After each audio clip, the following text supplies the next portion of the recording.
Good morning, everyone, and welcome to Live Now from Fox. Thank you all so much for joining us on this Monday, November 7th.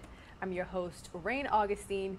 Let's dive right into the top stories that we are closely following here at Live Now from Fox. On the left side of your screen, you'll see the major headlines that we're covering this morning. But let's start with the tropics. We are paying very close attention to the Gulf this morning. Let's go ahead and bring up this picture of our XRAD weather radar. And as you can see, we are tracking a subtropical storm, keeping a very close eye on this. Nicole could likely impact the state of Florida. The Tampa Bay area specifically could experience rain, tropical storm force winds toward the end of the week as this low pressure system in the southwest Atlantic continues to develop and tracks towards Florida. So in about 1 hour, we will have a live conversation with our colleagues over at Fox 35 Orlando. Nestor Mato joining us with the latest as people continue to prepare. Now remember, Central Florida is still recovering from a devastating storm, now preparing for the possibility of another one. Again, this system expected to head towards the Bahamas and then drift towards the west, impacting Florida, and forecasters still need to iron out the specifics depending on exactly how the storm will track. It could move further south or it may travel parallel to the state. Both scenarios could have big implications as far as Florida is concerned. So again, something that we are paying very close attention to this morning. And in other news, we're also paying attention to a record-breaking Powerball. The Powerball jackpot has grown to an estimated $1.9 billion after no winning ticket was sold on Saturday night. The next drawing is set for tonight. We'll bring you all up to speed on its largest jackpot in United States history during our 8 o'clock hour when we touch base with our colleagues over at Fox 13 Tampa. But in the meantime, let's begin our 7 a.m. hour with the latest midterm related news. Pennsylvania, Arizona, and Georgia are all states that we're keeping a very close eye on. Now, according to the United States Election Project, more than 24 million people have voted early. Over the weekend, 4 presidents hit the campaign trail as candidates continue to work to get people to the polls and convince anybody still on the fence about their vote. With, of course, we're taking a live now look at the United States Capitol building because control for Congress is up for grabs. Candidates are putting the pedal to the metal when it comes to the campaign trail, less than 2 days away, leaving nothing to chance in the final hours of these midterm races. Fox News correspondent Lucas Tomlinson is bringing us that story. With just 2 days to go before Election Day, candidates are in an all-out dash to get out the vote and sway any remaining undecideds. This weekend has seen 4 presidents hit the campaign trail to rally voters, trying to remind Americans what's on the line. Truth and facts and logic and reason and basic decency are on the ballot. Democracy itself is on the ballot. The stakes are high. If you want to stop the destruction of our country and save the American dream, then this Tuesday you must vote Republican in a giant red way. Midterm elections historically favor the party that's not in power. Republicans are predicting big wins based on the current state of the economy and President Biden's lackluster approval rating. We have great candidates. People are showing up to vote. There's no energy on the Democrat side. This election is about the Biden agenda. While Democrats appear to be facing an uphill battle, they're optimistic about their chances, reminding voters about the GOP's track record on abortion rights and January 6th. I think this race is razor close, and I think everybody who cares about the extremism in this MAGA movement, the racism, the anti-Semitism, the violence, needs to get out and vote. Millions of Americans have already voted. The numbers point to a record-setting turnout. At the White House, Lucas Tomlinson, Fox News. All right, thanks, Lucas, for that update. Let's go back out live to Washington, D.C. as we continue to talk about midterm elections. The odds favor Republicans to retake the House when it comes to this election cycle. Now, while the Senate, that could be a toss-up. If that does happen, we've got some plans on what can come next. Fox News senior congressional correspondent Chad Pergram is bringing us more. Passing big bills into law may be a struggle for House Republicans with President Biden still in the White House. So expect Republicans to throw red meat to their base. The Judiciary Committee is targeting Attorney General Merrick Garland over the Mar-a-Lago raid. Can we A get federal a shot probe in into Russian Pennsylvania? interference in I the mean, 2016 election. So Arizona, why don't the Las FBI just Vegas? stay out and quit being political and let the country decide, let the people decide who's going to represent them? So that is something we need to dig into for the sake of our country. We need to get an answer to how they put that together and suppress that key story. That's something I want to look into. Expect investigations into how the administration managed the border, an inquest into the origins of the pandemic, an inquiry into the administration's chaotic withdrawal from Afghanistan, and much more. So we're actually going to create, if we get the opportunity to be the majority, a select committee on China. We're going to look at every industry that China has tried to take control on. Some Republicans will demand impeachment of President Biden, but one party ganging up on the president sometimes backfires. One of the potential risks of a Republican majority is the opportunity that it presents for the Democratic president to present this Republican majority as extreme, as out of touch with America. That's especially true if Republicans spend more time on probes than the economy. True if the loudest voices in the room, like Marjorie Taylor Greene and Lauren Boebert, dominate the conversation. Some of the more rabid members are going to want to get on that committee and ask questions, and they have a right to be there too. So I think the speaker will have to make those decisions accordingly, but he's not going to shut them out. They need to be there, but you need to balance it. Greene has already insisted she score a plum role in the GOP's investigations. She promised trouble for House Minority Leader Kevin McCarthy if he doesn't meet her demands. On Capitol Hill, Chad Pergram, Fox News.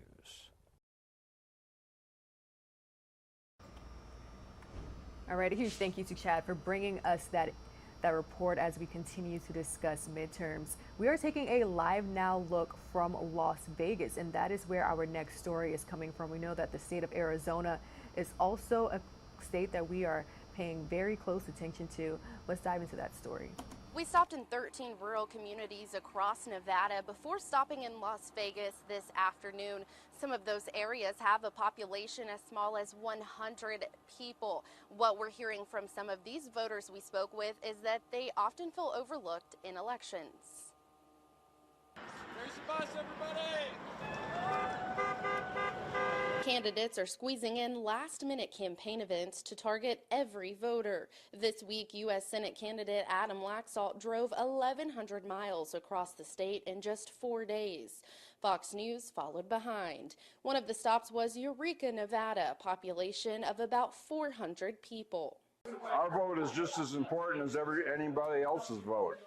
We also swung by Yerington, Nevada, population about 3,000. It means a great deal that our little community, although small, will not be forgotten, and that he wants to be here, and I'm sure he wants to represent us in a manner that we'll all be proud of. Recent polls show the candidates are nearly tied. Laxalt has told voters to ignore those polls and instead get out and vote. Well, obviously, this is a small county, but every vote matters. If rural Nevada shows up and you vote at high numbers, we are going to win this race, and we're going to flip this Senate seat. Can I count on you for that? Yeah. Top issues for these voters we spoke with include the economy, the border, crime, and fentanyl. The incumbent Catherine Cortez Masto has been holding events with other Democratic candidates, mostly in Las Vegas. We'll be covering some of those this weekend. In Las Vegas, Ashley Soriano, Fox News. All right, we're taking a live now look from Philadelphia, Pennsylvania. Now, in this state, Democrat John Fetterman and Republican Mehmet Oz are locked in a tight contest to replace retiring GOP Senator Pat Toomey. Fetterman has a 3-point lead over Oz. Fox News congressional correspondent Brian Yennis is in Upper Darby with that story. With just 4 days to go before Election Day, Senate candidates Democrat Lieutenant Governor John Fetterman oh my goodness, and Republican Dr. Mehmet Oz are making their final pitches to voters in Pennsylvania. I will be the 51st vote in D.C. And to want to get all the good things that we want to accomplish, we got to eliminate the filibuster. I want to bring balance back into this equation. I want to make sure that the extreme ideas of John Fetterman aren't there. All indications are this race is a toss-up. What do you make of Dr. Oz? Well, I'm not that crazy about him, but, you know, I'm going to vote for him. You know, I like him better than the other guy. I'm probably going to vote for Fetterman, even though I'm a lifelong Republican. As both campaigns try to seize momentum, tonight, Fetterman is touting an endorsement from Oprah Winfrey. If I lived in Pennsylvania, I would have already cast my vote for John Fetterman for many reasons. She's an icon. I mean, it's unbelievable. The late endorsement is particularly salient given Oprah launched Dr. Oz into TV stardom. In a statement, the Oz campaign writes, Dr. Oz loves Oprah and respects the fact that they have different politics. In a new memo, the Department of State ordered all counties to segregate and not count all mail-in ballots that are either missing handwritten dates on envelopes or that have incorrect dates. We don't know exactly what wrong date is, whether it's not doesn't have the month or doesn't contain the year. We don't know what that is, so we're not going to make that determination without further guidance from the Department of State. It's a recipe for confusion, lawsuits, and delayed results, especially if the margin of victory is small. It's a close race. It's a jump ball. Whoever wins this jump ball could control the U.S. Senate, and with so much on the line, both parties are sending their all-stars to Pennsylvania. Former President Trump, former President Obama, and President Biden will be holding campaign rallies this weekend from Pittsburgh to Philadelphia. In Upper Darby, Pennsylvania, Brian Yennis, Fox News. All right, thanks, Brian. We are now taking a live now look from New York, New York. Now, New York's incumbent governor, Kathy Hochul, is vying to be more than a placeholder governor, but we are seeing a tight race ahead. Polls currently show the race has narrowed in the days before Tuesday's election. Now, New York was once a deep blue state and was long considered a shoe-in for Democrats. But as we're learning, incumbent Governor Kathy Hochul is facing off against Congressman Zeldin, and again, they're making their last-minute pitch to voters. Congressman Lee Zeldin says voters are focused on two issues this year. A lot of people, you ask them, what's your most important issue? Just, man on the street, a woman on the street, ask somebody, what's on the top of your mind? People are talking about crime and public safety. And crime especially is what Zeldin has centered his campaign on. The first day that I am in office, immediately after being sworn in as the next governor of the state of New York, I will be declaring a crime emergency here in the state of New York. Zeldin says this crime state of emergency would allow him to suspend the state's cashless bail laws. While murders and felony assaults are down compared to last year, the city is seeing a crime surge, with transit crime up more than 41% compared to last year.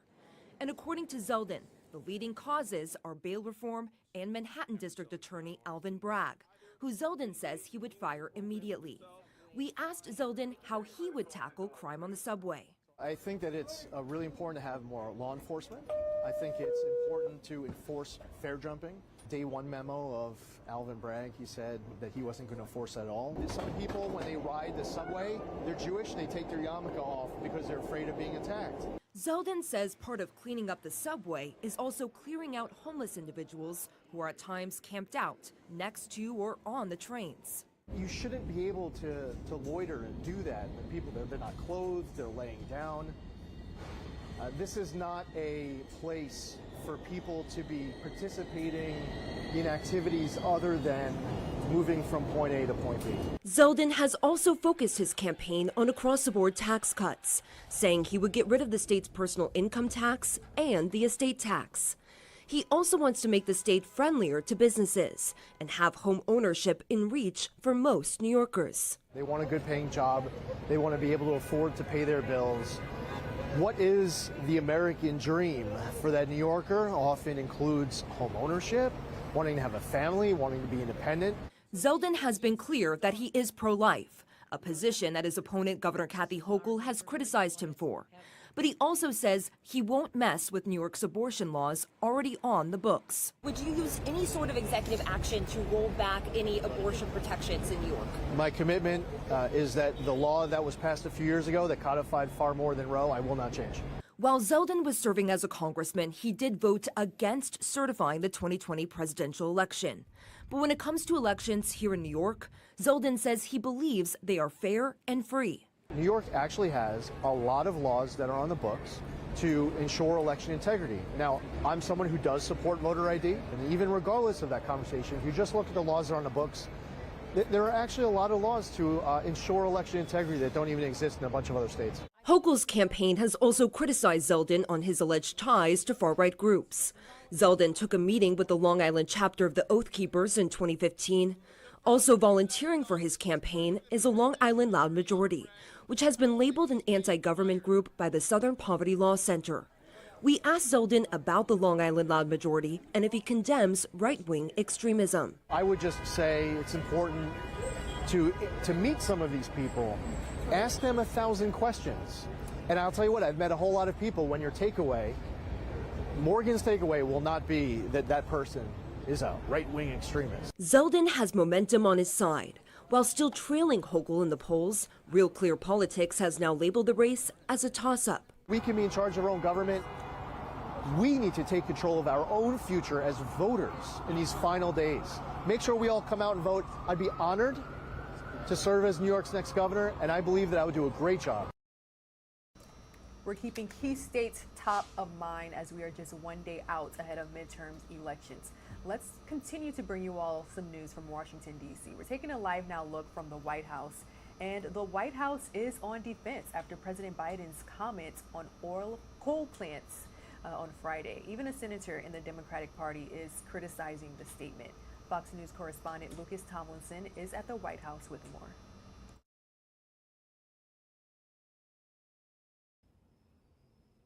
Coal is still responsible for 22% of the country's electricity. Speaking at a rally in California, President Biden threatened to shut it down.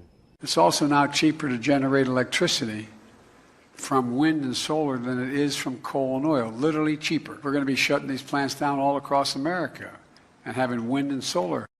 The White House quickly backtracking from those remarks, saying, quote, the president's remarks Friday have been twisted to suggest a meaning that was not intended. He regrets it if anyone hearing those remarks took offense. Many coal miners did take offense. We built this country on coal.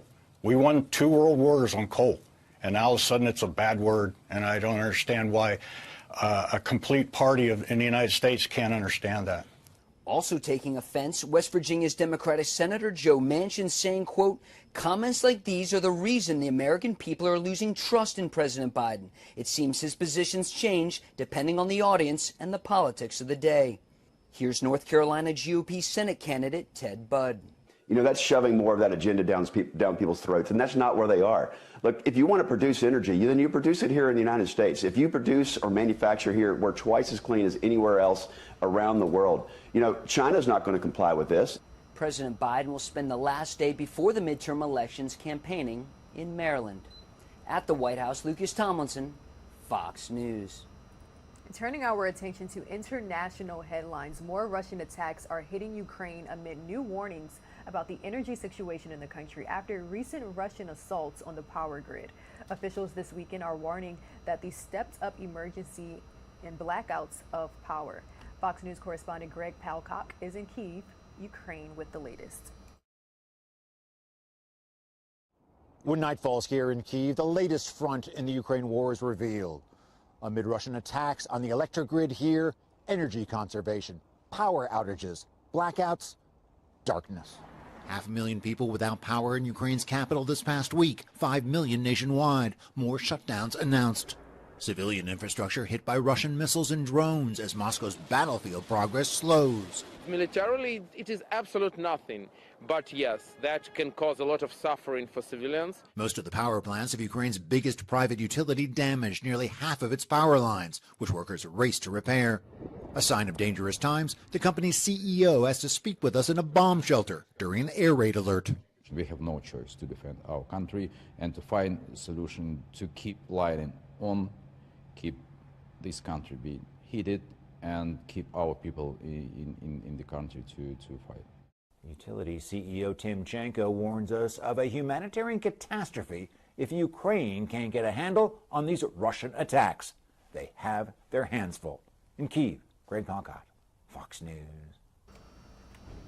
All right, sticking with international headlines this morning, if you're just now joining, welcome to Live Now from Fox. The time here, 7:20, but we are taking a Live Now look from Egypt. We're seeing world leaders, policymakers, and delegates from nearly 200 countries convene at COP27, the UN's climate summit in Egypt.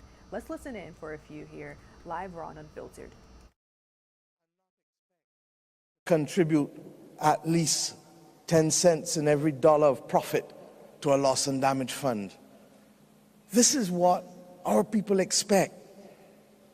And I ask us, as we reflect on what a loss and damage fund can look like and who should access it, that we convene a special convocation that doesn't only involve state parties, but non-state actors, such as the same companies. We believe as well that the time has come for the introduction of natural disaster and pandemic clauses in our debt instruments. I have said that if Barbados is hit tomorrow, because we have natural disaster clauses, God forbid if we are hit tomorrow, we unlock 18% of GDP over the next 2 years, because what we do is effectively put a pause on all of our debt and put it at the end for 2 years and put it at the end, and we pay back that money at the end. But what we get is the flexibility in the first 2 years to address issues of damage and loss. And finally, we believe that the multilateral development banks have to reform. Yes, it is time for us to revisit Bretton Woods. Yes, it is time for us to remember that those countries who sit in this room today did not exist at the time that the Bretton Woods institutions were formed for the most part. And therefore we have not seen, we have not been heard sufficiently. And if we are therefore to rise to the occasion, to play our part to stop the tragic loss of life that we have seen on these screens and the impact on livelihoods that we are feeling across our countries, then there needs to be a new deal with respect to the Bretton Woods institutions. And we need to ensure that they have a different view to their risk appetite, that we look at the SDRs, and that we look at other innovative ways to expand the lending that is available from billions to trillions. My friends, the time is running out on us. And yes, we have the power of choice. When asked what should he do when he became president of South Africa, should he pursue a path of vengeance or should he seek to build a state, Nelson Mandela chose to be able to build a state and to keep a country together. He chose blessings instead of curse because he believed that it would make a defining difference. When given the choice of how to treat to post-war Europe, President Truman settled the Marshall Plan that made the definable difference to the countries that were responsible, yes, for the destruction of so much and for the loss of life of so many. But in spite of that, they chose to rise above it. I ask us today, what will our choice be?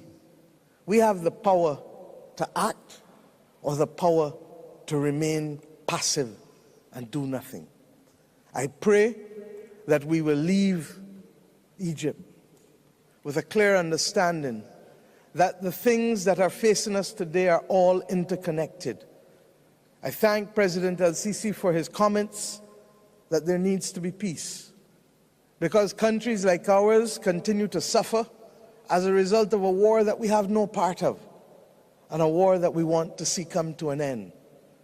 Our people on this earth deserve better, and what is more, our leaders know better. Because while many of us may not have been alive during the great wars, the consequences of those wars still live with us, and we have the capacity to choose differently. I ask the people of the world, and not just the leaders, therefore, to hold us accountable and to ask us to act in your name to save this earth and to save the people of this earth. The choice is ours. What will you do? What will you choose to save? Thank you.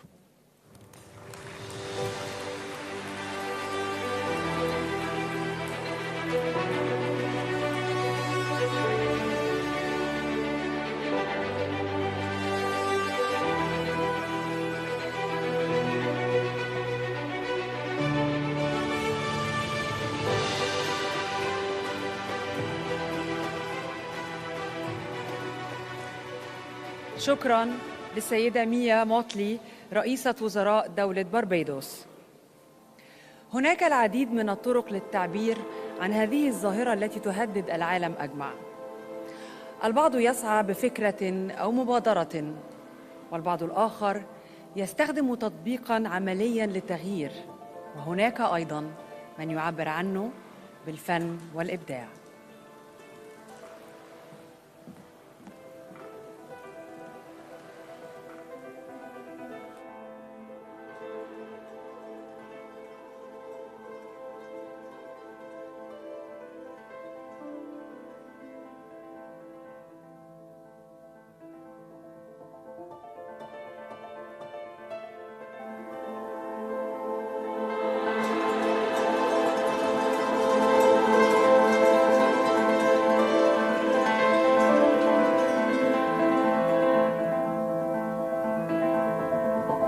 She nourished them with her love.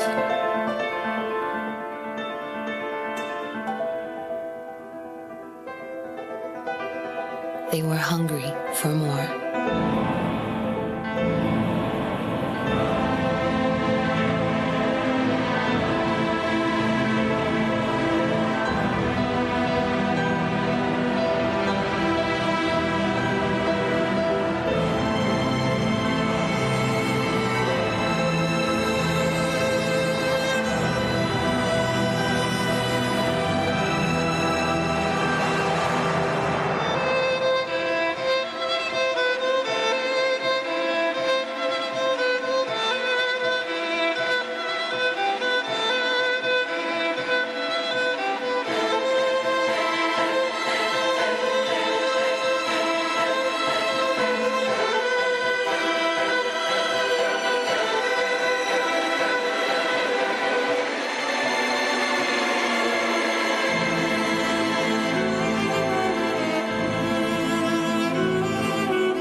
Dry, ill, taking all that she's got. She taught them a lesson they didn't learn.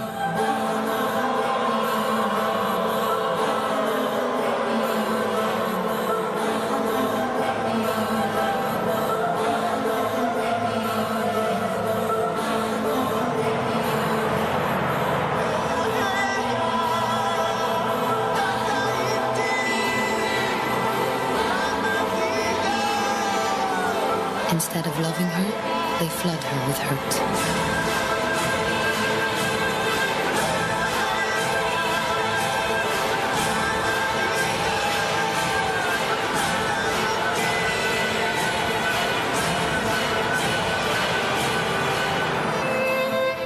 They shut their eyes and ears.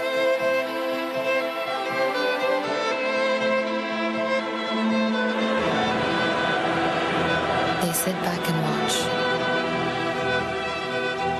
as the trees burn, coastlines flood, the land that bears, the seas rise, the ice melts. The time is now 7:30 a.m. Eastern. We are taking this live now look from Egypt, where world leaders are convening at COP27. Policymakers, delegates from over 200 countries meeting to discuss the future impacts of climate change. We do expect to hear from United Nations Secretary General Antonio Guterres, who has went on record saying that he is urging countries to phase out the use of coal by 2024. We know that just a few days ago on Friday, President Biden received some drawback, some criticism when it came to his comments about the future use of coal. We'll have that story in just a bit, but first, let's take a 2-minute commercial break.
Welcome back to Live Now from Fox. The time is just past the 7:30 a.m. mark here on the East Coast. We're taking a Live Now look from Washington, D.C., looking at the White House. Now, law enforcement agents at the southern border are saying that they are overwhelmed with the record number of migrants, and they're calling on the Biden administration to act.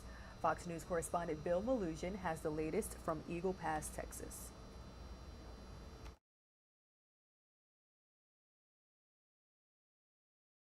The Biden administration has continued to insist that the southern border is closed and secure, but that simply does not match up with the reality we witness on the ground here every day. Case in point, take a look at this video we shot early this morning. This is drone video, thermal drone video, showing a single massive group of several hundred migrants crossing illegally into the Normandy, Texas area. Normandy is a tiny little town on the northern outskirts of Eagle Pass, and as you look at this, you'll see just a single file line of migrants wading across the Rio Grande and entering Texas. There's no resistance on either side of the border whatsoever, and once these migrants get to the U.S. side, they simply crawl under a fence that was put up by the state of Texas, and they walk into an area where they wait to be processed by Border Patrol. And this certainly isn't the only group we've seen. Take a look at this second piece of video. Same exact spot yesterday, early in the morning in Normandy, before the sun was up. Again, a much bigger group of migrants crossing illegally into that exact same spot. They are predominantly single adults, and you'll notice just how nonchalant this all is. These migrants just shuffle into the country in a single file line. They're willing to give themselves up and surrender to Border Patrol because these migrants know, they believe, if they can just get foot on U.S. soil, they will have a chance to be released into the United States with a future court date rather than being removed from the country. And here in this Del Rio sector, that is what happens with a majority of the migrants who cross here. And that certainly wasn't the only group. Take a look at this last piece of video. Just a couple hours after that thermal video across town in Eagle Pass, we had another group of migrants crossing illegally into the Eagle Pass area. This at a private pecan orchard. A couple hundred single adults crossed in this area, with a Border Patrol source telling Fox News here in this Del Rio sector, just since October 1st, there have already been nearly 50,000 illegal crossings. Stunning numbers for one single sector in 1 month here on the U.S. border. And back out here, all of those videos we just showed you happened in a single 24-hour period in one tiny part of the border, the Eagle Pass area. Reporting in Eagle Pass, Texas, Bill Malusian, Fox News.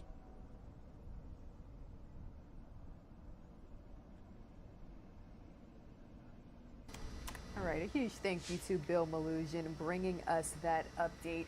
We're taking a Live Now look from Los Angeles, California, where we are reporting an increase in crime. More shocking crime, actually, in the Los Angeles area. Now, surveillance video shows a man getting hit by a car in West Hollywood before he's violently robbed. The crime surge is expected to be a big factor in the Los Angeles mayor's race, which is taking place on Tuesday. Fox News correspondent Christina Coleman has that story from LA. We must warn you, this video is graphic. It's unclear what injuries the victim suffered in this case, but he did survive and he is in stable condition. Now, this brutal robbery was caught on several surveillance cameras. You can see the suspect jump out of the car, point a gun at the victim, drag him on the ground, then chase him around the parking lot. The bold attack happened in broad daylight just after 9 Friday morning on Sunset Boulevard in West Hollywood. After chasing the victim around, the suspect hops back in his car. Then, from another camera angle, you can see the suspect hit the victim with his car, flipping his body into the air. After the victim lands on the ground and manages to drag his body further, the suspect robs him. Again, the victim is in stable condition, and so far, no arrests in this case. Reporting in Los Angeles, Christina Coleman, Fox News. New videos show the scenes of devastation in the aftermath of powerful tornadoes that touched down in Texas, Oklahoma, and Arkansas on Friday. This video coming from Dallas, Texas. We've learned that at least 8 tornadoes were confirmed by survey teams from the National Weather Service, and at least 2 of those have been rated an EF3 with winds over 160 miles per hour. Now, we also learned, unfortunately, that at least 2 people have died in the aftermath of these tornadoes. Let's continue to talk about weather because, as I mentioned, we're tracking the tropics and we're keeping a very close eye on subtropical storm Nicole, which is likely to impact the state of Florida. Let's check in with our colleagues at Fox Weather for more. Kevin, good morning. We hope that you and your family and all of your crew are doing well. Yeah, we're doing well, and just getting ready for the impacts of what Nicole brings us, whether that's a tropical storm or a low-end Cat 1 hurricane. But we're all good, ready to go. And one thing that I did want to discuss with you is the situation with the rivers. So Jacksonville, looking at the gauges this morning, looking pretty good, but you don't have to move very far south until you run into some issues along the St. Johns River, especially around Lake Harney. I mean, we have moderate to minor flooding that still continues post-Ian. What are the concerns with the rain that we're expecting from Nicole on top of where our rivers are sitting? Well, I grew up in Jacksonville my entire life until I went into emergency management. And I will tell you, the northerly flow of the St. Johns River as it comes into the Atlantic Ocean, as you've already mentioned in the previous segment, we've got that onshore flow that's coming in, already starting to back up the St. Johns River and its normal flow out into the Atlantic Ocean. That's going to have a ripple effect all the way down the river. And we will see that maybe not necessarily rise, but certainly become stagnant. The rise will come from any rains that come from this particular system with Nicole. So once we find out what the rainfall is going to be, if this is going to be subtropical or if it's going to become a hurricane, we'll know a lot more about the rainfall factor in the next probably 24 to 36 hours. But we are prepared for, and we are going to have urban search and rescue crews, swift water rescue crews on standby, ready to respond to anything that happens in the Central Florida or St. Johns River area. And of course, that's going to make a big difference. If we have Nicole as a subtropical system, typically would produce less rain than what we see with the purely tropical low moving onshore. Now, I did want to ask about your crews. Obviously, you guys have been through a lot in the last several weeks. You're having to make that balance between preparing your family, getting over a recovery process for yourselves, as well as your community. So facing another storm that is so close to what we went through with Ian, how are you guys holding up? I'll tell you, the Florida Urban Search and Rescue Task Forces here in the state of Florida are second to none. I'll put them up against any team in the United States. But they're also some of the most resilient team members that we have. They go from disaster to disaster to disaster. We send them all over the country if they're requested. So they've had a few weeks off. They've been able to rehab their equipment, get ready to go again. And we've been assured that they are ready to go again. We probably will not use the Fort Myers team only because of the impacts, direct impacts of the Fort Myers area. But the other 7 urban search and rescue teams around the state of Florida are ready to go, and they're all ready to get in the fight if they need to. And for residents that might have been a little sleepy over the weekend, not paying attention to the weather, and they wake up this morning with the news in Nicole, give us those quick tips that Floridians really need to take to heart this morning. I'll send everybody to our website, floridadisaster.org/plan-prepare. That's floridadisaster.org/plan-prepare. Everything that you need for your home, your pet, your aging parents, your special needs family members, everything that you need is right there on that one website, and you can click down and drill down into your special situation. But again, we're still in the month of November. We're still in hurricane season. Now's the time to prepare. Now's the time to listen to your local emergency management officials on what they ask you to do. If they ask you to do something, please heed those warnings. Florida Emergency Management Director Kevin Guthrie, we appreciate your time. We send you our best, and we'll check in with you throughout the storm. All right. Thank you. And it is nearly impossible to imagine what happened today many years ago. A massive 2,800-foot suspension bridge twisting in the wind. Look at that imagery. This happened more than 80 years ago, and cameras caught the Tacoma Narrows Bridge collapse. It is fascinating to take a look at how things unfolded. Here's a look at this week's Fox Weather Flashback. Defying description, only the motion picture camera could properly record the great surging, heaving misery of this man-created engineering marvel as it strained in the agony of its tortured steel. All right, guys, that was the latest on Nicole from our friends over at Fox Weather.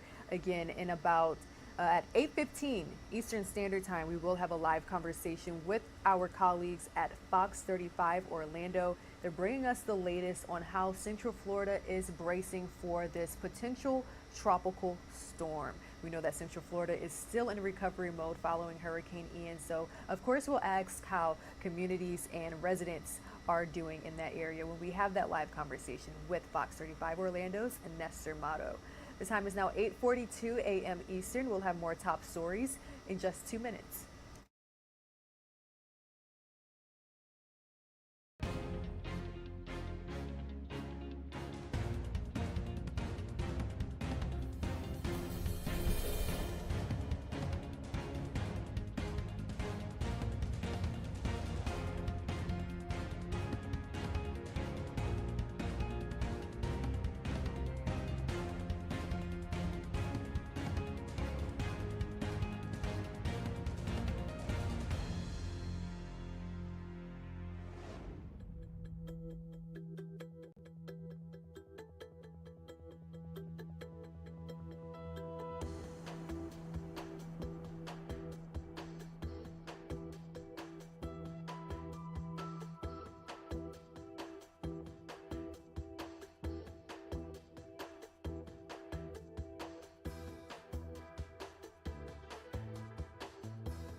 Welcome back to Live Now from Fox. The time here, 7:45 a.m.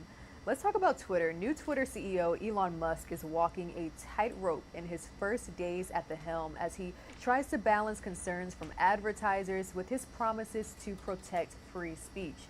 We also know that mass layoffs at Twitter, combed with big changes on the horizon for these advertisers, have users wary about what kind of platform it will be like moving forward. Fox's Kevin Ertzke has more.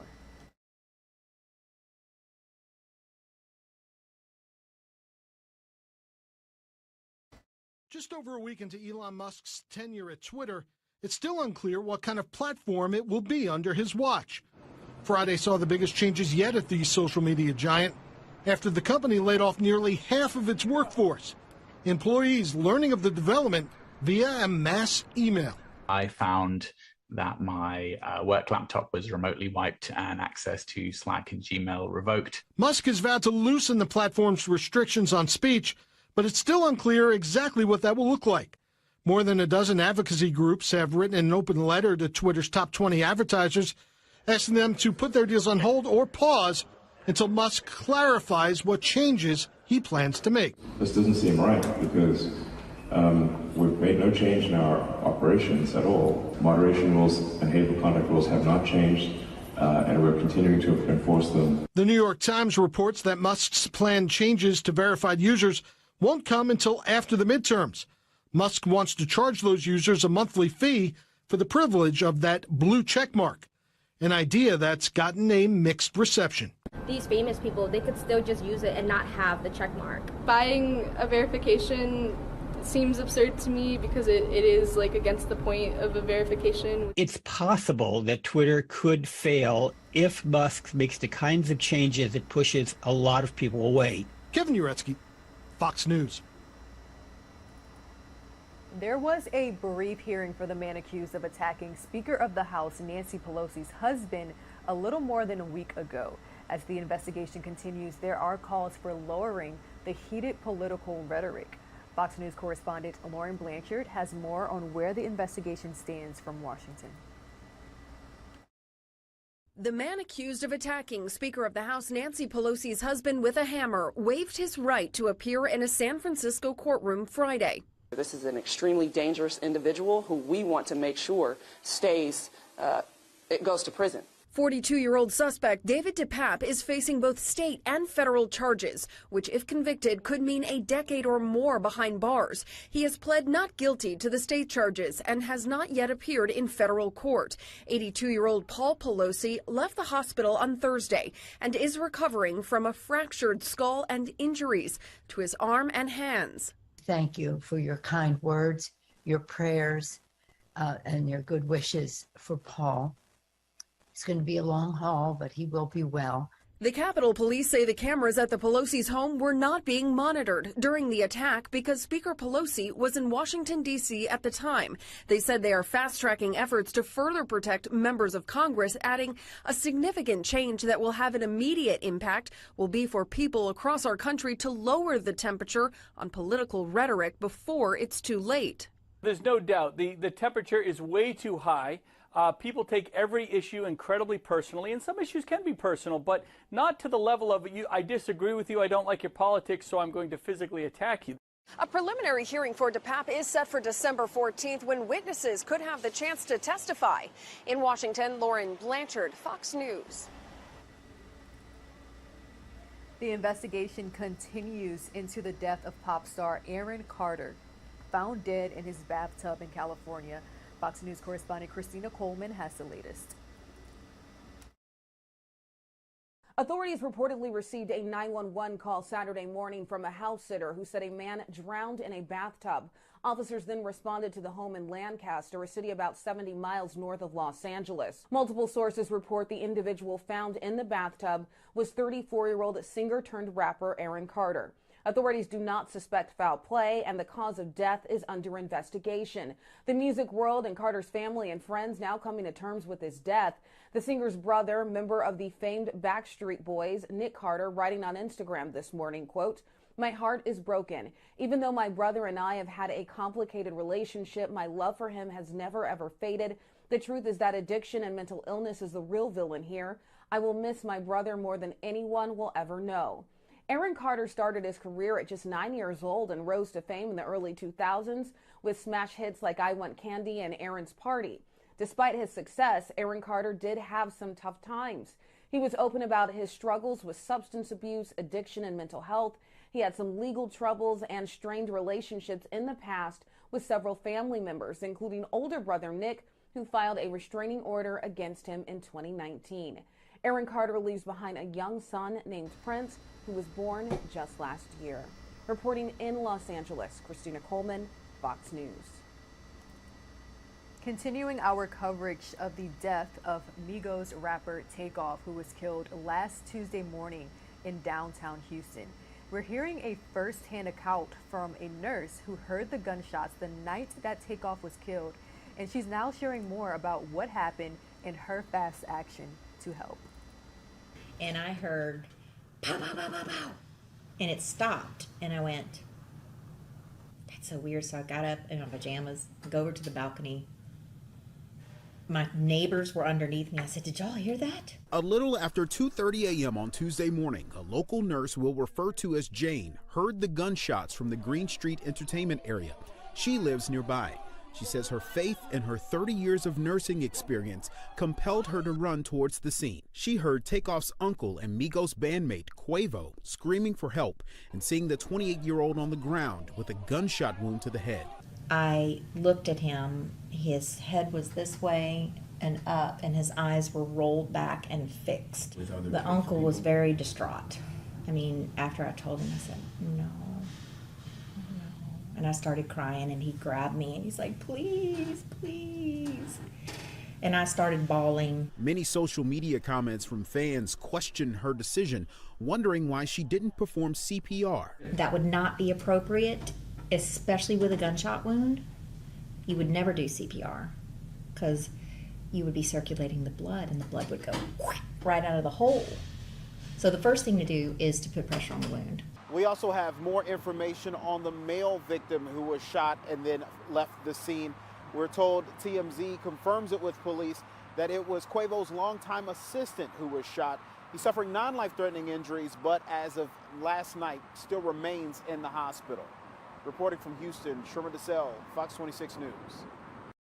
I grew up on the music. I am still into the music. That's my bro, he know the lingo. At the age of 48, Andre Dickens on Instagram spoke as a fan of Migos, the rap group, and as a friend of the members shaken by the violent death of a group member, Takeoff. The Migos are amazing contributors to culture, amazing contributors to Atlanta. And you got Takeoff, who's humble, quiet, introspective. And as we grieve right now, I know the community's loss is real, is big. I feel the loss of Takeoff. And to Quavo, his uncle, man, peace to you. It happened in Houston. Takeoff had been at a party at a bowling complex. I did talk to the Houston mayor. The killers are at large, and he has some confidence that they're going to find the shooters. And in this case, Takeoff is a bystander.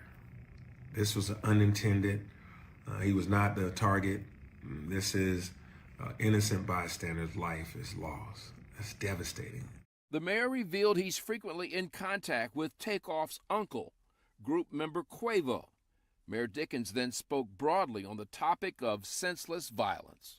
I do not believe that hip-hop equals violence. You know, what I'm hoping for is that we pay attention to what's going on.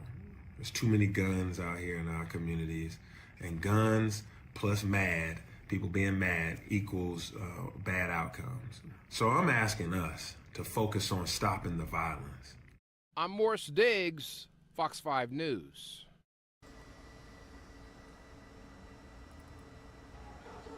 And it has been about 1 year since the Astroworld concert tragedy, which 10 people were killed in this very crowd that you see here. Many experts, victims of families, they're saying that no real clear solution has been found since the death of so many people. Here's that story. If you walk into a lot of these places and you see security people, they're on their phone. So the Pink Bows Foundation, started in honor of Astroworld victim Madison Dubisky, wants to not only improve security personnel at major events, but also hopes to make it mandatory to have an independent crowd control expert who can stop a show before it's too late, which did not happen at Travis Scott's Astroworld Festival. The promoter wasn't going to do that. The venue wasn't going to do that. Certainly the artist wasn't going to do that, but somebody should have the ability to do that. A memorial in remembrance of the 10 people who died is set up here at NRG Park. This is Congressman Al Green's district. There was a congressional investigation launched at his request, and just today he sent a letter asking the Justice Department to look into the catastrophic concert. Do you believe someone should be criminally charged? We have people who've lost their lives, 10 persons, one as young as 9 years of age, under circumstances that were preventable. It would not surprise me if there were criminal charges filed. There have been several lawsuits that have been settled, but a gag order is prohibiting anyone who is involved from talking publicly about it. Now, the Pink Bows Foundation is encouraging everyone to tie pink bows in remembrance of the victims who lost their lives in the Astroworld tragedy. In downtown Houston, I'm Damalie Keith, Fox 26 News. A huge thank you to our Fox 26 Houston news partners. Switching gears and bringing you all the latest health-related news. Now, flu season may be just beginning, but doctors say that they're already seeing more cases than normal. This comes as states battle other respiratory viruses. Fox's Chris DeMio has more. Cold and flu season is off to an early start for much of the U.S. Flu can be a 5 to 7 day illness, and that's just miserable for a lot of kids. According to the CDC, nearly 20 states are reporting higher flu activity and hospitalization rates for this time of year. The agency estimates the country has seen 1.6 million cases this season. Dr. James Conway warns the country has yet to reach its peak. An average influenza season sees anywhere between 10 to 50 million cases. And we're already approaching some of those numbers, and it's not even the holidays yet. So this is really shaping up to be a very early season for influenza and for RSV. Public health officials say flu activity typically ramps up in December or January. Over the past 2 years, influenza numbers were low due to COVID mitigations, such as masks and social distancing. There isn't a lot of carryover immunity for people that would protect them as flu comes around this year. As the flu takes its toll, the respiratory illness known as RSV is fading in the southeast and southwest. Last week, Pfizer announced promising data from a phase 3 trial for an RSV vaccine. If approved, the shots could be available to the public next year. Almost all kids have had it at least once by the time they're 2 years old. You just want to keep it out of that first 6 months because they're the really vulnerable ones. The CDC says Americans 6 months and older are eligible to get a flu shot. Chris DeMeo, Fox News. Well, tonight could be your lucky night. The Powerball jackpot hit a new record over the weekend, and people across the country are hoping to win Monday night's drawing. We'll have a live conversation with Fox 13 Tampa's Regina Gonzalez on this story in just a bit. But first, let's check in with our national Fox News correspondent Ashley Strohmeyer, who's bringing us more. It's the largest jackpot in U.S. lottery history. I don't know what everybody else doing, but hey, hopefully we'll win though. Over the weekend, the Powerball jackpot grew to $1.9 billion. After Saturday's drawing saw no winning tickets, the next drawing takes place on Monday night. People across the country have been trying their luck. I like to save my money. You know, this is it's a pie in the sky. According to Powerball, nearly 11 million tickets won cash prizes in Saturday's drawings. They totaled more than $102 million. But the odds of winning it all are small, 1 in 292 million. That's about the entire U.S. population. Because the odds are so great, I think I won't start shopping until Tuesday. The grand prize would come with a cash payout option of nearly $930 million. Winners who choose to take the full jackpot would see the money paid out in 30 payments over 29 years. Despite the chances, some players say they already know what they would do with that money. To the community and to the homeless, there's a lot of poverty right now and a lot of homelessness, and so we'd like to probably give back and help others that are less fortunate. The largest jackpot ever won in the U.S. was handed out in January of 2016. It was worth almost $1.6 billion. Monday night's drawing will be held at 10:59 p.m. Eastern. Ashley Strohmeyer, Fox News. And just in case you may be that lucky someone, our very own LiveNOW from Fox's Josh Breslow sat down and had a one-on-one with a financial planner on what you should do with your new billions. This is a big one right here. You're probably surprised, but the jackpot for Powerball now up to $1.5 billion. It's a crazy amount. So the question is, if you do win, what exactly do you do with that money? There's several different types of payments you can get. So thankfully we know someone who can help to break it down for us and explain exactly what it means. So let's bring in Nicholas Bunio, who is over in Berwyn, Pennsylvania, a certified financial advisor. Thank you so much for being here with us. Hey Josh, how's it going? It's going great. So the big question here, explain for me the possibilities if you are to win this $1.5 billion. What do you do? The first thing I would do is, obviously, you're going to be excited, for sure. You definitely want to know your options as to the length of time to claim the prize. If you have to sign the back of the ticket, definitely do it and make copies of it. At the same time, you do want to talk to a certified financial planner like myself. Find a CPA for your taxes and an estate planning attorney, simply because winning hundreds of millions of dollars is definitely going to be a huge life-changing event for sure. There's going to be tax implications, financial implications, as well as, depending on what state you live in, you might have to put down an address of where you live. You might want to consider finding a second place to live just in case people try to track you down and hound you for money. That definitely happens. Oh, that definitely happens. You see family members that you didn't know existed. All of a sudden, they come out of the woodwork, and you're like, "Who are these people?" But they want some money. Okay, so as far as the options there, which one is the best one to take? I would say working with clients like teachers, doctors, and what have you, most people are not financially savvy.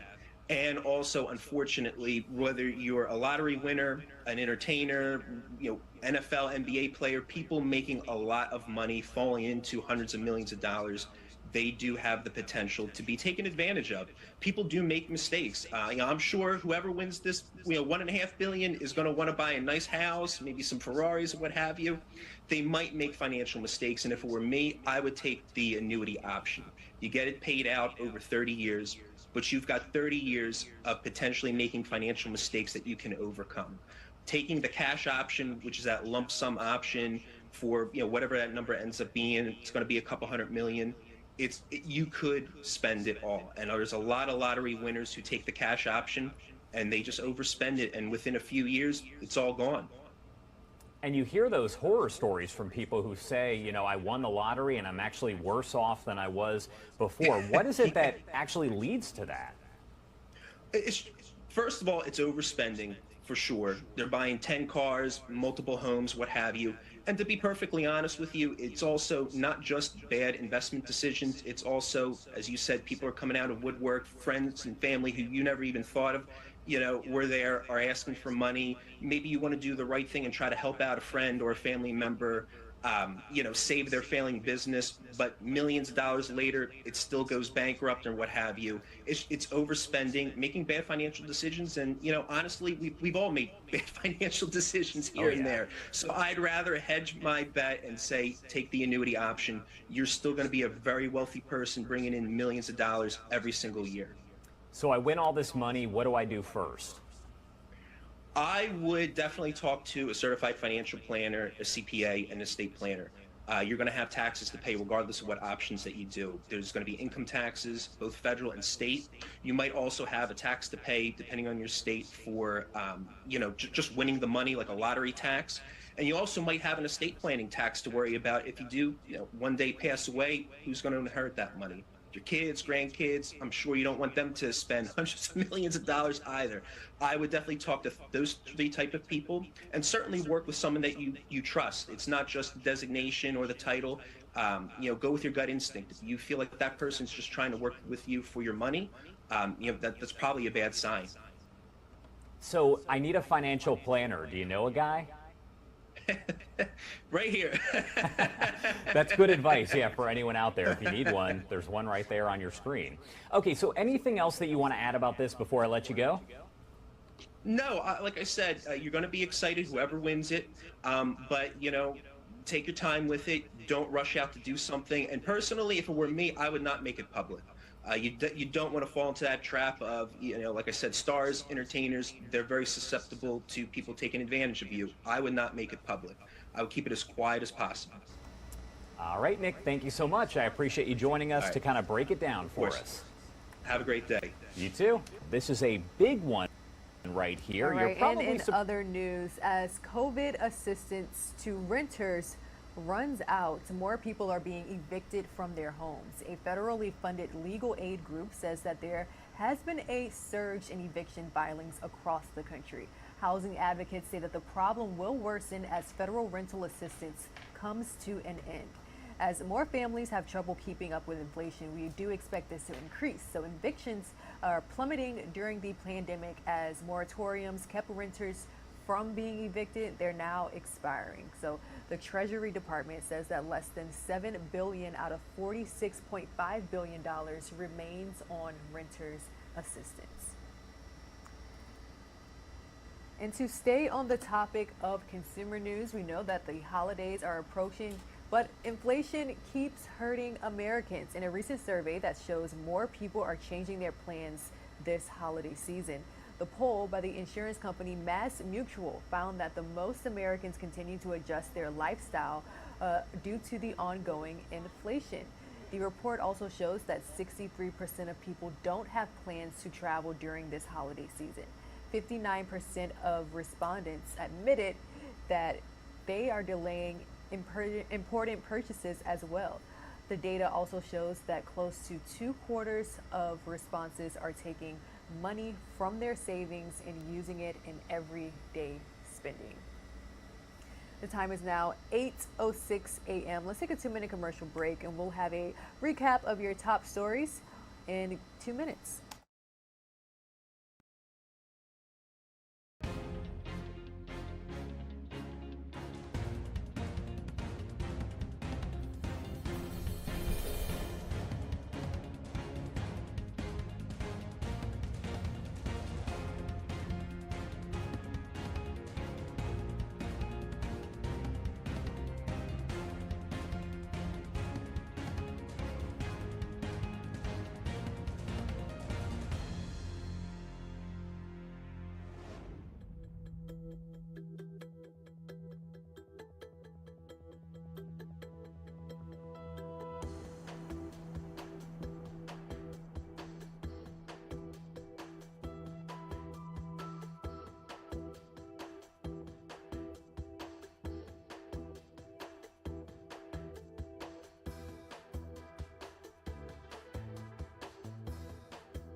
Welcome back to Live Now from Fox. As we take this Live Now look from the United States Capitol building, let's continue our 9 a.m. hour with the latest when it comes to midterm elections. They are tomorrow, and campaigning is reaching its final stretch for both state and federal races. So let's talk about voter demographics.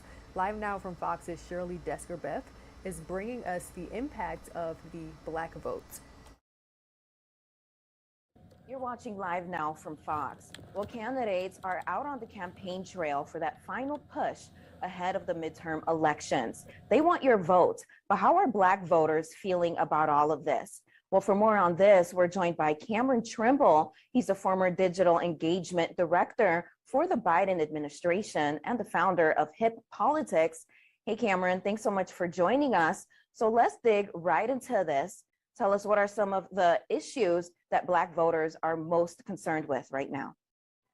Shirley, thanks for having me on today.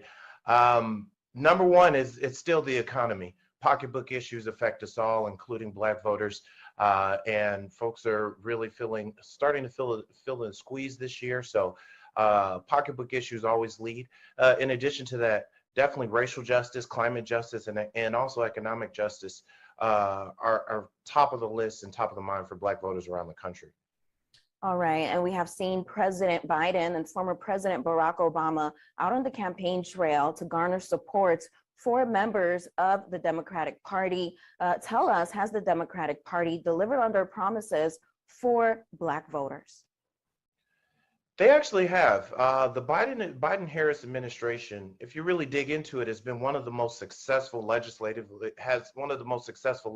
accomplishments in the generation, with so many large different things, from the American Rescue Plan to the infrastructure package that has passed, and so many different executive orders that the president has delivered on. But the issue is that communication, and that Black voters are still finding out about these things, whether it's calling out racial justice, whether it's in terms of the child tax credit that was inclusive and helped lift so many Black mothers and Black families out of poverty, being able to address the federal marijuana issues and expunge and work to get folks who are on low-level marijuana charges out of federal prison, and then also all the different things that the president has really promised on the campaign trail is started to check off. And then, of course, the student loans, and being able to, what that is going to do for so many different families and folks holding that student loan debt across which specifically affects Black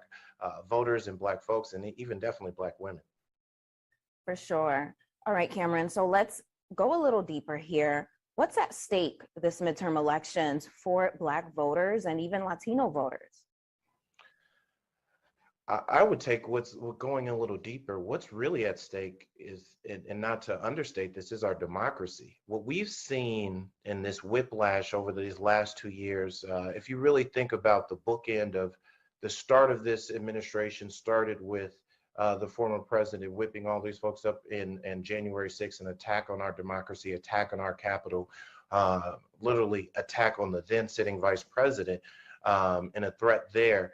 And there has been a systematic dismantling and roadblocks put up, especially by Republican-controlled legislatures throughout the country, on voting rights and so many different issues, including, and then also, as we saw with the Dobbs decision, by the Supreme Court this recent summer, on female reproductive rights and the autonomy of a woman's body. So there's so many different things that people thought were just bedrock issues that we didn't have to worry about. How easy and can I vote? Do I have do women and families have an opportunity to properly family plan and have access to reproductive care across the country? The winds, obviously the waves, I'm nervous about what they do after they hit the walls, they hit.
The time is now 8:15 a.m. Welcome back to Live Now from Fox, continuing to bring you all top stories nationally and internationally. But at this time, let's bring you all the latest right here at home. Reporting from Central Florida, because Florida residents, again, they are bracing for yet another storm. They're still recovering from Hurricane Ian, but they're being tasked with preparing for a possible tropical system later on this week. Let's head out to Central Florida, where Fox 35 Orlando's Nestor Mato joins us with the details. Nestor, I can see the sandbags behind you, and people have been filing in all morning. Yeah, that's right. So, this area really was very much flooded. We saw historic flooding here after Hurricane Ian, and some parts just dried out to be dealing with a possible impact by this new subtropical storm Nicole. But let's show you what's going on behind me. We're at Merrill Park in Seminole County, just north of Orlando. and we just saw some people fill up sandbags. And so what they're doing is they're filling up the sandbags, and then once they're filled and tied up, they pull up their car, as you see now, and then they pack it up, because obviously they can be pretty heavy. They don't want people to have to walk too far to do it. So fill up your bag, then you can pull up your car, kind of drive-through style. And that's what's happening here. It's all in preparation for this storm. People just want to protect their property because parts of Seminole County here in Central Florida really just receded. We talked to one couple still recovering from Ian. They said that there's debris all over their house. They've been actually living in a trailer since floodwaters forced them out of their home. And they say their home is actually full of mold. They're afraid that the water's just going to come rushing back. And of course, you know, they're still a little traumatized. Take a listen. The winds, obviously the waves, I'm nervous about what they do after they hit the walls, they hit the ceiling, the roof.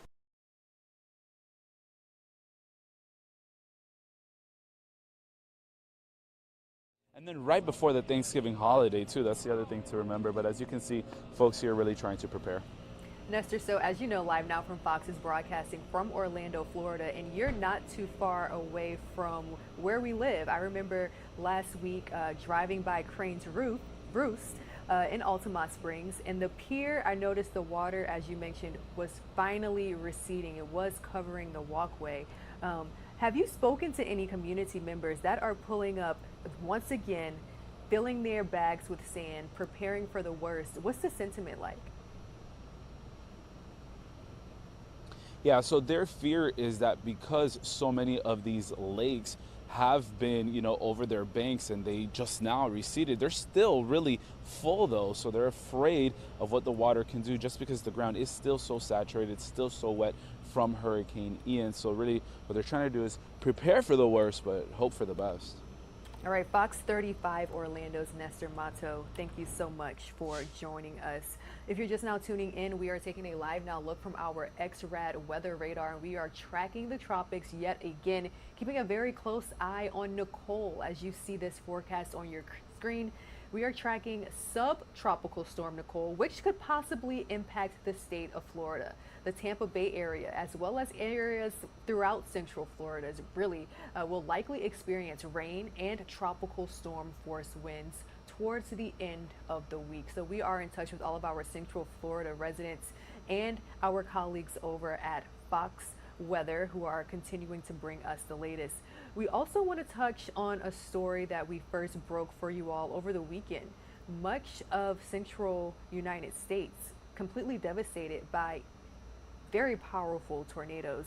Let's check in with Fox Weather for that story.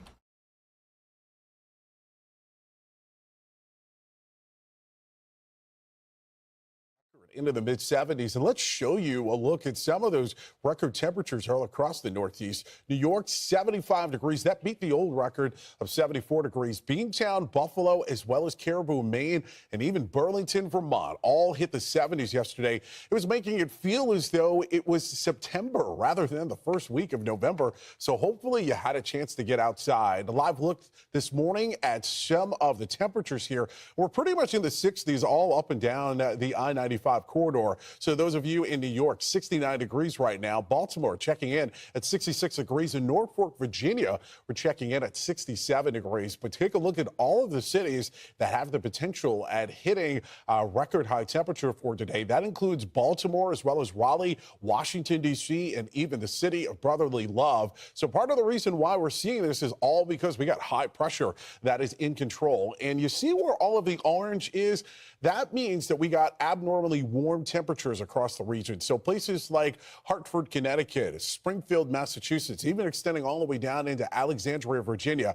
These are all places where today will be 20 to upwards of 30 degrees warmer than where we should be. Now, we're going to see that warm air shift slightly more westward for today. And what's going to also happen is we're going to have a front that's going to end up moving through. So by tomorrow, we will end up seeing temperatures well back to normal for those of you in New York, Washington, D.C., as well as even Hartford, Connecticut. I know it's back to reality for many of you, but across much of the Midwest, we are going to end up seeing temperatures above average, anywhere from 5 to upwards of 15 degrees. So let's first, though, talk about what a beautiful day is going to be like across much of the Northeast today. 75 degrees for New York City, 83 for Raleigh, North Carolina, and 82 for the ATL.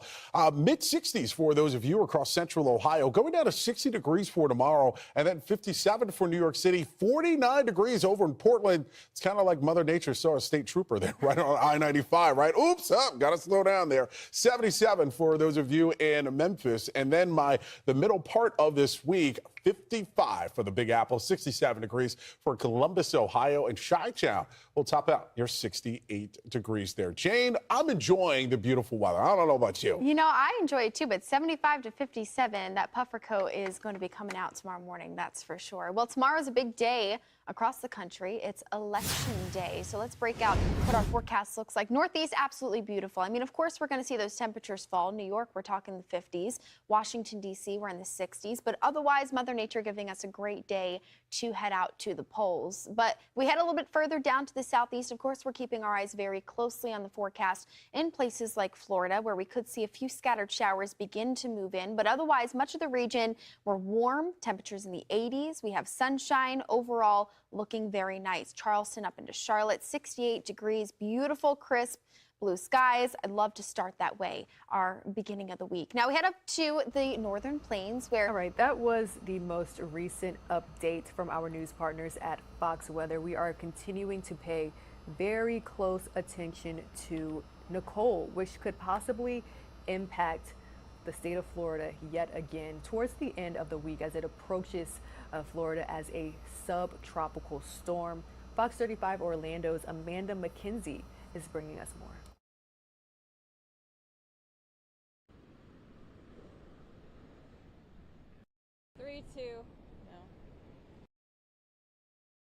Beach, the community is still recovering from Hurricane Ian. You can take a look behind me here where there is not much left from the sand dunes.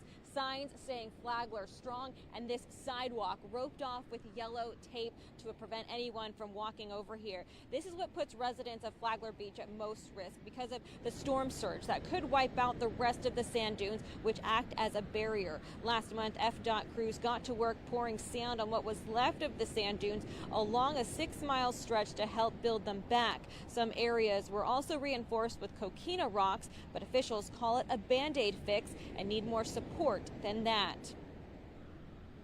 3, 2, 1. The historic Flagler Beach Pier lost one. All right, that was the latest from Live Now from Fox's Amanda McKenzie. We'll have more on this subject in 2 minutes.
With just 2 days to go before Election Day, candidates are in an all-out dash to get out the vote and sway any remaining undecideds. This weekend has seen 4 presidents hit the campaign trail to rally voters, trying to remind Americans what's on the line. Truth and facts and logic and reason and basic decency are on the ballot. Democracy itself is on the ballot. The stakes are high. If you want to stop the destruction of our country and save the American dream, then this Tuesday you must vote Republican in a giant red way. Midterm elections historically favor the party that's not in power. Republicans are predicting big wins based on the current state of the economy and President Biden's lackluster approval rating. We have great candidates.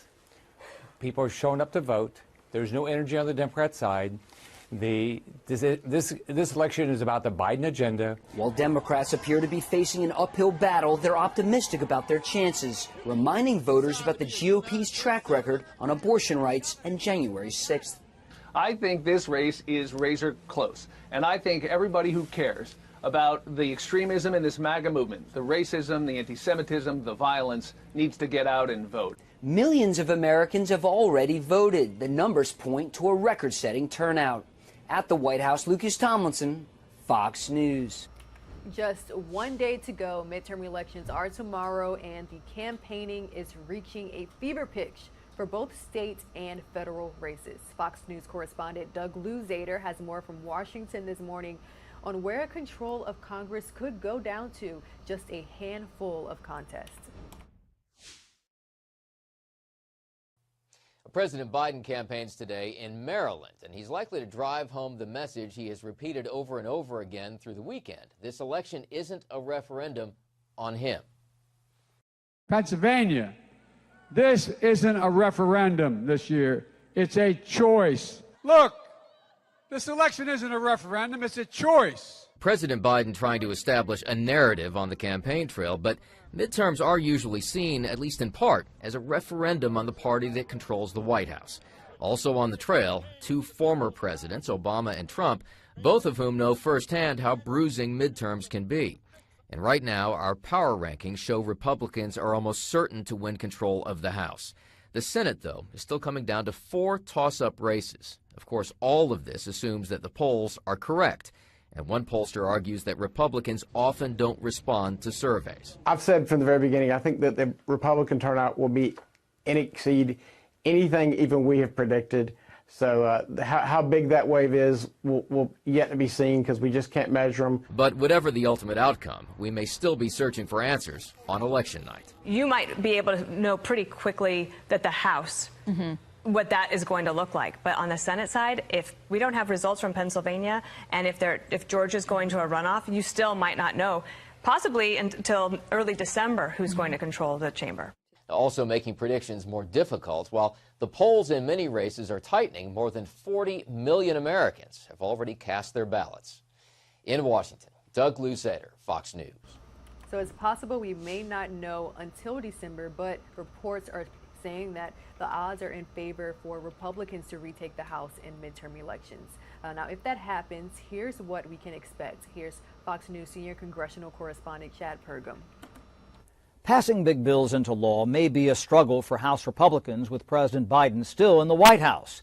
So expect Republicans to throw red meat to their base. The Judiciary Committee is targeting Attorney General Merrick Garland over the Mar-a-Lago raid and the federal probe into Russian interference in the 2016 election. So why don't the FBI just stay out and quit being political and let the country decide, let the people decide who's going to represent them? So that is something we need to dig into for the sake of our country. We need to get an answer to how they put that together and suppress that key story. That's something I want to look into. Expect investigations into how the administration managed the border, an inquest into the origins of the pandemic, an inquiry into the administration's chaotic withdrawal from Afghanistan, and much more. So we're actually going to create, if we get the opportunity to be the majority, a select committee on China. We're going to look at every industry that China has tried to take control on. Some Republicans will demand impeachment of President Biden, but one party ganging up on the president sometimes backfires. One of the potential risks of a Republican majority is the opportunity that it presents for the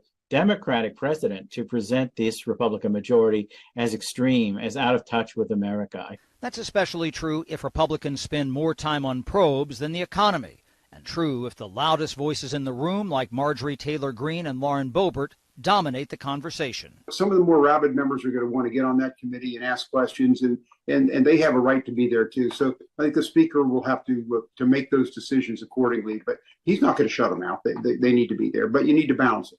Greene has already insisted she score a plum role in the GOP's investigations. She promised trouble for House Minority Leader Kevin McCarthy if he doesn't meet her demands. On Capitol Hill, Chad Pergram, Fox News. All right, taking a live now look from Las Vegas, but continuing on with our midterm coverage. We know that people across the country are taking advantage of early voting and are casting their ballots for the 2022 midterms, including in the battleground state of Nevada, where we're taking this live now look from. Fox News multimedia reporter Ashley Soriano reports from Las Vegas, where most voters in the state live. She followed Republican Senate candidate on a bus tour of rural Nevada. Let's talk about the impact that rural voters are having this midterm elections. We stopped in 13 rural communities across Nevada before stopping in Las Vegas this afternoon. Some of those areas have a population as small as 100 people. What we're hearing from some of these voters we spoke with is that they often feel overlooked in elections. Raise the bus, everybody! Candidates are squeezing in last-minute campaign events to target every voter. This week, U.S. Senate candidate Adam Laxalt drove 1,100 miles across the state in just 4 days. Fox News followed behind. One of the stops was Eureka, Nevada, a population of about 400 people. Our vote is just as important as anybody else's vote. We also swung by Yerington, Nevada, population about 3,000. It means a great deal that our little community, although small, will not be forgotten, and that he wants to be here, and I'm sure he wants to represent us in a manner that we'll all be proud of. Recent polls show the candidates are nearly tied. Laxalt has told voters to ignore those polls and instead get out and vote. Well, obviously, this is a small county, but every vote matters. If rural Nevada shows up and you vote at high numbers, we are going to win this race and we're going to flip this Senate seat. Can I count on you for that? Yeah. Top issues for these voters we spoke with include the economy, the border, crime, and fentanyl. The incumbent Catherine Cortez Masto has been holding events with other Democratic candidates, mostly in Las Vegas. We'll be covering some of those this weekend. In Las Vegas, Ashley Soriano, Fox News. Thanks, Ashley. We're taking a live now look from Pittsburgh, Pennsylvania, where Democrat John Fetterman and Republican Mehmet Oz are locked in a very tight race to replace retiring GOP Senator Pat Toomey. Fetterman has a 3-point lead over Oz. Fox News correspondent Brian Yennis has more. With just 4 days to go before Election Day, Senate candidates Democrat Lieutenant Governor John Fetterman oh my goodness, and Republican Dr. Mehmet Oz are making their final pitches to voters in Pennsylvania. I will be the 51st vote in D.C.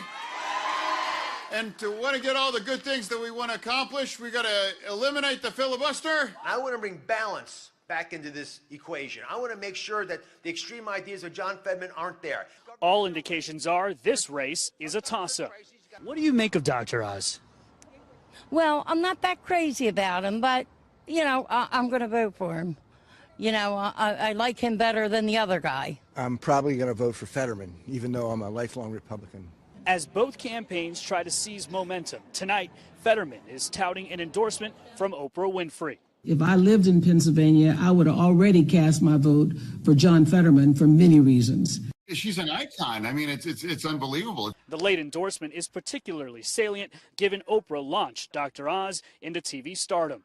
In a statement, the Oz campaign writes, Dr. Oz loves Oprah and respects the fact that they have different politics. In a new memo, the Department of State ordered all counties to segregate and not count all mail-in ballots that are either missing handwritten dates on envelopes or that have incorrect dates. We don't know exactly what wrong date is, whether it's not doesn't have the month or doesn't contain the year. We don't know what that is, so we're not going to make that determination without further guidance from the Department of State. It's a recipe for confusion, lawsuits, and delayed results, especially if the margin of victory is small. It's a close race. It's a jump ball. Whoever wins this jump ball could control the U.S. Senate, and with so much on the line, both parties are sending their all-stars to Pennsylvania. Former President Trump, former President Obama, and President Biden will be holding campaign rallies this weekend from Pittsburgh to Philadelphia. In Upper Darby, Pennsylvania, Brian Yennis, Fox News. And we're taking a live now look from New York, where it could be a pretty tight race for governor. Incumbent Kathy Hochul is facing off against Congressman Lee Zeldin. Our colleagues over at Fox 5 New York had a sit down with both. Here's that story. Congressman Lee Zeldin says voters are focused on two issues this year. A lot of people, you ask them, what's your most important issue? Just, man on the street, a woman on the street, ask somebody what's on the top of your mind. People are talking about crime and public safety. And crime especially is what Zeldin has centered his campaign on. The first day that I am in office, immediately after being sworn in as the next governor of the state of New York, I will be declaring a crime emergency here in the state of New York. Zeldin says this crime state of emergency would allow him to suspend the state's cashless bail laws. While murders and felony assaults are down compared to last year, the city is seeing a crime surge, with transit crime up more than 41% compared to last year. And according to Zeldin, the leading causes are bail reform and Manhattan District Attorney Alvin Bragg, who Zeldin says he would fire immediately. We asked Zeldin how he would tackle crime on the subway. I think that it's really important to have more law enforcement. I think it's important to enforce fair jumping. Day one memo of Alvin Bragg, he said that he wasn't going to enforce that at all. Some people, when they ride the subway, they're Jewish, they take their yarmulke off because they're afraid of being attacked. Zeldin says part of cleaning up the subway is also clearing out homeless individuals who are at times camped out next to or on the trains. You shouldn't be able to loiter and do that. The people, they're not clothed, they're laying down. This is not a place for people to be participating in activities other than moving from point A to point B. Zeldin has also focused his campaign on across-the-board tax cuts, saying he would get rid of the state's personal income tax and the estate tax. He also wants to make the state friendlier to businesses and have home ownership in reach for most New Yorkers. They want a good-paying job. They want to be able to afford to pay their bills. What is the American dream for that New Yorker? Often includes home ownership, wanting to have a family, wanting to be independent. Zeldin has been clear that he is pro-life, a position that his opponent, Governor Kathy Hochul, has criticized him for. But he also says he won't mess with New York's abortion laws already on the books. Would you use any sort of executive action to roll back any abortion protections in New York? My commitment is that the law that was passed a few years ago that codified far more than Roe, I will not change. While Zeldin was serving as a congressman, he did vote against certifying the 2020 presidential election. But when it comes to elections here in New York, Zeldin says he believes they are fair and free. New York actually has a lot of laws that are on the books to ensure election integrity. Now, I'm someone who does support voter ID, and even regardless of that conversation, if you just look at the laws that are on the books, there are actually a lot of laws to ensure election integrity that don't even exist in a bunch of other states. Hochul's campaign has also criticized Zeldin on his alleged ties to far-right groups. Zeldin took a meeting with the Long Island chapter of the Oath Keepers in 2015. Also volunteering for his campaign is a Long Island Loud Majority, which has been labeled an anti-government group by the Southern Poverty Law Center. We asked Zeldin about the Long Island Loud Majority and if he condemns right-wing extremism. I would just say it's important to meet some of these people, ask them 1,000 questions. And I'll tell you what, I've met a whole lot of people when your takeaway, Morgan's takeaway will not be that that person is a right-wing extremist. Zeldin has momentum on his side. While still trailing Hochul in the polls, Real Clear Politics has now labeled the race as a toss-up. We can be in charge of our own government. We need to take control of our own future as voters in these final days. Make sure we all come out and vote. I'd be honored to serve as New York's next governor, and I believe that I would do a great job. All right, we showed you all an in-depth look at key issues that Congressman Lee Zeldin is raising as he vies for New York governor against incumbent Kathy Hochul. Now let's listen into a few of her key issues as well. It'll be a reminder that the rights that were so long and hard fought for could be stripped away by a Supreme Court appointed by a president who never should have been there. That's what happens. That's what happens. That's what happens when complacency takes hold and people feel like, I don't need to vote because somebody else will do it. It doesn't matter. That's what happens when complacency sets in. You have rights that you counted on for over 50 years. My mother fought this battle. Reproductive freedom. I enjoyed the benefits of it. It was always there if I needed it. My daughter in her 30s, assuming it would be there for her, and my brand new grandbaby will not have the same rights that her great-grandma had. We've always been on the forward path toward progress. That's what defines us as a state. So, friends, it's up to us. How will we be judged by what we do in 2022?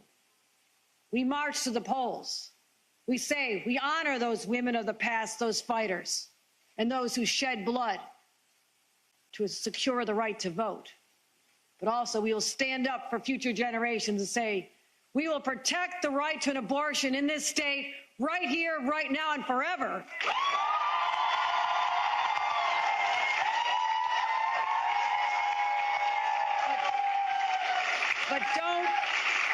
But don't take it for granted, because I've heard my opponents say, oh, don't worry.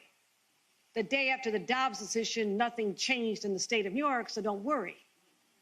You know why nothing changed in the state of New York? Because I'm the governor. That's why nothing changed. That's why nothing changed. I'm the governor.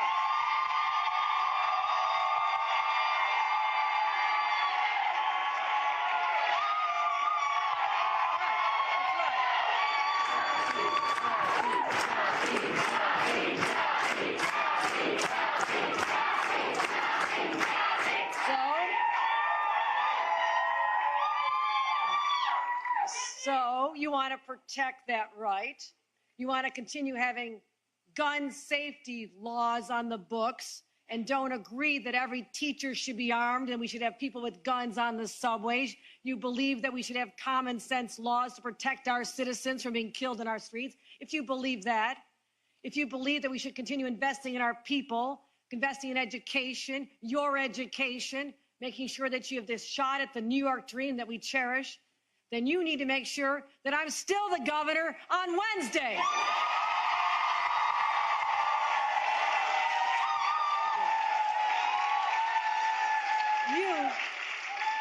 You have the power. You have the power. You have the weight on your shoulders. You have it in your DNA to continue that fight, that march forward. And don't you dare let future generations down because they're looking to you.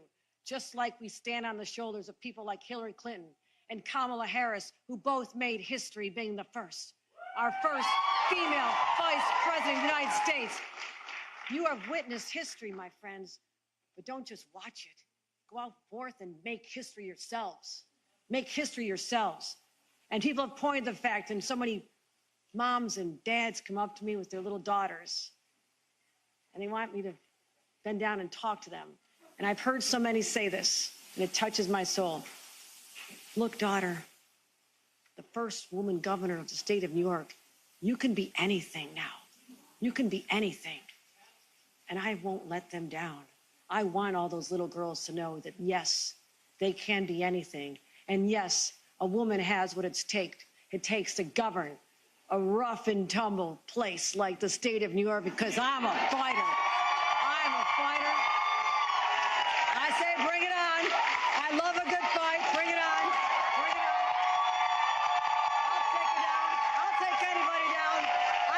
good fight. You know why I'm a fighter?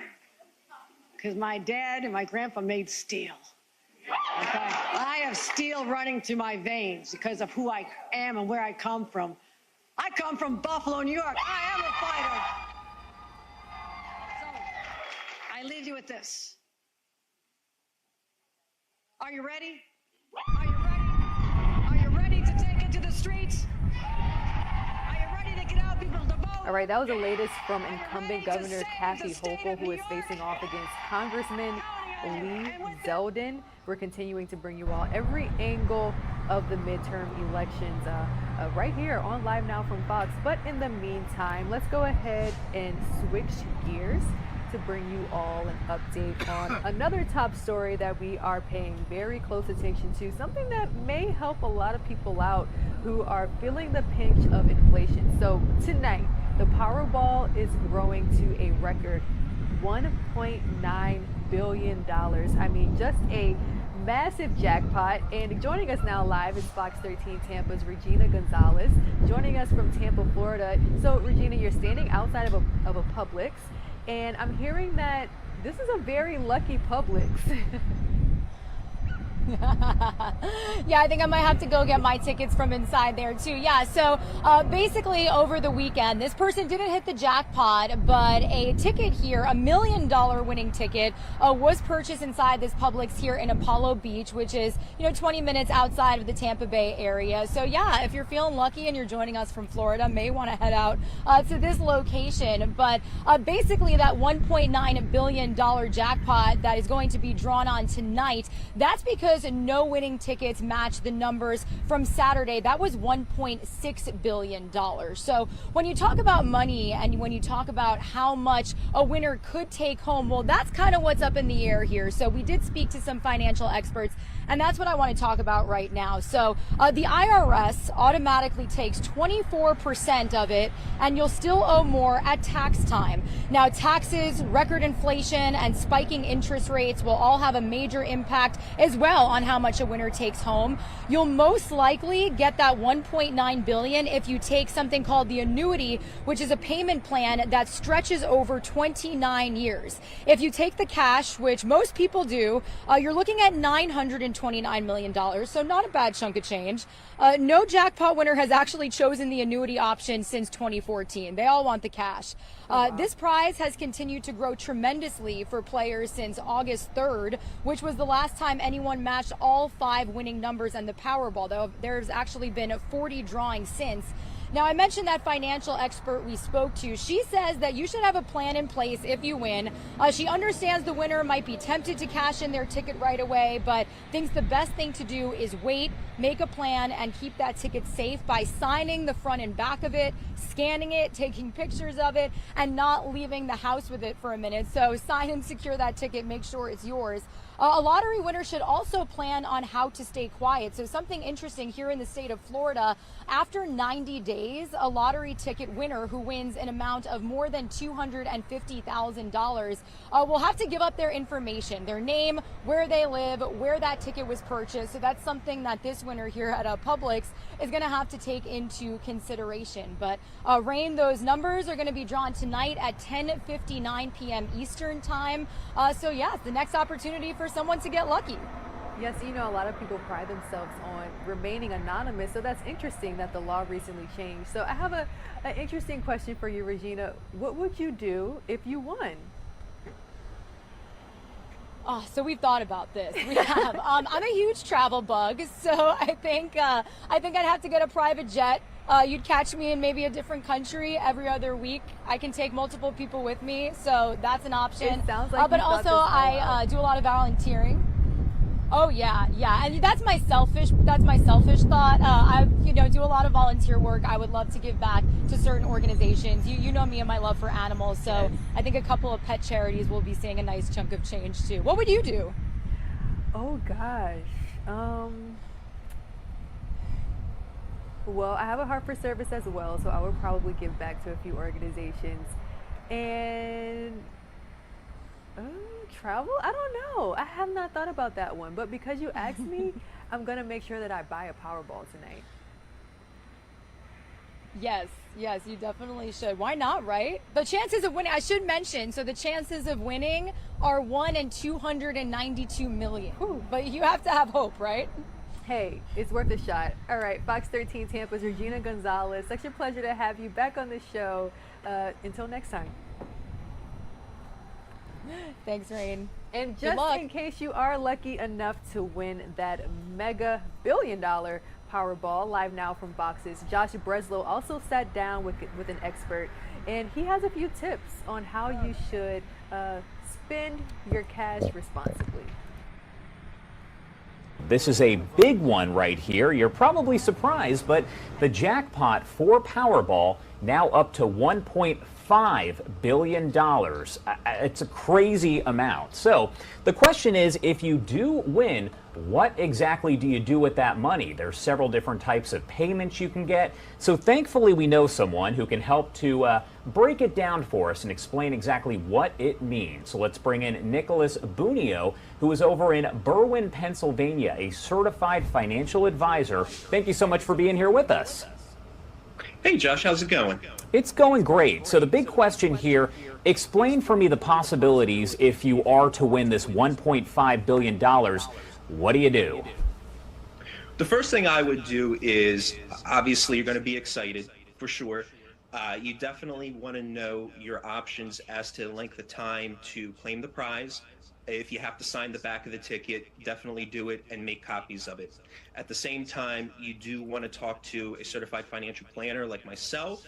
Find a CPA for your taxes and an estate planning attorney, simply because winning hundreds of millions of dollars is definitely going to be a huge life-changing event for sure. There's going to be tax implications, financial implications, as well as, depending on what state you live in, you might have to put down an address of where you live. You might want to consider finding a second place to live, just in case people try to track you down and hound you for money.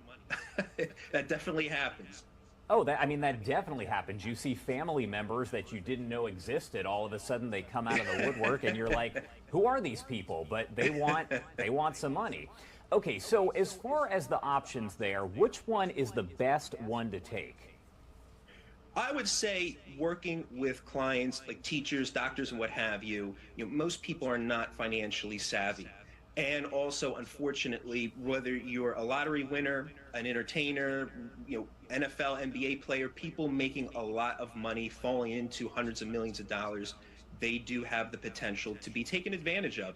People do make mistakes. I'm sure whoever wins this, $1.5 billion is going to want to buy a nice house, maybe some Ferraris or what have you. They might make financial mistakes, and if it were me, I would take the annuity option.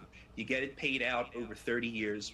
But you've got 30 years of potentially making financial mistakes that you can overcome. Taking the cash option, which is that lump sum option for whatever that number ends up being, it's going to be a couple $100 million. You could spend it all. And there's a lot of lottery winners who take the cash option and they just overspend it, and within a few years, it's all gone. And you hear those horror stories from people who say, I won the lottery and I'm actually worse off than I was before. What is it that actually leads to that? First of all, it's overspending for sure. They're buying 10 cars, multiple homes, what have you. And to be perfectly honest with you, it's also not just bad investment decisions. It's also, as you said, people are coming out of woodwork, friends and family who you never even thought of. Were there, are asking for money. Maybe you want to do the right thing and try to help out a friend or a family member, save their failing business, but millions of dollars later, it still goes bankrupt or what have you. It's overspending, making bad financial decisions, and, honestly, we've all made bad financial decisions here and there. So I'd rather hedge my bet and say, take the annuity option. You're still going to be a very wealthy person bringing in millions of dollars every single year. So I win all this money, what do I do first? I would definitely talk to a certified financial planner, a CPA, and an estate planner. You're going to have taxes to pay regardless of what options that you do. There's going to be income taxes, both federal and state. You might also have a tax to pay, depending on your state, for just winning the money, like a lottery tax. And you also might have an estate planning tax to worry about if you do one day pass away, who's going to inherit that money. Your kids, grandkids, I'm sure you don't want them to spend hundreds of millions of dollars either. I would definitely talk to those 3 type of people, and certainly work with someone that you trust. It's not just the designation or the title. Go with your gut instinct. If you feel like that person's just trying to work with you for your money, that's probably a bad sign. So I need a financial planner. Do you know a guy? Right here. That's good advice, yeah, for anyone out there. If you need one, there's one right there on your screen. Okay, so anything else that you want to add about this before I let you go? No, like I said, you're going to be excited whoever wins it, but take your time with it. Don't rush out to do something. And personally, if it were me, I would not make it public. You don't want to fall into that trap of, like I said, stars, entertainers, they're very susceptible to people taking advantage of you. I would not make it public. I would keep it as quiet as possible. All right, Nick, thank you so much. I appreciate you joining us to kind of break it down for us. Have a great day. You too. All right, again, a record-breaking Powerball drawing will take place tonight. $1.9 billion. That's a lot of money. All right, we're quickly approaching the 9 a.m. mark here on the East Coast. Let's take a quick break. We'll be right back.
Welcome back to Live Now from Fox. It's time now 9 a.m. Eastern Time. We are continuing to cover all things midterm elections. Let's take a look back as Vice President Kamala Harris made a few remarks on Sunday at a Democratic Party convention in Illinois. We'll listen into her remarks, and then in just a bit we will get a live announcement from incumbent governor of Georgia, Brian Kemp.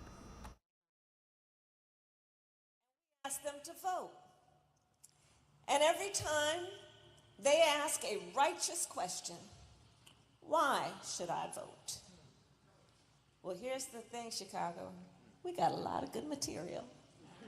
We got a lot of good material. Because we have to remember the last election in 2020 when you sent Joe Biden and me to the White House.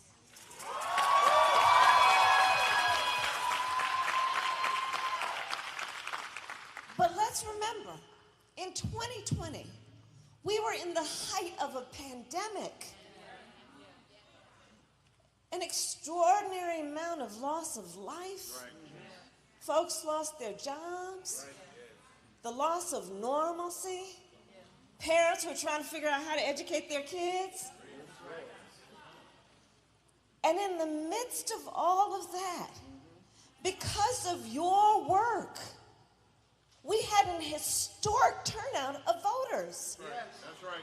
An historic turnout of young voters in 2020 because of your work.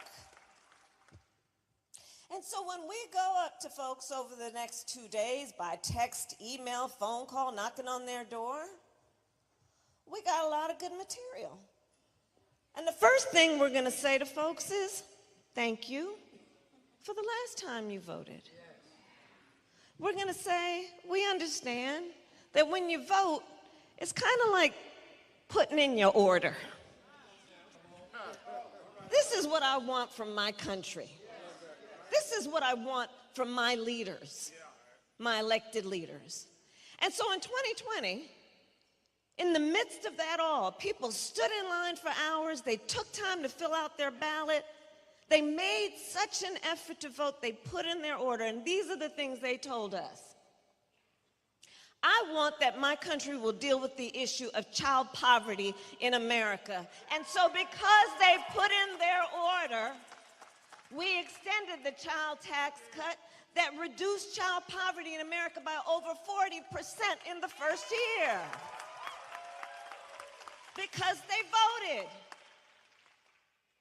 They said, I want to know that you're paying attention to me as somebody who is parenting a child because it's expensive. And they put in their order. And so we were able to put in place a tax cut. And now parents will get up to $8,000 more in their pocket to help cover the cost of food and medicine and school supplies for their children. They put in their order. They said, look, so many students are saddled down with student loan debt, holding back their opportunity to start a family, buy a home, pay the rent. They said, we need some help with that. And they put in their order, and in spite of all the Republicans who criticized us, we reduced student loan debt by up to $20,000. Because people put in their order. They said, y'all got to deal with these roads and bridges. Because you see, I have to drive on that and invariably get a flat tire, which my car insurance does not cover.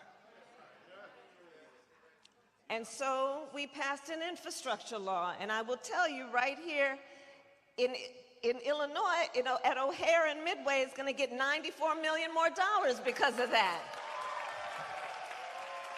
Cicero Avenue Bridge, $1.4 billion. Because people put in their order. People said, you know what? You Democrats did a great job in 2008, starting in 2008, reforming the healthcare system in America. But prescription medication is still too expensive. So they said, look, diabetes affects so many of our families.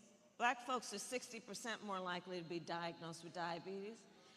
And it's not right that, in particular, our seniors have to make the choice about whether they fill a prescription that a doctor ordered because it will save their life, or pay for food or rent. And they put in their order and said, can you deal with that? And because they voted, we have capped the cost of insulin at $35 a month for those seniors. Because they voted. Because you voted and said, you know what? The pharmaceutical companies have been running the game for too long, jacking up the cost of prescription drugs. And it's about time we take that on. And because you voted, we are now allowing Medicare to negotiate against the pharmaceutical companies on behalf of 60 million Americans. And all our brothers and sisters in labor understand the power of collective bargaining. That's essentially what that was. People stood in those lines, took the time to vote, and said, you know what? It's about time we have a black woman on the United States Supreme Court.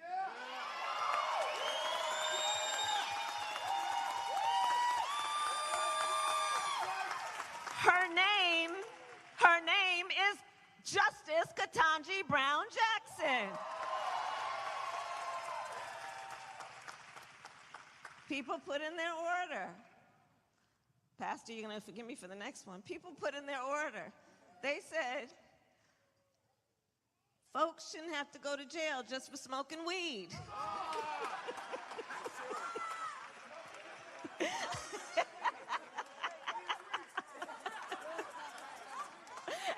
And it's legal here, by the way.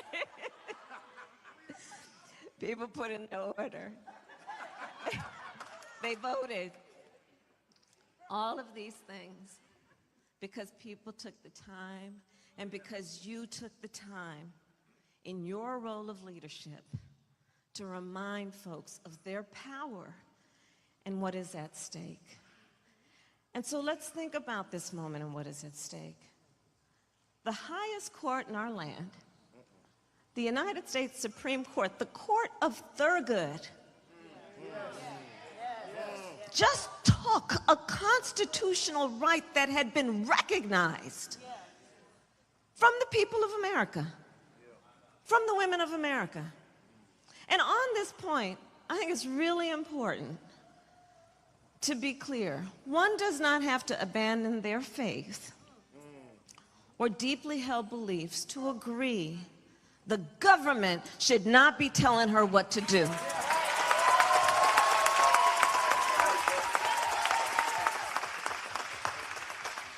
But because of that decision, now we are seeing laws being proposed and passed around our country that would literally criminalize doctors, nurses, and healthcare providers, literally being written, these laws, with jail time for people who provide reproductive health care.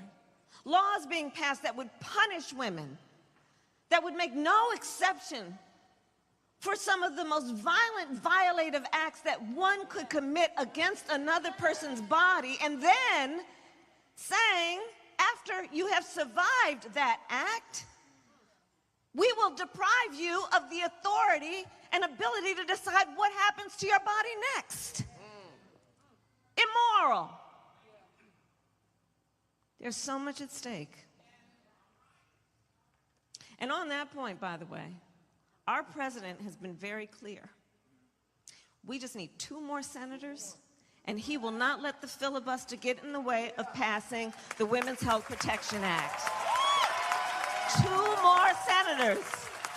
Send Tammy Duckworth back to the Senate, and we need 2 more, and you got some neighbors in this neighborhood around Illinois, including Fetterman. Let's get him elected. Call your friends, call your cousins, call your play cousins, call whoever you need to. Remind them what's at stake. And you know, on this point about the attacks on women's reproductive care, if you look at what the Dobbs decision, that Supreme Court decision said, it said, well, you know, we basically decided that it should go to the states, right? Which is why, of course, it is important that you have this governor and this lieutenant governor and Kwame Raoul as the Attorney General, who came to Washington, D.C. to lead on this issue with other attorneys general. And they said, well, it should go to the states. And these same people, out of one side of their mouth saying it should go out to the states, and out of the other side of their mouth are passing laws making it more difficult for people in the states to vote. That's what's happening. We need 2 more senators. Because in addition to the Women's Health Protection Act, our President Joe Biden has been clear, if we get 2 more senators, he will sign into law the John Lewis Voting Rights Advancement Act. 2 more senators. Not to mention these so-called extremist leaders, Republican Party leaders, saying that what's on the line if they win includes Social Security, Medicare. There is so much at stake in this election. And so here's the thing. As your vice president, I will tell you, I appreciate you. As Vice President, I have now met with over 100 world leaders, personally or by phone. Presidents, prime ministers, chancellors, kings. Here's the thing that we all know. When we walk into those rooms representing the United States of America, we walk into those rooms chin up, shoulders back, professing to represent the greatest democracy in the world, imperfect though we may be. And it gives us the authority then to talk about things like rule of law, human rights. But here's the thing about being a role model, which we all know. When you're a role model, people watch what you do to see if it matches what you say.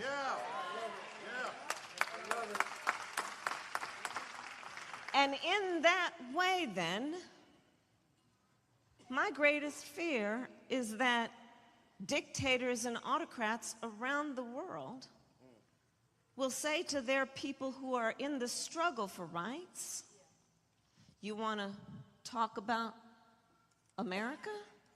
Well, look what they're doing. And in that way, what is happening here not only has a direct impact on the people of our nation, it very well will have a direct impact on people around the world. There's so much at stake. And you know, when we talk about, the governor talked about, the lieutenant governor talked about democracy being on the ballot, the president talks about it a lot, here's what I'd offer. I think the nature of a democracy is that there's a duality to it, two sides to it. On the one hand, when a democracy is intact, it is extraordinarily strong in the strength it can give its people to protect and fight for their rights, for equality, for justice. Incredibly strong. On the other hand, it is incredibly fragile. It is only as strong as our willingness to fight for it. And so fight we will. And so fight we will. And so fight we will. And this is a fight born out of love of country. We love our country. We know what we can do. We are prepared to stand. We are prepared to organize. We are prepared to talk to our neighbors and our friends. We know what we could do in 2 days. It's a long time if you pay attention every minute. And like the lieutenant governor said, when we fight, we win.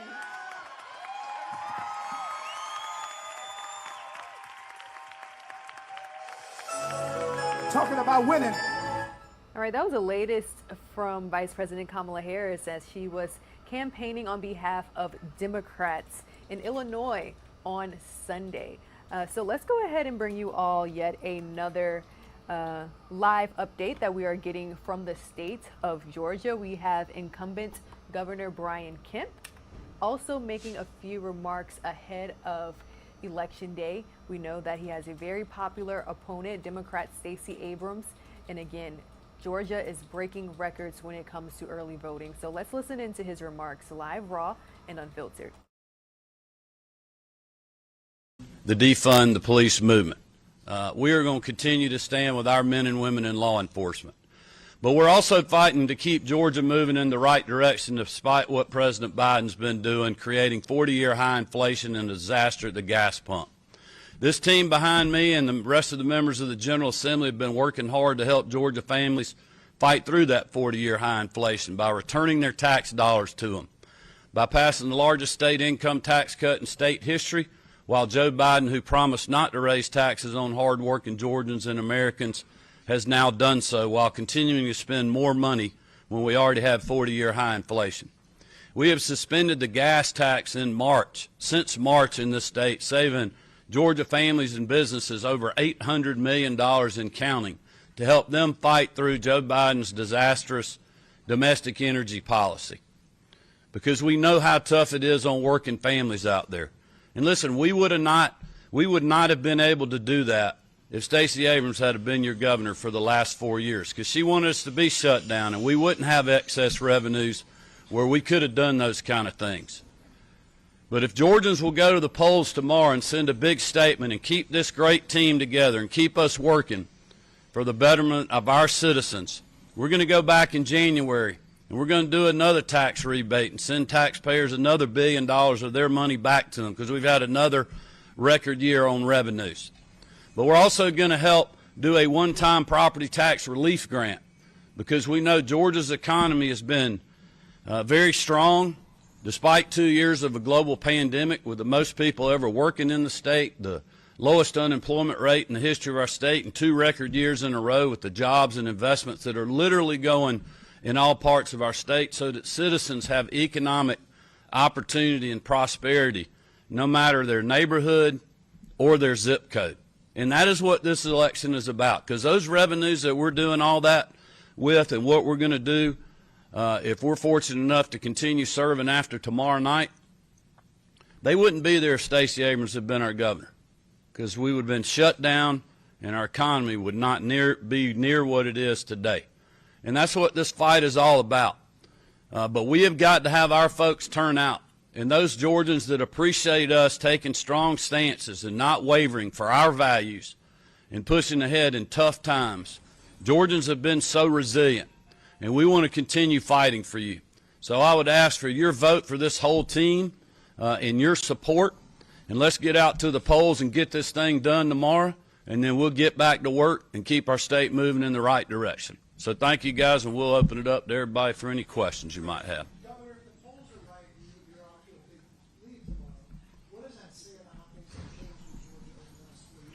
Well, I'm not worried about any polls, and I don't think anybody else is either. We are working like there is no tomorrow, even though there is, and we're going to be working tomorrow as well. We'll let the final poll be Tuesday, November the 8th, which is tomorrow. Georgians are the poll now. It doesn't matter whatever data's out there. Everybody's spinning data however they want.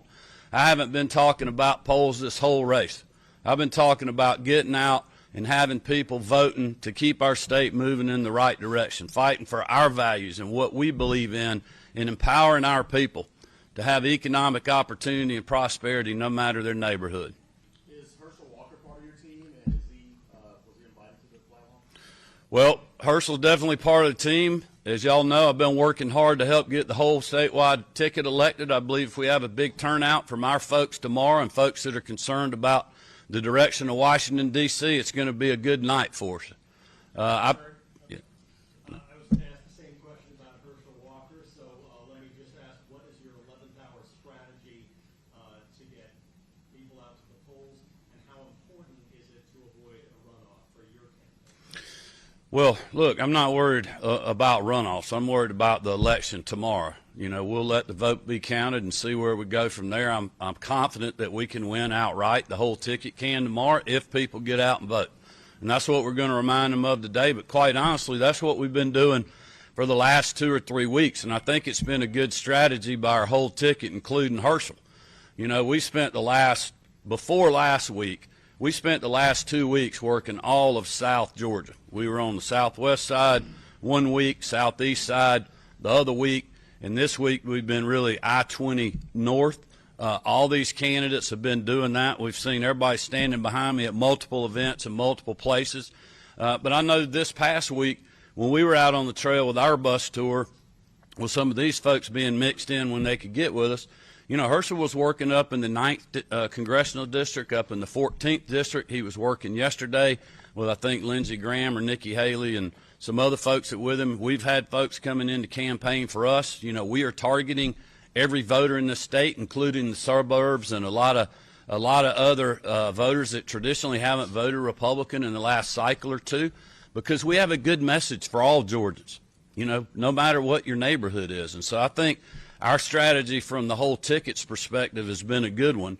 But we're also having an incredible ground game that I have put in and our campaign has put in to help everyone behind me and help Herschel and our whole ticket up and down the ballot. And that includes our legislators But we gotta finish the drill, as Coach Rick would say, and that's tomorrow. You know, we gotta keep working and reminding people this is an important election, not only for our state but for our country.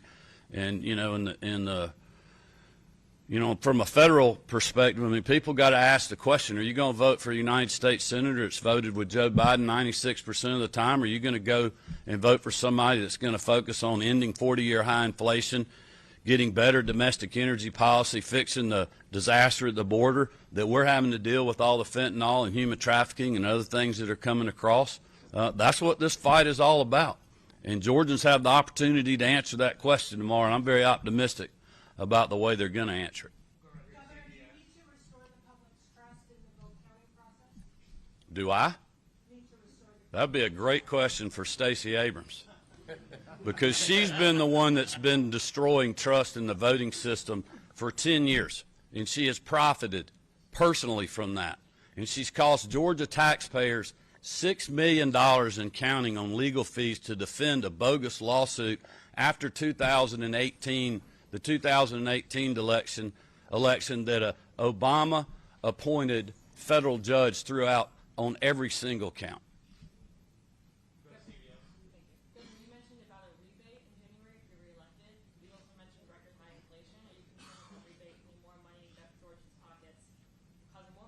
Well, that's why we're having to do this. It's because we have 40-year high inflation, and Joe Biden's been taxing our people, and so we're trying to use one-time money to help them fight through his bad policies.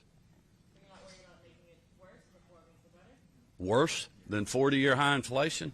I mean, I don't know how it could get much worse.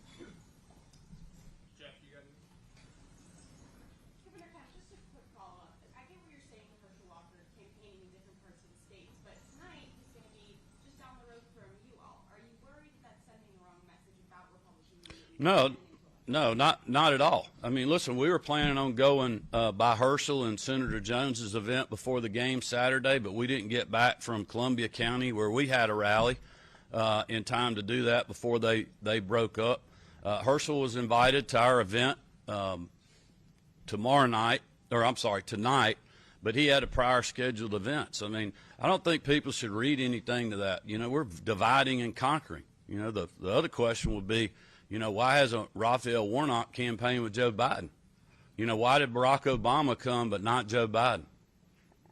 That's a pretty good question, too. We're going to wrap it here. Thanks, guys. All right, thank you.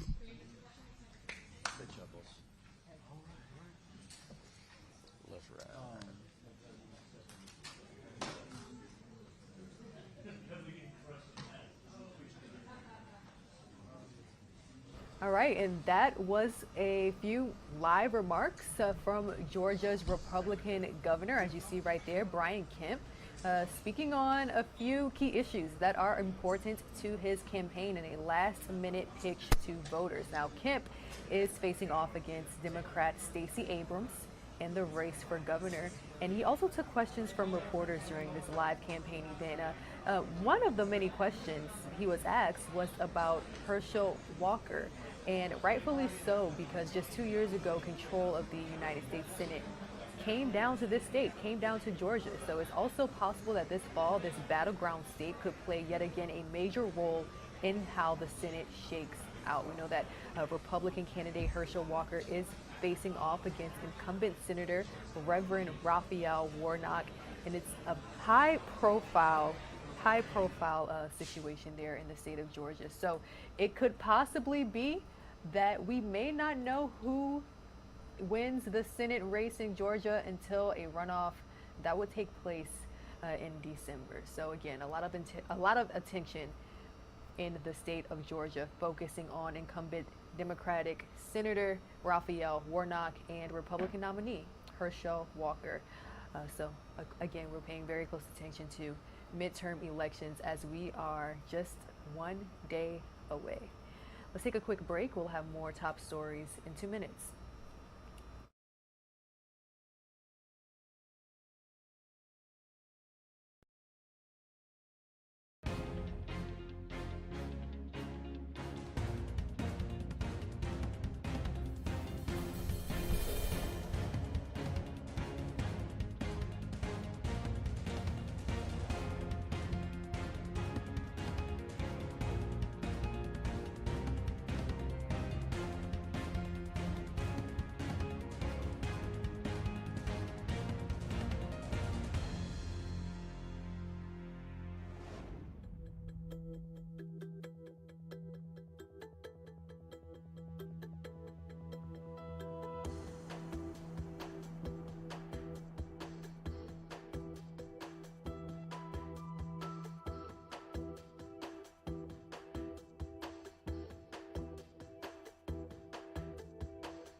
Welcome back to Live Now from Fox. Quickly approaching the 9:30 mark here on the East Coast as we take this Live Now look from Washington, D.C.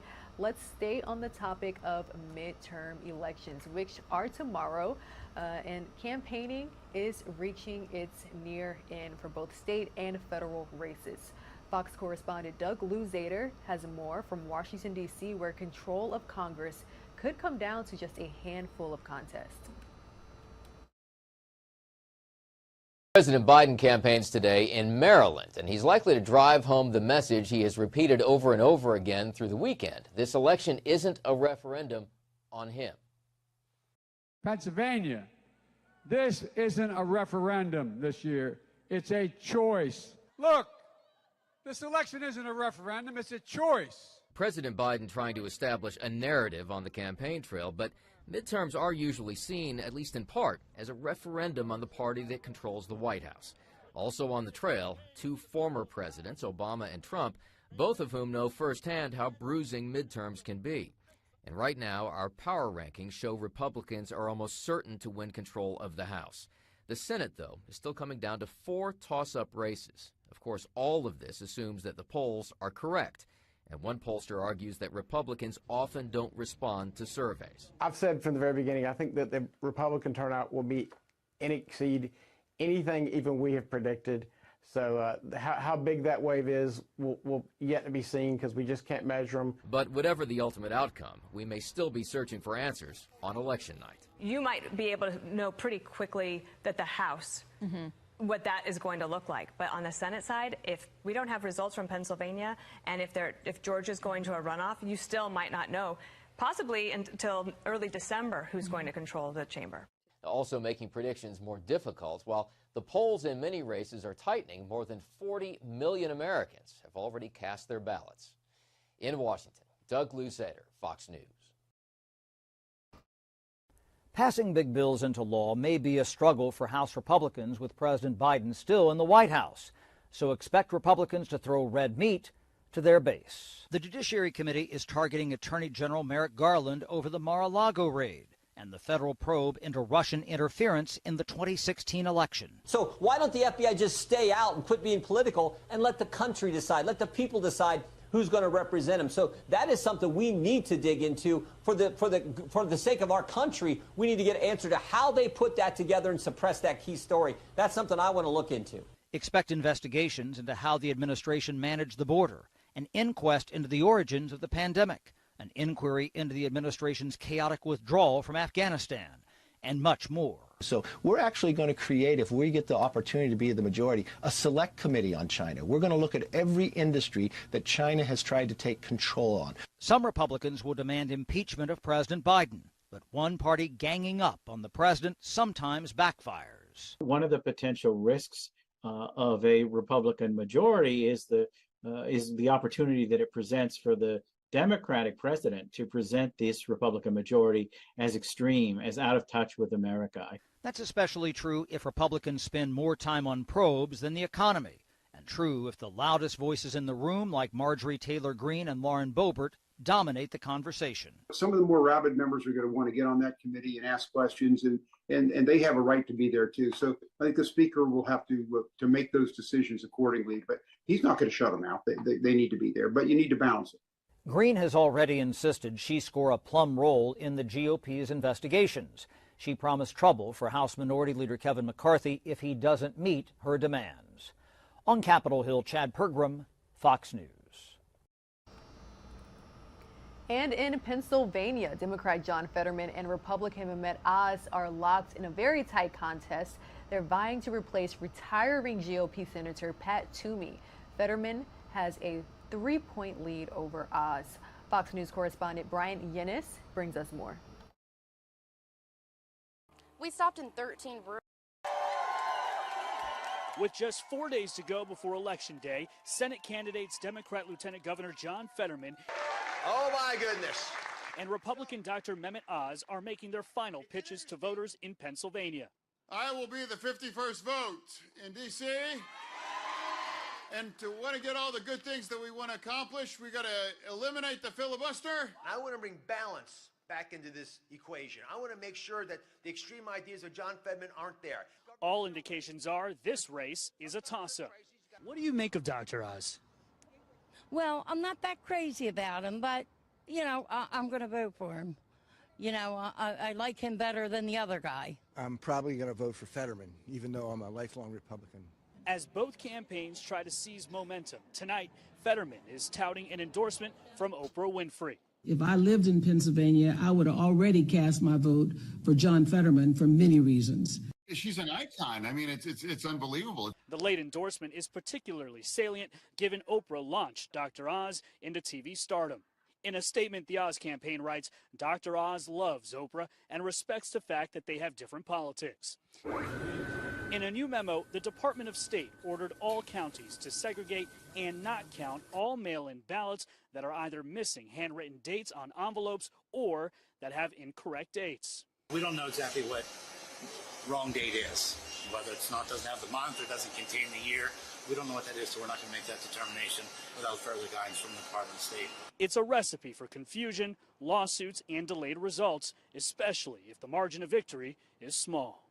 It's a close race. It's a jump ball. Whoever wins this jump ball could control the U.S. Senate, and with so much on the line, both parties are sending their all-stars to Pennsylvania. Former President Trump, former President Obama, and President Biden will be holding campaign rallies this weekend from Pittsburgh to Philadelphia. In Upper Darby, Pennsylvania, Brian Yennis, Fox News. Looking live from New York, where Kathy Hochul is vying to be more than a placeholder governor, but it is a tight race. Polls are showing that the race has narrowed in just a few days before tomorrow's election. Here's more. Congressman Lee Zeldin says voters are focused on two issues this year. A lot of people, you ask them, what's your most important issue? Just, man on the street, a woman on the street. You ask somebody, what's on the top of your mind? People are talking about crime and public safety. And crime especially is what Zeldin has centered his campaign on. The first day that I am in office, immediately after being sworn in as the next governor of the state of New York, I will be declaring a crime emergency here in the state of New York. Zeldin says this crime state of emergency would allow him to suspend the state's cashless bail laws. While murders and felony assaults are down compared to last year, the city is seeing a crime surge, with transit crime up more than 41% compared to last year. And according to Zeldin, the leading causes are bail reform and Manhattan District Attorney Alvin Bragg, who Zeldin says he would fire immediately. We asked Zeldin how he would tackle crime on the subway. I think that it's really important to have more law enforcement. I think it's important to enforce fair jumping. Day one memo of Alvin Bragg, he said that he wasn't going to enforce that at all. Some people, when they ride the subway, they're Jewish, they take their yarmulke off because they're afraid of being attacked. Zeldin says part of cleaning up the subway is also clearing out homeless individuals who are at times camped out next to or on the trains. You shouldn't be able to loiter and do that. The people, they're not clothed, they're laying down. This is not a place for people to be participating in activities other than moving from point A to point B. Zeldin has also focused his campaign on across-the-board tax cuts, saying he would get rid of the state's personal income tax and the estate tax. He also wants to make the state friendlier to businesses and have home ownership in reach for most New Yorkers. They want a good paying job. They want to be able to afford to pay their bills. What is the American dream for that New Yorker? Often includes home ownership, wanting to have a family, wanting to be independent. Zeldin has been clear that he is pro-life, a position that his opponent, Governor Kathy Hochul, has criticized him for. But he also says he won't mess with New York's abortion laws already on the books. Would you use any sort of executive action to roll back any abortion protections in New York? My commitment is that the law that was passed a few years ago that codified far more than Roe, I will not change. While Zeldin was serving as a congressman, he did vote against certifying the 2020 presidential election. But when it comes to elections here in New York, Zeldin says he believes they are fair and free. New York actually has a lot of laws that are on the books to ensure election integrity. Now, I'm someone who does support voter ID, and even regardless of that conversation, if you just look at the laws that are on the books, There are actually a lot of laws to ensure election integrity that don't even exist in a bunch of other states. Hochul's campaign has also criticized Zeldin on his alleged ties to far-right groups. Zeldin took a meeting with the Long Island chapter of the Oath Keepers in 2015. Also volunteering for his campaign is a Long Island Loud Majority, which has been labeled an anti-government group by the Southern Poverty Law Center. We asked Zeldin about the Long Island Loud Majority and if he condemns right-wing extremism. I would just say it's important to meet some of these people. Ask them 1,000 questions. And I'll tell you what, I've met a whole lot of people when your takeaway, Morgan's takeaway will not be that that person is a right-wing extremist. Zeldin has momentum on his side. While still trailing Hochul in the polls, Real Clear Politics has now labeled the race as a toss-up. We can be in charge of our own government. We need to take control of our own future as voters in these final days. Make sure we all come out and vote. I'd be honored to serve as New York's next governor, and I believe that I would do a great job. All right, that was the latest from Congressman Lee Zeldin, who is vying to be the next governor of New York. Representative Zeldin making his case on reducing crime. And he's also been very vocal about his support for arming teachers to increase school safety. So we gave you an in-depth look at Congressman Zeldin's key campaign issues. Now let's go ahead and revisit a few remarks from incumbent Governor Kathy Hochul.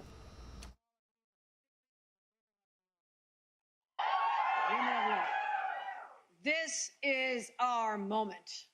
This is when we think of the ghosts of the past. The women who gathered in 1848 in a place called Seneca Falls. And I've often wondered how, without the benefit of social media, how they all knew to gather in one place. 300 people found their way to a place that became the intersection of rights. Native American rights, abolitionists, women's rights. It all came together in this small community in upstate New York. And if you've not been there, you need to go there. You need to go there. But I think about it often, and we were there recently, Hillary Clinton and I, talking about the legacy we've inherited. What is on our shoulders as the women of today? Because those women back then were so brave and so audacious. They went against the tides of their time. They were ridiculed and spit upon and jailed because they had the audacity to say, we have rights and we have a right to fight for them. And if you read the Declaration of Sentiments, it's written on the wall, and you can feel their disdain dripping with every word, saying, we are sick and tired of being the properties of men. We want to have the chance to be free. We want to vote. And that happened nowhere else but right here in the state of New York. Right here in New York. And it was a long journey for that right to vote. Many, many decades. But New York was one of the first, 3 years ahead of the rest of the nation, to say that women would have the right to vote in this state. And again, later, finally, women of all colors could vote as well. It took till 1964. We finally achieved that goal that was so elusive for so long. And when it came to other rights, reproductive freedom, the right to decide whether you can make a decision about your own body, New York again was 3 years ahead of the rest of the nation. It took till Roe v. Wade. We were already 3 years ahead. And I've always been proud of the fact that we've led these movements, women's rights, LGBTQ rights, labor rights, environment. It all started in nowhere else but our state. So I put that on all of you, especially the young people. I want you to feel the weight on your shoulders as you march out of here with that determination, the guts and courage that all of those who came before us had and passed down this gift to us. In fact, they've not only passed down a gift, they've passed us the torch. And today we hold that torch in our hands.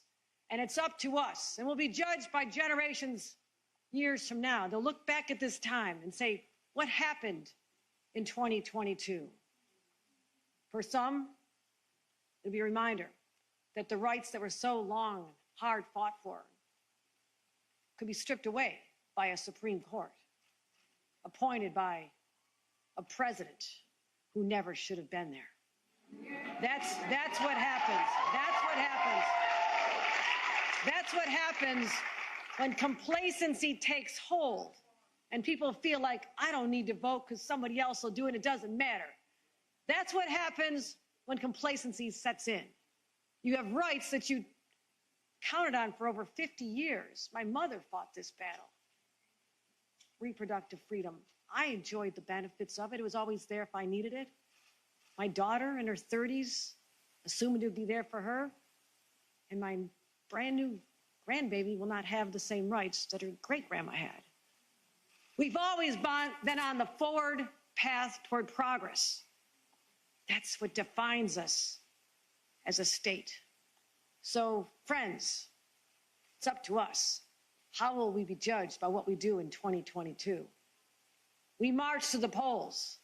We say we honor those women of the past, those fighters, and those who shed blood to secure the right to vote.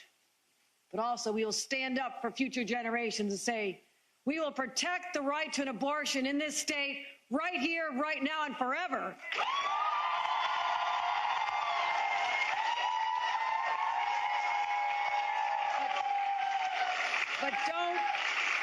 But don't take it for granted, because I've heard my opponents say, oh, don't worry.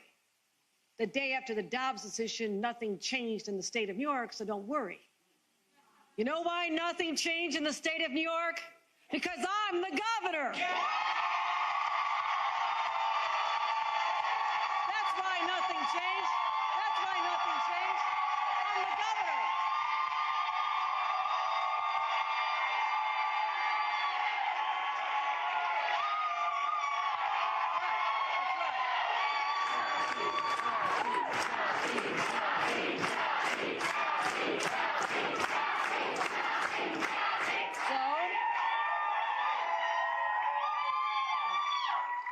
So you want to protect that right. You want to continue having gun safety laws on the books and don't agree that every teacher should be armed and we should have people with guns on the subways. You believe that we should have common sense laws to protect our citizens from being killed in our streets. If you believe that, if you believe that we should continue investing in our people, investing in education, your education, making sure that you have this shot at the New York dream that we cherish, then you need to make sure that I'm still the governor on Wednesday.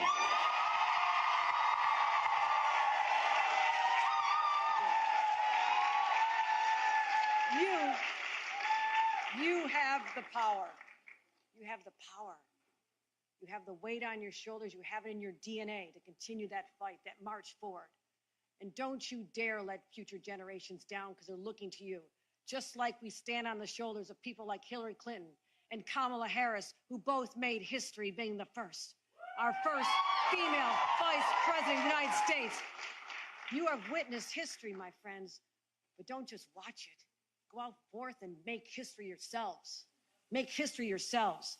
And people have pointed the fact, and so many moms and dads come up to me with their little daughters, and they want me to bend down and talk to them. And I've heard so many say this, and it touches my soul. Look, daughter, the first woman governor of the state of New York, you can be anything now. You can be anything. And I won't let them down. I want all those little girls to know that, yes, they can be anything. And yes, a woman has what it takes to govern a rough and tumble place like the state of New York, because I'm a fighter. I'm a fighter. I say bring it on. I love a good fight. Bring it on. Bring it on. I'll take it down. I'll take anybody down. I love a good fight.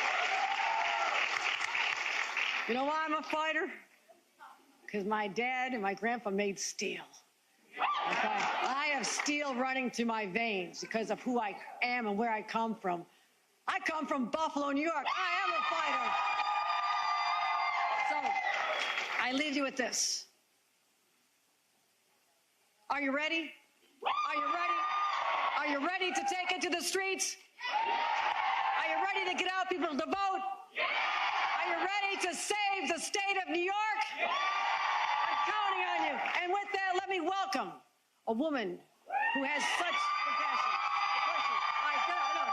A woman who I have long admired because she has been out there true. She's had to fight her way to the top. She has made history, but she's got a heart of gold. I've seen her in action. And let me tell you one story about our Vice President, Kamala Harris. She came to Buffalo after the massacre of 10 of my neighbors. A white supremacist radicalized on social media decided that he would take arms because at the time you could be 18 years old on your birthday and walk in the store and buy an AR-15. He went to Buffalo because he was looking for the place with the highest concentration of people of color from his home. And he slaughtered my neighbors 10 minutes from where I live. And Vice President Harris came and she met with the families. She went to the funeral and she didn't even ask to speak. They wanted to just be there out of respect. And she was called up to speak and she gave the most heartwarming, uplifting remarks about how you take that pain and you turn it into action. And I listened to her and I went back to Albany. I said, we must have action for these people. We must have action for this community. We must have action for New Yorkers. And what we did was he changed the laws. We stood up and we said, no more can this happen in a state like New York. And we took away the ability for an 18-year-old to buy that weapon. We said we're going to enhance our state. We changed the laws and we want to keep those laws in place. And I thank Vice President Harris for not just making history, but for really making a difference. Ladies and gentlemen, it is my high honor to introduce the first woman Vice President of the United States. All right, that was the latest from incumbent Governor Kathy Hochul making her last-minute pitch to voters. We know that she is facing off against Congressman Lee Zeldin, who is making key issues a part of his campaign include reducing crime and providing safety to students in schools. The time is now 9:50 a.m. Let's take a quick break and we'll have a recap of the stories that you see on your screen in 2 minutes.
Welcome back to Live Now from Fox. Moving right along with our top stories, the new Twitter owner, Elon Musk, will not allow impersonator accounts on its site unless they agree to a specific policy. Musk says that anyone engaging in impersonation on Twitter without clearly specifying that they're doing a parody will be permanently suspended. Musk says that warnings were issued under the old system, but no warnings will come under this new system.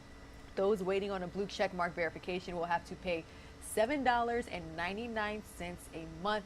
Musk says that he wants Twitter to be the most accurate source of information about the world, but he has not yet clarified just how that will take place. Here's more. Just over a week into Elon Musk's tenure at Twitter, it's still unclear what kind of platform it will be under his watch. Friday saw the biggest changes yet at the social media giant after the company laid off nearly half of its workforce. Employees learning of the development via a mass email. I found that my work laptop was remotely wiped and access to Slack and Gmail revoked. Musk has vowed to loosen the platform's restrictions on speech, but it's still unclear exactly what that will look like. More than a dozen advocacy groups have written an open letter to Twitter's top 20 advertisers, asking them to put their deals on hold or pause until Musk clarifies what changes he plans to make. This doesn't seem right because we've made no change in our operations at all. Moderation rules and hateful conduct rules have not changed, and we're continuing to enforce them. The New York Times reports that Musk's planned changes to verified users won't come until after the midterms. Musk wants to charge those users a monthly fee for the privilege of that blue checkmark, an idea that's gotten a mixed reception.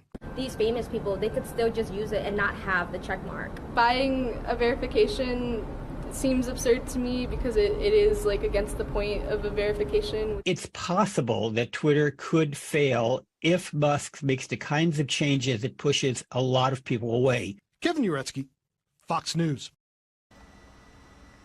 In other news, there was a brief hearing for the man accused of attacking Speaker of the House Nancy Pelosi's husband about a week ago.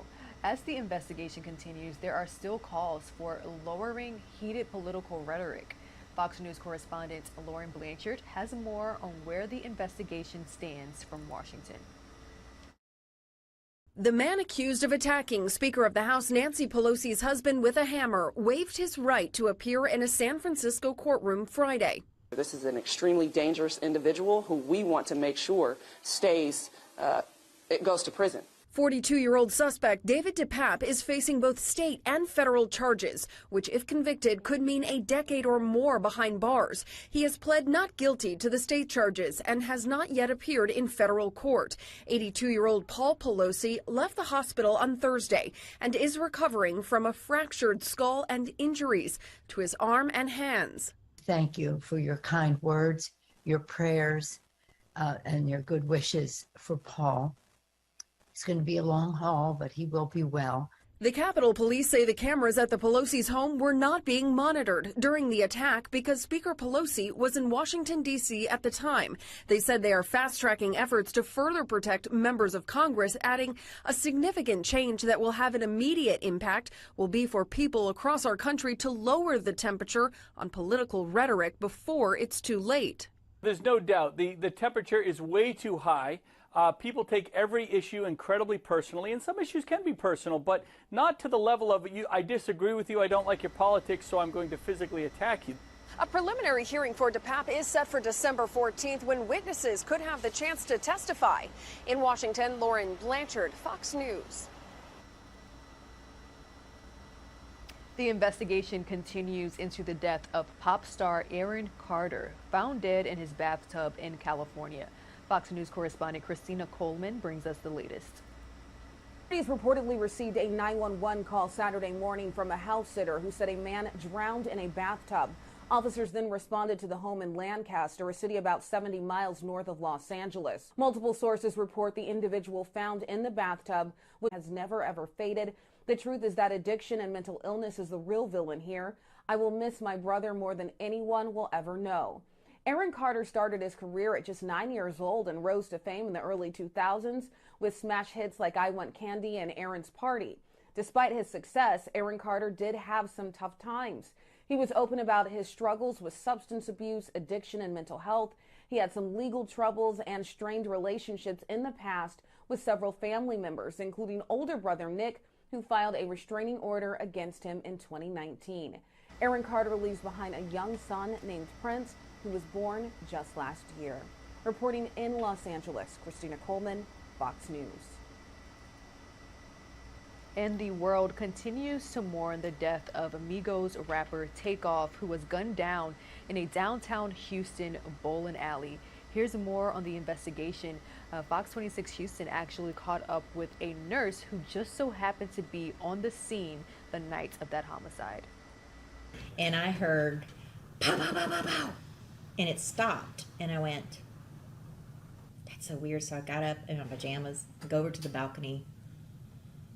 My neighbors were underneath me. I said, did y'all hear that? A little after 2:30 a.m. on Tuesday morning, a local nurse we'll refer to as Jane heard the gunshots from the Green Street entertainment area. She lives nearby. She says her faith and her 30 years of nursing experience compelled her to run towards the scene. She heard Takeoff's uncle and Migos bandmate Quavo screaming for help and seeing the 28-year-old on the ground with a gunshot wound to the head. I looked at him. His head was this way and up, and his eyes were rolled back and fixed. The uncle was very distraught. I mean, after I told him, I said, no. And I started crying, and he grabbed me, and he's like, please, please. And I started bawling. Many social media comments from fans questioned her decision, wondering why she didn't perform CPR. That would not be appropriate, especially with a gunshot wound.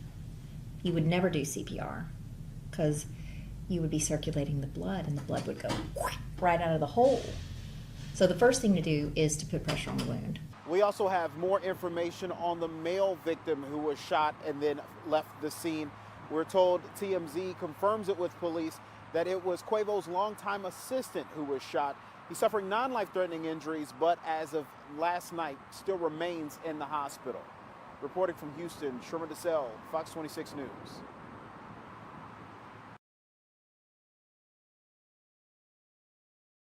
I grew up on the music. I am still into the music. That's my bro, he know the lingo. At the age of 48, Andre Dickens on Instagram spoke as a fan of Migos, the rap group, and as a friend of the members shaken by the violent death of a group member, Takeoff. The Migos are amazing contributors to culture, amazing contributors to Atlanta. And you got Takeoff, who's humble, quiet, introspective. And as we grieve right now, I know the community's loss is real, it's big. I feel the loss of Takeoff.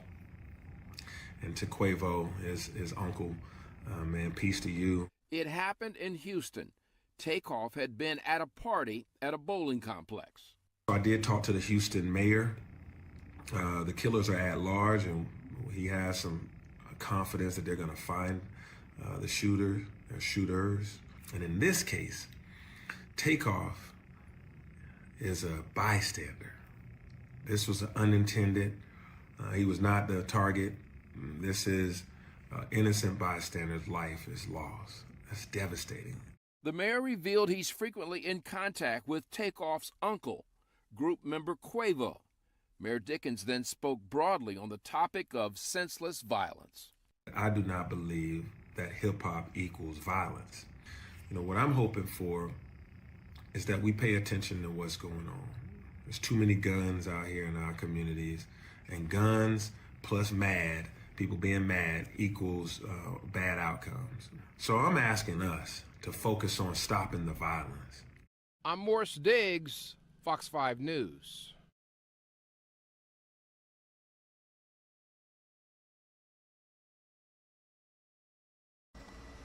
And regional levels, as well as between public and private sectors, in order to target opportunities and match up resources. From the House of Commons, we're listening in as the lawmakers make a few remarks about service members, the importance of service members ahead of Remembrance Sunday.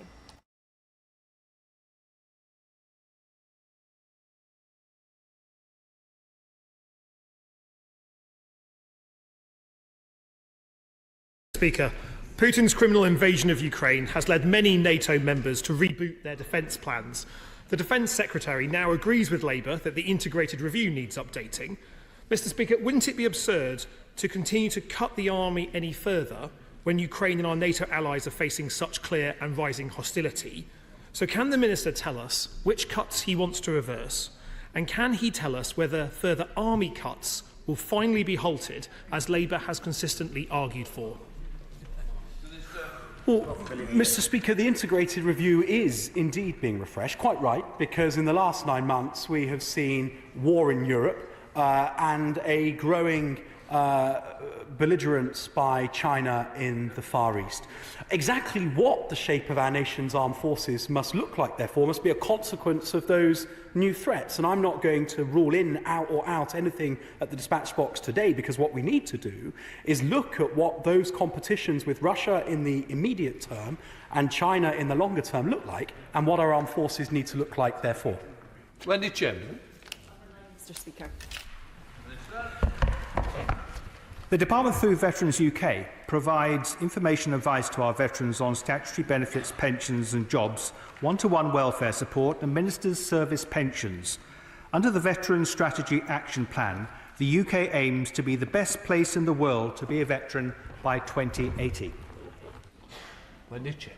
Thank you, Mr. Speaker. As someone who worked for the Career Transition Partnership, I know how much many employees value veterans and the service they then provide in employment. But too often charities are the ones who are left picking up the pieces. Charities such as One Pavement Away, who I met with a few weeks ago, who are specifically focused on getting veterans who are a long way from the job market into hard-to-fill vacancies. What more can the government be doing to support charities such as them?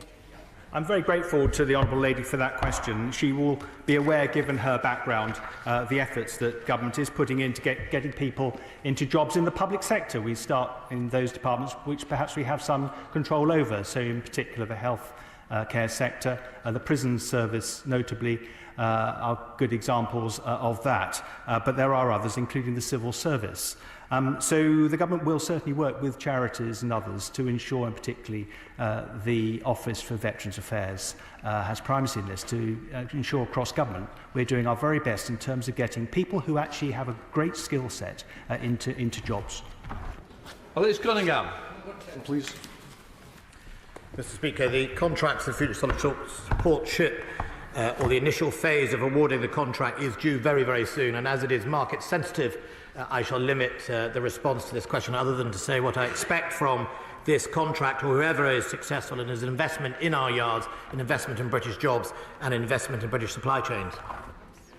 Thank you very much, Mr. Speaker. As a reporter for Radio Clyde in 1979, I remember standing underneath the two ships built for the Polish Navy as they were launched into the river. I needed to catch the sound effects. In those days, the UK and other governments had tremendous pride in our shipbuilding industry, but the Thatcher government devastated it. So why doesn't today's Tory government restore that pride? Commit, as the Minister has suggested, to building these ships in British yards, as the Labour Party would do, and provide those 6,000 jobs which could benefit communities across the country. Well, I'll slightly ignore the rewriting of history, other than to say we still take pride in the ships we build in this country. Some of our ships are the very best in the world, and we will continue to do so, unlike the Scottish Government that seems to think it can't make its own ships in Scottish yards, but makes them in foreign yards. Shadow Minister Chris Evans. Thank you, Mr. Speaker, and can I welcome the new Minister, the member for Cheltenham, to his place. I know his constituency very well, having finished a distant third there in 2005. I only have warm memories of that constituency. But can I pay tribute to him by saying we've worked together in the past on issues like Down syndrome, which have affected both of us, and I look forward to continuing working with him in the future. The Fleet Solid Support Contract presents a huge opportunity to the British shipbuilding industry, as well as providing a shot in the arm for British steel if the government would commit to building British by default. However, the GMB Union have raised concerns that only significant parts of the build and assembly work will be carried out in this country rather than all the work. Will the Secretary of State address what the term significant means in a practical sense? And if a foreign manufacturer does win the contract, how will our sovereign defence manufacturing capabilities be protected?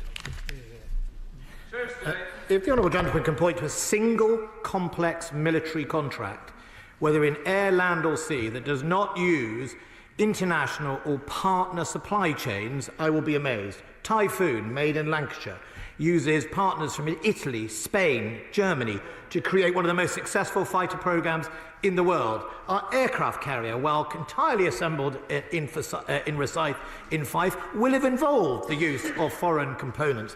Complex military machines that keep us at the cutting edge of the world involve international collaboration. That's the difference between us and Russia, that has the Stalin taxi factory attitude and ends up with rubbish equipment. We end up with the best, because I also have the duty of giving the best to the men and women of the Royal Navy. I will find a contract that delivers the best, supports the civil base and supports British manufacturing, but I will not cut corners for party political ideology from the other side. Neil Hanby. Question 11, please, Mr. Speaker. Thank you, Mr. Speaker. The Ministry of Defence remains committed to delivering the planned remediation to Dalgety Bay and has worked closely with its partners in the Scottish Environment Protection Agency and Fife Council to facilitate this work. MOD and SEPA officials last met formally on the 24th of November last year to discuss this matter, and the intent is to hold another meeting before the end of the year. Thank you, Mr. Speaker. The people of Dalgety Bay in my Kirkcaldy and Cowdenbeath constituency have been living with radioactive waste on their shoreline since the Second World War. The Ministry promised the community, myself and SEPA, that remediation would be complete by September of this year, yet we continue to hear nothing from the MOD. Can the Minister update me as a matter of urgency on operational progress and ensure that the interests of my constituents are not lost in the chaos of this Tory government? I'm grateful to the honourable gentleman for his question, perhaps not a bit right at the end, but apart from that, so work has begun. It was suspended to take account of the nesting season, but I am in a position to say that this project, which incidentally is being undertaken at a cost of several £1 million, is expected to be completed by September 23. I'm very happy to liaise with him if he wants to come and discuss it with me. Andrew Slew. Number 12, Mr. Speaker. Mr. Speaker, can I firstly pay tribute to my honourable friend for his excellent, very comprehensive report. Families, as you will know, Mr. Speaker, are an integral part of the armed forces community. Our evolving assistance to them includes, for example, funding wraparound childcare, supporting children's education, and the employment of partners as societal expectations evolve and change. The Armed Forces Family Strategy, published in January, sets out the government's response to living in our shoes and sets the framework for the delivery of more sympathetic policies in relation to the armed forces families that are fit for the future. Will the government make public at each of these 6 monthly Service Family Steering Group meetings what progress has been made on each of the 106 accepted recommendations, and ensure that we have parity of esteem in the way that we look after both veterans and service families, a wonderful group of people on whom the defence of the nation depends? Yes, I'm very sympathetic to my honourable friend. We owe so much to our families, and he highlights that so very well in his report, if I may say so. Of course, we meet with service families all the time, and I'm more than happy to meet with him at any time to update what we intend to do as a result of his report, and indeed the Veteran Strategy published earlier this year, which of course covered many service families and members of the service community. Jardine. Much, Mr. Speaker. With regard to the report, in the pursuit of a recent constituency casework case, we learned that the Ministry of Defence is not able to decide whether to deduct earnings from service personnel in child maintenance cases, which is leaving some service families in very difficult situations. So can the Minister advise how the Ministry of Defence is ensuring that families get the support that they're entitled to? Well, I did, of course, outline some of the ways in which we've been supporting families in my earlier remarks. I would urge anybody in the service community that is concerned about their situation and want help to contact their welfare officer through the Veterans Agency. And the Veterans Gateway is an extremely good place to start. Tom Randall. 13, sir. Mr. Speaker, we work closely with international partners and Ukraine to ensure Ukraine receives the right equipment at the right time. Meetings such as the Ukraine Defence Contact Group and International Defence Coordination Centre help prioritise and coordinate efforts. The UK and international partners also train Ukrainian recruits in the UK. We receive regular feedback from the Armed Forces of Ukraine, which allows us to tailor courses to best meet requirements. From Randall.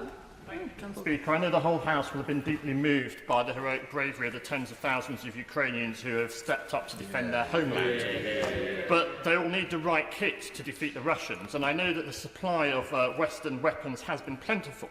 But can my right honourable friend confirm that the UK is working closely with our NATO allies and the Ukrainians to ensure that the training and equipment received is as useful as possible? Almost within days, Mr. Speaker, of the invasion, I convened a donor conference. At the first conference, we had nearly 30 nations. At 3 conferences later, when the United States chaired it in Germany, we had over 50 nations. We constantly work at that coordination, and we set up, well populated by United Kingdom forces, the International Donor Coordination Cell to make sure we get the right equipment to the right people in time. John Speller. Thank you, Mr. Speaker, but doesn't our ability to resupply the Ukrainians depend on us having a robust defence industry? Doesn't that depend both in facilities and also in skilled manpower? Doesn't that therefore depend also on orders in this country and absolutely demonstrate the folly of his proposal to offshore the purchase of the fleet solid support ships to Spanish shipyards? Well, the right honourable member has never answered the question I put to him at the House of Commons Committee, which is surely the most important thing, as he says, is whoever bids for these contracts, a range of contracts, commit to investing in skills in Britain. If they don't invest in skills, then what is the point in awarding it? I asked them that. Would he choose someone who invests in skills? No answer came from the right honourable gentleman. Classic union-paid claptrap. Duncan Baker. Number 14, please, Mr. Speaker. Mr. Speaker, we continue to apply an array of measures to support recruitment and retention and refine the armed forces offer. These include financial incentives, flexible service and an improved accommodation offer. A career in the armed forces provides all recruits with a wide range of opportunities to succeed. As one of the UK's largest apprenticeship providers, with over 80% of all recruits enrolling in apprenticeship programmes, we ensure that they have the right skills to carry out their role throughout their career and into civilian life. Duncan Baker. Thank you, Mr. Speaker. With war on the continent and a fragile peace in many parts of the world, our armed forces are more important than ever. And my constituency of North Norfolk has a very proud military history with a large number of veterans who care deeply about this. However, in the last 22 years, the inflow of personnel into UK regular forces has only been higher than outflow in just 6 years. Can my honourable friend assure me that the retention of personnel, which he mentioned in his answer, is seen as important as the recruitment? Well, my honourable friend is absolutely right.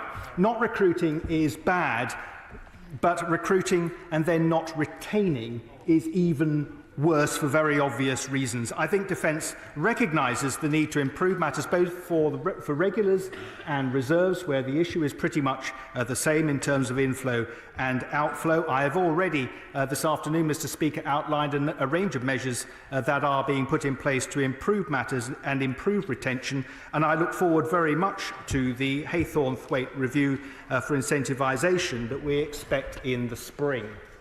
Neil, Carol Banahan. The very youngest recruits into the armed forces, 16, 17-year-olds, will attend the Army Foundation College in Harrogate. But there have been very concerning reports that an instructor at the college has been charged with more than 20 offences, including at least 5 sexual assaults against 16-year-old girls. Can the Minister detail to members here today how these young recruits are going to be properly safeguarded at the college? Sorry, I'm just a little bit concerned if somebody's being charged, we shouldn't be mentioning it could be sub judice. I'm really bothered. The safeguarding general issue, please. Minister. Keep off this. The matter is under review. I can assure the honourable lady of that. I can't comment much further than that. I hope that will satisfy her. Steel handle. Thank you, Mr. Speaker. Topical 1.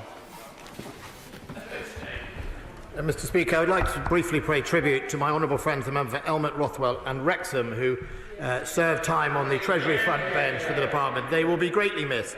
And I want to thank them for their effort and passion. And I know my honourable friend from Wrexham will continue to hold the Department to account on women in the armed forces. Her report is incredibly important.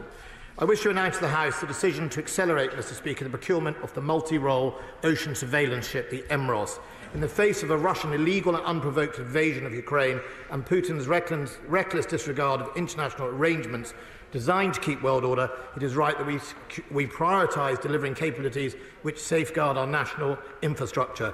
I'm clear that to effectively address the current and future threats, we will now invest in an Emros ships that protect sensitive defence infrastructure and civil infrastructure to improve our ability to detect threats to the seabed and cables. I have also therefore directed the termination of the national flagship competition with immediate effect to bring forward the first Emros ship in its place, and I shall make further announcements on our continued naval investment in the coming weeks. Thank you, Mr Speaker. A whistleblower has alleged that HMNB Clyde staff were recently moved from Building 201 in Coalport, where warheads are managed, to a Building 41 elsewhere due to a serious radiation breach. Can the Minister advise me of the following? How many such events have been registered in the past 3 years? How many such incidents have been reported to the public? And if not, can the Minister please set out why the people of Scotland, who are overwhelmingly opposed to weapons of mass destruction, are ignored by the Westminster parties, including his? The honourable member has read out a list of claims. I'll be happy to write to him to answer those claims. I suspect the people of Scotland now are rather thankful they have a nuclear deterrent in face of a very provocative Putin. Caroline Ansell. Thank you, Mr Speaker. I recently met with Help for Heroes and we spoke about the routine health assessment at the point of military discharge. Is there more that can be done at this point to pick up on mental health issues? It's a very defining moment. Really grateful to my honourable friend for her questions. Help for Heroes is one of our key charities. I visited them a while back in their premises near Salisbury, and I plan to meet with them again very soon. It's now mandatory for all armed forces personnel leaving the services to have a structured mental health assessment at their discharge medical examination. I'm very pleased to say that will highlight any unknown mental health needs and enable signposting and referral where necessary. And she will, of course, be aware of Operation Courage within the National Health Service. Secretary of State John Healey.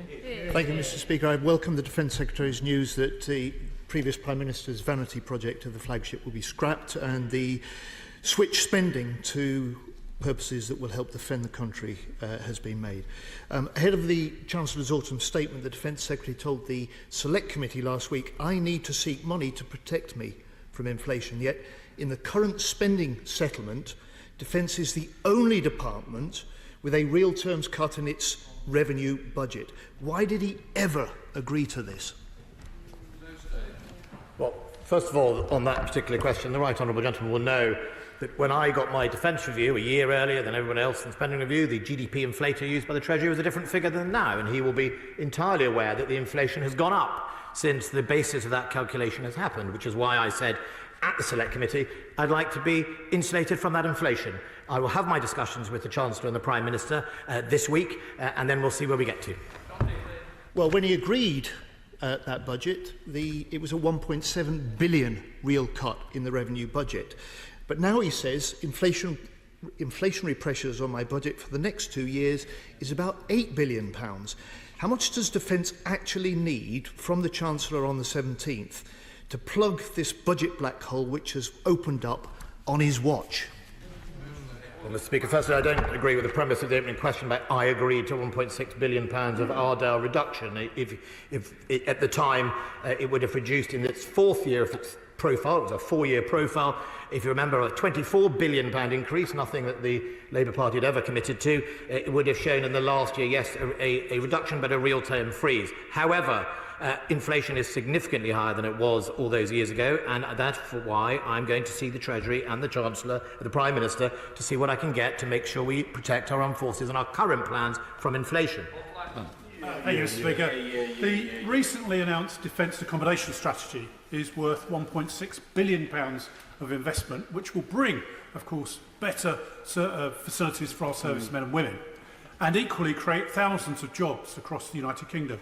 So can my right honourable friend confirm that notwithstanding the budget pressures, this will still be proceeding. Well, I'm exceptionally grateful to my honourable friend who takes very close interest in these matters, and I can say, having spent 4 decades occupying pretty shoddy accommodation across the defence estate, it gives me great pleasure to say that the new strategy will definitely improve the quality of life of our personnel. The Defence Accommodation Strategy commits to increasing the quality of homes, plus a fairer allocation process, and I think that's going to be game-changing. A safe, comfortable home is paramount to people's well-being, and these improvements will directly increase the quality of life for service people. Thank you, Mr Speaker. The scandal of the state of military accommodation continues. Almost a third of UK military homes need repair. Contracts worth £650,000 were let 6 months ago to resolve this, but it hasn't worked. When will the government bring these outsourced companies into line and repair the homes that our service people are living in? Well, I think what's more important to service people is the quality of homes that they occupy rather than who runs them. I have to say that the value of the Future Defence Infrastructure Services contract is £2.9 billion. That's just the core contract. That will sustain jobs right across the UK, and it will most definitely improve the quality of the housing that our service community occupies. I hope that will come as some comfort to her, because it represents a very significant investment indeed. Thank you, Mr Speaker. Will the Secretary of State please join me in thanking the 3,500 NATO troops, including many British troops who have been taking part in Operation Iron Wolf 2 in Lithuania, defending our democratic freedoms from hostile foreign powers? And does he agree with me that the future defence of the United Kingdom is best served by our continuing partnership with our NATO allies?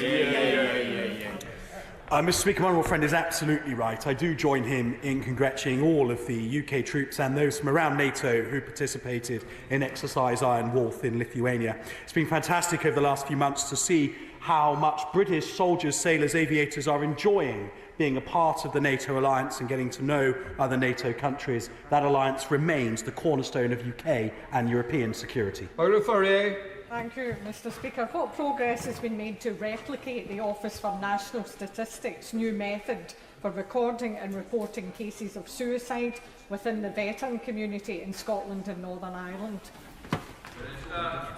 Well, thank you. I'm glad she's raised this, because she'll be aware that the ONS, with the Office for Veterans Affairs, working closely, so that for the first time we can record service people who have committed suicide. But her question gives me an opportunity, Mr Speaker, just to say that though we are incredibly concerned about anybody who ends up in this tragic situation, really we are, it would be wrong to suggest that the statistics that we have available to us at the moment suggest that the service population is particularly at risk. But there may be some granularity within that, which I'm very keen to explore.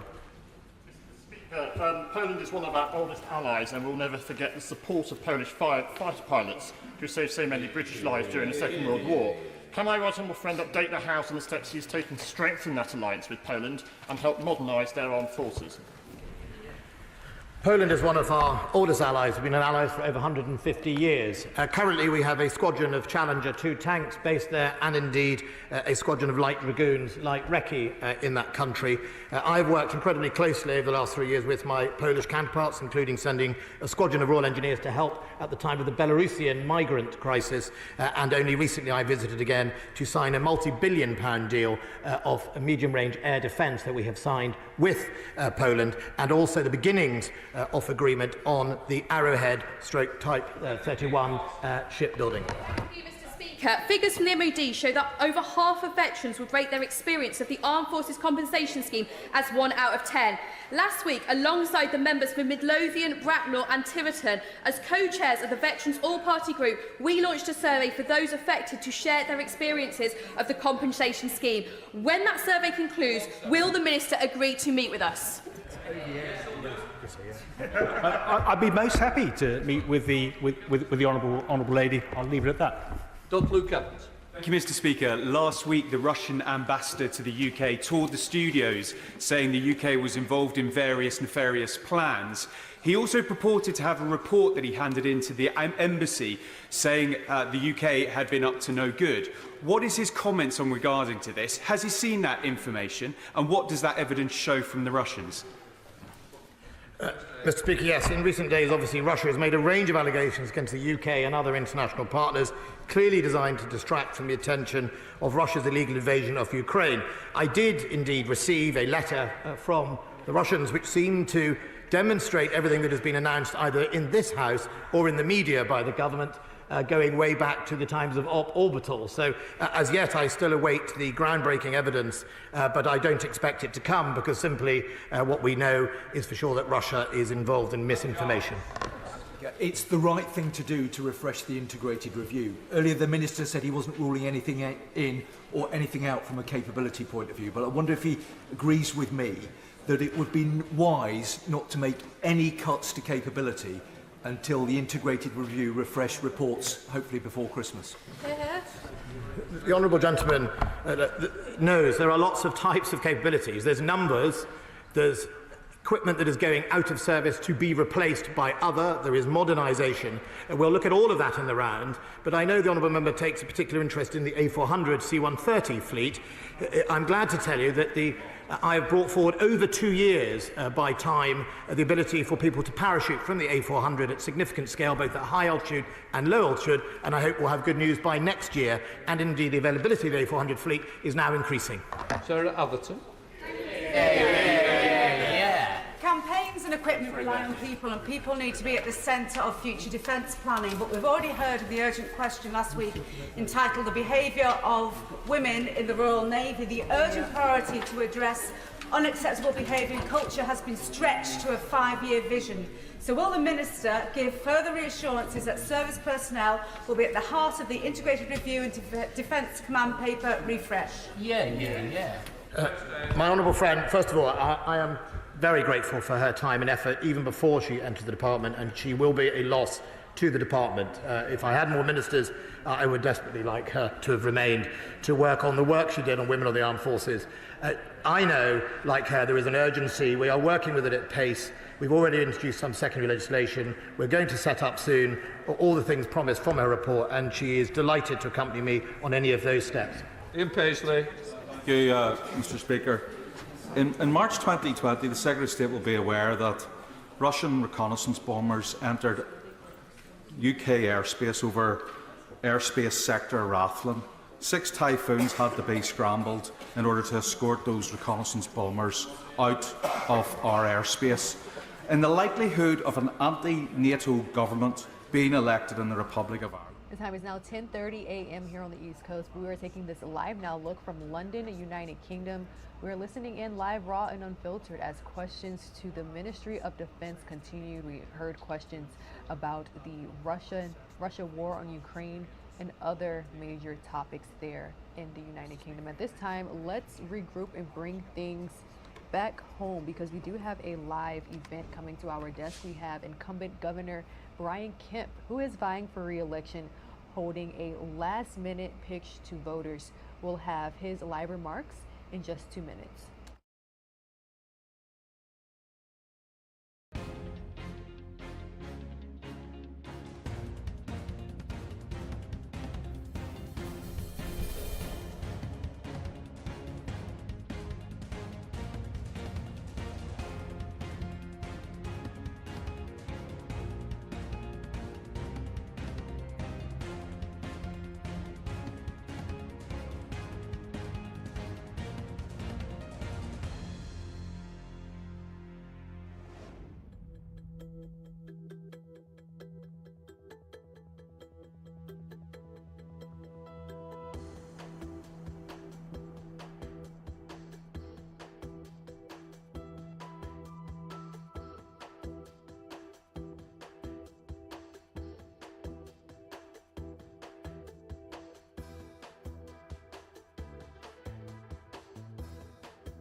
Welcome back to Live Now from Fox. We're listening in live, raw, and unfiltered as incumbent Governor Brian Kemp speaks to voters ahead of midterm elections. Let's listen in.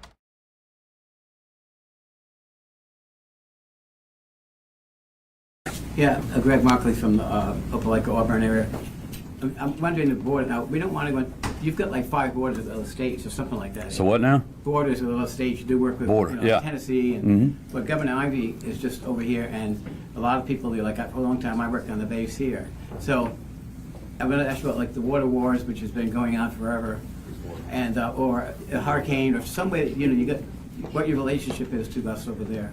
We have a tremendous relationship with Governor Ivey and every other governor that borders the great state of Georgia.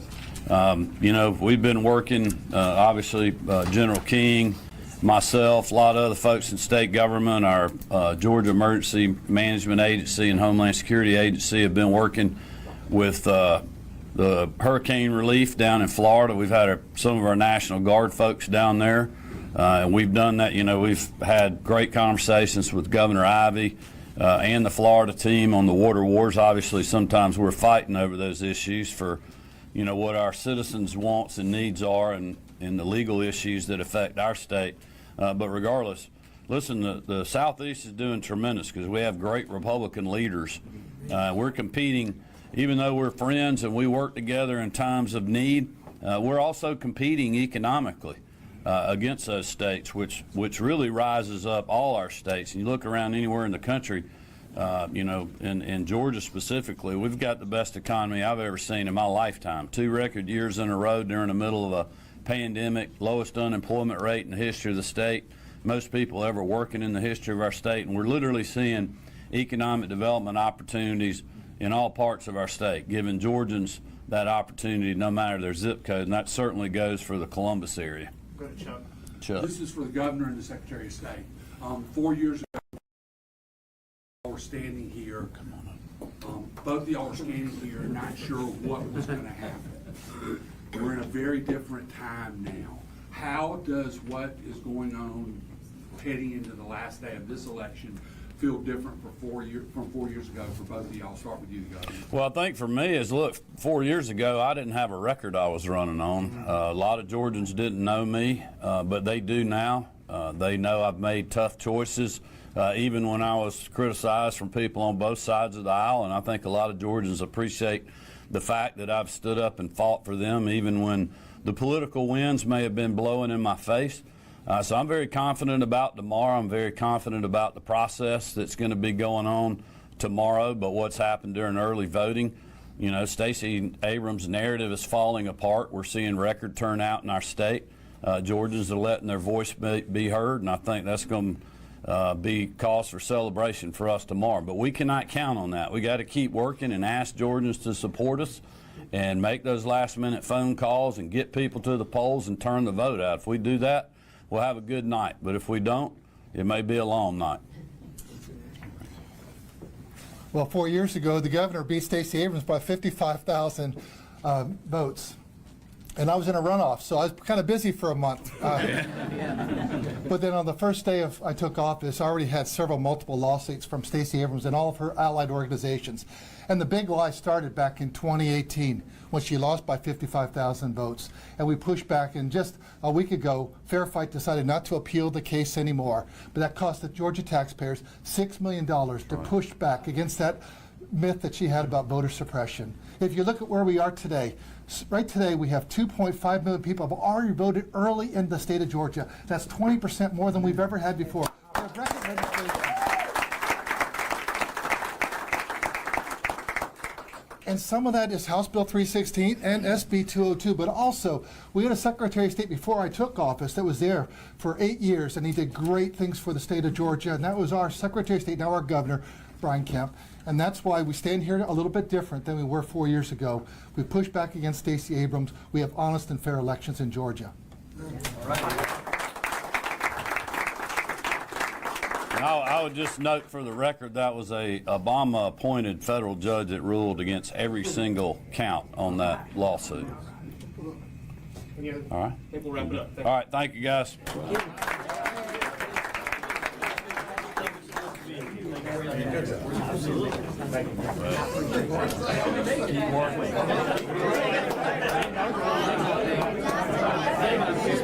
Facing off against the Democratic nominee, Stacey Abrams. This is the second time we have seen Governor Brian Kemp make his final pleas to voters ahead of the midterm elections today.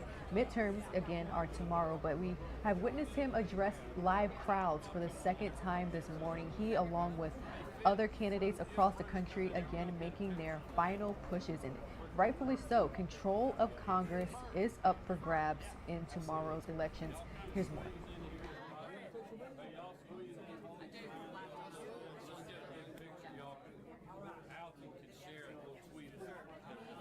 Today in Maryland, and he's likely to drive home the message he has repeated over and over again through the weekend. This election isn't a referendum on him.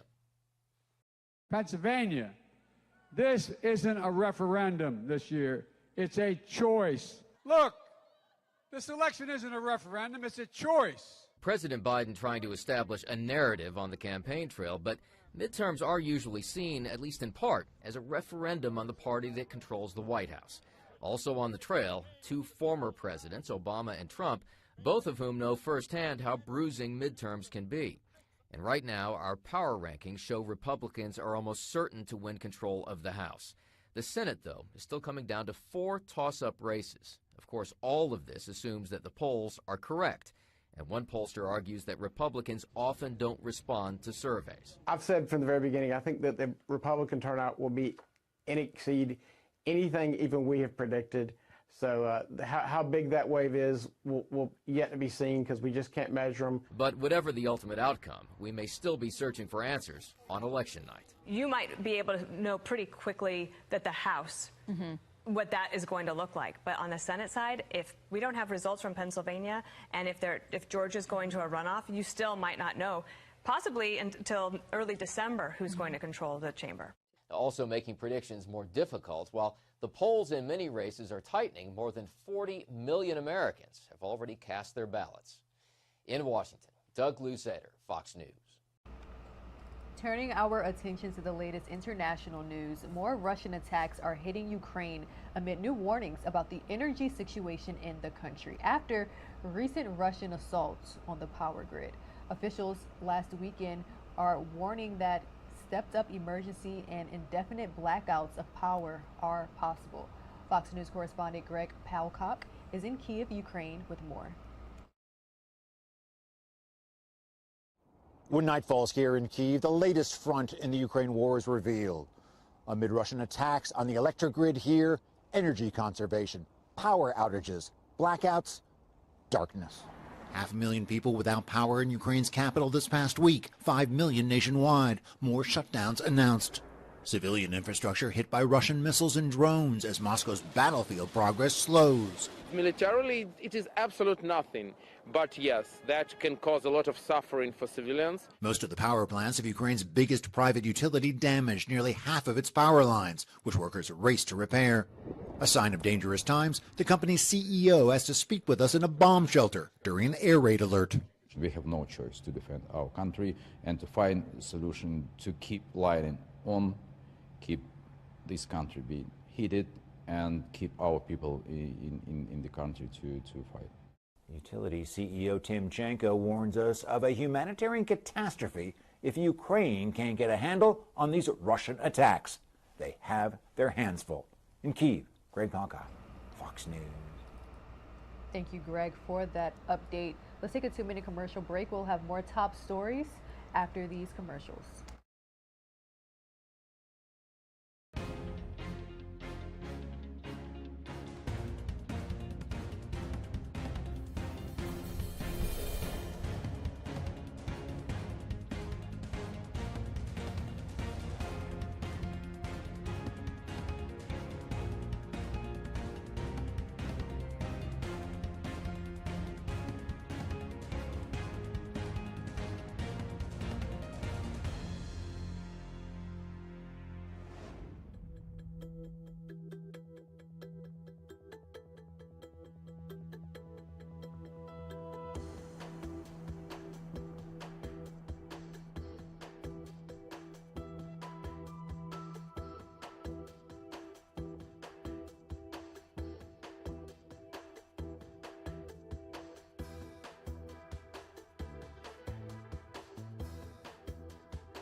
busy start to the Monday morning there in New York City. That's where we're taking this Live Now look from. The time there is 10:44 a.m. Let's continue with our top stories this morning. Again, we are following midterm elections. We are just one day away. Live Now from Fox's Shirley Desker-Beth is having a conversation with an expert about voter demographics, specifically the impact of the black vote. You're watching Live Now from Fox. Well, candidates are out on the campaign trail for that final push ahead of the midterm elections. They want your vote, but how are black voters feeling about all of this? Well, for more on this, we're joined by Cameron Trimble. He's the former digital engagement director for the Biden administration and the founder of Hip Politics. Hey, Cameron, thanks so much for joining us. So let's dig right into this. Tell us, what are some of the issues that black voters are most concerned with right now? Shirley, thanks for having me on today.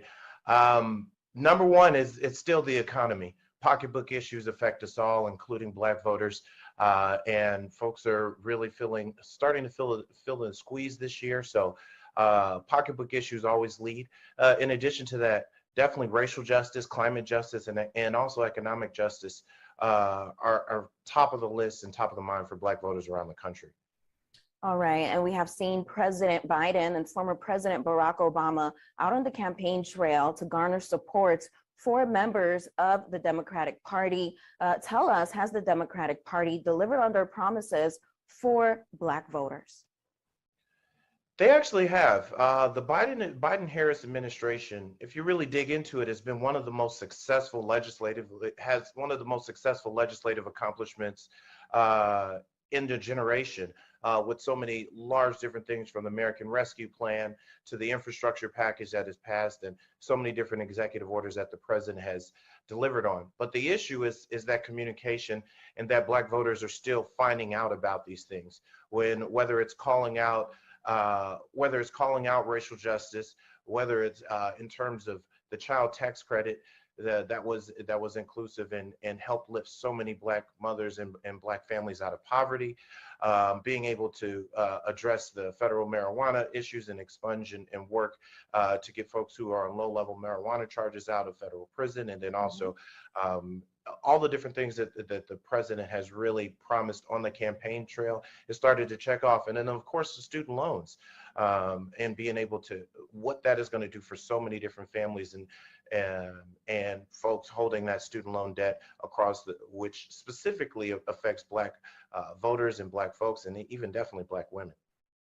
For sure. All right, Cameron, so let's go a little deeper here. What's at stake this midterm elections for black voters and even Latino voters? I would take what's going a little deeper. What's really at stake is, and not to understate this, is our democracy. What we've seen in this whiplash over these last 2 years, if you really think about the bookend of the start of this administration, started with the former president whipping all these folks up in January 6th, an attack on our democracy, attack on our Capitol, literally attack on the then sitting vice president, and a threat there. And there has been a systematic dismantling and roadblocks put up, especially by Republican-controlled legislatures throughout the country, on voting rights and so many different issues, including, and then also, as we saw with the Dobbs decision by the Supreme Court this recent summer, on female reproductive rights and the autonomy of a woman's body. So there's so many different things that people thought were just bedrock issues that we didn't have to worry about. How easy and can I vote? Do I have do women and families have an opportunity to properly family plan and have access to reproductive care across the country? So many different things that have been quote unquote settled law for decades have been called into question. And so I think when you see some of these tight races around the country, we really need to show up. And I'll say this, black voters are going to determine each and every election this cycle. Like, we are still considered the bedrock, not just of the Democratic Party, but of the voting base as a whole throughout this country. So the turnout here and the energy around Black and Latino populations is really going to swing and sway elections across this country. And to keep things balanced here, you know, we do have to bring up that not all Black voters are Democrats. What about those who are undecided or who are Republican? What are your thoughts on that? Yes, Black people are not a monolith, and we understand this, and that we have complex and issues that affect us no matter what party they ascribe to, whether it's Republican, Democrat, or Independent. But I think Black voters as a whole, we're voting on issues. We're voting on issues that are both, as I mentioned at the top, the economy and pocketbook issues. How much money am I bringing home? How am I being able to afford food prices and gas prices? How are my 401k and my retirement plans looking? How am I able to get into a home? And I think when they look on the face of what from a federal government and then also local and state governments have accomplished, I think those are the issues that every voter, including Black voters, are going to vote on and judge on. And there's whether they're registered as a Republican, Democrat, or Independent, they're really going to look to and understand, like, are these representatives who I'm voting back into Congress? If I'm in one of the states where I need to vote for a new governor, are you really trying to advance my issues and make it easier in this economy and in this America for their individual families to succeed? All right. And Cameron, you've already mentioned that Black voters, African Americans, could help determine some of these key tight races. Is there anything else you would like to add to this discussion here? Yes, I think there's some really key races around this country. You've got Wisconsin, North Carolina, Florida, Georgia, that we're all watching on key Senate races, in addition to, like I said, gubernatorial races around the country. And we're kind of in a little bit of a mudslinging season in these last votes, in these last days ahead leading into the election. You're starting to see the attack ads become a little more fast and furious, but people are cutting through that. People are really just understanding that we've seen such a surge in early voting in the states that allow it, and I think that's really encouraging, both for the numbers and the turnout in this election for Black and Latino voters. All right, Cameron Trimble, we certainly appreciate your time and expertise here on Live Now from Fox. Thanks so much for joining us. Thank you so much. You're watching Live Now from Fox. Well, candidates are out on the campaign trail for that final push ahead of the midterm election. All right, thank you to Live Now from Fox's Shirley Desker-Beth for bringing us that update. Let's take a look back at incumbent Governor Kathy Hochul, who is vying for re-election in New York. Just yesterday, she was campaigning, making her final push for voters alongside President Biden. Let's take a look back. Simple for you people. He comes here to announce, because of our efforts working with Chuck Schumer, President Biden, and myself, he comes here to announce, 50,000 new jobs because Micron's coming here and didn't go to Texas. Now, he can come any day and announce that. The largest private sector investment in our state's history. We got that done. But also, he was here not long ago. Might he come? How about $20 billion investment from IBM? Yeah, he can come anytime for that. And why is he here tonight? Well, thank you. He's here tonight because he knows there's no place better in the entire United States of America than New York. Who doesn't want to come to New York? Of course he's here in New York. Of course he's here. This is the greatest place to be, so don't question why someone comes to New York. Everybody wants to come to New York. So I think about what's been happening in Washington as well. Chuck Schumer, Kirsten Gillibrand, and our president. What's been described as the most transformational pieces of legislation to lift people up since the New Deal. Now, that's pretty bold, but that's a statement of fact. They got that done. That's what Democrats have delivered. Now, the New Deal reminds us of FDR. Well, does anybody know he lives just up the road a little bit? He lived up there. This is his home turf. So we think about FDR, we think about the New Deal, and we think about the fact that FDR became president, but he was governor first. He was governor of the state of New York during the crash of 1929. And he had to figure out a way forward. The country was suffering, but he had to worry about New York first, right?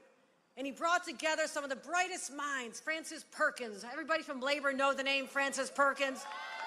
And they came up with plans that set our country, as he became president a couple years later, on a different path.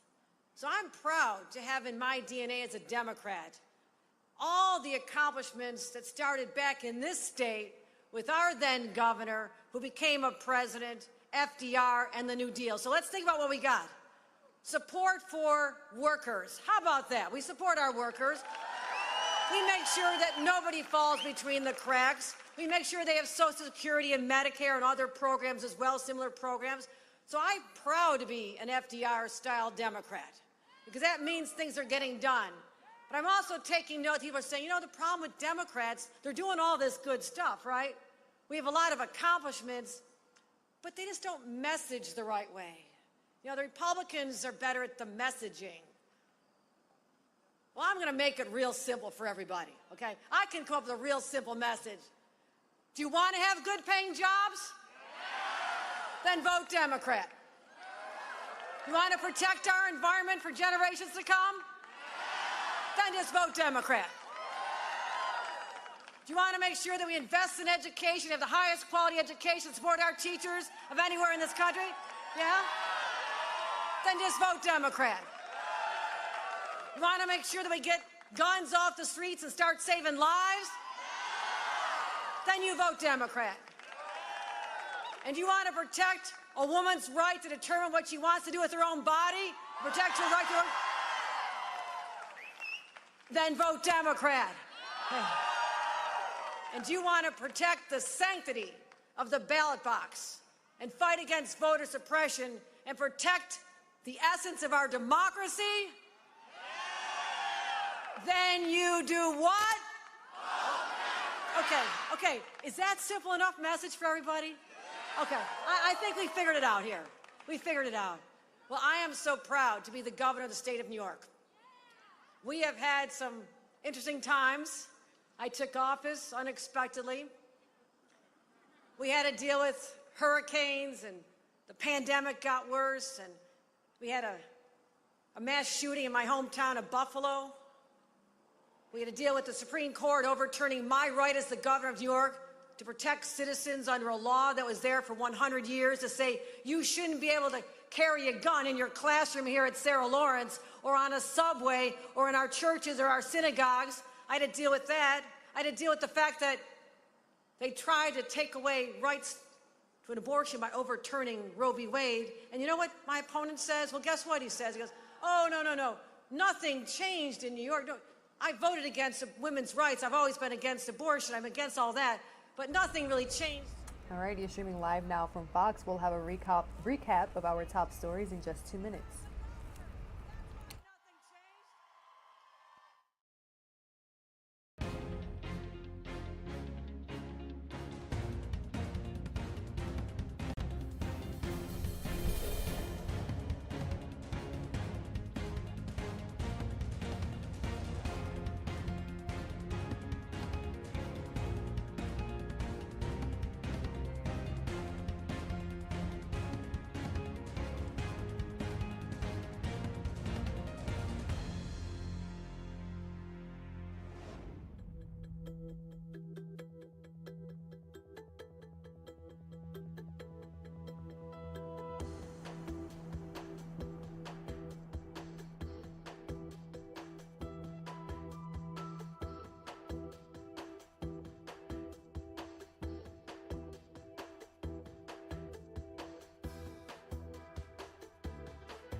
Good morning, and thanks so much for being here with us on Live Now from Fox. It is a new day, and on this Monday, we are taking a live look here at where our stock exchange has been taking off on this start of a very busy week. We are just one day away from those midterm elections. Of course, that means there's campaigning and events happening all across the country leading up to tomorrow's election. Voters really being pushed to get out and make their mark this election season, especially when we have control of Congress in the balance. So there's a lot of people trying to make their final pushes. Just want to give everyone a look at some of the events we do have coming up out of New York. We do have Lee Zeldin. He's going to be campaigning here as he's trying to address all of the voters in New York City. We do also have another press conference that's going to be beginning any moment now as well out of the Philadelphia area. This is going to be on an election task force talking about everything that they are doing to make sure there's not only safety for the poll workers, the volunteers, but also for the voters on tomorrow, November 8th, when it is midterm election day. So let's go ahead and take you back out live to that event out in New York City. Thank you again to all of our viewers. Want to remind you quickly before we go out to Lee Zeldin that you can follow us not only all day today, but tomorrow and Wednesday, all leading you through the election, helping you make those important decisions as you get ready to head to the polls. And then, of course, Tuesday night into Wednesday, we'll be giving you all of those results as soon as they start pouring in. So let's go ahead, take you out to Lee Zeldin, who is campaigning out of New York. This isn't about Republican versus Democrat. This is about all of us uniting.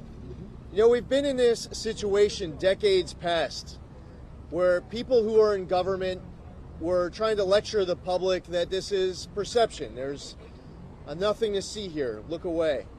And it wasn't until New Yorkers united in the early 90s that they decided that they were going to take back our streets. Over the course of these last few weeks of the campaign, it's presented an opportunity for candidates for the governor, for people running for offices at different levels to talk about their vision on the issues that matter most to New Yorkers. Well, the issue that I hear about a lot from New Yorkers is that they care about wanting to be able to feel safer on the streets and on the subways. Kathy Hochul has made a strategic calculation. She wanted to just get people to look away, stop focusing on this issue. When we were at our debate a couple weeks ago, question after question after question asked to us about the topic of fighting crime. I pointed out that here we are almost halfway through the debate. We're almost entirely through the conversation about fighting crime, and she still had not yet spoken about the whole locking up the bad guy aspect of fighting crime. She could have taken it as a hint, a suggestion. She could have used that opportunity to have that light bulb now go off in her head and say, oh yeah, this is my idea. These are my ideas in order to lock up the bad guy. But instead, she said she doesn't understand why this is so important to me. And when she said she doesn't understand why this is so important to me, she is saying that she doesn't understand why this is so important to all New Yorkers who care about this issue. She dug herself quite a hole. Now, what does she do when you dig yourself a hole? She kept digging. She went on MSNBC last weekend, and on MSNBC, she started talking about how this was all just some conspiracy. She says that it was data denial. Now, New Yorkers don't want to be lectured that what they see with their own eyes, what they read about, the news stories, the reality on the ground, they don't want to be told that this is just a conspiracy. So what does she do? She's now dug an even bigger hole. She kept digging. She went on CNN about 2 or 3 days ago, and on the morning show, she didn't realize that it was a split screen. The other half of the screen, little to her knowledge, was actually showing all of the different categories of crime that were going up while she was trying to lecture this narrative. Look away. There's nothing to see here. It's just a big conspiracy. So what did she do? She kept digging. She went on MSNBC over the weekend after that CNN interview, and the MSNBC host cut her off and said, I don't feel safe. When I go to the pharmacy, everything is locked up. I'm not riding the subway. She had a rally over the weekend with former President Bill Clinton. And during the rally, President Clinton was joking around about this. Joking around about what brings us all here today. Why we are here. After that, he then starts mocking us focused on the need to fight crime. If anyone's trying to understand in advance why Kathy Hochul is going to lose this race tomorrow, you can look no further, if you needed to just look at one thing, is that New Yorkers are not monolithic. You can't just paint somebody who is a registered Democrat and say because they are a registered Democrat that means that they are just going to vote one particular way, that they don't think for themselves, that they don't have their own ideas, their own vision. And what they really want is to see action. Last year, we introduced our Secure Our Streets plan for New York. It's focused on rolling back pro-criminal laws like cashless bail. Even Mayor Adams says that judges should have discretion to weigh dangerousness. He's right. Mayor Adams says that we should amend the Raise the Age law. He's right. We all need to work together, and that will be the first call on Wednesday morning to Mayor Adams, because we have to represent our mutual constituents. And we're focused on working together to make these streets safer. We also need district attorneys doing their job. Right here in the Bronx, there was a guy who was knocked cold into a coma named Jesus Cortez. It was all caught on video. The NYPD charged originally attempted murder, and while Jesus Cortez was in a coma, the glove that knocked him into the coma wasn't like some regular glove. This thing was a weapon. It was like steel on the end of it.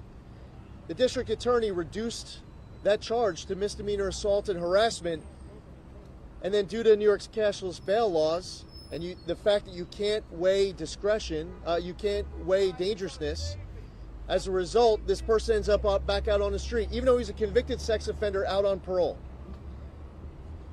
So the reality here on the ground is that we have some district attorneys who need to do a better job. On day one, Alvin Bragg came into office, and his day one memo said all across the board there were all different kinds of offenses he just wasn't going to charge at all. All sorts of other offenses he was going to charge as lesser included offenses. If you're the district attorney and you want a change to a law, you go to that body that created the law and you advocate for a change. What you don't do as the prosecutor, as the district attorney, is just say, we're not going to enforce all these different laws across the board. Again, New Yorkers, you can't paint everybody with one broad brush. New Yorkers want to make sure that our streets are safe. They want to make sure our subways are safe. There are a couple dozen or so proposals on our Secure Our Streets plan, which has only expanded since then. On the first day in January, we are going to declare a crime emergency here in the state of New York. Plan A is for the state legislature to come to the table. I want to work with them. So far, they've indicated that not only do they not want to make changes to the laws that are already on the books, but they feel like they haven't passed enough pro-criminal laws. That's not the answer. When Mayor Adams was calling for judges to have discretion to weigh dangerousness, Danny O'Donnell, a white Manhattan, Rosie's brother, a white Manhattan Democrat liberal assemblyman, went after Eric Adams. He says that dangerousness is code for black. He was suggesting that the black mayor was proposing dangerousness because Mayor Adams was racist. I mean, think about their logic. They don't just stonewall you, they personally attack you. We had one of our supporters actually at a Kathy Hochul event, and she ended up getting choked. It's all caught on video. It's been reported by some in the media. And Brad Hoylman, a state senator, called on me to condemn the victim. Political violence in all forms, in any form, is not okay. I don't care whether you support one side or another side, Republican, Democrat, Independent. There's no room ever for political violence in any way, shape, or form. So now, just this morning, you want to talk subway crimes? Kathy Hochul says it's about data denying when we're here talking about this. This morning, a man was stabbed in the chest at the 111th Street Station in South Richmond Hill in Queens. A 25-year-old was slashed in the face at the Cypress Hills Station in Brooklyn. A 54-year-old man was stabbed in the arm at the 149th Street Grand Concourse Station in the Bronx. That was this morning, okay?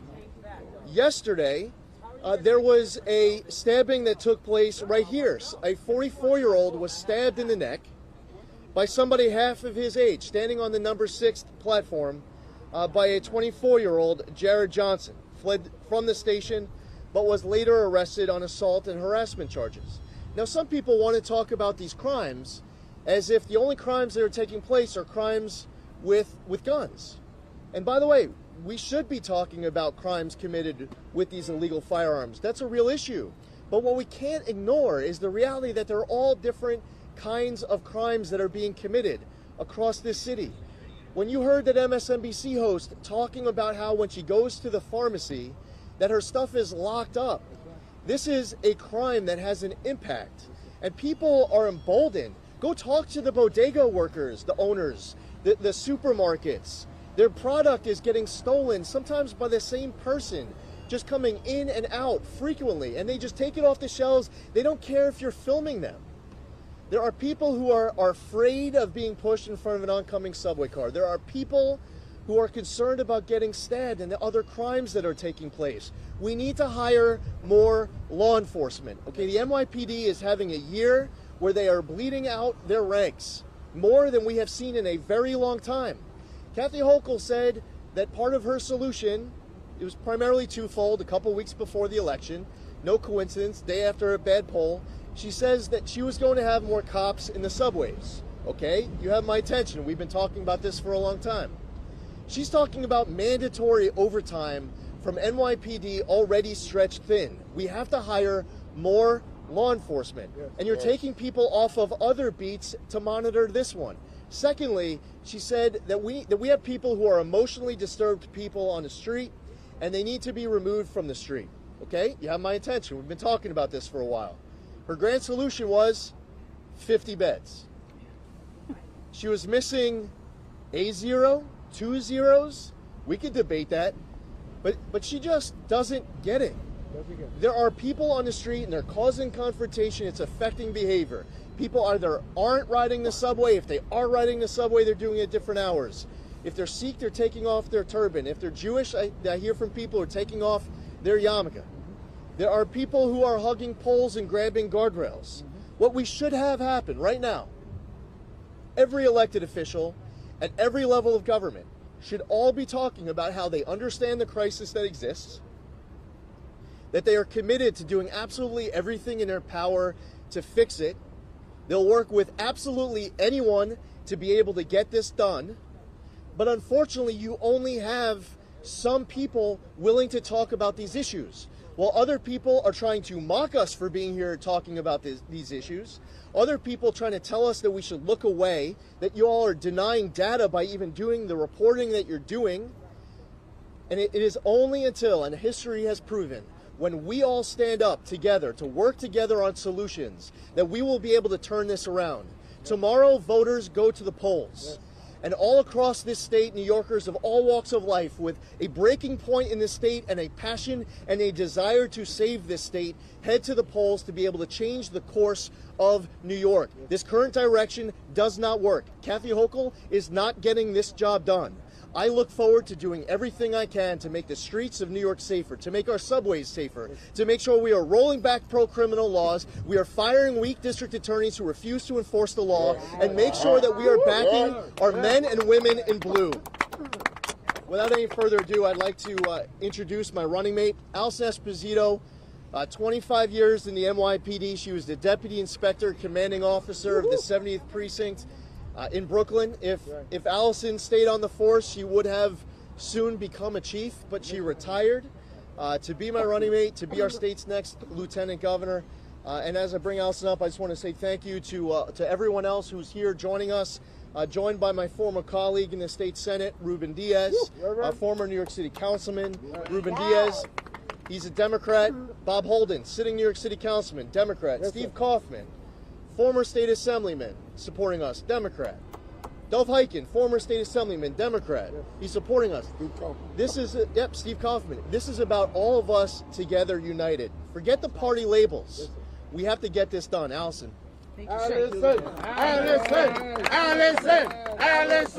Allison. Thank you, everybody, for being here. I actually brought out the big guns this morning. So we had a crime issue in the 70s, in the 80s, in the 90s, and we got it under control. Much of it because of the leadership of the NYPD and the cops that were willing to go out every day and do the job. So I brought my dad in, as retired Chief Mike Esposito, who was largely responsible for getting it under control. And when I need guidance when it comes to taking back the streets, I still have him to go to. So I'm going to submit this, ladies and gentlemen. This is not a red wave. This is a common sense wave. This is a red, white, and blue wave. This is Republicans, independents, Democrats, and people who have never voted before that are standing up and saying enough. The silent majority is awake, and we want our cities back. We want our state back. This is enough. Tomorrow, November 8th, our safety, ladies and gentlemen, is on the ballot. Now, we have our ruling elites. We have Kathy Hochul that doesn't want New Yorkers to believe their own eyes. She believes that New Yorkers are fools.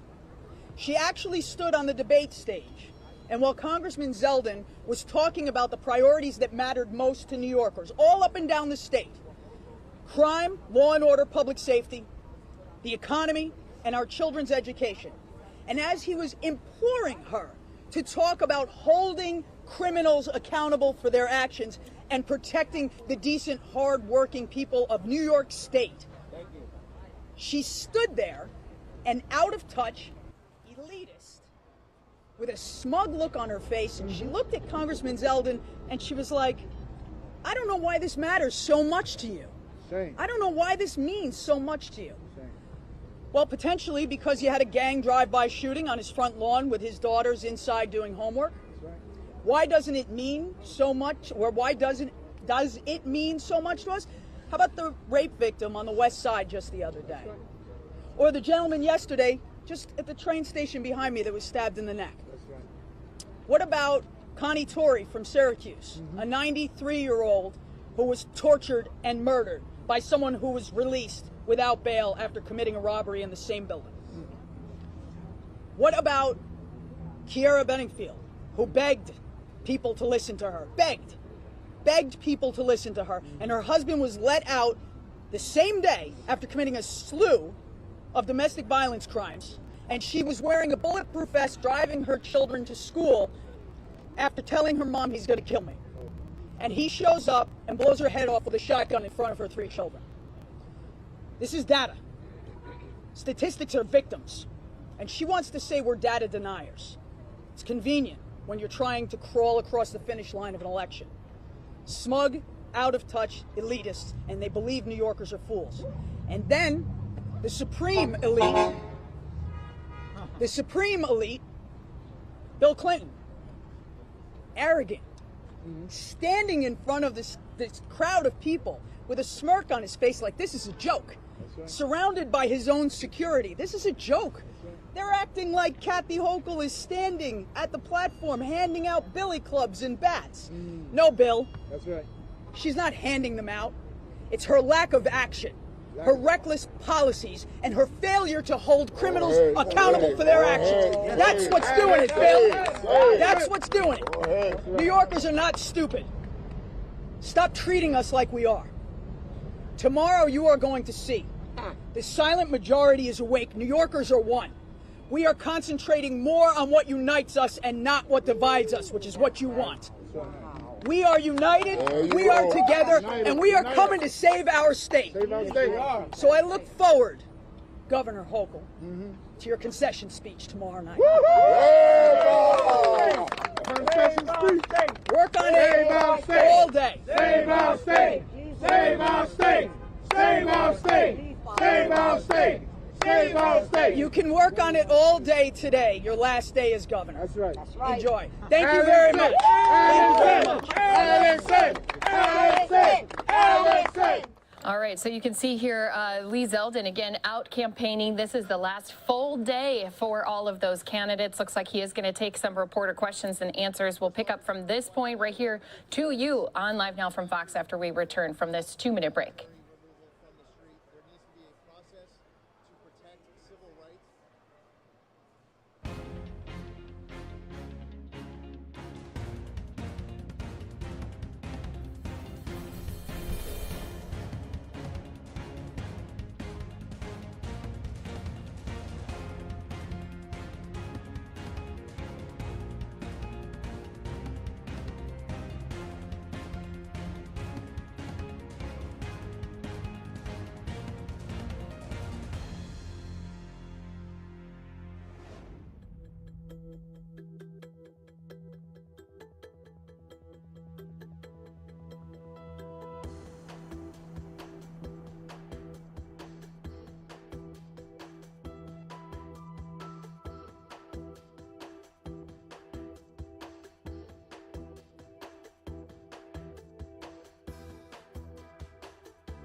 Happy to answer any questions. Yeah, Congressman, what is your plan to deal with the mentally ill who are out on the street in the subway system?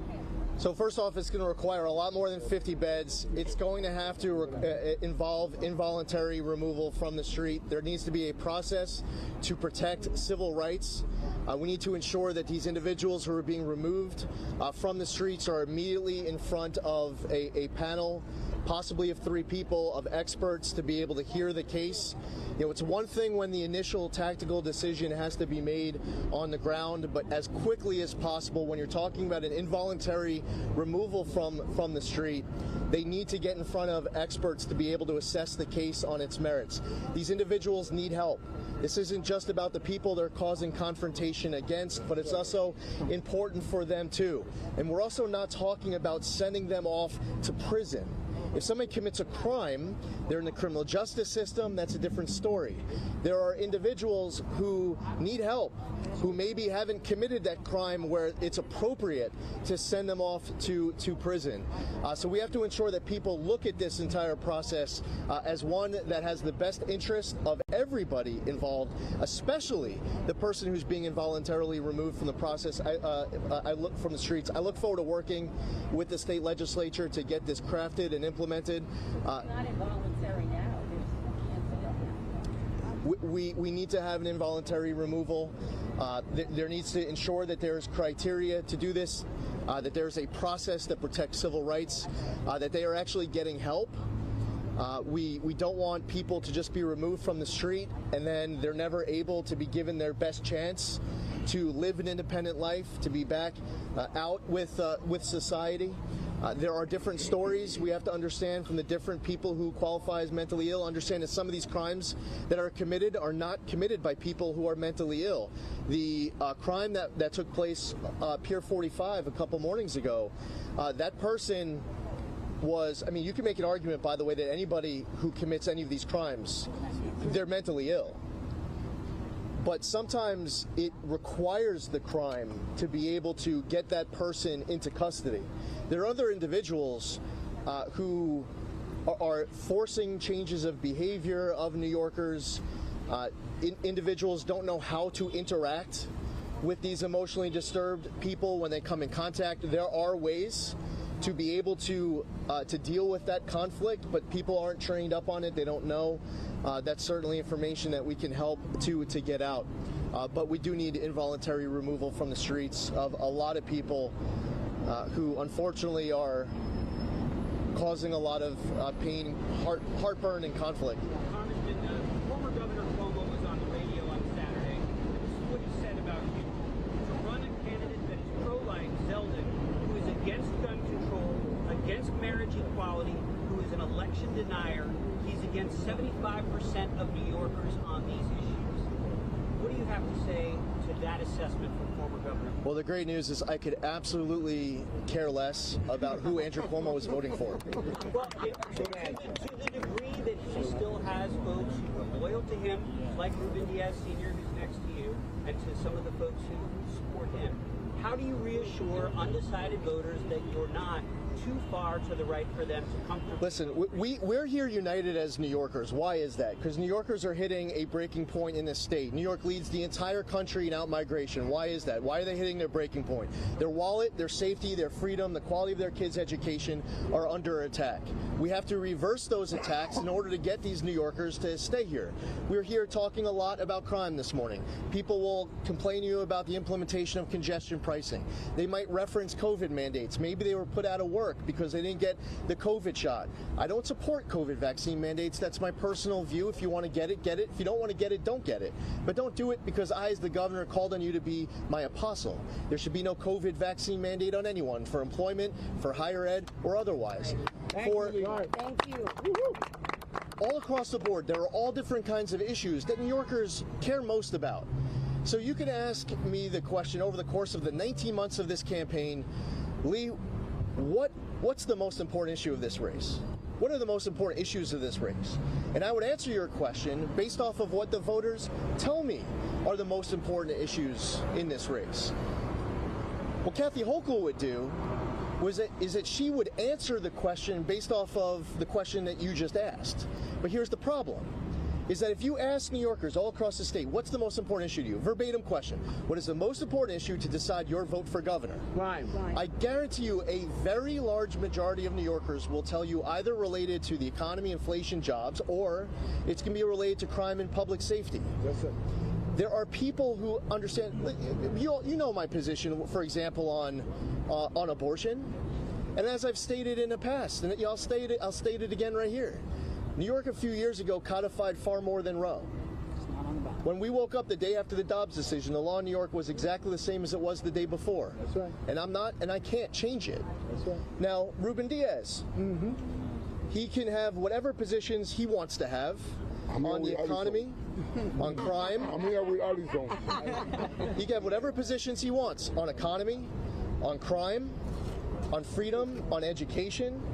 I mean, how many kids are stuck in poor-performing public schools and they want access to a better option? Yes, look at the standardized test scores that just came out. 4th grade reading and math. Horrible. They showed that the achievement gap is expanding with the national average. It's even worse amongst black students, Hispanic students, and low-income students. I was just at a Section 8 apartment a few days ago, visiting someone because they had their 14-year-old daughter and 6-year-old son in the middle of a gunfight. They have to look out the window and they're filled with trauma. She's stuck, the 14-year-old is stuck going to a local school where she fears for not just the quality of education, but she also fears for her own safety. Listen, Andrew Cuomo, I got elected in 2010 to the state Senate the same time he was elected governor. In my 4 years in the state Senate, I got almost 50 bills passed and signed into law that I authored, worked through the process. We had a balance of power in the state legislature. These are 50 bills that were signed by Governor Cuomo. When he came into office, we worked together on matters like repealing the MTA payroll tax for 80% of employers. We enacted the strongest property tax cap in the entire nation. We got rid of the saltwater fishing license fee. We instituted the PFC Joseph Dwyer program for our veterans with post-traumatic stress disorder. I'm willing to work with absolutely anyone. But what I understand is when you're one day away from the election, with all due respect to Governor Cuomo and his friends, there's no way that Governor Cuomo is going to be providing sound bites that will be boosting my candidacy under any way, shape, or form. And that's fine. That's fine. But here's the better news, is that the way that I'm wired is that when I wake up the day after the election, tomorrow morning, the first thing that I will do, as I mentioned earlier, is that I'm going to pick up the phone and I'm going to call Mayor Adams. And I'm going to tell Mayor Adams that I want to work with him to find common ground however possible to be able to save the Big Apple. I will. Every member of Congress, State Senate, State Assembly, City Council, it doesn't matter, right, left, center, Republican, Democrat, Independent. This is about all of us expanding this coalition and working together. And the last thing I'll say is that people are tired of the partisan noise. Okay, and there's a campaign. These campaigns should be a battle over ideas. And we can have a difference of opinion. Kathy Hochul says that I'm no longer a New Yorker, and she demanded that I get on a bus and move to Florida. Unbelievable. I'm not going anywhere. I'm staying right here, and I'm fighting for the state, just like everyone else who's here. They're staying here to fight for the state. I am not here to declare that Kathy Hochul is no longer a New Yorker, and I'm not here to demand that she get on a bus and leave the state. What I'm saying is that tomorrow, the people of New York are going to be telling her to pack it up.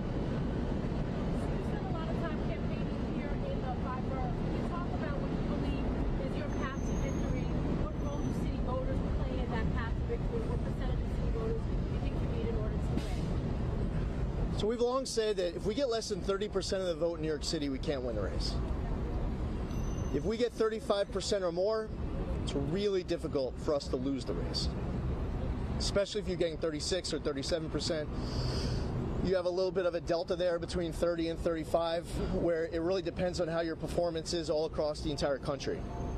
What we would like to do is be able to hit the mid-30s right here in New York, but we can't get less than 30. We're going to get 40.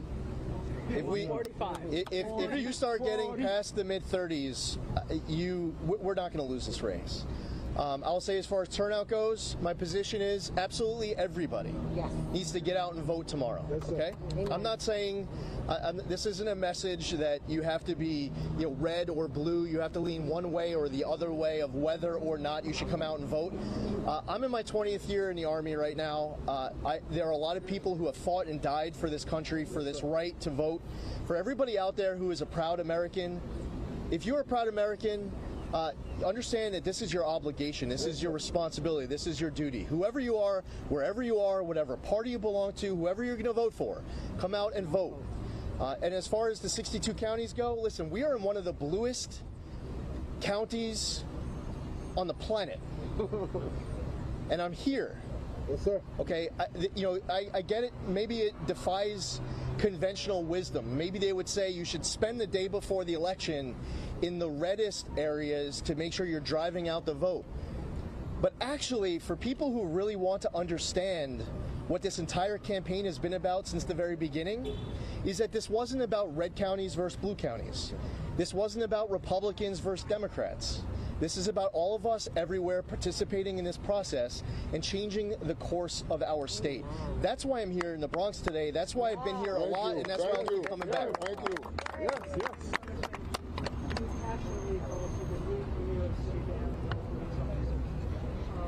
And I know Alice will be here. The question is who's going to pay for them. I wonder if you're elected governor, would you find money in the state budget to help New York City hire more police officers? And do you have any idea how many extra police officers New York City would need? Well, I mean, they've lost thousands this year. Yeah, over 4,000 so far this year.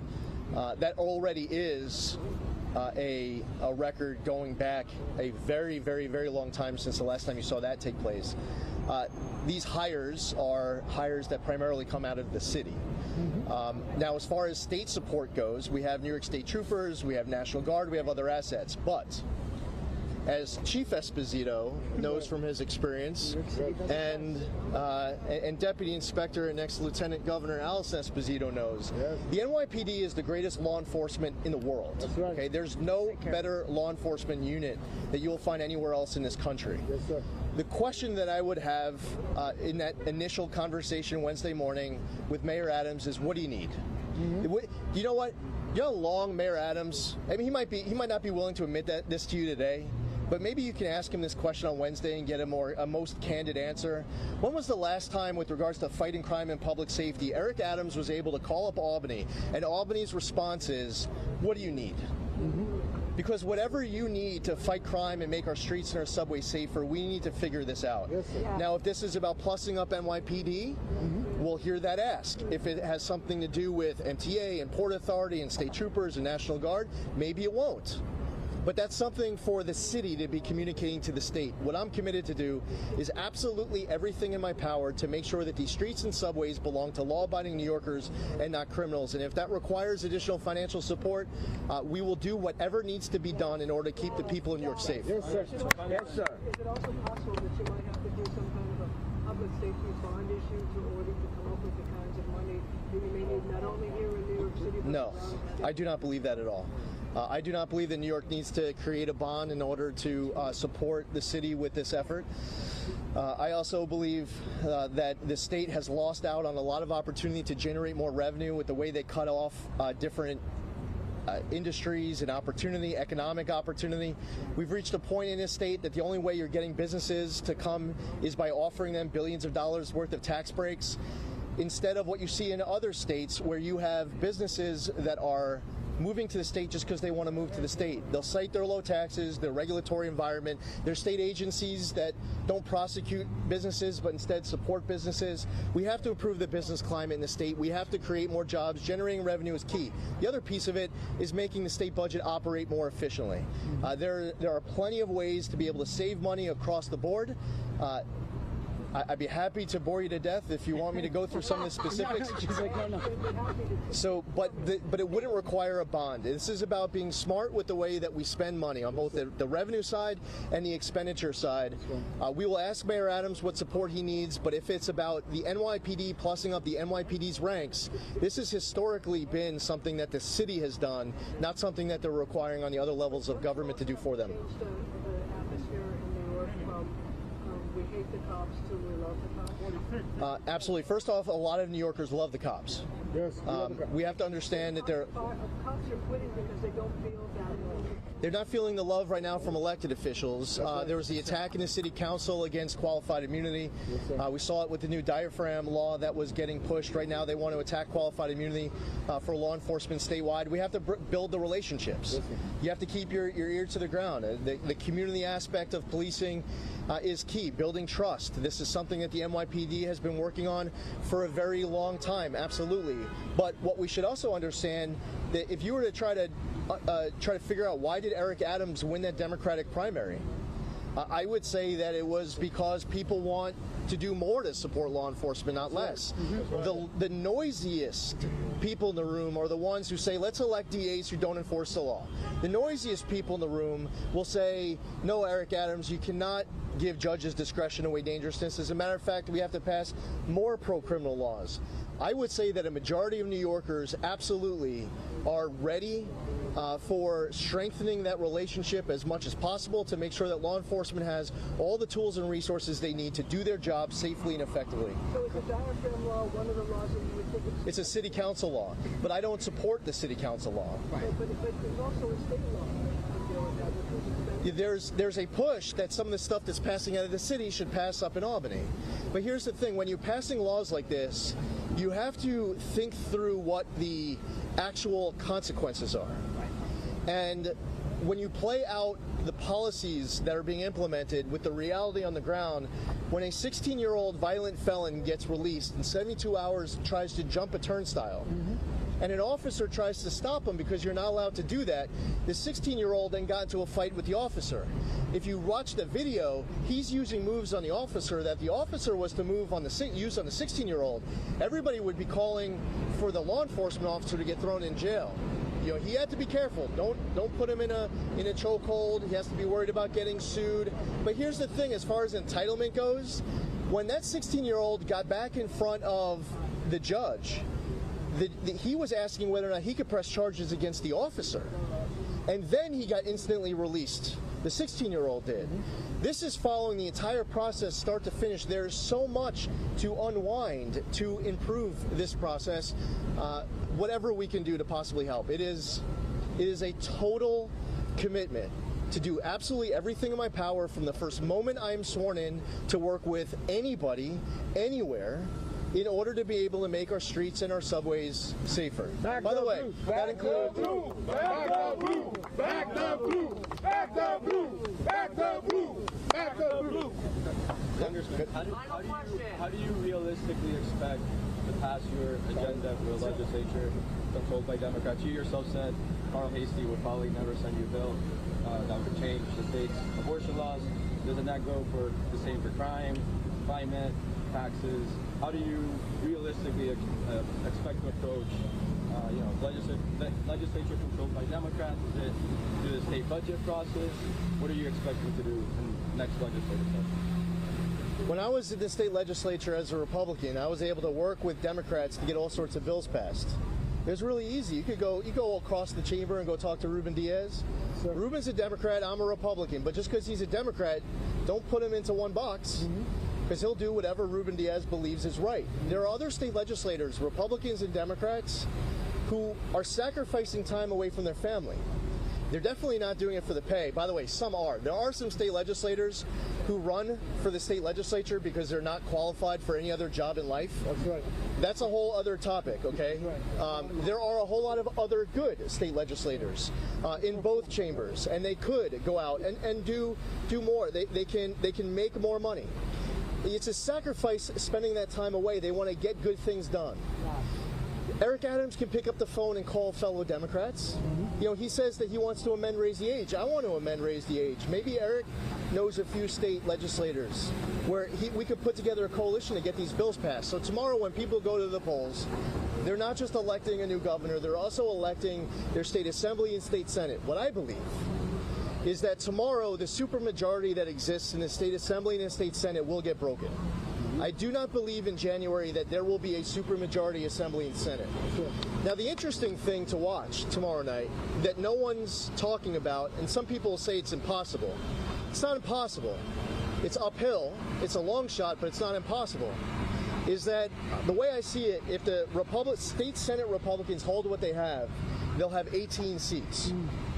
I spent a lot of time traveling the state. I know all the Senate districts. I know the candidates. I know the campaigns that they're running. The field is 16 seats. So you have 18 if they hold what they have. You could do the rough math. You know what that means as far as control of the state Senate chamber. Even if you're close, it's easier for some of these more moderate Democrats or centrist Democrats to vote on a particular issue where they agree that something needs to be done, where you put the votes together to get something over the finish line. I would also add that mandates are earned. There's some people who believe that if they win an election that they have a mandate to do absolutely whatever they want with regards to anything. It doesn't work like that. If you are elected, you earn a mandate on whatever you are campaigning saying that you would do if you're elected. If we win this race, we will have earned a mandate to declare a crime emergency on day one, to suspend these laws, and to work with the state legislature on a permanent fix. Why? Because I'm talking about it.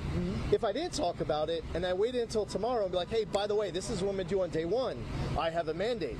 No, you don't. The other thing is, with regards to the budget process, with regards to home rule messages and other bills that they need a governor to sign, or it's the use of the soapbox to move public opinion and try to get votes. We will figure this out on any issue, however possible, because we have to. It's our job. There are 213 state legislators, I will tell you right now, all 213. I'm willing to work with absolutely any of them. And all 213 people will have a seat at the table when we do next year's budget. No more of this 3 persons in a room.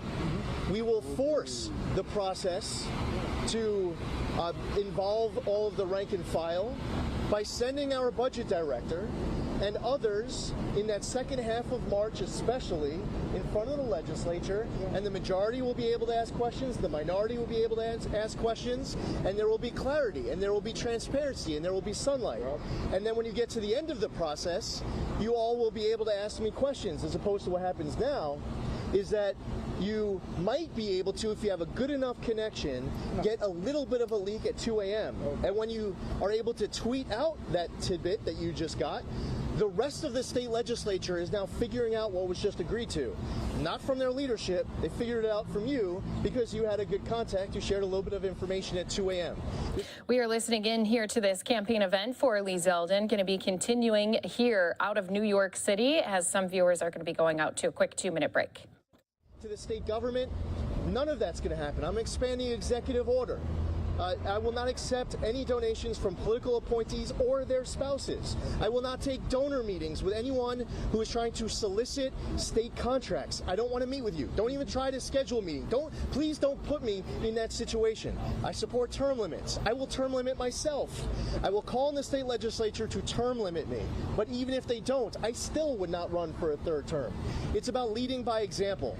And we have an opportunity here, starting tomorrow night, and starting the next day and in 2023 to write a story about how well Governor Zeldin's working with Mayor Adams to save the city, to tell a story about how Republicans and Democrats have gotten out of their corners and are actually working together and talking to each other, as opposed to coming to the middle of the ring, sometimes touching gloves, sometimes not, and then going for the uppercut. New Yorkers are fed up and they're tired. And for anyone who is listening to this entire press conference, and I'm grateful for the media, you all did a great job. You're out there. It's not easy. I take you to different places around the city where maybe there hasn't been a press conference in a while, because these people need us to show up. That's why we're there. That's why we're here. It's because the people who live in this community want us here. Now you see, like, the people who might be like more partisan are like, hey, listen, so, you come back on Thursday. They want me here on Thursday. That's fine. It's okay. I appreciate all of the coverage of what you guys have done through this entire process. It's important that once we get past this, that we are all part of the solution. I have my part. You all have yours. I'm not going to get into any details of any anomalies or any rare exceptions. What I'll just say is that y'all are just trying to report the news to the people of New York. And I know we have a lot of people tuning in on social media all across this entire state. All the regional media coverage have been doing their part just to let people know that there's a race going on. These are your candidates. This is what they stand for. This is what they're talking for. And they're telling you to get out and vote. We're telling you to come out and vote. Tuesday, November 8th, the polls open at 6 a.m. They close at 9 p.m. It is important for all of us to do everything we can to change the direction of this city and this state. Thank you all for being out here. All right, so Lee Zeldin out here campaigning. This is the final push for candidates all across the country, trying to encourage voters that they need their votes here in this final last day. The countdown to midterm elections, well, it is here, and we have you fully covered not only today, but also all day tomorrow. And as soon as those election results start pouring in, we'll be bringing them to you right here on Live Now from Fox. We're going to step away for another brief 2-minute break for some of our viewers watching here with us as we continue to give you more. I do want to give you a couple live pictures. Polls are still open in the cities like Chicago and all across the country, as early voting had seen some record numbers. So we'll continue to follow some of these live pictures. I'm going to take us into a press conference when we return here after this break out in Pennsylvania. Going to be taking you with Philadelphia officials. They were talking about ways that they're trying to keep these elections safe and secure, not only for those voters who are going to be headed out to the polls, but those who are working them, the volunteers and workers that will be there helping guide those people through the election process. So we'll bring you that press conference out of Philadelphia when we return here in just 2 minutes. Thanks again to everyone who's been here watching with us on Live Now from Fox.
Welcome back here to Live Now from Fox. Thank you again to everyone who's been watching here with us. We have been continuing to show you the campaign trail leading all the way up to the elections tomorrow. I want to remind all of our viewers you can tune in right here with us all day tomorrow, as well as into those evening hours and early morning hours. We're going to be bringing you results as soon as they pour in. And of course, some races going to be very tight. It's going to take some time for them to make sure they have every single ballot counted. So that's going to be important leading here into this midterm election. Let's go ahead, though, and take you out to a press conference out of Philadelphia where the DA, as well as the leaders out of Philadelphia, the mayor, including also the police officers and chiefs, they were all speaking about security surrounding tomorrow's big day. So let's go ahead and bring that press conference to you right here on Live Now from Fox. We are all here to say one thing, which is that your votes will be protected. Your votes are going to be protected now, Election Day, as they are counted, and every election worker in the city of Philadelphia is going to be protected. This will be a free, fair, and final election. It is my pleasure to introduce to you the speakers who will be coming up. We have Mayor Jim Kenney, Police Commissioner Danielle Outlaw, City Commissioners Lisa Dealey and Omar Sabir, Al Schmidt of the Committee of 70, and Assistant District Attorneys Brian Collins and Tom Gaeta of the DAO Election Task Force. With us as well is Dominic Mireles, who is the Director of the Office of Emergency Management, although he will not be speaking today. There's a couple numbers you need to know. First one is 911. If there is any activity around the polls or around drop boxes that may pose a threat of danger, any activity that appears to be in the nature of intimidation, anything of that sort, call 911. And then call 215-686-9641, which is the DAO's Election Task Force. That number is going to be active and answered from noon today on. It will not just be answered during Election Day. It will be answered until the votes are counted. And we know that will take several days, and we know that for some pretty good reasons. Like the legislature decided that we're not allowed to start counting votes until Election Day. They could have done something else, but that is what they did. So we already know that it's going to take days to count the enormous number of paper ballots. You should also call 866-OUR-VOTE, V-O-T-E, which is a national number that is monitoring inappropriate election activity during and after Election Day. I will have a few comments later, but let me just leave with this. For anyone who is thinking of trying to erase Philadelphia's votes or prevent Philadelphia's votes or intimidate people at the polls or do things to election workers, I invite you to a sentencing that is happening in Philadelphia later this month. It is the sentencing of two men, one named Macias, one named LaMotta, who thought it made sense when votes were being counted at the convention center to come up here with guns. Think again. They will be sentenced for their felonies for which they were convicted on December the 14th. We invite you to attend that. We do not invite you to intimidate our voters or frighten our election workers in any way. Anybody who thinks this is a time for crime, anybody who thinks the way to deal with votes is with bullets and guns, well, we got handcuffs for you, we got jail cells for you, and we got a Philadelphia jury, and you can tell them why you thought it was okay to erase their votes. And you can end up just like Macias and LaMotta. This will be a free, a fair, and a final election for every voter, no matter what party and no matter what candidate. It is my pleasure at this time to introduce Mayor Jim Kenney. Good morning, everyone, and thank you for District Attorney Krasner for gathering us here to stress the importance of voting, the rights of voters, and the safety of election workers ahead of tomorrow's election. Also want to acknowledge the City Commissioners, Police Commissioner Outlaw, the Philadelphia Police Department, election workers, and volunteers who have been working diligently to ensure a smooth election tomorrow. Tomorrow's election really comes down to some very simple concepts: fairness, integrity, and accuracy.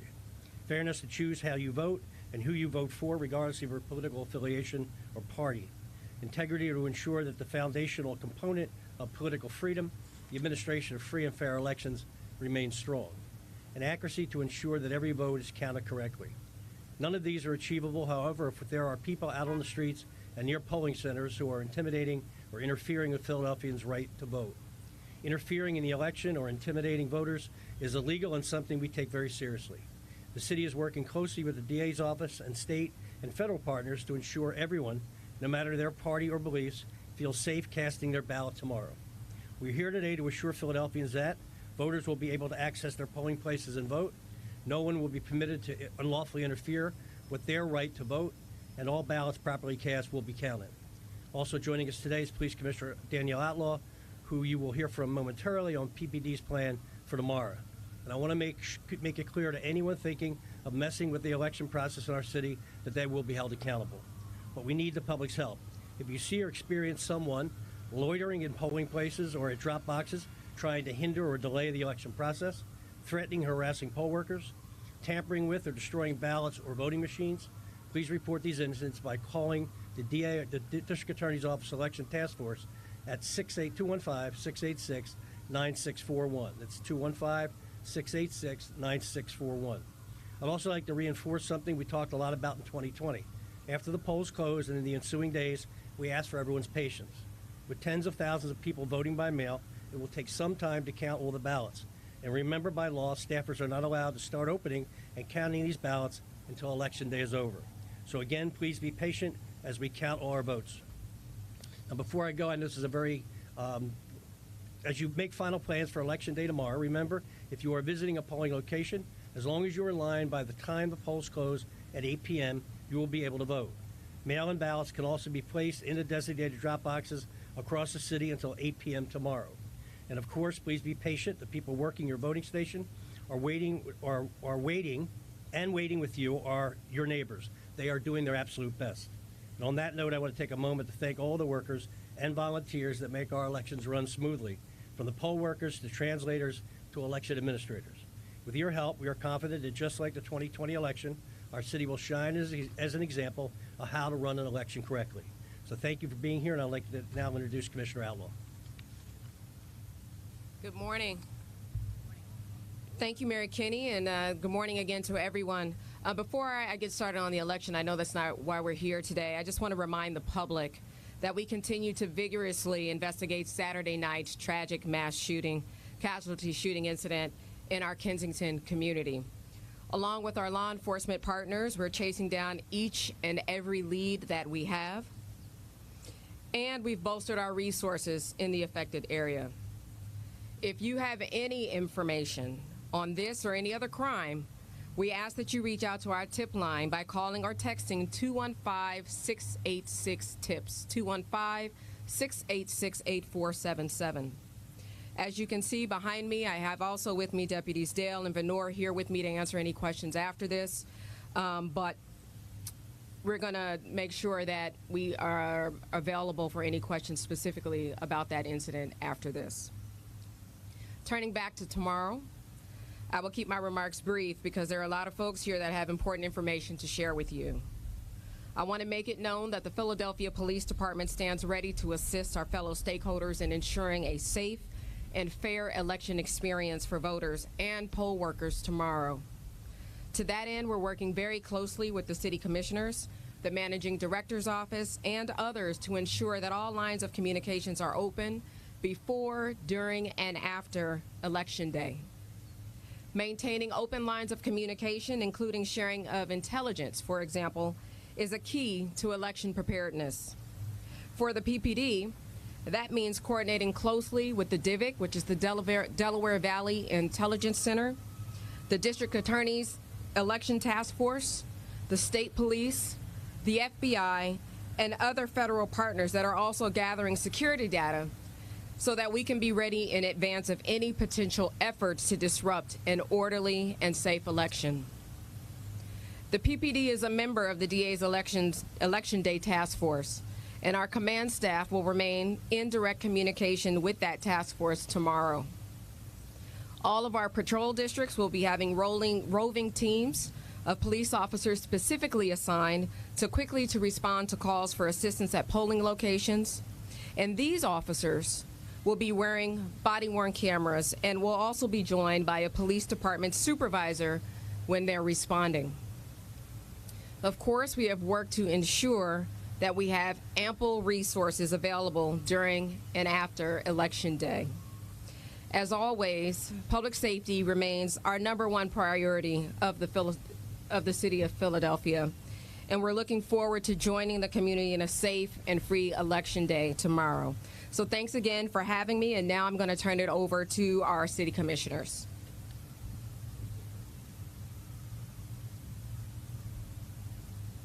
Good morning, everyone, and thank you so much for being here. We recognize the need for this press conference, and we appreciate DA Krasner for once again hosting it and gathering you all here to talk about any issues that may arise tomorrow for Election Day. But I would just like to remind the Philadelphia voters that tomorrow, Election Day, is a beautiful day. It's a day of community and civic engagement and participation. And there's people that you'll find at your polling place that are looking up your name and assisting you to the voting system. They're your neighbors. Sometimes they're your relatives. They might even be you. We are very appreciative to all of our thousands of poll workers who stand up on Election Day to provide democracy for the citizens of Philadelphia. I would like to take this time to remind everybody that if there's any issue inside the polling place, you want to call us at 215-686-VOTE, V-O-T-E, and we will be on standby to take any calls for any issues related to any issues inside the polling place. Has been said here previously, any issues where you feel as though there's a risk of safety or something of that nature, always call 911. We also, in light of the recent Supreme Court decision, it is important for me to reiterate how extremely disappointed I am that the Pennsylvania Supreme Court, with regard to undated and incorrect dated ballots, has made this choice. Handwritten dates are not material, and lack of such a date should not be a reason to just enfranchise a voter. Nevertheless, our staff will be segregating ballots in accordance with the Pennsylvania Supreme Court's order and the Department of State's guidance. Anyone who finds their name on the list of voters that we have advertised on vote.phila.gov, if your name is on that list as being a voter who was potentially affected by the Supreme Court's recent decision with regard to undated ballots, please come to room 140, City Hall. We are there today until 5 p.m., and we will be there tomorrow, Election Day, from 7 a.m. to 7:30 p.m. For those who have a mail ballot and have yet to return it, please do so. We have 18 24/7 drop boxes throughout the city. We are waiting for you to get your ballot back to us. We just ask that you take an extra minute to make sure that you follow the instructions properly and you have signed and dated your ballot. I know tomorrow's going to be a great day for Philadelphians. I always say that Philadelphia should be right up there. Philadelphia Election Day should be right up there with Rocky and Tasty Cakes. I grew up at the polls my whole life on Election Day. It's a great day. I'm sure with all of our help and the help of these partners behind me, we're going to have a great day tomorrow. Most importantly, polls open at 7 a.m. They close at 8 p.m. If you're in line at 8 p.m., you still have the right to vote. Take advantage of it. This is our democracy. Your vote is your voice. Thank you. I will now call on my colleague, Commissioner Sabir. Good afternoon. Hello, Philadelphia. We are calling on every eligible Philadelphian to vote. There's so much sacrifice that went into the vote. Just a little over 150 years ago, Octavius Cotto was assassinated on Election Day so that all Philadelphians can have access to vote. And now, here we are in 2022, we are making the same call, the call to stand up for democracy. We are calling on Philadelphians to still become poll workers. We are calling on everyone to vote, and we are calling on you to spread the word, to be ambassadors about democracy. Now is the time, and our time is now. Philadelphia is the birthplace of democracy, and I'll be damned if democracy dies on my watch. It is safe for everyone to vote. It is safe for everyone to be poll workers. It is safe for everyone to count up the votes. You have my personal insurance. pretty sure you had a commissioner's assurance. We cannot let lying thugs to intimidate our voters and try to upset democracy. Now is our time, and our time is now. Remember, Philadelphia, the more we vote, the more we get. I'm going to call out my colleague, who really doesn't need any introduction, former colleague, Commissioner Al Schmidt, CEO of Committee of 70.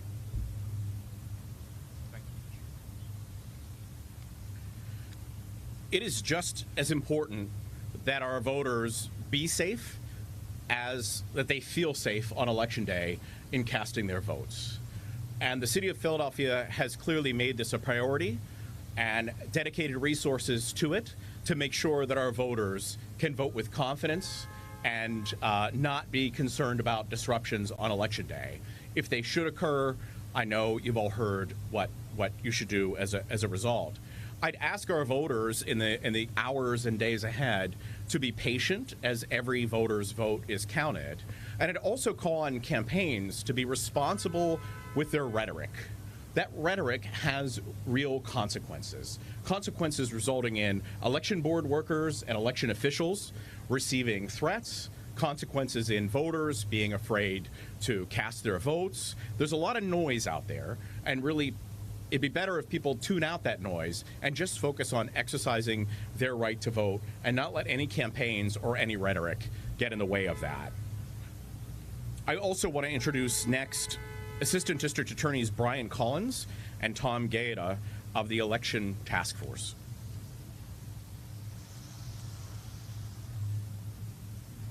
Good morning. A couple of things that I want to reiterate that the DA said earlier, and a couple of important pieces of information to pass along. First is that as of noon today, our Election Task Force hotline will be up and running and answered. That phone number again is 215-686-9641.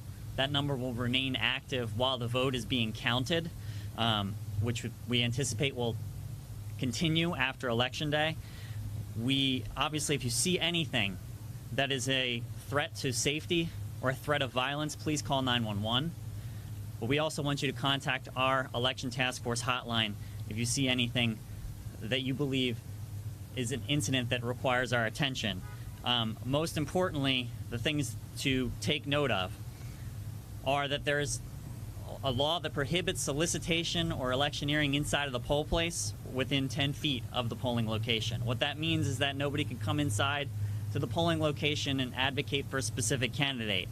One of the things that we often get where there's some confusion, that means the actual room where the polling is happening. Doesn't mean the door to the building. So the actual room where the polling is happening, no one can be within 10 feet of that, and electioneering, that includes signs, things of that nature. Uniformed law enforcement personnel are also to remain 100 feet away from a polling location unless invited inside by a judge of elections to keep the peace. And that's an important exception. Know that if there's an incident happening inside, law enforcement is able to respond to that if necessary. In addition to that, for our election task force, we'll have 50 or more assistant district attorneys and detectives with our office ready to respond to incidents. That's going to include mobile units where we'll be going out to polling locations as necessary to observe any incidents that are happening and respond to them. Another thing that I wanted to emphasize before I wrap up and bring the DA back up here, we are in regular coordination with our law enforcement partners. As the Commissioner already mentioned earlier, we are regularly communicating with Philadelphia Police Department, the FBI, the Pennsylvania Attorney General's Office, the State Police. All of these various agencies are working together to ensure that the process tomorrow, today, and the count goes smoothly, fairly, safely. That's the most important thing to all of us up here, and so we've been staying in regular contact to make sure that that happens, and we're going to continue to do so over the next couple days. And I'm invite the DA back up. Thank you to all the speakers. I just have a couple more comments. Obviously, we find ourselves very close to Veterans Day. We should remember that tomorrow. We should be voting for our veterans. I know that many of our veterans will be voting. These are people who volunteered after Pearl Harbor, like my dad, who fought for our rights, who fought for the rights of others overseas. It is not enough. It's not enough to say, I don't feel like voting. You owe this to everybody who fought and everybody who died and everybody who went over there and didn't come back whole. You owe it to them. Get out there and vote. And you also owe it to your children, and you owe it to your grandchildren, because the vote that you put down tomorrow, even if you're not excited to do it for yourself, that vote will profoundly affect their lives in every way possible. So please, get out there to vote. Understand that I, like so many people behind me, will be working a 16 or more hour day tomorrow. We'll be out there in the field. We'll be checking in with people, making sure that they understand it is 100% safe and that we have your backs. And we're going to make sure that your votes are counted, no matter who is your candidate or what is your party. We're going to make sure that the election workers are completely safe. There is no place for fear in a free, fair, and final election. We're not going to have fear out there. And everybody up here is going to do everything they possibly can to make sure tomorrow is as peaceful as it should be.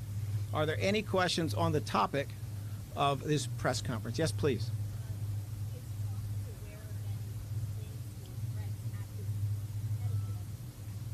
Well, I can tell you that many of our justice partners up here have been in meetings that have included federal authorities where there have been more specific discussions.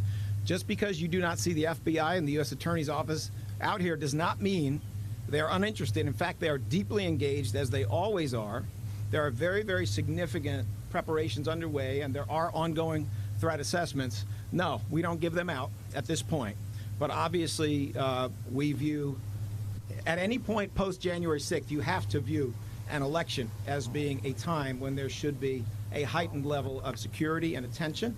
And I can tell you, I'm confident that our federal partners, as well as all of the partners you see out here, have laid the groundwork. Let me say that. Yes, please.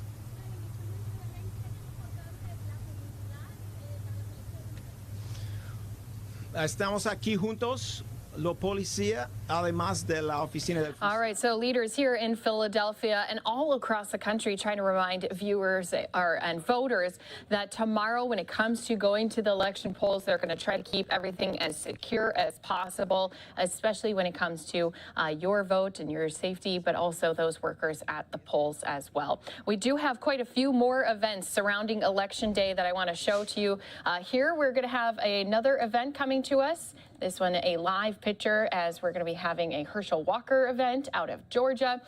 Plus, we do have also First Lady Jill Biden. She's out on the campaign trail as well. She's delivering some remarks here at a political event for Representative Jennifer Wexton out of Virginia. So we'll be taking you into this event here shortly on Live Now from Fox. But when we return here from this break, we're going to be talking about the top stories happening all across the country, including the Powerball. Have you bought your tickets? That is now a jackpot record number of $1.9 billion. We'll take you into more top stories coming up here after this break.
And welcome back here to Live Now from Fox. We appreciate all of our viewers being here with us. And my name is Christy Larson. I want to go over some top stories we're following here, especially as we know the road to the election. Well, it is coming down to these very final hours. Candidates out making their final pushes to voters, especially as they still have some people trying to wonder who they should cast their vote for. Now, there are many states across the country that are in some tight races. Let's go out to Fox's Madeline Rivera. She's breaking down some of those key races that we all should be watching.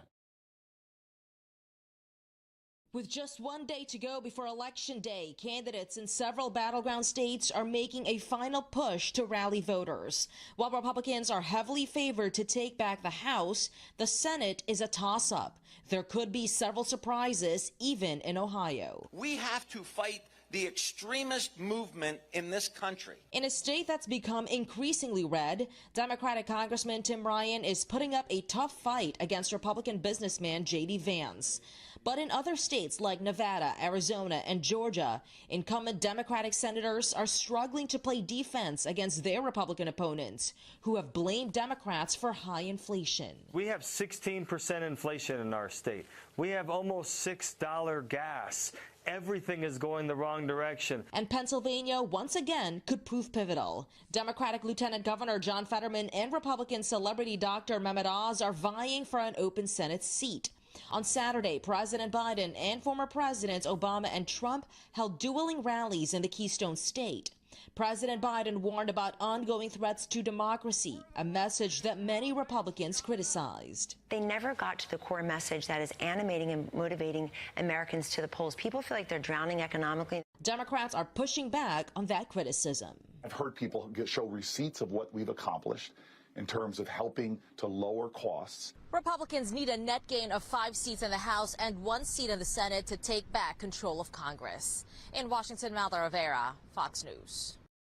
And once again, this is a live picture here out in Chicago on the south side. This is at a Lucky Mart as the Powerball jackpot now has reached a record estimated high of $1.9 billion. All those longtime players to first timers are flocking into stores to buy their tickets ahead of Saturday night's drawing. And I know so many people all across the country are looking to get a little piece of that action. Let's go ahead and get the very latest on Powerball fever with Fox News correspondent David Lee Miller.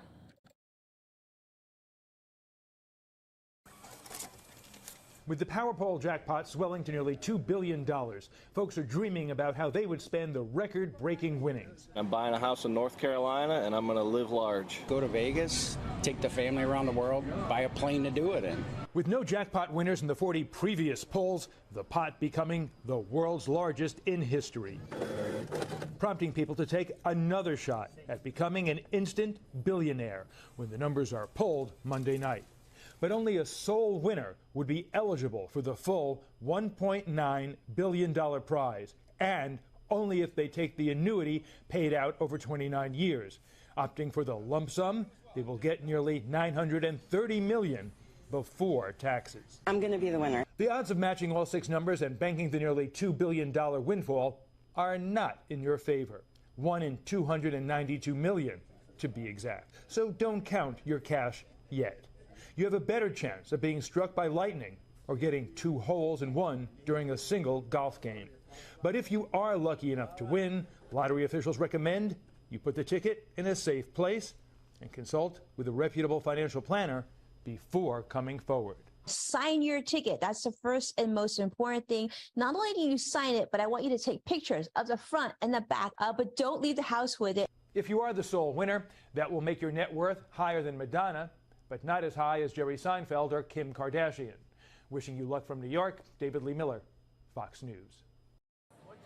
Well, and no matter what amount of money you have, you might be waiting longer for a new model iPhone because of COVID restrictions in China. Now, Apple says COVID-19 restrictions have temporarily impacted production of its iPhone 14 Pro and iPhone 14 Pro Max assembly at the main facility in China. The Foxconn plant is currently operating at significantly reduced capacity. Apple says it continues to see strong demand for the 2 models, but expects lower shipments. And customers will experience those longer wait times to buy one of the iPhones. Now, Apple's already started shifting some production away from China and started making the base iPhone 14 model in India in September. That's a look here at just some of those top stories we've been following right here for you on Live Now from Fox. As we mentioned, and as we all know, we're seeing this big final push in midterm elections. We're going to take you out to some of these campaign events, including not only ones down in Georgia, but also taking you out to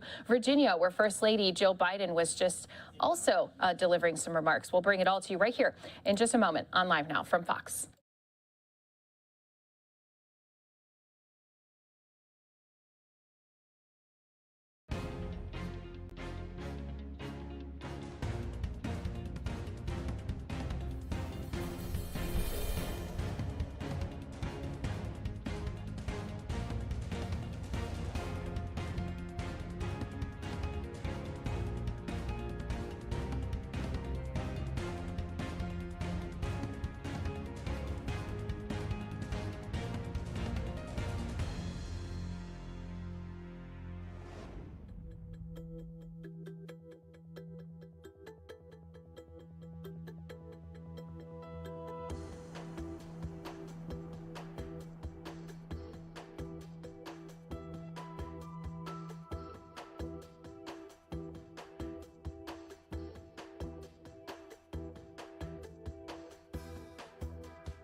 Welcome back here to Live Now from Fox. You can see First Lady Jill Biden descending the stairs. She is in Virginia campaigning for Jennifer Wexton. And this is not going to be the only event that we see Biden's out at here today in this final push on the road to the election. We also will have President Biden out a little bit later here today. He's going to be participating in some Democratic events. Plus, he'll be meeting up with the First Lady in Maryland as they also candidates at a Get Out the Vote rally. So let's go ahead and listen into this event. Joe Biden going to be also making some remarks here after a few speakers. And to thank our homeowners who these guys just knock it out of the park. And they offer again and again and again to have us. So thank you all for gathering. I'm just going to be really quick. I want to say how excited I am to be here for Jennifer. Many of you know that Jennifer is a wonderful public servant before she was an elected official. And I always say, if you want to know what kind of an elected official someone will be, and if you want to know what their heart is and are they sincere, well, what did they do before they were in office? And Jennifer was an advocate for kids who really needed an advocate in the Commonwealth's Attorney's Office and elsewhere. So that's how she started her public service work right here in this community. Then she became a dynamic member of the Virginia General Assembly, tackling all the issues that y'all care so much about, education and transportation issues. We're really excited because we're opening the Silver Line to Dulles and Loudoun a week from tomorrow. But then I really got to work with Jennifer heavily when I was running for re-election in 2018. And she was one of these really dynamic women in Virginia that were trying to flip red seats blue. And because of you, and I see Tanya, who ran my operation in Northern Virginia, and Corinne, my campaign manager, because of you, we flipped 3 red seats blue to dynamic congresswomen. And in the 10th, it was Jennifer. And Jennifer, that seat had been red for decades? 38 years. 38 years. But who's counting? 38 years, right? Well, now I've had a chance to see Jennifer, not just the public advocate, child advocate, state legislator, great campaigner, but I've had the chance to work with her really closely. The Virginia delegation is rare. We're the only one of the 50 that has a meeting together every month, the House and senators, all 13 of us, Democrats and Republicans, so we can talk about, if we disagree on a whole lot of stuff, what are the things we agree on to try to move Virginia forward. And I watched Jennifer, who is a very kind and courteous and friendly person, but do not mistake that for lack of backbone, resolve, or firmness. She is a very passionate advocate. And in particular, she will not stand by and let anyone, and I mean anyone, be kicked around. She will never stand by and let anyone be kicked around. And that's why I'm so proud to have her as a colleague. She's played a key role in getting the infrastructure bill done and getting common sense gun safety done, in getting the Inflation Reduction Act and the American Rescue Plan passed. All these things, many of which are getting passed by one vote, many of which, even the bipartisan ones, sadly, they're not bipartisan in Virginia because folks like Jennifer's opponent in Virginia opposed them. But thank God we have a principled, common sense servant with a great servant's heart. It's really, really exciting for me to present. I don't need to introduce, you know her so well, your neighbor, your friend, and a great member of Congress, Jennifer Wexton.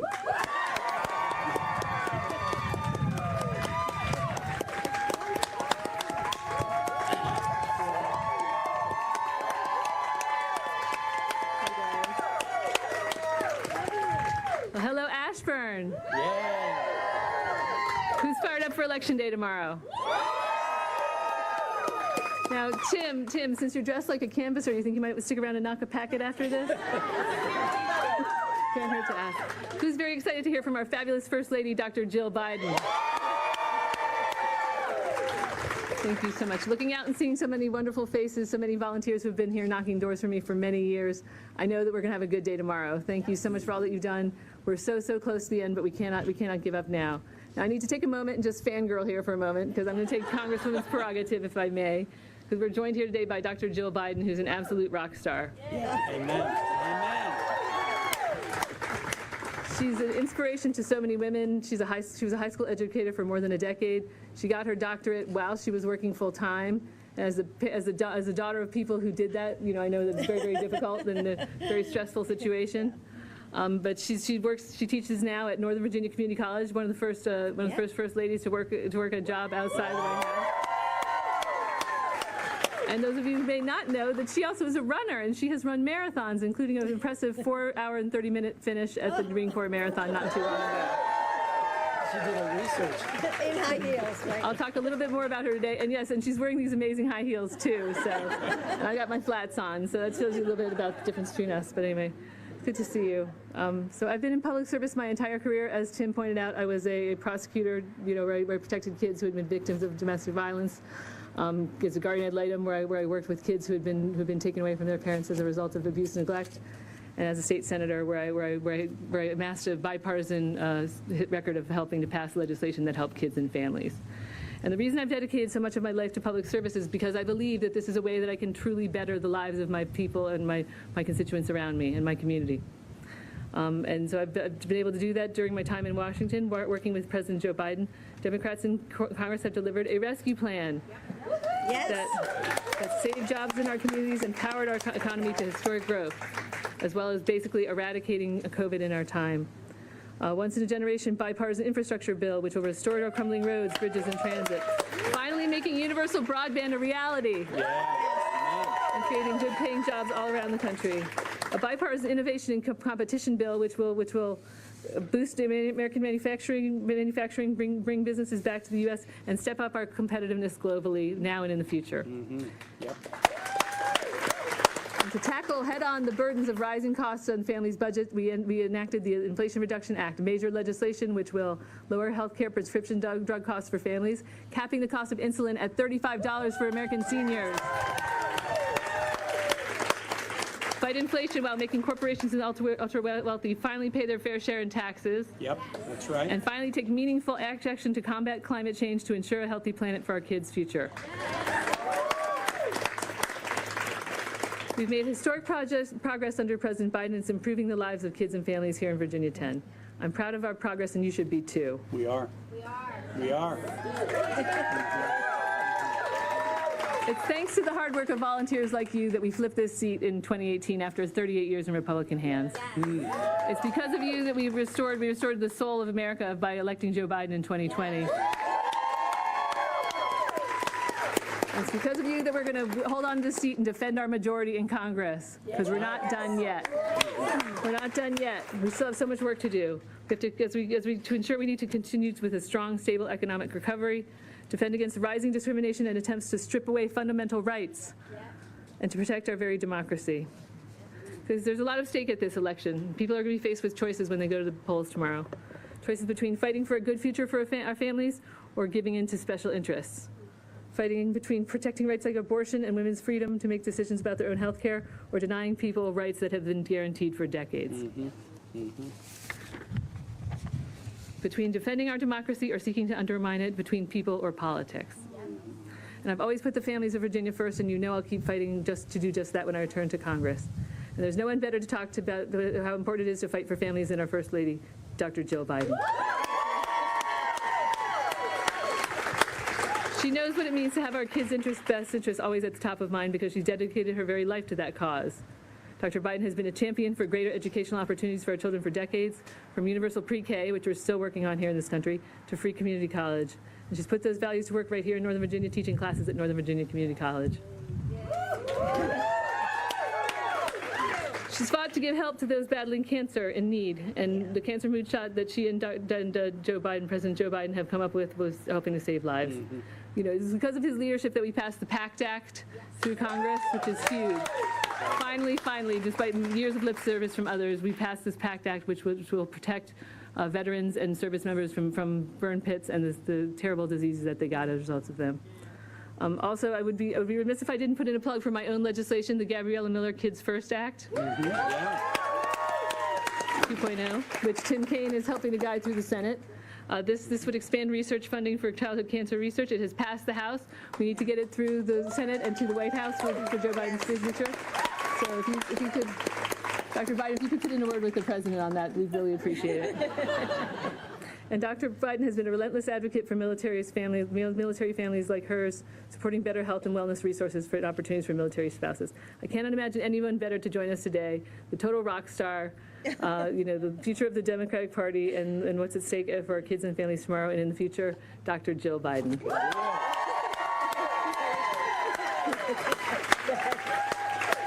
Thank you.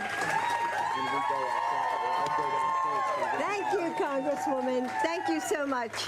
And I love that I see labor here. I saw unions over here and unions over here.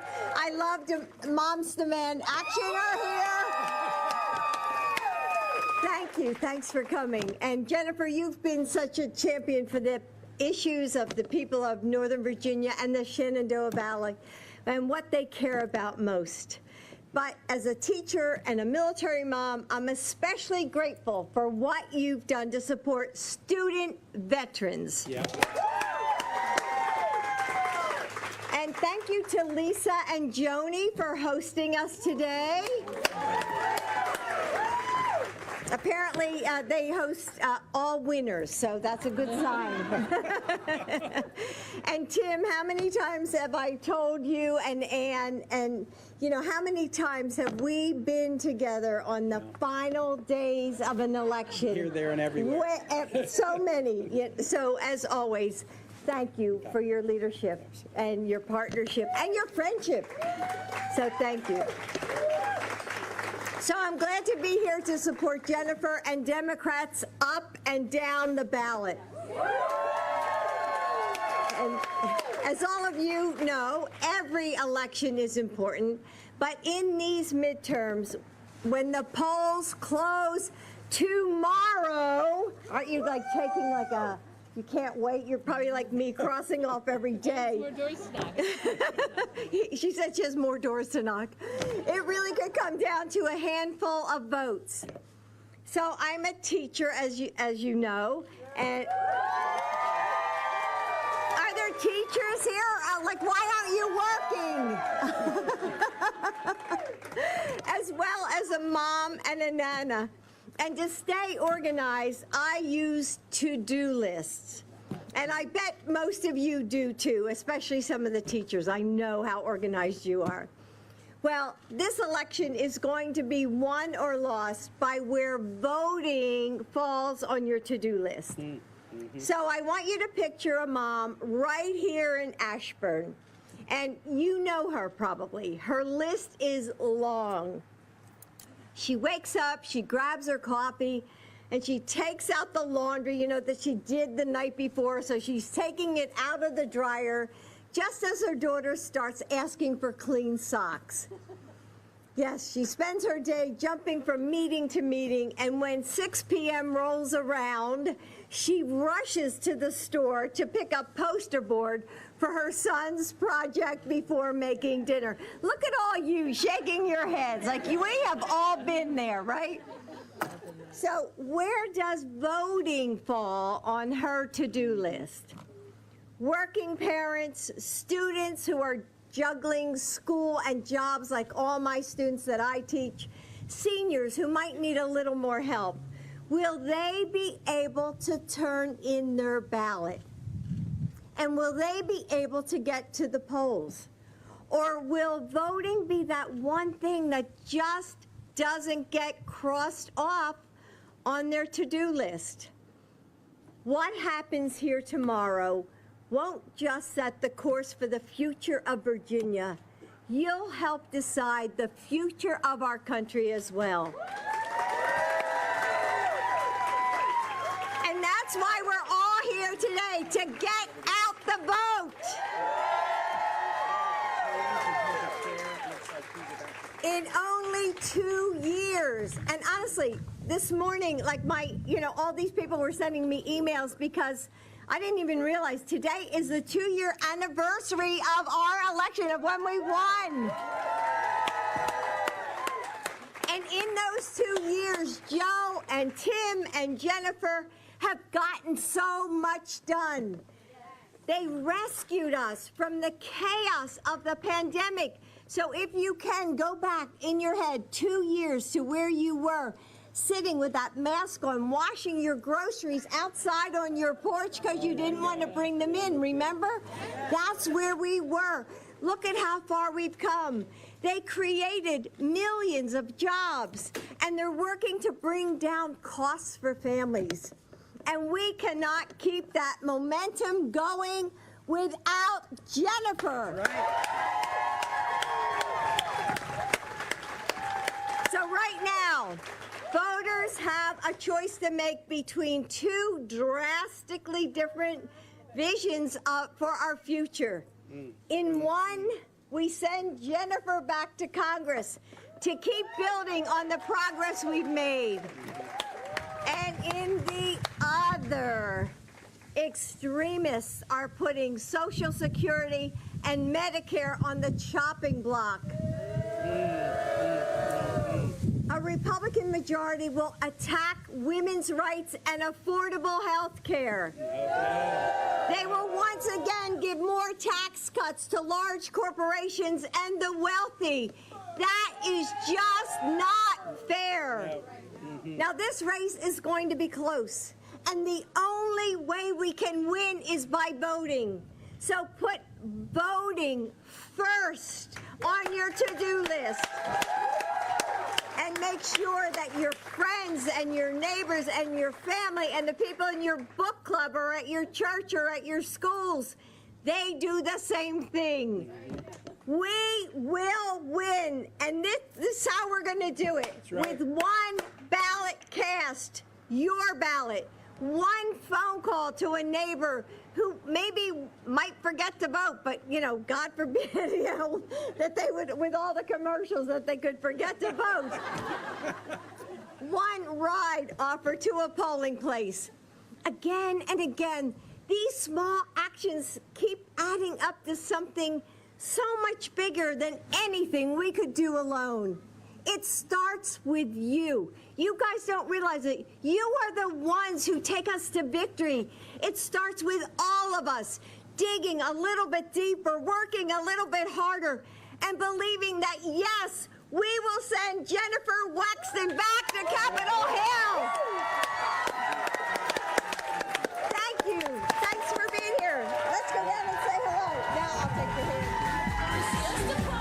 All right, so once again, First Lady Jill Biden in Virginia. She's going to be meeting up with President Biden a little bit later today and in the evening in Maryland. There are so many campaign events happening here today on that final push, as many people are still going to be headed to the polls tomorrow if they didn't already do early voting. We'll take you into some more of these events coming up right here on Live Now from Fox in just 2 minutes.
And welcome back here to Live Now from Fox. Wanted to show a live picture where celebrations continue to happen here after the World Series championship. Houston Astro fans, they are buzzing after Saturday night's big win in the World Series. And the celebration's going to continue on here today as they're going to be hosting a parade in celebration. Now, this was after a 4-1 win over the Philadelphia Phillies in Game 6 of the 2022 World Series. Astros became the World Series champions for the second time in franchise history, second time in the last 6 seasons. So World Series championship party, that is being held. It was held on Sunday, and now they are going to hold a parade, again, in honor of all of those players here today. So Live Now from Fox, going to continue to keep an eye on this. We do also have our Fox 26 team. They're out in full force as they're also covering this big victory, and it will be something big to celebrate here today. Let's just listen in for a moment, see if we can't hear some of those cheers and celebrations as they get prepared for the parade.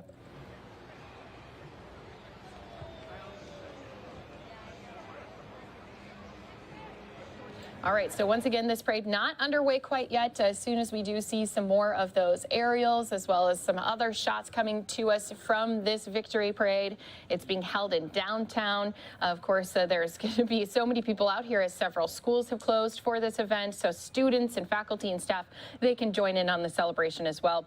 So this will be something we'll continue to keep an eye on right here for you on Live Now from Fox. But as we've been talking about, it's a big day out for candidates all across the country. They are doing their final push for voters ahead of tomorrow's big midterm election. So we want to continue to give you some more of these campaign events happening all across the country. Going to take us out to New Hampshire, where we're listening in to even more candidates out on the road.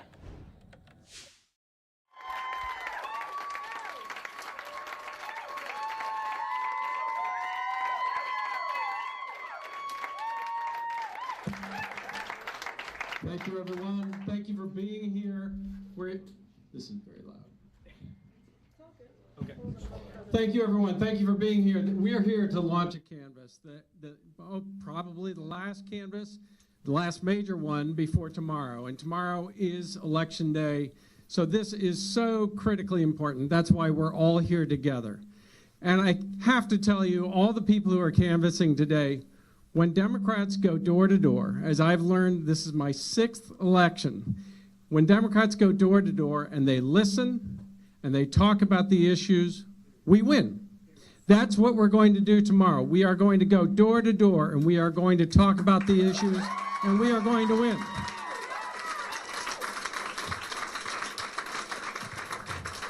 And my opponent has not been listening.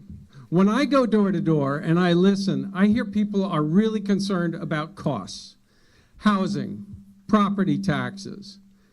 And when I also go door to door, I hear people talking about their freedom. They don't have freedom to produce their own energy. They don't have freedom to make their own healthcare choices. Those have been taken away from them by Chris Sununu. So when I go door to door and I talk to people about the freedoms that Chris Sununu has taken away from them, the costs that he's imposed on them, I get their vote.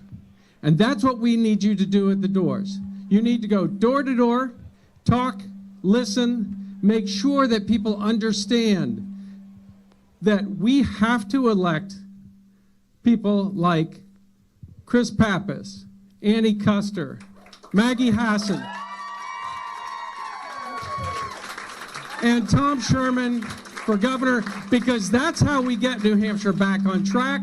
That's how we make sure that the people of New Hampshire have been listened to, and that's how we make sure that New Hampshire moves forward in a positive way that works for all Granite Staters. So let's go door to door and let's win.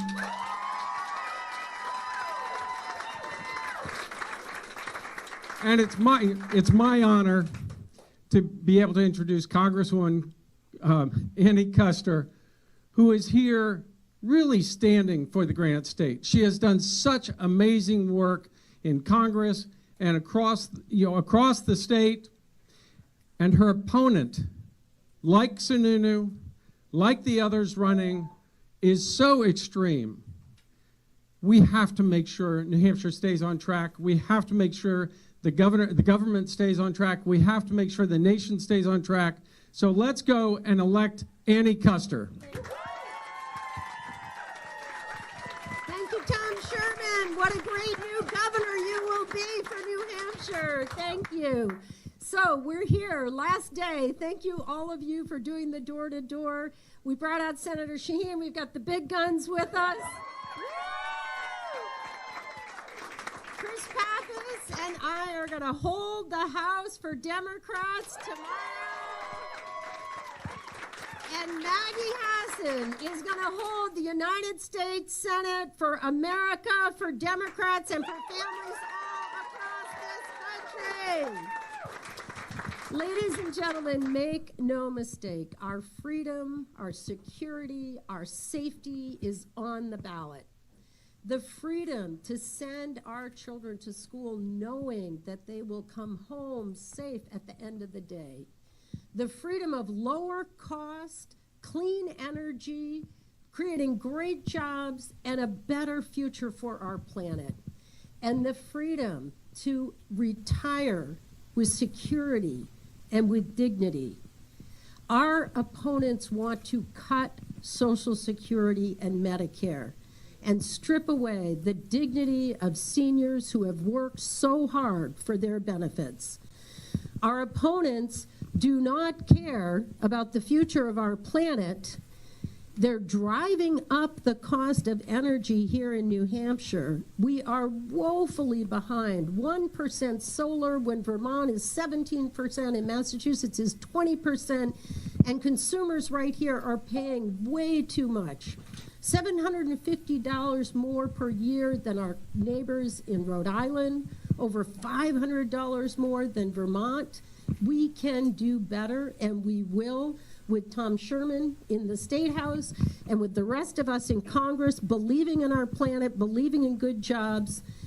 and most importantly, the freedom to make our own personal, private decisions.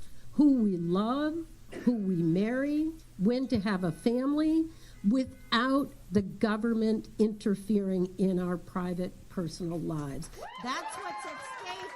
Let's go out there and get it done. And it is my honor to introduce my colleague, my friend, Chris Pappas, who is going to put the House majority over the top. All right, everyone. Well, I love the enthusiasm here. No one raises the roof like Annie Custer, right? And it's great to be here with Tom and Annie and Maggie and Senator Shaheen. I can't call her Jeannie.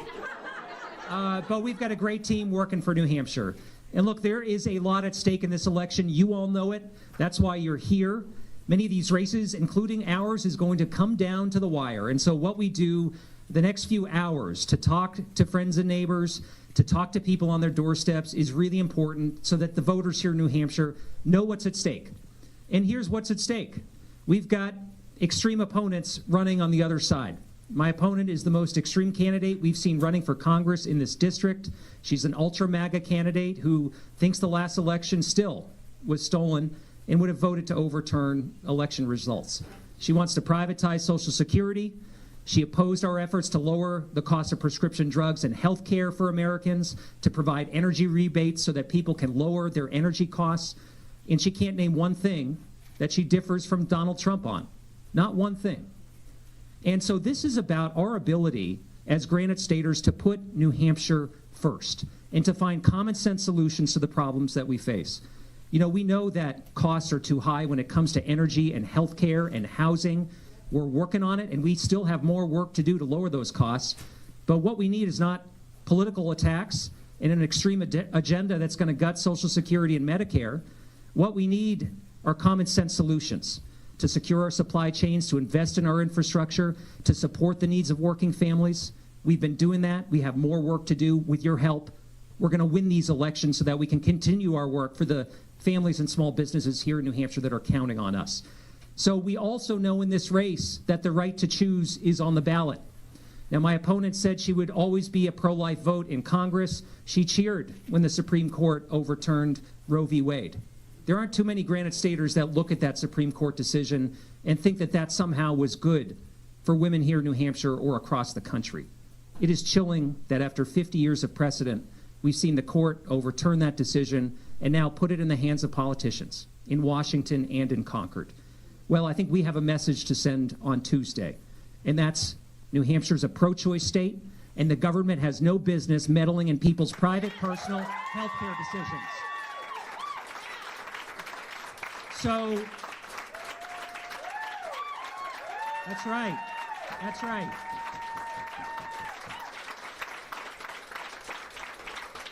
So we've got work to do, but we're not going to make progress if we hand the keys of the House of Representatives and the U.S. Senate over to the folks who brought us January 6th, who don't support priorities for working families, who don't believe in a woman's right to choose.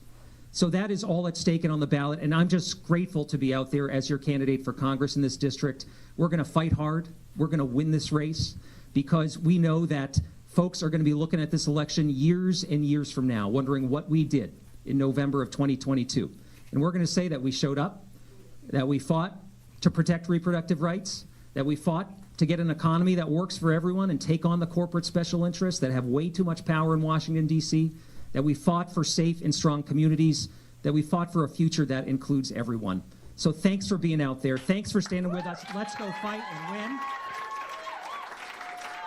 And now let me bring up someone who shows us every day how to get the job done and every day how to win tough elections in New Hampshire. I'm very pleased to be joined by our senior United States Senator, Jeanne Shaheen. Democrats in New Hampshire do have a tight race when it comes to our Senate race here. Again, lots of people out here speaking to the voters ahead of tomorrow's big day. Live now from Fox, also giving you some live pictures out of Houston, Texas, where the parade is going to be underway here shortly. We're going to send some viewers off to a 2-minute break as we continue listening in here to New Hampshire Democrats. We've got a lot of cameras here, a lot of reporters today.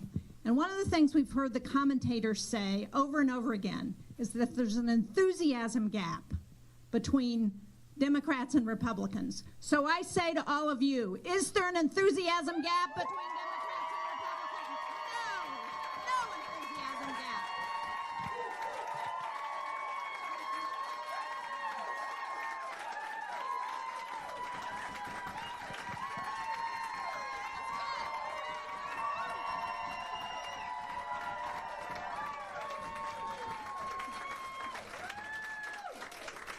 Democrats this weekend knocked on 45,000 doors. Did you see any Republicans when you were out there knocking on doors? No, zero. Zero doors for the Republicans. So, and 200,000 phone calls. Thank you, Annie. So, as you've heard, there's a lot at stake in this election. You all know that. We've heard it time and time again. But what's interesting to me is to listen to the discussion about how all of the Republicans, all of the opponents of these candidates are talking about how Democrats aren't doing anything to lower costs, that we're not worried about the costs that New Hampshire families are facing. That's just wrong. I mean, look at where the opponents are. They're talking about privatizing Social Security and Medicare. They're talking about eliminating the Affordable Care Act. They're talking about reversing the legislation we just passed to lower prescription drug costs for people. What do we think that's going to do to people's pocketbooks? That's going to increase people's costs. And you know what? When we passed the American Rescue Plan back in the middle of COVID, back in early in 2021, right after President Biden came to office, to help people with the cost of housing, to help people with the cost of their health care, to help people with the costs of infrastructure getting back and forth. Where do you think the Republicans were? Not one Republican voted for that when we had millions of people out of work in this country. And that was the lifeline to keep people going, to help them feed their families and pay their heating bills and pay for their utilities. Not one Republican. When we passed the Inflation Reduction Act back at the beginning of August to try and address the high costs of energy, to try and make sure that we could do something about climate change that's threatening not only New Hampshire, but the entire world. Not one Republican voted for it. But ask them if they want to increase record profits for the oil companies, and they'll tell you, yeah, $9.3 billion for the oil, for Exxon in the last quarter. That doesn't lower costs for people. There have been a lot of attacks on the work that we've done in Congress over the last 2 years. But there have been no explanations for what they're going to do if they get into power. All they want to do is attack Democrats. Well, that's not the answer. Making sure that we continue to work to create jobs, to provide health care for people, to lower prescription drug costs, to make sure that people can have roads that they can go on to get them to work. That's the Democratic agenda. And the Republicans have not been there to help us with that agenda. So there's no question about what the difference is in this election. And the candidates who are here, who are on the ballot tomorrow, are going to make a huge difference for New Hampshire, just as they have for the time that they've been in Congress. Annie and Chris, Maggie in her first term in the Senate.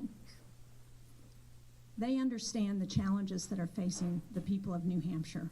And Maggie has worked hard to address surprise medical bills, to help create jobs through the CHIPS and Science Act, to help work with me on a bipartisan group on infrastructure to provide broadband to the people who don't have it. That's the kind of support we need in Congress, people who are going to work for the people of this state. And we know where their opponents are. It's an extreme agenda that we just can't afford. So with your help, we are going to do everything we can to turn people out tomorrow, and we are going to send Maggie Hassan back to the Senate. We are going to send Annie and Chris back to the House, and we're going to send Tom Sherman back to the State House. So, Maggie.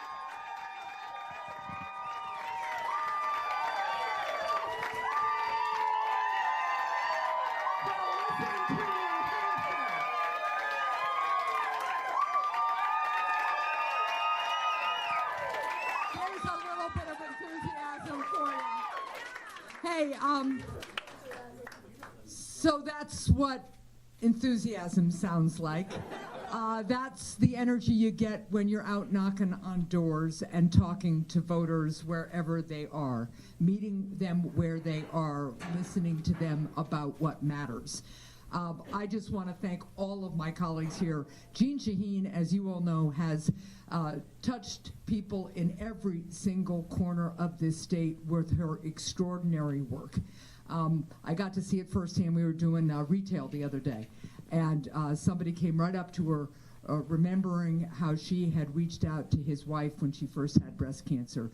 And the thing about Jean Shaheen, the thing about all my colleagues up here, is they take that conversation, that relationship, and they turn it into action that helps more and more people.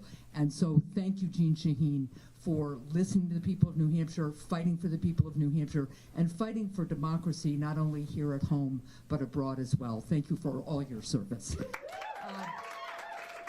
And look, Annie Custer just fights for working families in New Hampshire, just knows what it means to listen and come up with bipartisan policy decisions, and is an absolutely stalwart advocate for a woman's basic fundamental freedom. So thank you, Annie, for always being there. And Chris Pappas has fought for everything from the state's infrastructure needs to critical bipartisan work that we did together for our veterans. So, Chris, thank you for your leadership. And Tom Sherman, I have known now for a while, and let me be really clear. When I was governor and we were working so hard to get Medicaid expansion passed, and remember, we had a Republican state Senate, we had a Democratic House, then we had to get it reauthorized 2 years later with just Republican majorities.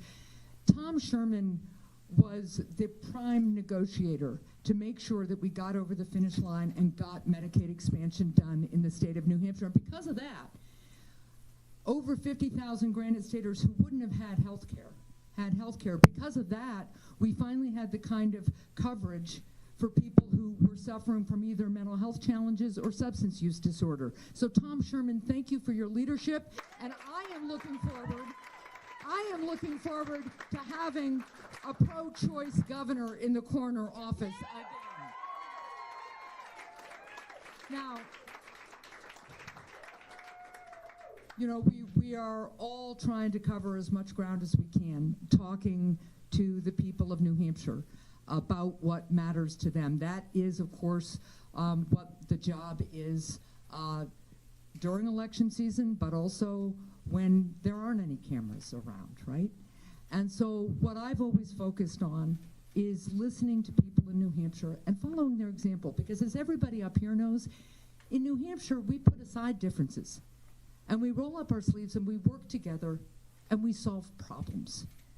And that's what I've worked to do. That's the example I've sought to follow in the United States Senate. So, yeah, I've reached across the aisle and banned the practice of surprise medical bills that has saved millions of Americans from getting these outrageous and absurd bills that their insurance was supposed to cover, helping lower their health care costs. As Jeannie mentioned, I was one of the negotiators for the bipartisan infrastructure bill, getting high-speed internet to every community in New Hampshire and fixing our roads and bridges and getting clean drinking water. I was just in Merrimack on Friday, where we were celebrating a new piece of clean water infrastructure, a screening facility that was made possible with federal dollars that this delegation secured for our state. Now, I also worked to write the CHIPS and Science Act. Why? Because we know one of the major drivers of inflation is that our supply chains are overseas and we're far too dependent on other countries and other manufacturers for critical goods. So we are pulling those supply chains back to the United States of America where they belong. And that helps lower people's costs. We're going to make a lot more semiconductors here. That also fights inflation, and it's really important for our national security, too. Now, I want to talk about two other things particularly important to New Hampshire. We still have families and communities in this state who are devastated by the opioid crisis. Fentanyl is this insidious synthetic opioid that continues to take far too many lives. And that's why Jeannie and I teamed up with our Republican colleagues, with our delegation, and we got a 900% increase for critical resources to fight our opioid epidemic. Prevention, treatment, and recovery services. The fight still goes on, but we can turn the tide on this epidemic if we really stay focused and use those dollars to build out the kind of treatment infrastructure that we need and the kind of recovery supports that we need. And the last thing, look, New Hampshire has always worked to stand by our veterans. Our veterans fought for us. Some of them, you know, we have Gold Star families in the state whose loved ones made the ultimate sacrifice. But we know what our veterans have done for us, and that's why Chris and I, in our roles on the Veterans Committee, and Annie before us, work so hard to make sure that our veterans, especially veterans of the Gulf War and the global war on terrorism, can finally get the health care that they need and they deserve at the VA. And that's a major step forward, especially for those exposed to toxic substances.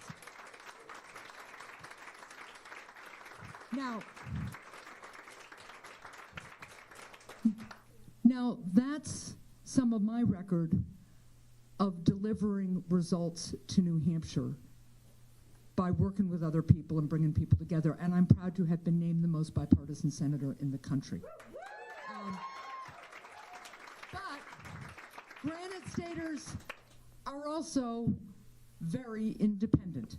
And so when it comes to standing up to corporate special interests to make sure that we can do the work necessary to lower people's costs, we haven't been shy either.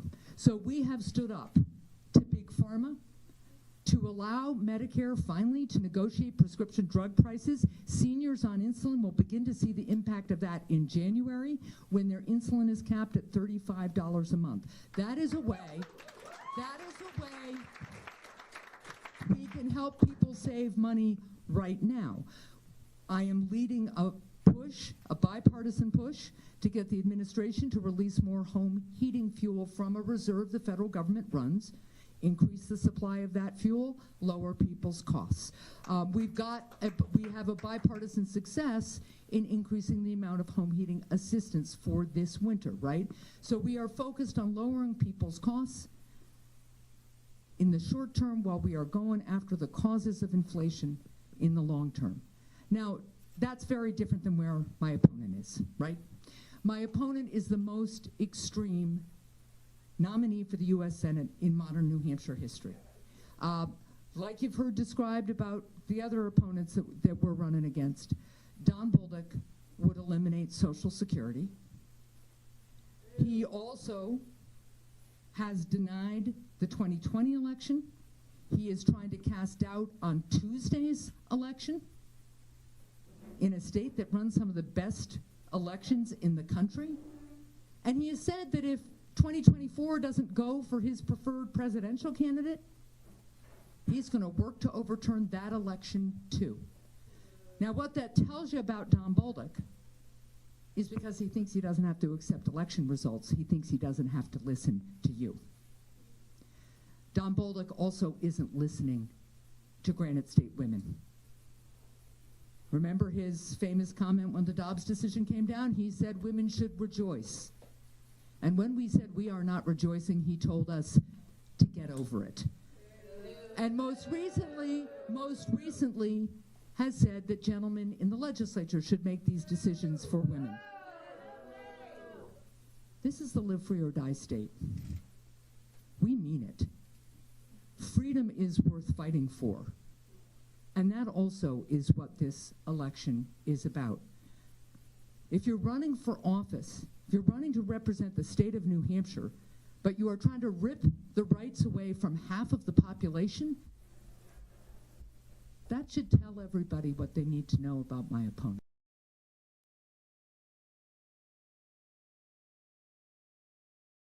All right, looks like we're having a little bit of trouble, but that's okay because Live Now from Fox has so many live pictures coming to us, especially as we have our chopper up above the victory parade here in Houston. Astros celebrating their World Series win with the Parade of Champions. What we'll do is we'll take you into some of this coverage live out of Houston with our Fox 26 team when we return after this 2-minute break.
Welcome back here to Live Now from Fox, a live look in downtown Houston where some schools have been let out as this victory parade is now underway to celebrate the Astros' big World Series win. So the Parade of Champions happening here at this time. I want to show you just a little bit of it, give you a little taste of what is happening down in Texas. Let's go ahead and join our Fox 26 team as they are giving us some live coverage.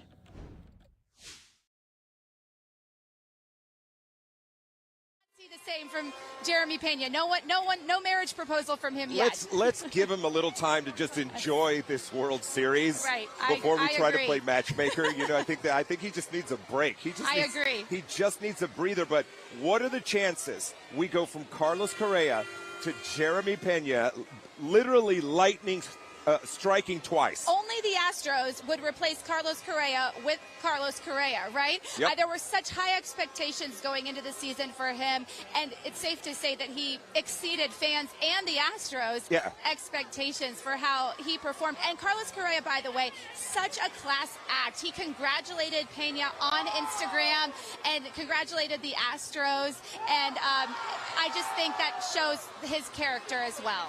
You know, and it's like it's like Houston's fans. It's like our city. You know, there's just that respect for one another. Yeah. You know, we love to support our stars, and we've been just lucky and blessed that they always give it back to the fans. Oh, you know, yeah. like a Correa, like Jim Crane and his organization, like, you know, how humble Jeremy Pena is on this stage. Yeah. Well, you think about what the hold on just a second. Oh, okay, sorry, the producer is talking to us in our ear because we want to make sure we go to the right people along the route. This is the NASA rover going by Chelsea and Coco's live shot right now. So even NASA gets a spot in the parade. How about that? I mean, it makes sense, Share the right? love. Space Sharing City, baby. the love. The Astros debuted their Space City jerseys this year on Monday Night Games. Let's go to Chelsea. And what's the reaction along the parade route right now, Chelsea?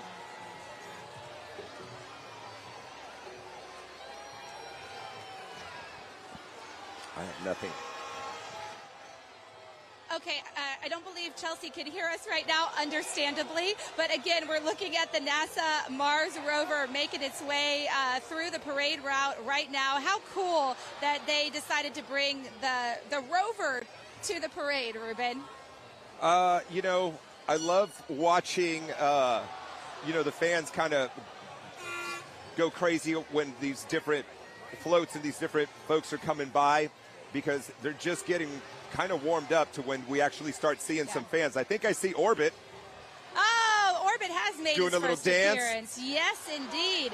You know, something that's interesting about the team, too, way back when they were trying to rebuild the team from its losing seasons, then General Manager Jeff Luhnow actually called on people from NASA to help crunch the numbers and do like data analytics, which is people who had no baseball experience are some of the people who first started building the Astros into the championship team that it is today. And apparently it worked. Apparently it worked. That was a great call. A little more dancing. Orbit is getting the team fired up. One of the best mascots in all of baseball. Right there, folks. Yes. Working hard, putting it in, doing the dance moves, getting the crowd going. Oh, he is loving it, right? 2 World Series titles in 6 years. And getting a little confetti, too. The shooting stars, I imagine, are all around Orbit right now. We're waiting to see them come by. I mean, just to look at the crowd and to see where everybody has found a spot out here is just absolutely incredible. Got some floats coming by. Yep. I mean, I don't know if that was the airport float. It looked like it might have been. But, Ruben, the World Cup starts in less than 2 weeks on Fox. Good call, because you're going to be able to see that on Fox. Yep. And we are a super diverse city and probably a large fan base for every team that's playing. Okay, Matthew Seedorf right now is with Congresswoman Sheila Jackson-Lee along the route. Matthew? Work together, stay united, and we're going to be the best city every day in the nation. Hey, Congresswoman, we're live right now on Fox 26. What's it like to be here and celebrating the World Series? It's almost an unbelievable experience. 2017 was good, but this is even better because the Astros came back. They are the comeback kids. A fantastic preseason, a wonderful postseason, and it shows that you never give up your dream, never give up hope, and never give up working as hard as you can. You have a great view. I do, and I love it. I'm in my congressional district. I couldn't have a better group of people, and I'm ready to work for them. Thank you so much. Go Astros. All right, Congresswoman Sheila Jackson-Lee, it seems like we see her out at so many different events all across Texas and even back in Washington, D.C. And again, our coverage here being provided to us with our Fox 26 teams. You can see from these aerials that it is such a huge presence of the community who has come out here as they are celebrating this World Series. We'll be taking you a little bit in and out of that coverage. We'll try to keep it up in a box as well for all of our viewers who've been watching here with us on Live Now from Fox. But we do need to turn our attention back to what is going to be happening tomorrow, and that is the midterm elections. We know that the balance of power is what everyone is worried about. They're concerned and they're fighting for each and every single vote that they can as these candidates are out on the campaign trail for one final big push. Want to show you a live event coming to us out of Georgia, where we do actually have a few of those candidates out right now. So we're going to be hearing from Raphael Warnock. He's running in the state of of Georgia against Herschel Walker. We were expecting another event from him a little bit later here today. So we'll be taking you into some of these campaign events as well as also in Georgia. You can see here Governor Kemp out. He's been out quite a bit already here this morning. He's been at a couple different locations pushing for those Republican voters to show their support to him yet again as he is up for re-election. So let's go ahead, since we do have some of these live events going on, and as I mentioned, we do have that victory parade happening. We'll take you into some of that a little bit later here. We'll keep those aerials up, but let's go ahead and listen into Raphael Warnock's campaign event that is happening down in the state of Georgia. We're going to be listening in live, raw, and unfiltered. Rallying the troops to re-elect Senator Reverend Raphael Warnock. It's all about hard work and getting out the vote in these last 24 hours. There is still time on the clock. There is still time for us to shape our state's destiny. There is still time for us to shape our nation's destiny. Until the polls close, it's still in our hands, using our power as citizens to determine the outcomes that affect us as a community, as a state, and as a people. So, Macon, I want you to say this with me now. Say vote. Say vote. Say vote. That's what it's all about. And if you ever question the power of the vote, or if you ever speak to someone who questions the power of the vote, just think about what we've accomplished together. Without you, without all of your hard work, without Senator Reverend Warnock, there is no Justice Ketanji Brown Jackson on the U.S. Supreme Court. You did that. Georgia did that. Without Georgia, we would not have passed an infrastructure law to get lead pipes out of our drinking water systems, to expand high-speed internet access into rural Georgia. Without you, Georgia, we would not have done more to strengthen veterans' health care than any Congress in a generation.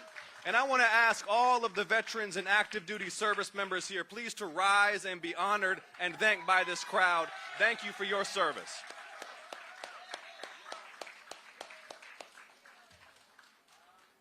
We've come a long way, but we've got a long way to go. And to get there, we need Raphael Warnock representing, leading, and guiding us.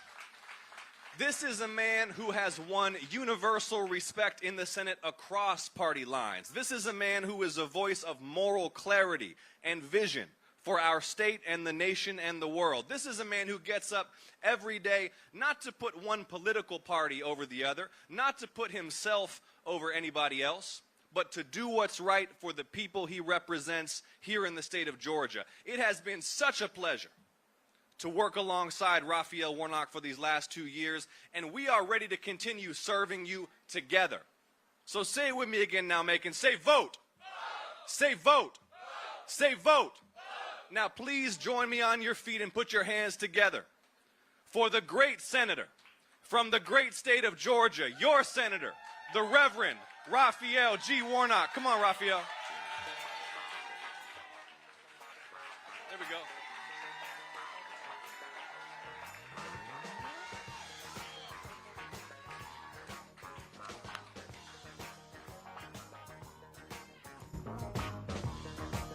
Well, hello, Macon, Georgia. It's wonderful to be here. Great to be back in Macon, Georgia.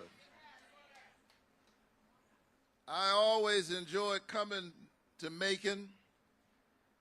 I've been stopping through Macon since my days at Morehouse College, on my way to Savannah, my hometown. And then on my way back to Atlanta. Macon is special to me, and it's wonderful to be here on this hot summer day. Let's hear from my brother, my friend, my brother from another mother, Senator Jon Ossoff.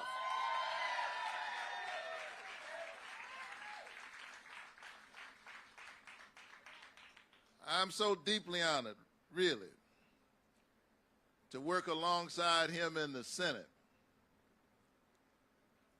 We worked together for Georgia. We got elected together. And I got to know him really while we were campaigning. Prior to that, we didn't know each other too well. But he is a man of such character and integrity and great intellect, a profound and committed public servant. We're twins, you know. He just got all the hair. But we work together. And that isn't always the case with members of the Senate from the same state, even when they're from the same party. But together we've been able to punch way above our weight. He's number 99 and I'm 100. We're the two most junior senators in the Senate. But I think we've done the work for the people of Georgia, and I'm ready to do it for 6 more years.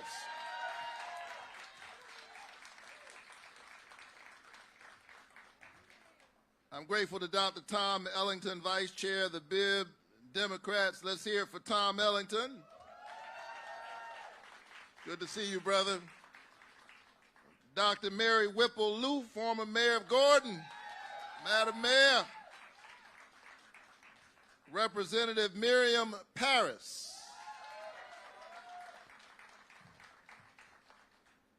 Our Minority Leader, Representative James Beverly. Grateful for all of you. Here we are, Georgia. One day before the election. It's been a long time.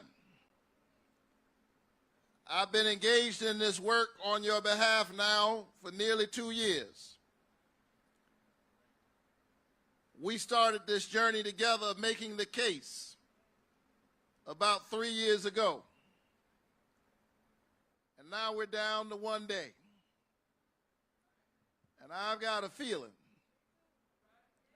that everything is going to be all right. Are you ready to win this election? The wonderful thing about a democracy is that after those who are running finish talking,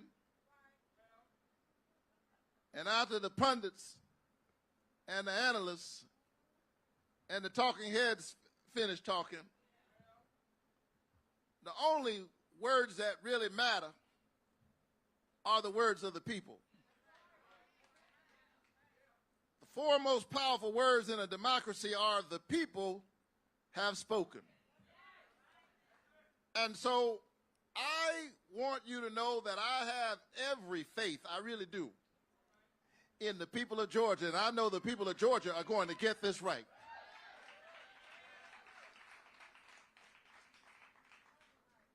They didn't see us coming the last time.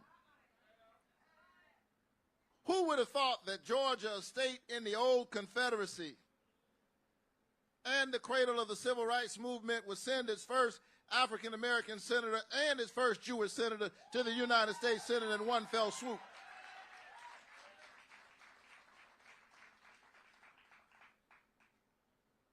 But we rode in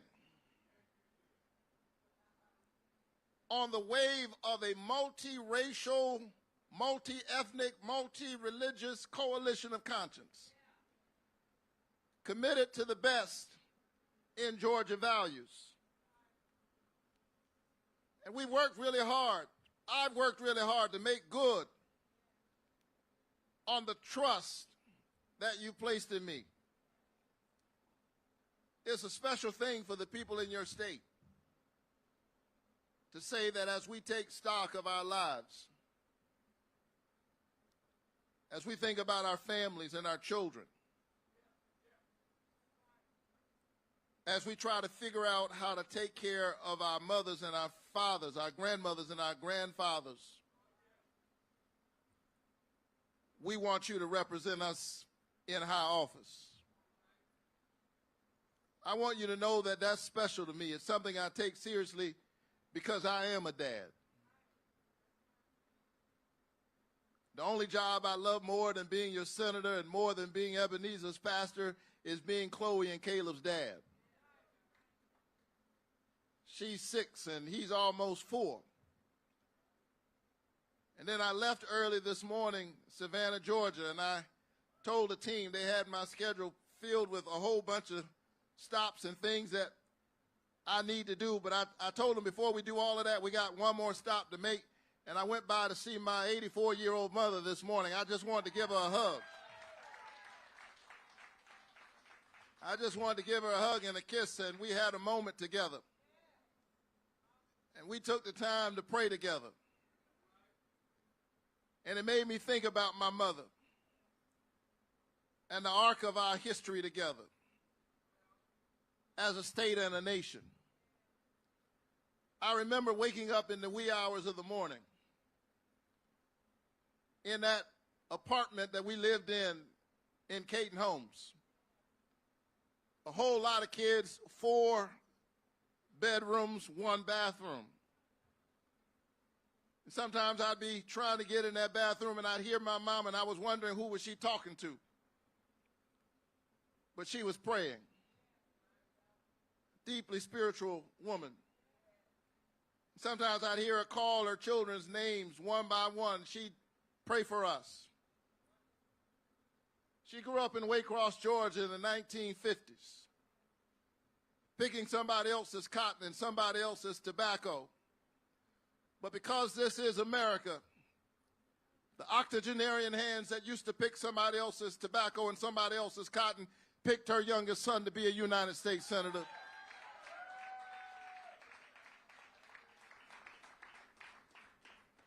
And so in honor of my mother,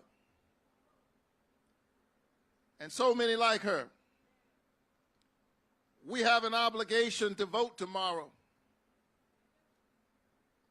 Those who bear their burdens in the heat of the day, those who sacrifice so much, who some thought perhaps didn't have a reason to believe in America, but they believed in America and they loved America until America found it within itself to love them back. We owe it to people like my mother to show up. But not just her. We owe it to Viola Luiso, a white woman who lost her life, and James Reeb, a Unitarian pastor who lost his life, all fighting in that valiant struggle for the vote. We owe it to Schwerner and Cheney, 2 Jews and an African-American who lost their lives standing up to vote. We owe it to them. Senator Warnock here out campaigning as he's facing off to be reelected against the Republican candidate, Herschel Walker. We're going to continue listening in live here out of Georgia when we return after this 2-minute break. Like his legs were praying. And so here's my word to the people of Macon and to the people of Georgia. A vote is a kind of prayer for the world we desire for ourselves and for our children. And so we got to show up tomorrow. Your vote is your voice. Your voice is your human dignity. We have to show up tomorrow because democracy is the political enactment of a spiritual idea, this notion that each of us has within us a spark of the divine. And so we ought to have a voice in the democracy. We ought to have a voice in the direction of the country and our destiny within it. We've got to show up tomorrow. Because our children need us, we've got to show up tomorrow. Because democracy itself is on the ballot, we've got to show up tomorrow. Because jobs in the future are on the ballot, we got to show up tomorrow. Because veterans are on the ballot, we got to show up tomorrow. Because women and their right to choose is on the ballot, we got to show up tomorrow. Half of life is showing up. Are you ready to make sure your friends show up and your family members show up until we win this thing? And so we mean serious business.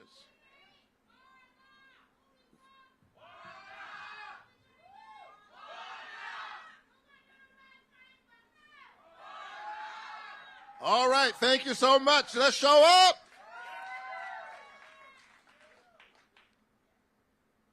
So, Macon, here's my promise to you. You show up for me for one more day. I'll show up for you for 6 more years doing the work that you asked me to do.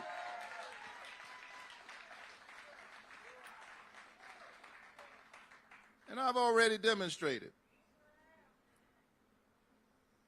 that I know who I work for, and I know who I don't work for. I don't work for the big pharmaceutical companies. I don't work for the big oil and gas corporations.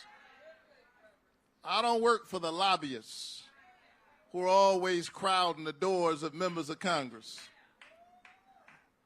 I work for the people of Georgia, and I will do whatever I need to do, work with whomever I need to work with in order to get good things done for the people of Georgia.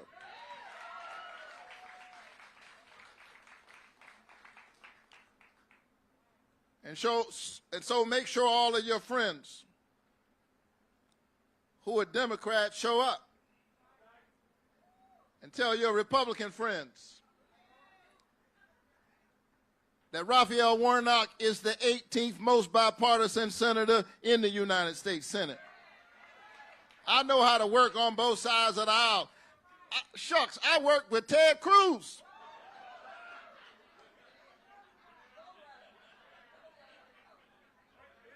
To get I-14 named a priority corridor, because I wasn't looking at him, I was looking at Macon. And I know that if we get I-14 built out, it will help our military bases to connect, that it would revitalize Middle Georgia and parts of our state that need economic revitalization. And I don't mind working with Ted Cruz if it will help Macon. I worked with the Republican senator from Alabama to help Georgia farmers get their products to market. I worked with a Republican senator from Indiana to deal with rural railway crossings. Work with whoever I need to in order to get the job done. Because my dad told me, son, if somebody hires you to do a job, do the job they hired you to do.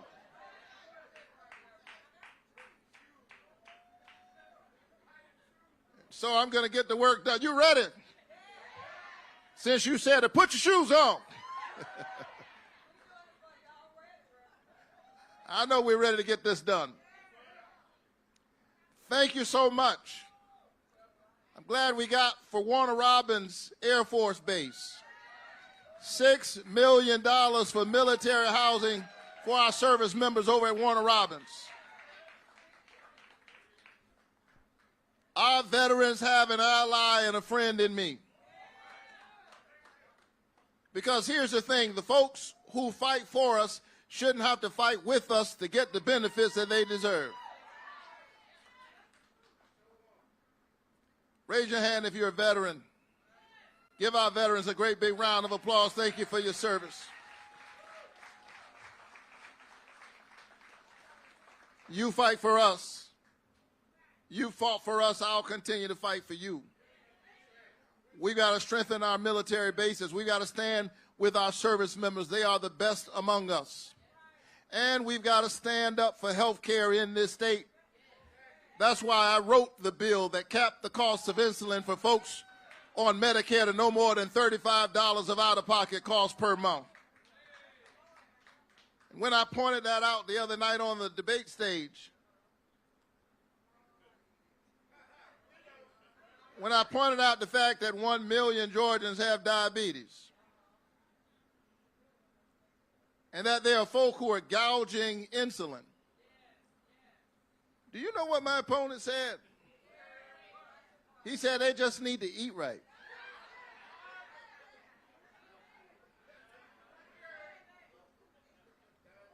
He's running for the Senate.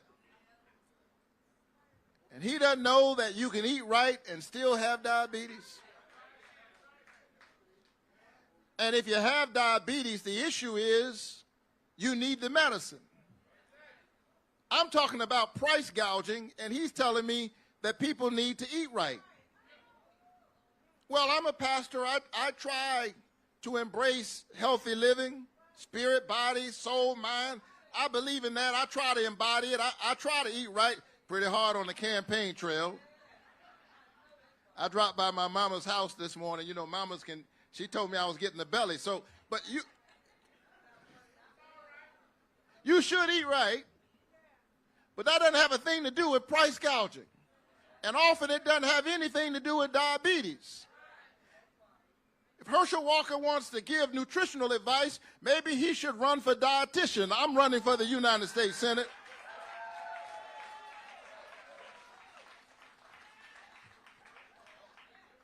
As I think about it, maybe he thinks he is a dietitian. I mean, he thinks he's a police officer. He's not. He thinks he's an FBI agent. He's not. He thinks he was valedictorian of his class. He was not. You think he graduated from the University of Georgia? He did not. He said he started a business that does not even exist. He has another business, he says, that has 800 employees. It only has 8. He's pretty good at making up things. And now he wants to get the rest of us to imagine with him that he is of the timber to be a United States Senator. Herschel Walker is neither ready nor fit to represent the people of Georgia in the United States Senate.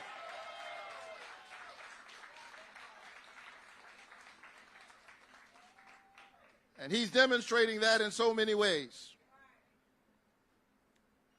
The other week, he was busy moving around the state, campaigning with one of the most divisive members of the Congress, a member of Congress who spends more time on her Twitter page than writing legislation.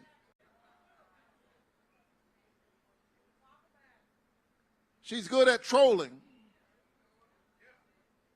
but I don't know what she's done for Georgia. And he's busy moving around with her. And the other day he received the endorsement of a celebrity who has used the most vile anti-Semitic remarks, and who also said that slavery is a choice. And then last night at one of his rallies, he had a former governor who he is also campaigning with, who said that I needed to be deported. This is where these are the levels to which we have sunk, unfortunately, in American politics. This is beyond the pale. This is the kind of ugly and divisive language that is not helpful to any of us, to Democrats, Republicans, independents, or moderates. This language is completely unhelpful. I'm saying to you that Herschel Walker is demonstrating to you what kind of senator he would be based on the company he's keeping. Senator Warnock out here again in Macon, Georgia. He's speaking about his opponent, Herschel Walker, who is the Republican he's facing off for that Senate seat. And it is going to be a very busy day here today as candidates are making their final push to voters ahead of midterm elections. We're going to step away from this event. I do want to show our viewers just a couple other live looks at what's to come here on Live Now from Fox. We have a White House press briefing that's going to be taking place, as well as a State Department briefing. Those are just two of these upcoming events. But when we return here after this 2-minute break, another tropical storm is making its way towards Florida just 1 month after Ian. We'll tell you more about it coming up here on Live Now from Fox in 2 minutes.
Welcome back here to Live Now from Fox. Wanted to show our viewers just a look at what Florida is preparing for. Subtropical Storm Nicole. It's threatening some areas that were recently impacted by Hurricane Ian more than now a month ago. Emergency officials urging people along Florida's east coast to prepare for this storm. Now, Nicole formed early Monday morning northeast of the Bahamas. It is expected to strengthen as it is going to be bringing some prolonged rain, some wind, as well as coastal flooding impacts to Florida, as well as areas in the southeastern U.S. this week. Nicole could become a hurricane as it approaches the east coast of Florida by Wednesday night, but regardless of its strength, it is a very large storm. It does mean there's going to be some significant impacts, and it will be far-reaching for the next several days. One of the main concerns for emergency management officials is, of course, that flooding. That's what we talked about back with Hurricane Ian, even when it had been downgrading its way across the state. But Florida's longest river, the St. Johns River, flows from south to north. On the eastern side of the state, that river is experiencing flooding during Hurricane Ian, and it hasn't fully receded. So Florida Division of Emergency Management Director Kevin Guthrie, he said, we've got that onshore flow that's coming in already starting to back up the St. Johns River and its normal flow out into the Atlantic Ocean. That's going to have a ripple effect all the way down the river. And we will see that maybe not necessarily rise, but certainly become stagnant. So he did say that the rise of the river will come from any of that rain that's associated with this storm. Again, this storm has been named Nicole, and they are expecting some of those rainfall totals to also be estimated here over the coming days as it makes its approach. Live Now from Fox will continue to keep everyone up to date on that storm, especially as we mentioned nearly more than a month ago, Hurricane Ian had impacted the entire Sunshine State. So I'm sure they're just once again getting themselves prepared, doing all they can ahead of time, but they'll just have to play the waiting game as it does make its approach. Live Now from Fox wants to just remind our viewers that we're going to be taking you into the White House press briefing as well as the State Department briefing once they begin. Those events not yet happening. So I do have another live picture that we've been on ever since we got our aerials. This is showing us the Houston Astros parade, this victory parade celebrating now the World Series champions. And you can see that the streets have been lined up with those who are in attendance. Even school kids and faculty and staff. There's been some schools, we were just discussing that, who had canceled classes for the day, knowing that there was going to be quite a few families out here celebrating that big win. So the celebrations were happening over the weekend. They're continuing on here today. We even heard from some of the leaders across Texas saying how proud they are of not only the team, but also the entire city. So we're going to keep this up in a triple box and continue on with giving you some more of our coverage leading up to tomorrow's Election Day. I want to tell all of our viewers that you can stay tuned right here with us. We're always going into these different campaign events, no matter if they're Democrats or Republicans. We're bringing you those campaign events, especially today as candidates are out on the road in full force.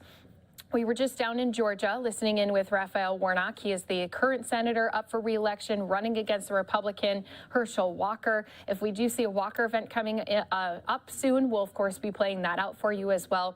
But since we were just in a Democratic event, I'm going to switch over to the other side. I'm going to stay with Georgia, where Governor Kemp today has had a very busy day. I believe he's already been to 3 events across the state of Georgia. So we're going to be bringing you one of those events when he made a stop in Atlanta this morning, and continue to bring you all of these campaign events and help you make that decision where you're going to be voting if you haven't already done so. I know there's a lot of people dropping off those ballots in the boxes, and some waiting until tomorrow so they can go do it in person as well. So let's go ahead, take you out to that campaign event with Governor Kemp that happened just earlier this morning in Georgia.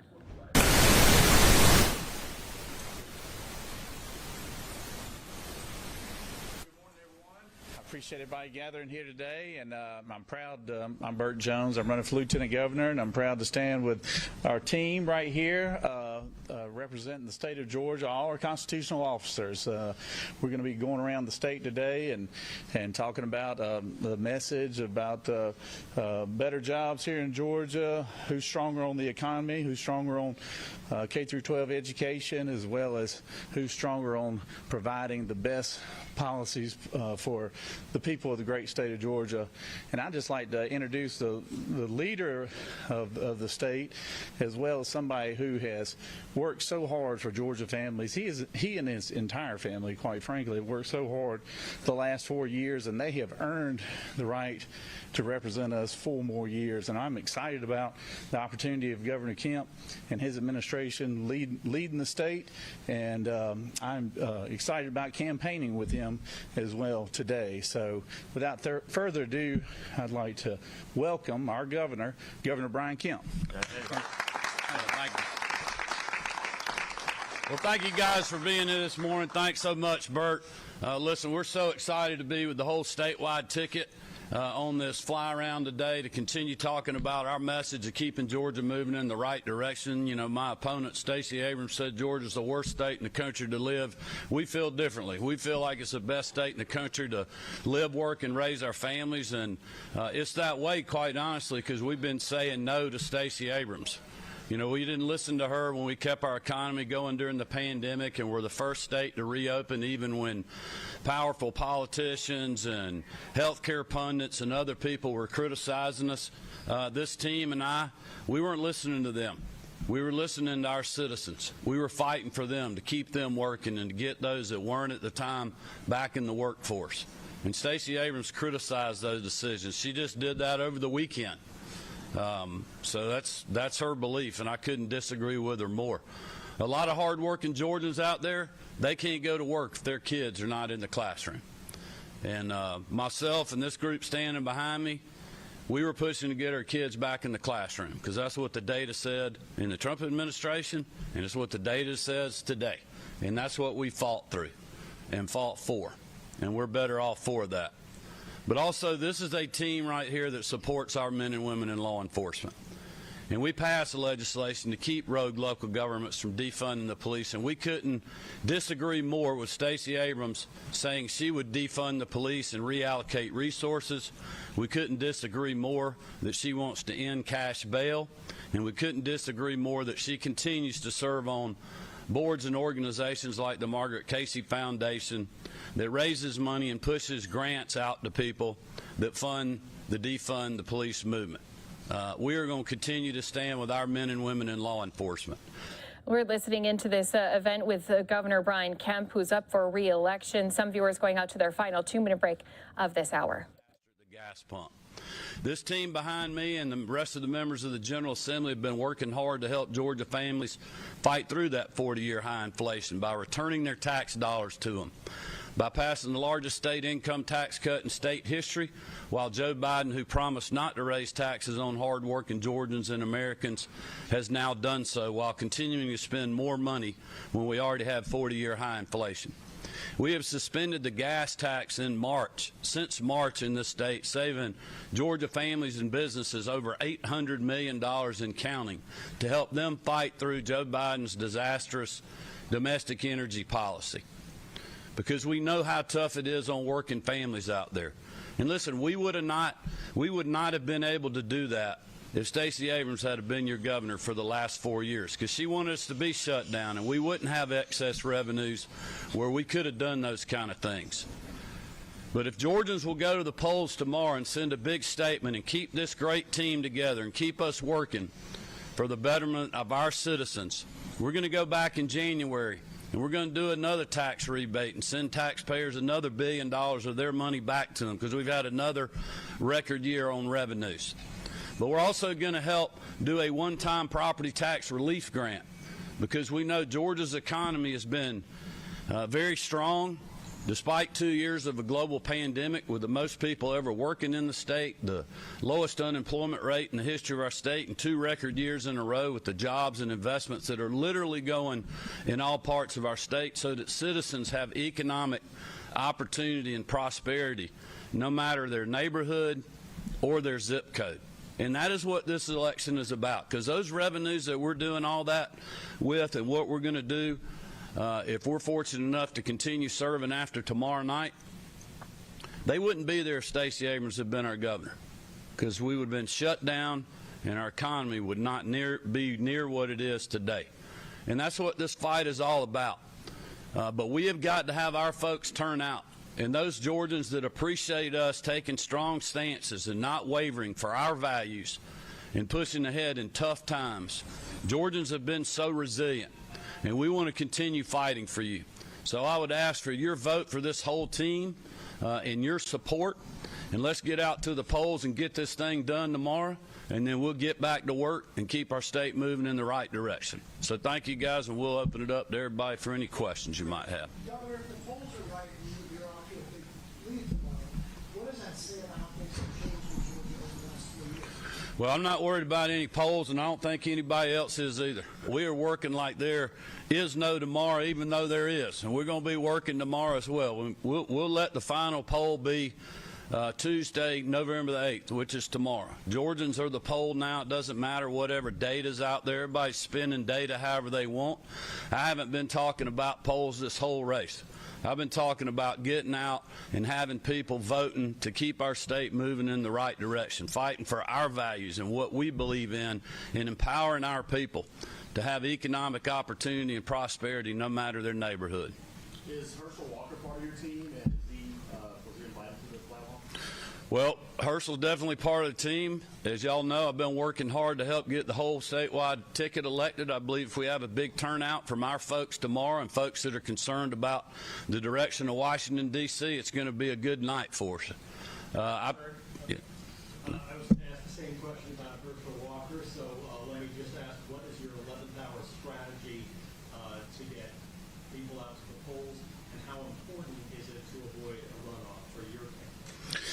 Well, look, I'm not worried about runoffs. I'm worried about the election tomorrow. You know, we'll let the vote be counted and see where we go from there. I'm confident that we can win outright. The whole ticket can tomorrow if people get out and vote. And that's what we're going to remind them of today. But quite honestly, that's what we've been doing for the last 2 or 3 weeks. And I think it's been a good strategy by our whole ticket, including Herschel. You know, before last week, we spent the last 2 weeks working all of South Georgia. We were on the southwest side 1 week, southeast side the other week, and this week we've been really I-20 north. All these candidates have been doing that. We've seen everybody standing behind me at multiple events in multiple places. But I know this past week when we were out on the trail with our bus tour, with some of these folks being mixed in when they could get with us. You know, Herschel was working up in the 9th Congressional District, up in the 14th District. He was working yesterday with, I think, Lindsey Graham or Nikki Haley and some other folks that with him. We've had folks coming in to campaign for us. You know, we are targeting every voter in the state, including the suburbs and a lot of other voters that traditionally haven't voted Republican in the last cycle or two, because we have a good message for all Georgians. You know, no matter what your neighborhood is. And so I think our strategy from the whole tickets perspective has been a good one. But we're also having an incredible ground game that I have put in and our campaign has put in to help everyone behind me and help Herschel and our whole ticket up and down the ballot. And that includes our legislators. But we got to finish the drill, as Coach Rick would say. And that's tomorrow. You know, we got to keep working and reminding people this is an important election, not only for our state but for our country. And you know, from a federal perspective, I mean, people got to ask the question: are you going to vote for a United States senator that's voted with Joe Biden 96% of the time? Or are you going to go and vote for somebody that's going to focus on ending 40-year high inflation, getting better domestic energy policy, fixing the disaster at the border that we're having to deal with, all the fentanyl and human trafficking and other things that are coming across? That's what this fight is all about. And Georgians have the opportunity to answer that question tomorrow, and I'm very optimistic about the way they're going to answer it. Governor, do you need to restore the public's trust in the vote counting process? Do I?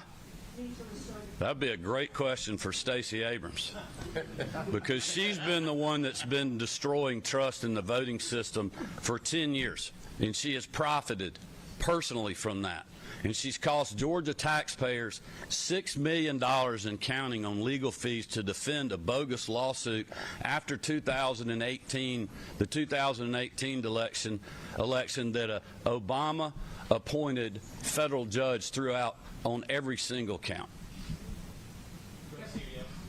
You mentioned about a rebate in January if you're reelected. You also mentioned record high inflation. Are you concerned about rebating more money that Georgia's pockets causing more of a problem? Well, that's why we're having to do this. It's because we have 40-year high inflation, and Joe Biden's been taxing our people, and so we're trying to use one-time money to help them fight through his bad policies.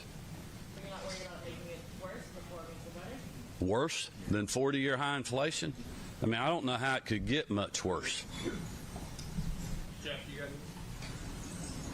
Governor Cash, just a quick follow-up. I get what you're saying with Herschel Walker campaigning in different parts of the states, but tonight he's going to be just down the road from you all. Are you worried that's sending the wrong message about Republican? No, not at all. I mean, listen, we were planning on going by Herschel and Senator Jones's event before the game Saturday, but we didn't get back from Columbia County where we had a rally in time to do that before they broke up. Herschel was invited to our event tonight, but he had a prior scheduled event. So, I mean, I don't think people should read anything to that. You know, we're dividing and conquering. You know, the other question would be, you know, why hasn't Raphael Warnock campaigned with Joe Biden? You know, why did Barack Obama come but not Joe Biden? That's a pretty good question, too. We're going to wrap it here. Thanks, guys. All right, thank you. All right, well, he mentioned President Biden, and President Biden is going to be out tonight helping Democrats, but he's headed to Maryland. We are expecting a White House press briefing coming up here. It was supposed to start about 1/4 to the hour. They pushed it back 15 minutes. Looks like they're still running a bit behind. So we'll be waiting for our White House press secretary, Karine Jean-Pierre, to step out here and give us some more on all of these topics about midterms, inflation, but also about the Russia-Ukraine war and more. Have you already been watching that box we've been having up? There's a big parade celebration happening down in Houston. We'll take you into some live coverage with our teams in Houston right here for you on Live Now from Fox. After some viewers go to a 2-minute break, the others going to be joining our Fox 26 teams with their coverage of this big event happening in the downtown area.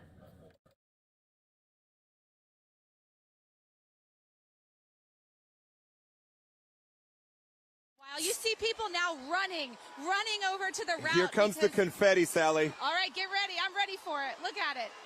What a beautiful sight. We call it confetti now. They used to call it ticker tape, Ticker right? tape, yeah. Used to be ticker tape. And it's Astro color, so, you know, blue, orange, white. Yeah, they're having a good time. They're having a good time.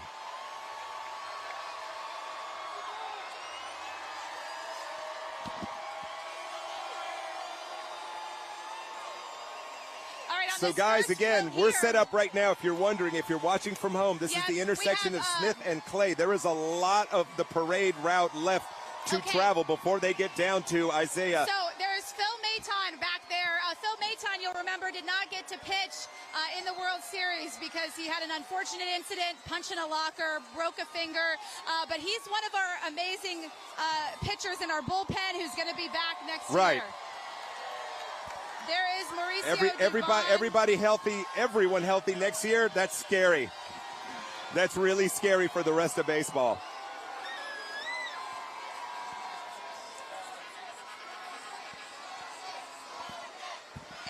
And you're looking again at Phil Maton. They're having a good time, man. They're having a good time. They're definitely having a good time. This is what it's all about. This is what it's all about. I mean, the bullpen was lights out this year. There's not a better bullpen in all of baseball, and so a lot of credit on this championship goes to them. And his name escapes me, but our first-year pitching coach being promoted to pitching coach after our former pitching coach left the team. But he said we were in good hands on his way out, and he was right. Yeah.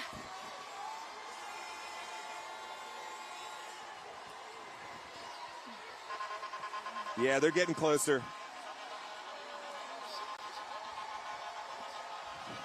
Again, everybody out here just enjoying themselves. You know, HPD doing a great job with the crowd. You know, nobody getting out of line, just really here just to support and have a good time. And you know, this is going to be a memory for all of these families. It's going to last a lifetime. Yeah, you said it, Ruben. I mean, the memory of being out here is something that nobody's going to take this for granted. Let's see. Right now we've got, it looks like Johnny Dang, Paul Wall, Mattress Mac. Bun B. I see Mac. We've got Houston's hip-hop scene. I think this bus may get more applause than This the could be it, Astros. yeah. It's the H-Town takeover. Yes, indeed, right?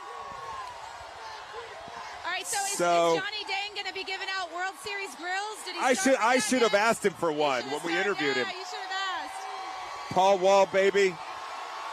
Adrian Peterson is the one waving his hat right now. Yeah. You can see Paul Wall up there.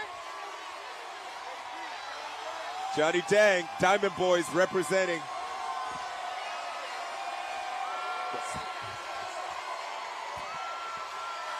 Andre Yes, Johnson, sir. Yes, sir. Texas Yes, sir. superstar, You is got to also love on Paul that Wall, man. flight. Do you see Andre? I Andre did. Johnson's Yeah, up yeah. there, too. Johnny. That's awesome. They're having a good Like time. several players from the bullpen They're enjoying are this. also on that float. I see JJ Metavedich, and I also Hunter Brown. Crowd definitely into it. That party boat, Sally. More people on the party boat now. MVP. MVP right now. I see Ryan Presley, Martin I love it. and Framber Valdez all It's on the this biggest float right party. now. And there is your MVP, Jeremy Pena, right there. It is the biggest party. He's holding a shirt that says, "Who's your Check it daddy?" out. All right, we've got Christian Javier, Framber Valdez. Listen to the crowd, guys. Listen to the crowd.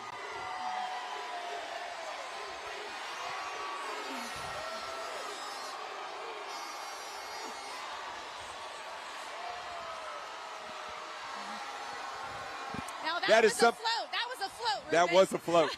That was definitely a float. Jeremy Pena was kind of hiding in the front there. You didn't see him at first. Yeah, I saw him kind of duck down for a second. Yeah. But there he is, the man himself. I love it. And guys, so much more just happening in the streets here behind us. But it's a very well-behaved crowd, and everybody's just soaking it in. They're really enjoying this. Really enjoying it. So we've got some very serious confetti coming down now. I have a feeling the World Series trophy Yeah, the is trophy's coming getting on this closer. float. Taking a live look at it. You've got the Houston's infield and outfield coming on this float, Ruben. You got a lot of the infielders and outfielders coming on this float along with the trophy that's right in the front there. It looks like Chaz McCormick might be holding it right now. Who's got the trophy? I can't see it from here. Chaz McCormick has the Is trophy it Chaz? right now. Yep. On our side here, we've got Michael Brantley, Yordan Alvarez in the front. We've got Christian Javier, Ledmus Diaz. He's a free agent. Kyle Tucker. Oh, you're going to hear the crowd. You're going to hear the crowd. Or Christian Vasquez, excuse me. Javier was on the one before. Oh, there we go. There we go. Raising the trophy. Chaz McCormick to the roar of the crowd right now. That is the moment. That's what everybody's been waiting for, I think.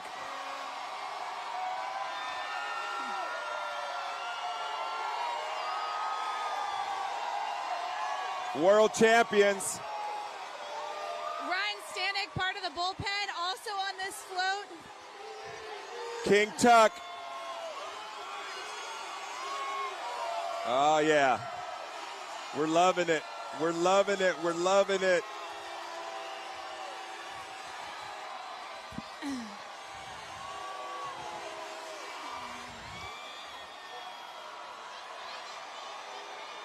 That's pretty cool, Sally. Couple players on there who I know Astros fans fans would love to see back, like Aledmus Diaz and Michael Brantley. Those 100%. are a couple of the free agents, and we'll have to just wait and see what happens in the offseason. All right, Brian Stanek holding up a shirt now that has everybody cheering.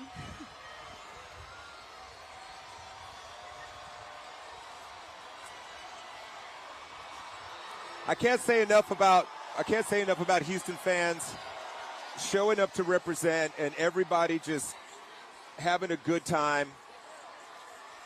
Very orderly crowd. Everybody is Lots behaving. of little kids out here, lots of families. Nobody's acting crazy. No. You know, it's wonderful to see.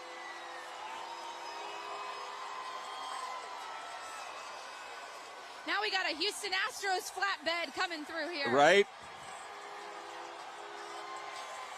Did they bring the train, Sal? I don't see the train yet. I'm wondering where Bobby Dynamite might be. I hear the train. I hear the whistle. Coming. I hear it. We're still waiting on Dusty Baker, Jose Altuve, Alex Bregman, a couple of the original stars under the Jim Crane era. There's going to be a lot of people that lose their voice out here because there's been a lot of screaming and cheering. I'm surprised we can still talk. It's going to be a lot of lemon water and lemon tea after this. Hot tea and lemon, yeah, for sure. All right, we have got what we believe to be our last float behind us here. It is led by Dusty Baker and owner Jim Crane. We've also got Alex Bregman, Yuli, Jose Altuve on this flight, Lance McCullers Jr. I think it is Dusty. And I believe Justin Verlander is going to be on this float as well, along with his wife, Kate Upton. All right, Justin Verlander in the front there with his wife, Kate Upton. Justin Verlander around for the 2017 season, then had to have Tommy John surgery, came back. Now he's the American League Cy Young hopeful for this year, Ruben. They got to give it to him. It'd be highway robbery if he didn't get it. And there you see Dusty Baker and his wife, first-time World Series champion as a manager. One of the big looming questions as he stands. The crowd is chanting Dusty. Is whether Dusty will be back next season. You can see the crowd definitely wants him back. Mayor Sylvester Turner. Houston Mayor Sylvester Turner also on I think this float. Jose Altuve.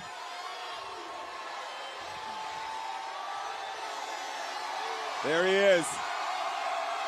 Crowd reacting to Jose Altuve. And Lance McCullers Jr. waving to the crowd right now.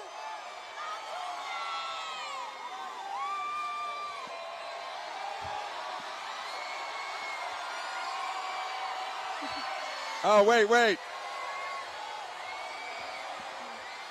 And This is pretty amazing, not going to lie. Number 27, the 5'6", 5'7" superstar. Powerhouse. Outside of Houston, the most hated man in baseball, probably. You can't stop him. I mean, for him to do that for one of his young fans here is just Class act. incredible, right? Class act. He didn't have the best postseason, but he was enjoying it just as much as anybody. He was lifting his teammates up even when he had a bad at-bat. He was right there to cheer on, the next guy up, and he is the heart and soul of the Astros. 100%.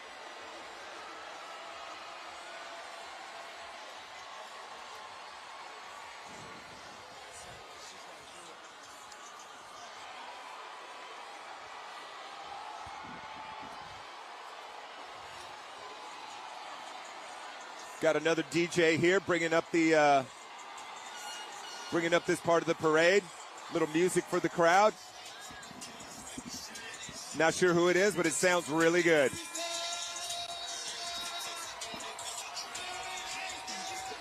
And guys, you've got a great shot. Has passed us, and people are clearing out of here. It's just It's a celebration. As they can, It's a right? celebration. There's still about a mile to go here, so some some people have not even seen the players yet. We've got cameras stationed all along the route, and we'll try to bring you another view of some of the player floats here in just a moment. Some of the folks are kind of pulling back and maybe trying to make an exit here because the traffic's going to be pretty intense trying to leave this part of downtown. So, if you're watching at home, probably a good idea not to come toward the downtown area right now because there's going to be a lot of traffic. A lot of folks are going to try to get into their vehicles, and I wouldn't be surprised if this comes back at 1.5 million, maybe 2 million people when it's all said and done, Sal. I think you're right. Yeah, this definitely tops the crowd that we saw in 2017. So pack your patience. If you do have plans to leave anytime soon, like Ruben said, I would definitely wait here. We've got lots of people here that are clearing out now, and I imagine ready to find a cold drink and a bathroom.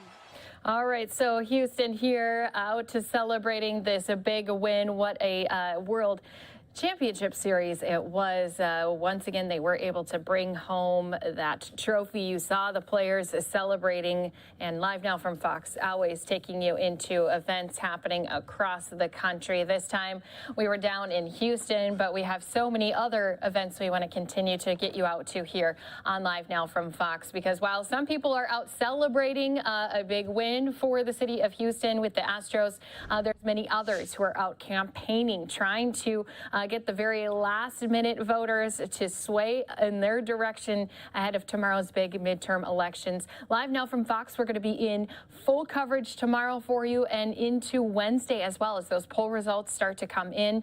We saw already here today some of those ballots beginning to be counted.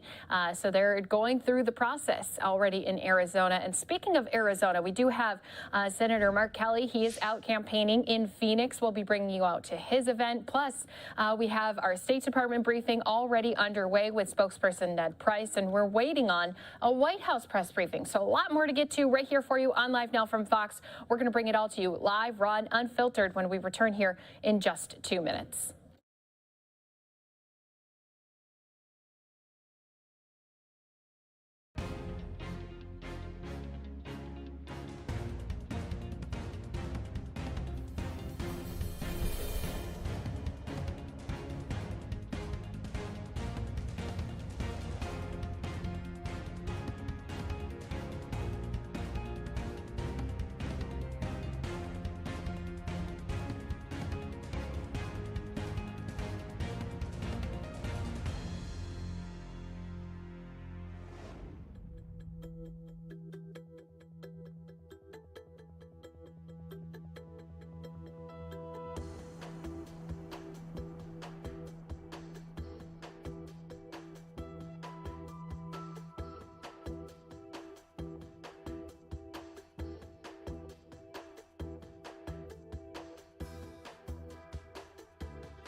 And welcome back here to Live Now from Fox. I know a lot of people have been just patiently waiting as we're just all anticipating those results for tomorrow to start pouring in. As soon as we start to get some of those results, we'll of course be bringing them to you right here on Live Now from Fox. But all day tomorrow leading up to those results, we're going to continue to keep you covered on those campaign events happening from coast to coast. I know I had mentioned we had Mark Kelly in Arizona. He was in Phoenix out speaking and trying to get to those last-minute votes. But we do actually have the White House press briefing also already underway with Karine Jean-Pierre. We always like to go into those types of events, especially since she's going to talk about a number of topics, all the way from inflation to also the midterm elections. President Biden, I want to make a note. President Biden, he's going to be traveling out here today.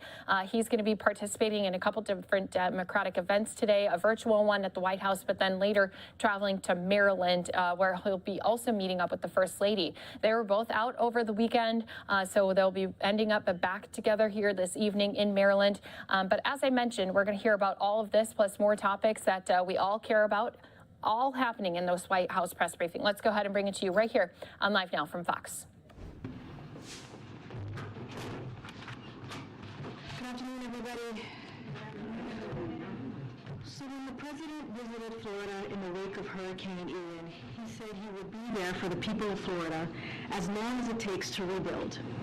That is what we're doing. Today we announced that we have delivered over $2 billion for Hurricane Ian recovery in Florida.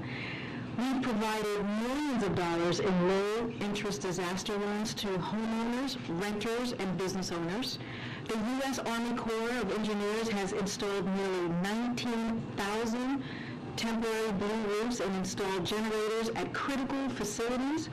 And through FEMA's National Flood Insurance Program, we've paid more than $351 million to policyholders. We are committed to ensuring Florida builds back better and stronger to withstand the next storm. You've all heard the president warning that the stakes for middle-class families when it comes to the choice between the vision he and congressional Democrats share for the middle class and the extreme. Inflation worsening agenda of congressional Republicans could not be higher. Independent economists are warning that Republicans in Congress want to worsen inflation with deficit exploding tax giveaways for the rich and big corporations. But that's not all. Congressional Republicans from Senator Rick Scott to Senator Ron Johnson to the Republican Study Committee, which includes most House Republicans, have all been unmistakably clear that they want to put Medicare and Social Security on the chopping block. Yesterday on Meet the Press, Senator Scott was yet again forced to answer for the extreme proposal he released earlier this year that would force Medicare to expire in 5 years unless Congress voted to renew it. He tried to snake his way out of this plan by throwing up a debunked lie, attacking the new power we gave Medicare to negotiate lower drug costs, for which he was called out on the facts. Now, let that sink in for a second. Let that sink in for just a second. A member of Republican Senate leadership proposes that Medicare expires in 5 years and defends himself with a made-up excuse to strip Medicare of its power to hold big farmers' feet to the fire and lower drug costs for families. We're good? Sorry. And here's the kicker. In the private sector, Rick Scott oversaw the biggest Medicare fraud in history. So don't take my word for it. Don't take our word for it. Let's take PolitiFacts. So with that, you really can't make things up. All right, Z, kick us off. Thanks, Karine.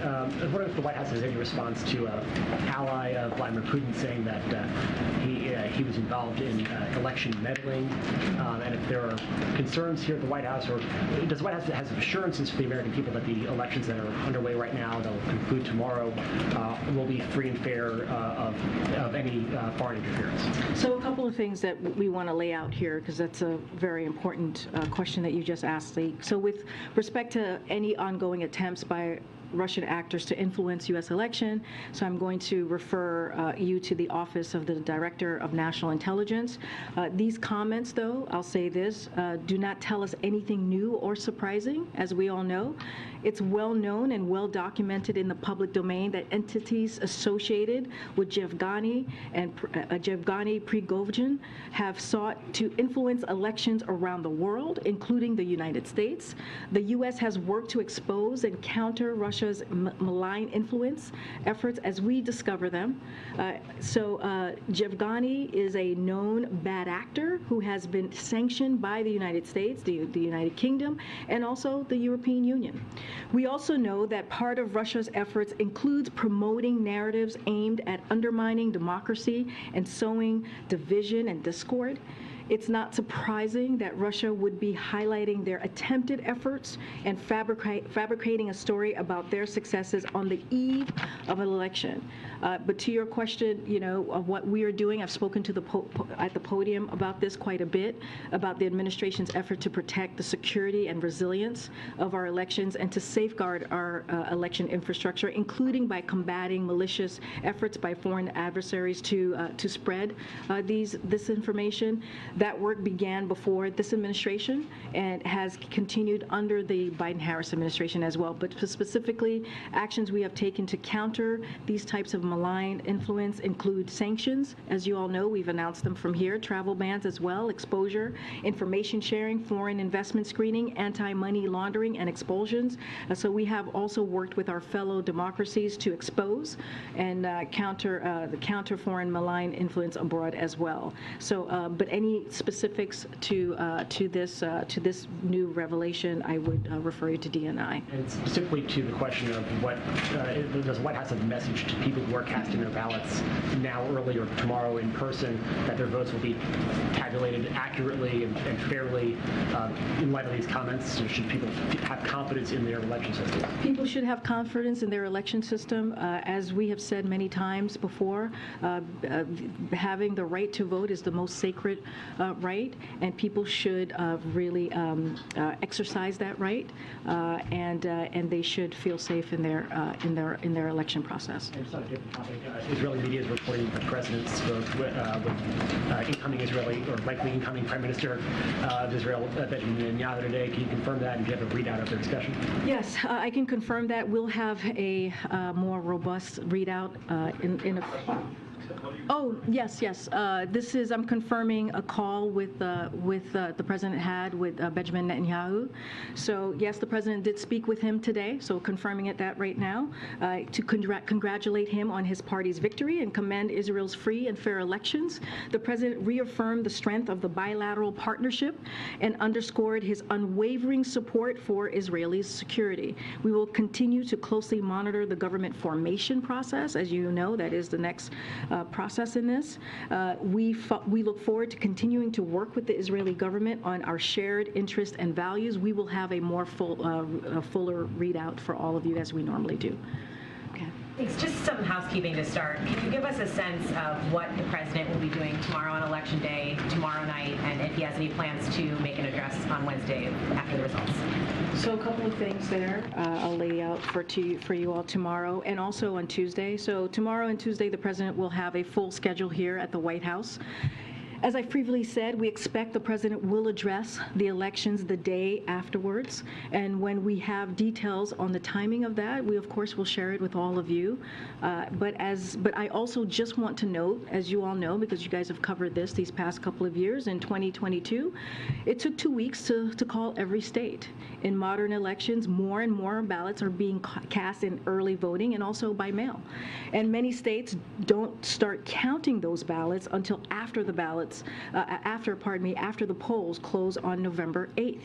So you heard the president say this the other night. He has been very clear on this as well. We may not know all the winners of elections for a few days. It takes time to count all legitimate ballots in a legal and orderly manner. That's how this is supposed to work, and it's important for us to all be patient while votes are being counted. This is not just for all of you, but this is also for the folks who are watching. And so I think it's important to just remind folks that's something that people should be mindful of as well. Republican leader McCarthy is clearly expecting that the GOP will take the House. Is this White House prepared to work with the Republican Congress? So I'm not gonna get into hypotheticals. I'm not gonna get ahead of what is going to happen tomorrow. I'm just going to you guys will hear directly from the president, as I've stated many times before, on Wednesday, the day after the elections. But I'm not going to get into speculation from here. In the closing weeks this cycle, the president and supporters have talked about the ramifications of a Republican-controlled Congress, talked about the choice, not a referendum, as the president says. Why is the president, in addition to running on his achievements, not run on a specific agenda? As far as I can tell, there's only one bill that the president has said he would sign if Democrats control the House of Congress, and that's a bill to codify abortion rights. Why not lay out for the public what would happen if Democrats held both the House and Senate? So I hear the question that you're asking, but I disagree in kind of the premise of the question. And what I mean by that is, if you look at the last 20 months of this administration, and I want to be really always be careful about elections here, talking about that from here, the congressional Democrats and also the president has delivered, and that's why we've laid out what our agenda, and our agenda has been to make sure that the American people get a little bit breathing room, to make sure that we have an economy that works for everyone, and we've laid out what one of the president's most biggest priority, right? His economic priority was making sure that we lower costs. That's what the Inflation Reduction Act was so important. Only Democrats voted for it. If you think about when the president walked into this administration, the American Rescue Plan, meeting the moment that we were currently dealing with. We're dealing with a pandemic that had shut down small businesses, hundreds of thousands of small businesses across the country. Thousands of people sadly were dying. We had schools that were, that were shut down, and the president met that moment. And also to make sure that communities were were able to protect themselves, right? Local governments were able to protect communities by being able to fund for police officers and bring back teachers. All of those things are what we are been very proud of, making sure that we lay out that agenda. And what we have said is that we are going to continue to make sure that we're lowering costs. We're going to make sure that we continue to make sure that we bring a little bit more breathing room for the American people. And let's not forget student loan aid as well, which is going to help almost 40 million people, to give them a little bit breathing room as well. But I guess my question is, why not a specific package? Why not say to the country, this is what you'll get if you elect Democrats? But why not just tell the country what we have done? Why not just lay that out, which we have? We have laid out what's at stake. We have said there is a choice for the American people. We have been very, very clear. You have all followed the president. He has been across the country talking specifically how Democrats will move forward, congressional Democrats will move forward in delivering for the American people. When you think about inflation, when you think about what the president has done to lower costs, you think about gas prices, taking really historical actions to make sure we tapping into the Strategic Petroleum Reserve so that we can bring gas prices down. They have by $1.25. And you think about the Inflation Reduction Act, which is so important, which is going to lower energy costs, which is going to lower healthcare premiums. Republicans, the first thing that congressional Republicans said that they're going to do is they're going to repeal that and then cut Medicare and Social Security. We're saying we're not going to do that. The president has been very clear. We're going to continue to fight for Medicare. We're going to continue to fight for people's Social Security, and we're going to continue to lower costs. Separate question. Last week, John Kirby was asked whether there was efforts to get a President Xi meeting on the books with President Biden next week. Where are those efforts now, and is a meeting locked in place? Well, as you know, both sides of our side and President Xi's side staff were asked to figure out how we can move forward with the meeting. We don't have anything to share at this time. Yeah, just wanted to follow up on the Russian election interference, but also just the prospect of potential violence. So what are you doing here at the White House or within the Biden administration to ensure that there's not a repeat of the violence that we saw on January 6th? And to what extent should Americans gird for conflict in and around heavily contested districts? The president has said there's 300 Republicans running for office that have already said they will contest, they won't accept the results. So, I mean, how likely is the prospect of some kind of violence? So a couple of things, because there are kind of two questions that you just asked there, Andrea. So law enforcement has briefed us that there are no specific credible threats identified at this point. The president has been briefed on the threat environment and directed that all appropriate steps be taken to ensure safe and secure voting occurs, right, in this process. But I want to be clear, Americans should feel safe going to the polls. It is important for Americans to do so. The administration has taken the issue of threats to the safety of voters and election officials seriously from day one. The federal government has been working alongside state and local election officials and law enforcement to take the necessary steps to keep people safe. So that will continue. As far as election deniers, I think that was the question that you were asking me. There are election officials in every state with responsibility to ensure the candidate who won the most votes is ultimately sworn into office. So as the president has said, you heard him say this last week in his speech and many times before, you can't love your country only when you win. And so it remains important to the president and to state strongly and unequivocally that violence has no place in our democracy. He will continue to condemn violence, as you've heard him say, as you've heard me say from this very podium. He believes other leaders of both parties have a responsibility to communicate just that. And all Americans must unite to stand up for American democracy and our values and our ideals. We were hearing reports that Thank you to all of our viewers who are listening in here with us during this White House press briefing. We're going to send some of you out to a 2-minute break, continuing to listen in right here from this point when we return.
going forward. So at the beginning of this administration, you talked a lot about the care economy and about some of the other items on the agenda that have fallen out of the legislation that was enacted.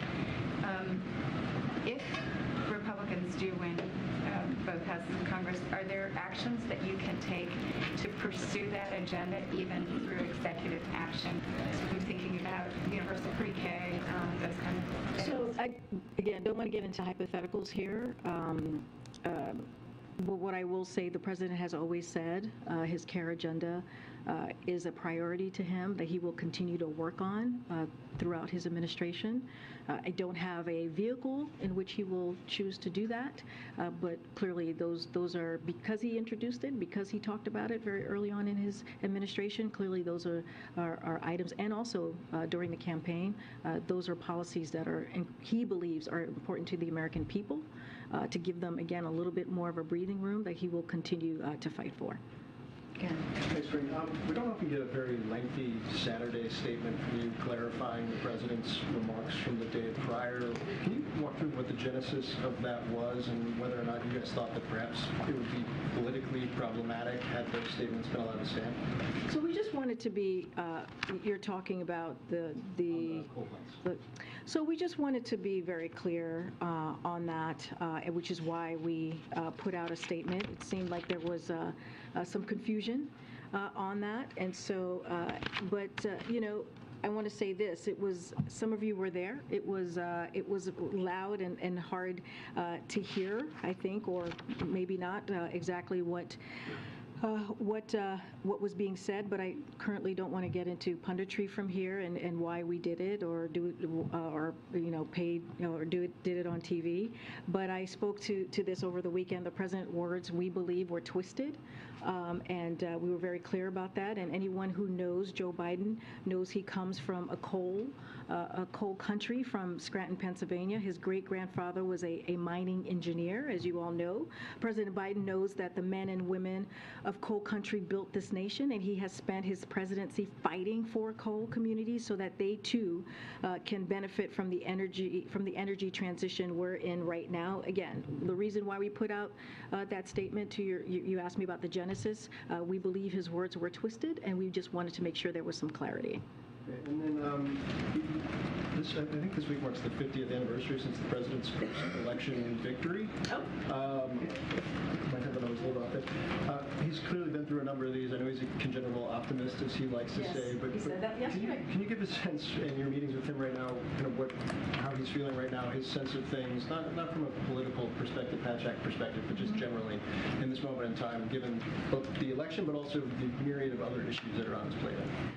The president actually said this yesterday, and I think he said it a couple of times over the weekend. He is an optimist, and he believes, he's made it very clear about what's in front of us, about the choices that the American people have, the stark differences between what we're seeing right here in Washington, D.C., between congressional Democrats and also congressional Republicans, and what we have been able to do, what he and congressional Democrats have been able to do to deliver for the American people.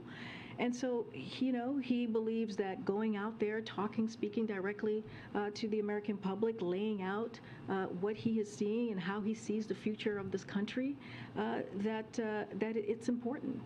That's why you've seen him out there across the country. But look, I think that, again, he's an optimist. He has faith. He in the American values and the American people.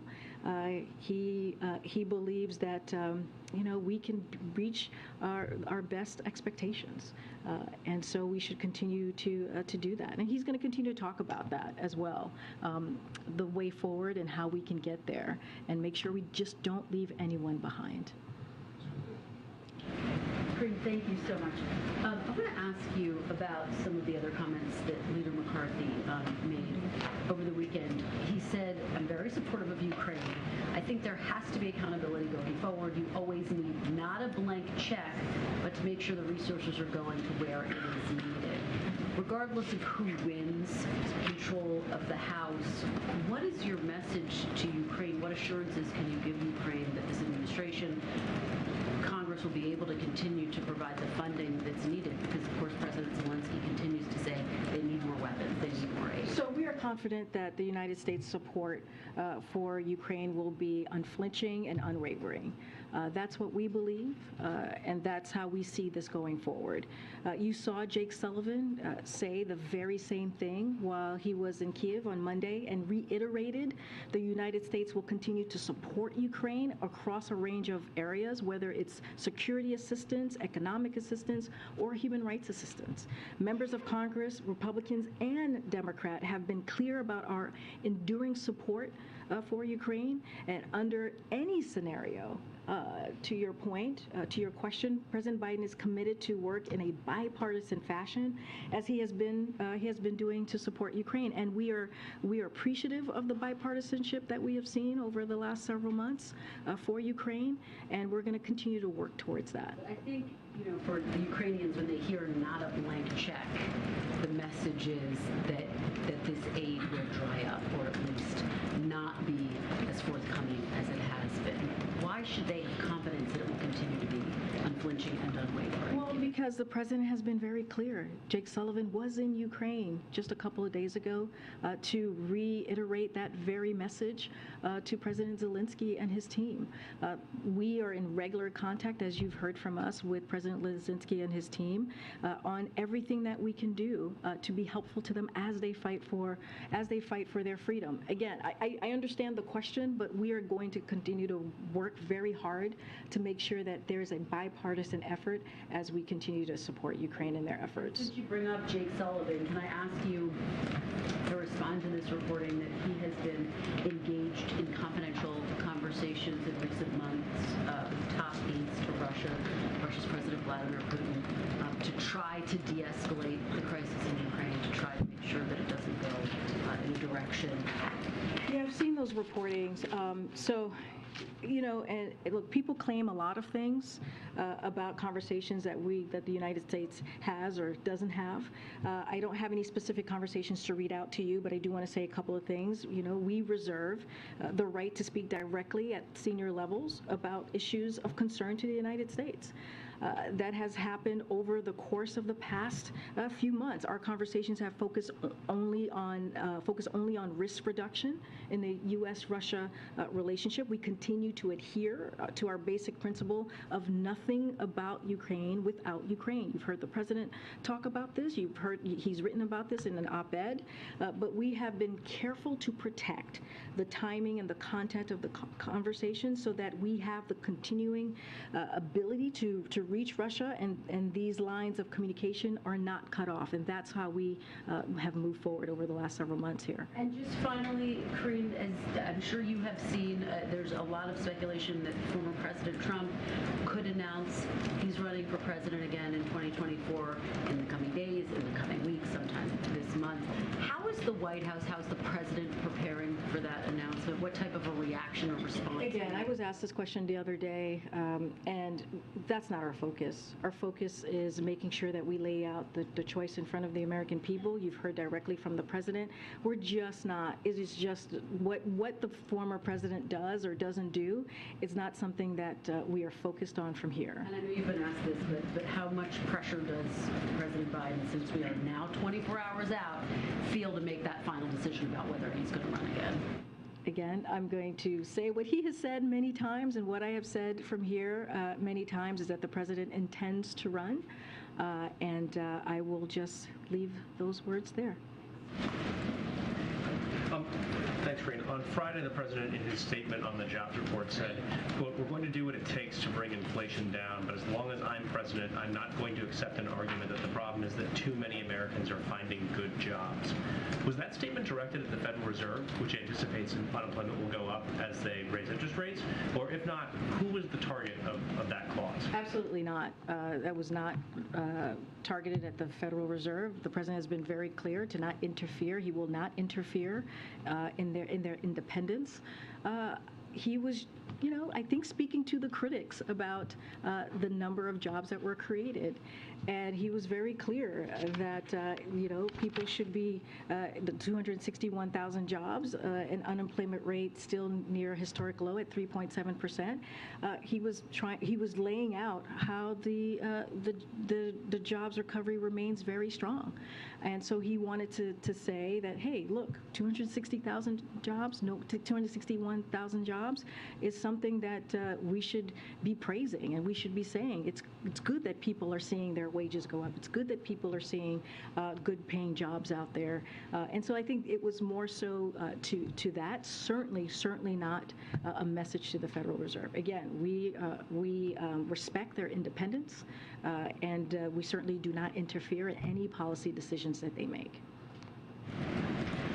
I have a question about a series that USA Today has done on super PACs kind of funding school board elections throughout the country, especially in certain key states like Florida, Michigan, Maryland, Texas, and some of these PACs, like one called the 1776 Project PAC, have emphasized opposition to lessons related to race and social justice. I guess my question for you is, have you been has the White House been following this? And I guess, is there any sort of concern over the politicization of local elections, like school board elections that have, typically been nonpartisan? So, look, I can't speak to elections from here.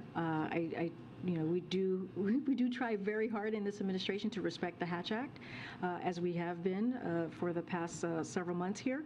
And so I'm just not going to speak to super PACs. I'm not going to speak to elections. I'm not even going to venture into what the policies are around that, just to make sure that I'm not violating any rule of law. Karine Jean-Pierre here giving us a briefing, speaking about the midterm elections a lot, as tomorrow we're going to be seeing those voters who didn't already cast their ballots in early voting going out to the polling locations all across the country. She did say, as of right now, they have no specific credible threats identified when it comes to security of Election Day. I'm sending some viewers out to a 2-minute break as we continue listening in right here to the White House press briefing on Live Now from Fox. That he doesn't want to have a press conference because he looks poised to lose control of one or both chambers. So why the day before the midterms won't the White House commit to holding that traditional post-midterms press conference the day after the elections? You've been covering this administration for the past 20 months, right? As you know, it takes some time in any administration to lay out what the schedule is going to be. I have been very clear. You're going to hear from the president. He always enjoys taking your questions. So, I'm sure he'll take your questions as well. I'm just not going to get ahead of it. I'm just not going to lay out what his day is going to specifically look like on Wednesday. But again, he is going to address the American people, and I think that matters. He's going to be clear about what's on his mind, and I'm just not going to get ahead of it from here.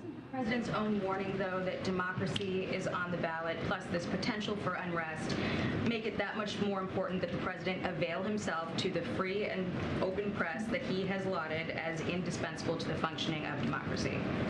The president has been very clear about where he stands when it comes to democracy. You've heard him talk about democracy over and over again. He talked about it last week at how important it is for the American people as they are thinking about the choice in front of them, what's at stake. He's been really clear. He's condemned political violence. This is a president who the reason why he decided to run for this office was because of what he was seeing. You know what he talked about, the soul of a nation. So I disagree with your premise as if it is something that is not important to him. He has made this an important issue. And again, I'm not going to get ahead of it. The American people, which is what matters specifically, is going to hear from the American people. Press access, not democracy. I just have one follow-up, though. Consider that our request to have a press conference the day after the midterms. on top of the others that I know that you've heard from us before. But my last question would be about Elon Musk and Twitter on a lighter note. Is it an abuse for Elon Musk as the new Twitter CEO to use the platform to tell users to vote for Republicans in the midterms? So I saw that reporting that was earlier today, right? Look, I'm limited to what I can say about elections from the podium, but broadly speaking, I can say that every eligible American has the right to make their voices heard in this year's election. That is their right to do. And the president has often spoken about the importance of voting, and I'm just going to leave it there as to not get involved in any kind of election conversation. Go ahead. Thanks, Corinne. Can you just confirm or clarify kind of like whether the president will be addressing the climate summit in Egypt and what kind of message he will be delivering, and how might it be colored by the outcome of the midterms? That's a good. Let me give you a little bit of what the trip is going to look like.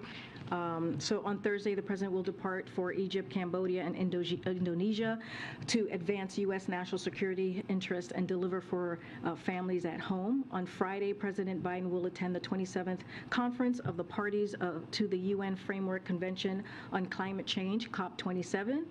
And in Egypt, he will give remarks on our efforts to build on the unprecedented work by the United States to reduce emissions, advance the global climate fight, and help the most vulnerable build resilience to climate impacts. The president will then depart for Cambodia for the annual U.S.-ASEAN Summit and the East Asia Summit in Cambodia. He will reaffirm the United States' enduring commitment to Southeast Asia and ASEAN centrality, building on the success of the historic U.S.-ASEAN Special Summit in Washington, D.C. He will underscore the importance of U.S.-ASEAN cooperation in ensuring security and prosperity in the region and the well-being of our combined 1 billion people. And then the president will be on his way to Indonesia to participate in the G20 and address key challenges such as climate change, the global impact of Putin's war on Ukraine, including on energy and on food security, affordability, and a range of other priorities important to the global economic recovery. We will have more information on any bilats. I know folks have asked about what bilats will occur. We'll have more on that as we get further and further into the next couple of days. And we are also working on having Jake Sullivan here in the briefing room as well, so he can take your questions specifically on how we see this upcoming trip. Okay. Thank you, Corinne. The president is campaigning in some areas that aren't really traditional battleground states or battleground areas, I just say, like the New York suburbs, Bowie, Maryland. Why is the president going to places where Democrats are expected to do pretty well? Is that because the president expects his party to do poorly tomorrow? So I'm going to be really clear again. Hatchak, going to be really careful from here. I'm going to answer your question, but Hatchak, I'm going to be very careful. But when it comes to the president's standing, as you were alluding to, the president's approval rate has gone up over the last few months, which is very rare for the equivalent time in any administration if you look at the historical data. And his numbers track with where many of his predecessors have been at the same time in their presidencies, including President Obama's, President Clinton, and also President Reagan. So according to some polls, his numbers are above where his predecessors was at this time as well. And his travel schedule has been on par or similar to President Obama and also President Clinton. So the president has been very clear. He's talked about this. You've seen him speak to the American people across the country, and he has talked about the economy. He's talked about what's at stake. He's talked about the work that he's done to deliver for the American people. He's talked about how he's going to continue to lower cost, and he's done that from many different districts, places. And again, I don't want to get too far into politics here, but the president thinks it's really, really critical and important to get out there and get in front of the American people, and that's what you saw from him. Sure, but is that where he was seen as most needed, or why there, without, of course, like you say, going into specific races, but you did mention Ron Johnson, who is up for re-election. He's also an elected official who has been very clear about what his proposal is going to be for the American people, which is putting Medicare and Social Security on the chopping block, not just 5 years, but in each year. And so we think that's important to call out. We think those are two pieces of policies or that is critically important to the American people. So we're going to speak against that. That's something that the president is always going to speak about. That he's going to fight for the American people. That's why you hear us speaking to that. Look, if the president is traveling, he always says, you hear this in his speeches, that he has gotten a passport, right, from the governor or passport from the mayor. So clearly, it was an invite for him to be there. And then just really briefly to clarify something you mentioned here at the podium, you mentioned about the president's statement or what the president said on Saturday regarding coal. You mentioned a couple times or repeated a couple times today that those words were twisted. So who twisted them? Did Manchin twist them? Did someone else twist them? It's how it was reported out was being twisted. So and I want to be really clear because this is important. If you read the full transcript, the president was very clear commenting on a fact of economics and technology, as it has been from its earliest days as an energy superpower. America is once again in the midst of an energy transition, and the president is determined to make sure that this transition helps all Americans, and he's been very clear about that. And these weren't some novel comments as they were taken and twisted to be. The president has talked for years about this energy transition and the need to support coal communities through it, and so it was twisted by many others, and so we wanted to make sure that there was some clarity. Okay. Matt, no, go ahead, Matt. Oh, sorry. You had mentioned just a minute ago about not reading out any bilats that are scheduled, but is the United States opposed to having a bilat with Vladimir Putin if he comes? The president has been really clear. He's been asked if he's going to meet with President Putin at G20, and he said that is not his intention. He said he would if Brittany Griner, if I recall. Again, the president spoke to this. He was asked multiple times. I've been asked multiple times and basically repeated what the president has said. He has no intention of meeting with President Putin. And then secondly, President Zelensky of Ukraine has said that he won't come to the summit if Putin does. Has the United States weighed into that? So we've been very clear from this podium, very clear about if Russia gets to attend the G20, then so should Ukraine. It would require members across G20 to disinvite Russia, and what I can guarantee you is the United States will show up and be at the table, and we will be unapologetic in our defense of Ukraine and calling out Russia for its brutal war, as we have been for the past several months. But again, we've been very clear on how we see that invite. But if Russia doesn't come, does the U.S. still want Ukraine to come? Look, that is up to President Zelensky and the G20. As I just said, that is something that the G20 would have to decide on. But we have been clear: if Russia attends, then so should Ukraine. Go ahead. Thanks. The president over the weekend spoke with the German Chancellor Scholz, who was just recently in China to meet with the Chinese president. And I wonder if you could tell us a little bit about whether you were briefed beforehand, you coordinated sort of the messaging of what you want out of this as, democracies in the big battle against autocracies. It seems like you weren't surprised by Scholz going there, and whether you think that his trip was actually a success, what he got out of it. Xi Jinping seems like he criticized Putin not directly, but warned against nuclear war.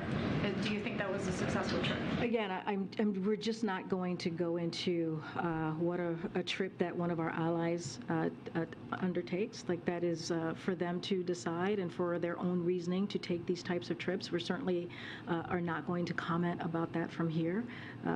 The Chancellor spoke to it specifically and directly, and so I will leave his words to answer that question for themselves, but we are certainly not going to comment about it. He did give a readout to the president in their call, right? That was it. Look, He did. It's in our readout. I just don't have anything beyond to share from what you guys have. And one more follow-up on Twitter and Musk. Is there any advancement of your conversations on whether or not you would actually pay for your accounts, and how does his comments today, impact that decision-making process, given that he's clearly pushing for it? So look, I don't have any decisions or any policy changes to preview for you at this time. Don't really want to get into hypotheticals at this time. I think there's still some decisions being made from the company. I'm just not going to get ahead of that. Thanks, Corinne. The Chinese president is planning a trip to Saudi Arabia before the end of the year. What does the White House make of this trip at a time when the U.S. is reassessing its relationship with Saudi Arabia? Again, not going to comment about that from here. We've been very clear about how we're reviewing our relationship with Saudi Arabia. Once we have something to share, certainly we will do that. The president wants to make that decision in a bipartisan way, as you've heard him say, as you heard us say, because this has been a relationship that has been done in a bipartisan way over the past 80 years. So certainly not going to change from that process. But again, I'm just not going to get ahead of the president. I'm not going to comment on a potential trip or a plausible trip from here that China's going to have. About Peru. Do you have a reaction to the protests that have been going on for the few weeks? If you have any readout of any conversation between the administration and the government in Peru, there is a virus mission that is arriving to the country on November the 20th. What do you expect from this mission? So look, we continue to closely monitor what we're seeing in Peru, in particular the protests, of course. We believe in freedoms of expression and peaceful assembly are fundamental in any democracy, and individuals should be able to make their voices heard in a peaceful manner. Again, this is something that we're closely monitoring. Thanks, Corinne. On the economy, you said here the president's plans are going to lower costs, they're going to get inflation down, but the president's been giving us that message for more than a year, but basically without much success. So is it time for a pivot? So I disagree with that not having much success, because if you look at the president's policies as it relates to, for example, the gas prices, the president took bold actions, as you've heard us say. He tapped into the Strategic Petroleum Reserve, which is a historic action, and because of that, and it has been proven by data that action that he took has brought gas prices down by $1.25, and that's because he took action. Again, that's lowering costs during this really global challenge that we're currently seeing with inflation. Almost every country across the globe is dealing with this global challenge. So that's an action that he took. Inflation Reduction Act, again, only Democrats, congressional Democrats voted for that. It's going to lower the cost of energy. It's going to lower healthcare premiums. Again, action that this president took to make sure that we were dealing with issues that really, truly matter to the American people. We understand that Americans are feeling a little bit of a squeeze right now, and we get that. The president gets that from his growing up personally, and so the work is not going to stop. But if you talk about what congressional Republicans, if we are having an honest conversation here and talk about what Republicans are going to do, which is actually, if they want to repeal Inflation Reduction Act, that is increasing inflation. If they want to get rid of Medicare and Social Security, that's taking something away from the American people that is popular and that they need. But it seems open-ended. There's no end. There's going to, in the future, at some point, inflation is going to come down. We're still seeing inflation at 8.2%, near 40-year highs, and core inflation is still rising. Well, we have seen actually that's not what we have seen from the data. The data has shown that we are seeing some easing in inflation. That is what we have seen from the most recent pieces of data, and that is important to note. We're not saying that inflation is not an issue for the American people, but if you look at the GDP, if you look at CPI, if you look at the data that we all look at, all economists take a really keen eye on these pieces of information, we are seeing inflation easing. Now, do we need to do more work? Absolutely. Is the president going to continue to do everything that he can to lower costs for the American people? Yes. Okay. Thank you. You said that the president is fighting for coal communities, but just to follow up, that doesn't mean that he's fighting to keep these coal mines open, does it?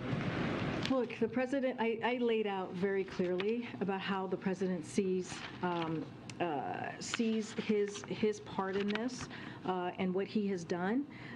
He has through the work of Working Group on Coal and Power Plant Communities, President Biden has already delivered more than $23 billion to energy communities across the country. He has put forward plans that are bringing new energy and manufacturing jobs to states like West Virginia, to states like Pennsylvania.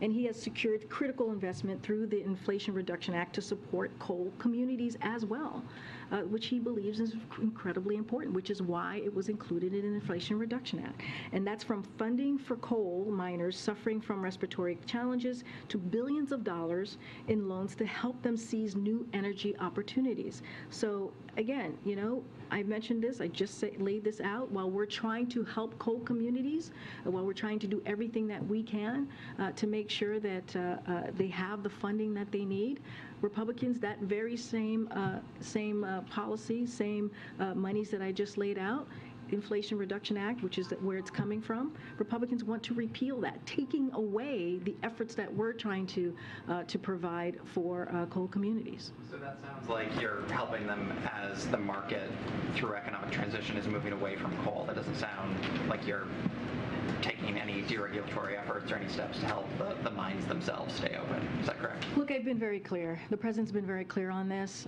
Don't have anything more to add.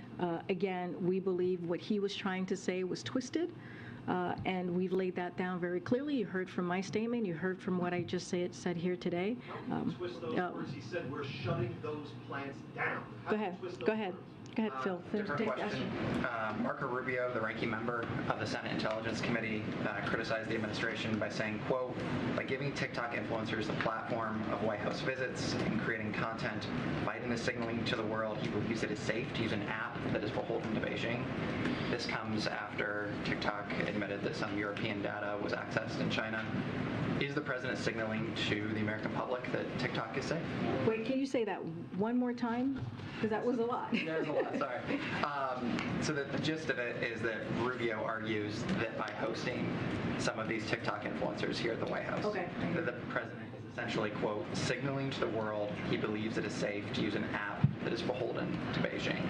My question is, does the president see it that way? Is he signaling anything about this application? So just to be very mindful here, not going to comment on TikTok while the Committee on Foreign Investment in the United States, as you all know, review is ongoing to address concerns posed by the app. So generally speaking, the Biden administration is focused on the challenge of certain countries, right, which is including China, as you just mentioned to me, seeking for leverage digital technologies and Americans' data in ways that's presently unacceptable and is not safe for our national security. It's at risk, puts our national security at risk. So look, we are taking the steps that we can to address this challenge. For example, the president issued the first ever presidential directive defining additional national security factors for this very said committee to consider in line with the administration's national security priorities, like protecting America's sensitive data. And last year, the President Biden put forward an executive order to protect American sensitive data from collection and utilization. So we will continue to look for other actions to deal with this. And again, I don't want to get too far into it, but I can lay out what the president has done. There's a risk, and that review is ongoing. Why continue to invite these folks to the White House to create TikTok? I never thought that I'd be asking a question about TikTok, but there are a lot I feel like you've asked me questions before about TikTok. There are a lot of parents who are looking, at this seemingly benign app, and then they're seeing reports that because of the parent company, ByteDance, which is Chinese owned, that there's a risk, and then they see that the President of the United States is appearing on No, I hear your question. As you know, the president uses different mediums to communicate directly with the American people, including young people. We think it's important to communicate directly with them, but we understand, right? We understand the issues that TikTok presents itself with, and so again, we use different mediums. I just laid out what we're trying to do in our efforts to deal with the issue that you just laid out. Don't want to get too much into it because it's in front of the committee, but again, we take this very seriously, hence the executive order that the president did, and we will continue to do that. Thank you, Greg. Okay. Thank you. Last week, a White House official told me that the president and the White House was evaluating next steps regarding the architect of the Capitol, who is actually a holdover Trump administration appointee who serves a 10-year term, I believe it is. There was an IG report that said that he was allegedly misusing government vehicles, may have been misrepresenting himself as a police officer in Virginia. Is there any update from the White House beyond evaluating the next steps regarding Mr. Blanty's status? Yes, so we take the IG report seriously and the request from members of Congress seriously as well, and are evaluating next steps. And so that's what we're currently looking at this time. We don't have more at this moment to share, but we will certainly share any updates that may come up when we have them. Great. Two questions, if I could. Karine Jean-Pierre here, still continuing on in the White House press briefing live now from Fox. Going to still be listening in after some viewers go out to a 2-minute break. I wondered if the White House would support essentially having states who don't count ballots early, or who don't count early ballots so that they're ready for Election Day. Would you support having those states change their laws to count early votes so that election results will come in sooner? I don't have anything to share with you on that about changing policies or changing what states do. What the president was trying to say is that we are in a time, in a different time, where in modern elections, where more and more ballots are being cast in early voting and by mail, as I mentioned, and many states don't start counting ballots until after the polls close on November 8th. So we're just trying to communicate with the American people, let them know, like, this process certainly has changed again in modern elections. And so again, it's an important reminder for people to be patient, for people to understand that, and that's what we care about. That's the message that we're trying to put forward to the American people. And I'm just not going to talk about policy changes or what we recommend states to do or not do. I know you were asked this a couple weeks ago, but the World Cup starts in less than 2 weeks, and I wonder if there's any update on if the Biden administration is planning to send a delegation or any officials to attend that. I don't have anything more to read out from what I shared a couple weeks ago on that. Okay. Thank you, Karine. At a rally in Sioux City, Iowa on Thursday, former President Donald Trump said the radical Democrats are locking up pro-life activists, persecuting their political opponents. Just what is your White House response? Clearly that's not true. I'm not going to say more than that. It's just not true. It's false. It's a lie. It's not true. So I'm going to move on. There's perception, though, that pro-life activists are being persecuted, and in the meantime, like pro-life pregnancy centers are being attacked. It's not. That is just not something that I'm going to comment from here about what the former president said. It is, just not going to get any further. I'm just not going to get any further. Go ahead. Thank you so much. Okay. Can I ask you to just flesh out some of the desired deliverables from these upcoming summits, starting with COP27, the call from developing nations for $100 billion to address, I believe the term is loss and damage. How far is the U.S. prepared to go on that and to respond to that? And then looking at ASEAN and G20, the Indo-Pacific Economic Framework, is the U.S. prepared to welcome Canada, or any other deliverables for these summits? So I know there's a lot of questions on this. It's happening in just a couple of days where the president's going to leave on this foreign trip.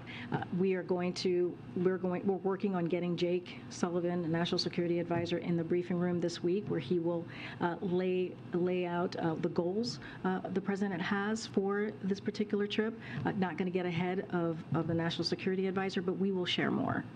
We will have more to share. Go ahead, Brett. Thank you. Go ahead. What are your, Anita? Just the U.S.-Mexico-Canada summit that's happening in December. Do we have any news on that? No, I don't have anything new on that as well. Okay, go ahead, Brian. Oh, Brian and Courtney. Thank you. All right. I have a logistical question about tomorrow, Election Day, and then I also had a question about the CHIPS Act.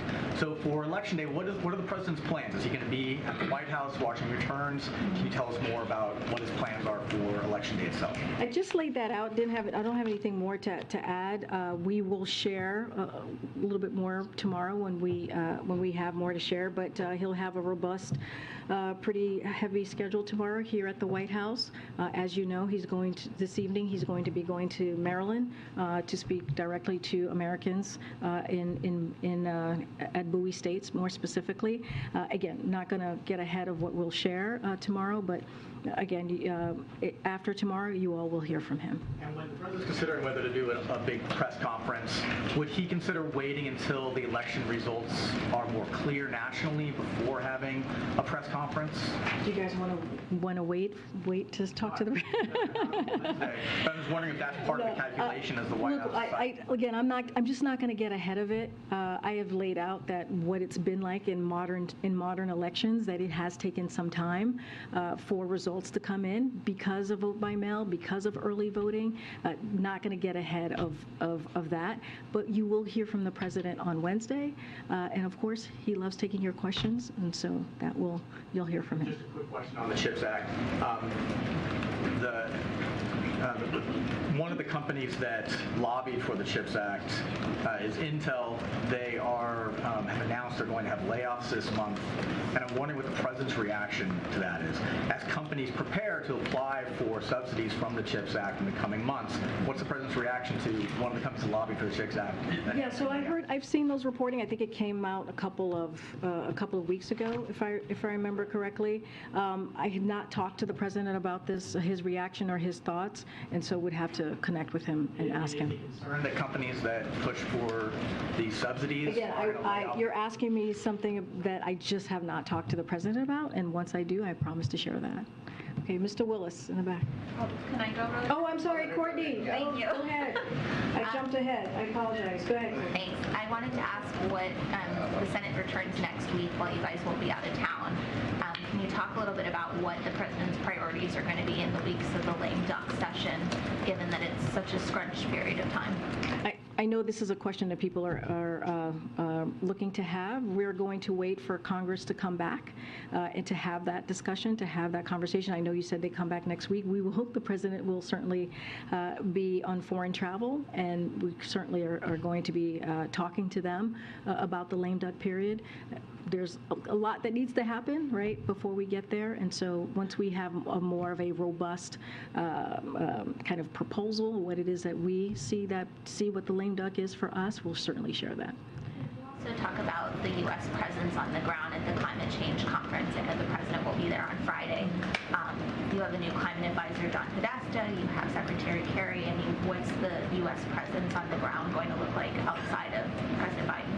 We'll have more to share. The NSC is going to have a comprehensive schedule to share in just a day or two with all of you, as we've done in the past, just to lay out what each day looks like, to lay out what each, certainly in this case, summit is going to look like, and including bilats. Just give us another day or two, and we will be sharing that with all of you. We'll have a background calls as we've done in the past, and make sure that we are providing all information to folks here. Again.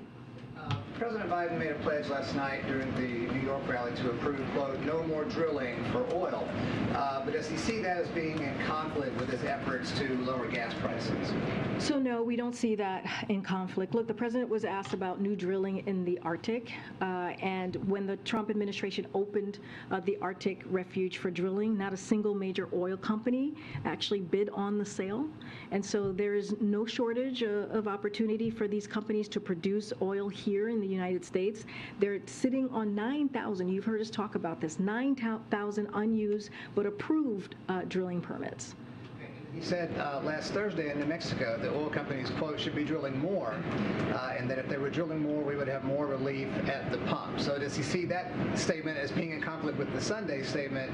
Should they be drilling more or less for oil? So again, oil companies are sitting on 9,000 unused but approved drilling permits. They're sitting on them.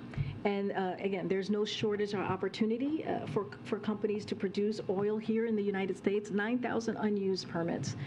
And the president has been clear that rather than using their record profits to pad shareholders' pockets, these companies need to ramp up production and also lower gas prices. It is something that the president believes that can be done. Thanks, Corinne. Okay. Thanks, everybody. All right, Corinne, Jean-Pierre giving us a press briefing surrounding all the latest topics, but especially around midterm elections as we are ramping up to tomorrow's big day. Do want to let our viewers know we're following some breaking news coming to us out of Philadelphia. You can see police do have up the tape, keeping some people out of this area where they are searching for 3 males and investigating the death of one man who was pronounced dead. So police say they're looking for 3 males with guns who had fled the area. No identities or information on those 3 people that they're looking for. Our chopper just starting to leave that scene, but if we do get any more information from our teams at Fox 29 Philadelphia, of course, we'll be bringing it to you right here on Live Now from Fox. We're going to step away for a brief break. When we come back, though, we do have some different live events happening surrounding the midterm elections. Out in California, we're going to be seeing Vice President Kamala Harris as she's going to be rallying up some of the voters at UCLA alongside Karen Bass, who is in the fight for mayor. So we'll be taking you out to this event here shortly. But then also in Georgia, we're taking a look at a press conference taking place where Cobb County officials are speaking about the elections and especially safety and security following this big day. So Live Now from Fox going to step away for a 2-minute break. We'll see you right back here with more of these press conferences across the country when we return here in just a moment.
Thank you again to all of our viewers watching here with us on Live Now from Fox. Today, we've seen candidate after candidate out there on the campaign trail as they are trying to encourage those last-minute voters to sway in their direction when it comes to tomorrow's midterm elections. Live Now from Fox going to keep you fully covered on these final push events, as well as taking you out to those polls all across the country tomorrow and bringing in those results as soon as they start to come in tomorrow night.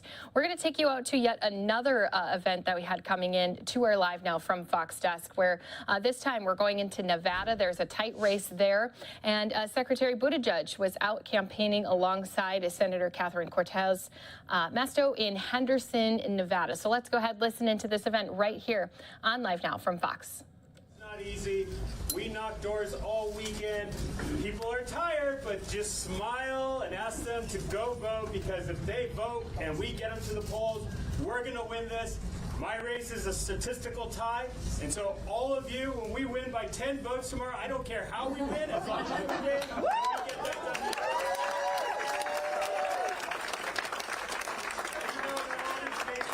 So thank you again. Let's go win this, and si se puede. And with that, our amazing Attorney General.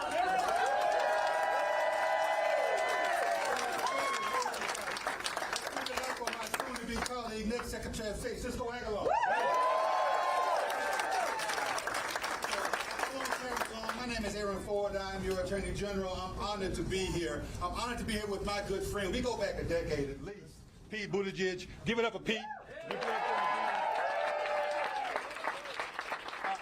Some of you may have been there too, but I was there 3 years ago or so when Pete was giving a speech at HRC. And one of the speeches he was giving, it really resonated with me. He talked about our country being in a crisis of belonging. You remember that speech, Pete? A crisis of belonging, where everyone talks about the other. And we need to be talking about the family of Nevada, the entire Nevada family. And that's perfect, because in my office, we defend and we represent and we appreciate the dignity of the entire Nevada family. Let's talk about that. The entire Nevada family. You could have been here 3 generations or 3 weeks. You're part of the Nevada family. Yeah. You could be married with 2.5 kids, or a single parent with 3 kids. You're part of the Nevada family. Yeah, you could be gay or straight. You're part of the Nevada family. That's exactly right. And so at the end of the day, we fight for justice for the entirety of the Nevada family. Every form of justice you can think about. Criminal, justice.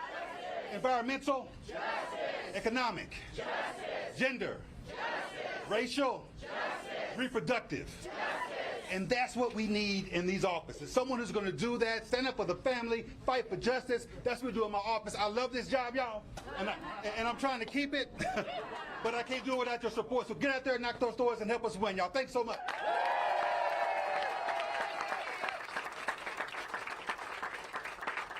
Speaking of my family, I got to give a shout out to my middle son. Raise your hand. Let's do, y'all. Let's Aaron the second. And I get to introduce, she's not my personal congresswoman, but she's everybody's congresswoman. Yeah. She's Dina Titus. Let's bring her up, y'all.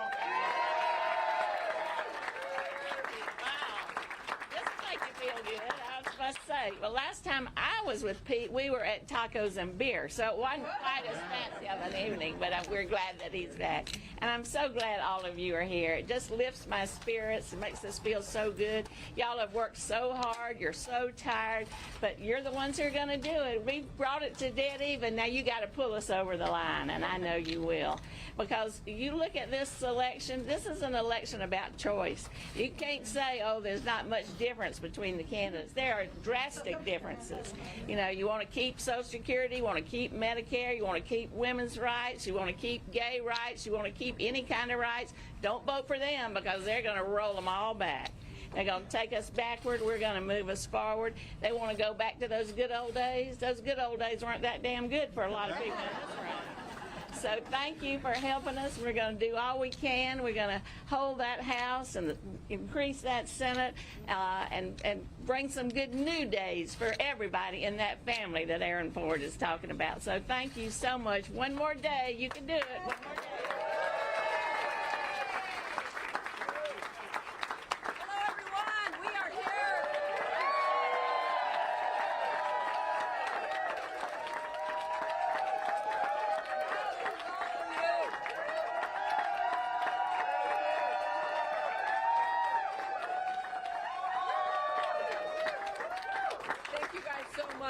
This is all about you. We are here to say thank you, because you all have been working so hard, realizing that it's not just one individual that has this responsibility, it's all of us. If we're going to stand strong for Nevada, which you've heard everybody talking about, it's leaving nobody behind in this state, everybody fighting for one another. That's what this is about. This whole room, we all have that responsibility. And now your responsibility is out there knocking on doors and talking to people, and we say thank you.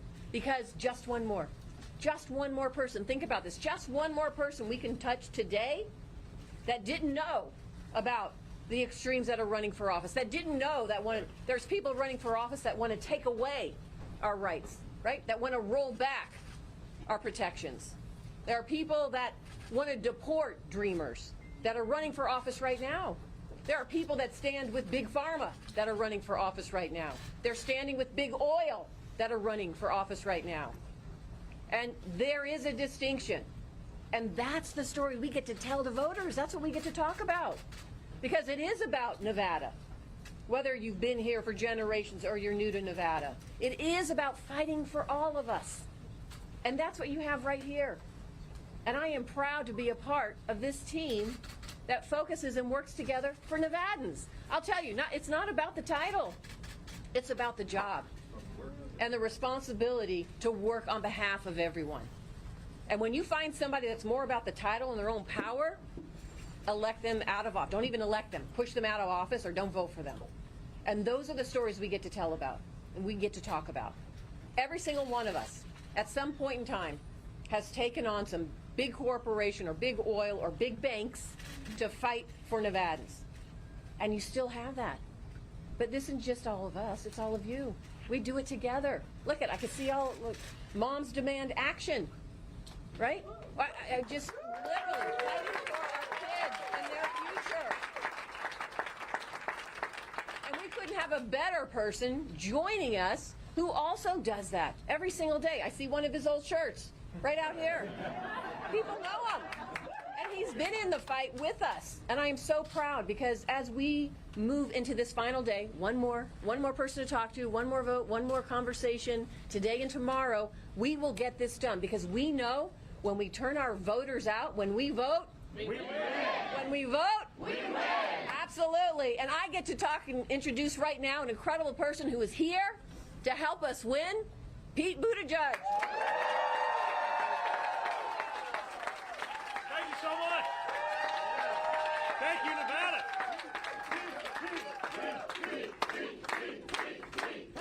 Thank you. It feels so good to be back in Nevada, and I am so proud to be with you in making sure we have a big Democratic victory tomorrow from this state. See, it's not just in a presidential year that you all start to feel like the center of the political universe. There's a reason that we're here today. And it's you have fantastic leadership in this state, and we need to make sure that we keep that going. Whether we're talking about the state level where Governor Sisolak has led this state through some of the greatest challenges that it has ever faced, the chance to see my friend Aaron Ford continue his service as AG along with a new Secretary of State Aguilar and your fantastic statewide candidates. And by the way, not everybody has a majority women Senate and Assembly making great decisions.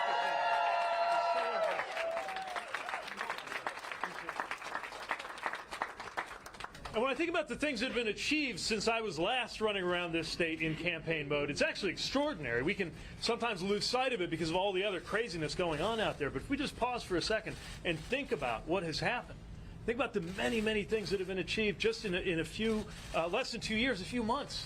Things that people said weren't possible, like all those times I said, well, there's no real way you could actually get a big infrastructure bill done. Well, with Dina Titus and Catherine Cortez Masto and your other fantastic members of the delegation, we have historic generational investment in American infrastructure. They're the reason we have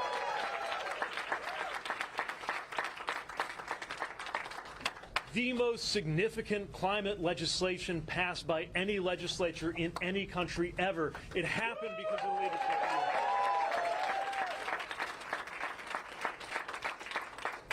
So much has been achieved, but we also know what we're up against right now. Terrifying stuff. One of the two major political parties in our country openly flirting with political violence, and we have seen the results that brings.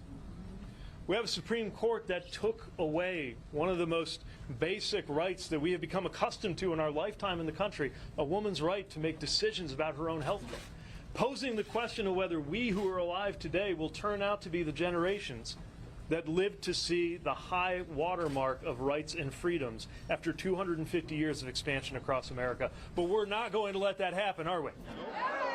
We're going to make sure that America's story of expanding rights and freedoms and widening the circle of belonging so more and more people can belong in it continues, including a bedrock to commitment to something that shouldn't be a partisan issue, but somehow it's fallen to one side to defend it. The simple idea that what makes America, America is our commitment to democracy.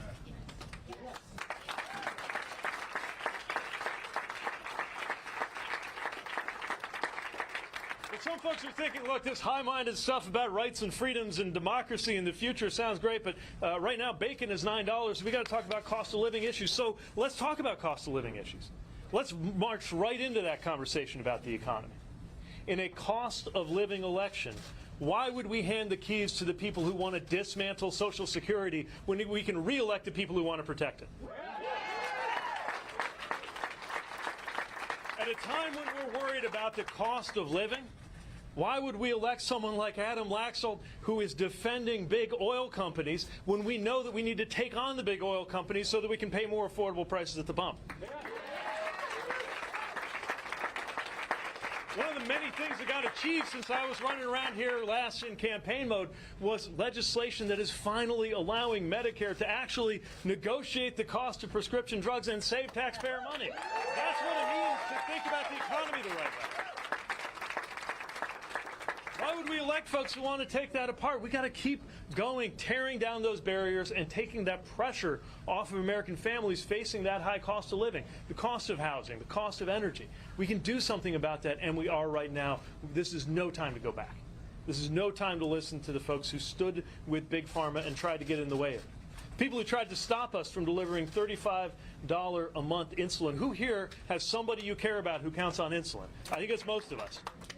It is a damn good thing that we got that to $35 for Medicare recipients, and if we had a bigger majority in the House and the Senate, we could have $35 a month insulin for every single American. That's what it means to talk about the economy and to focus on the cost of living in these countries.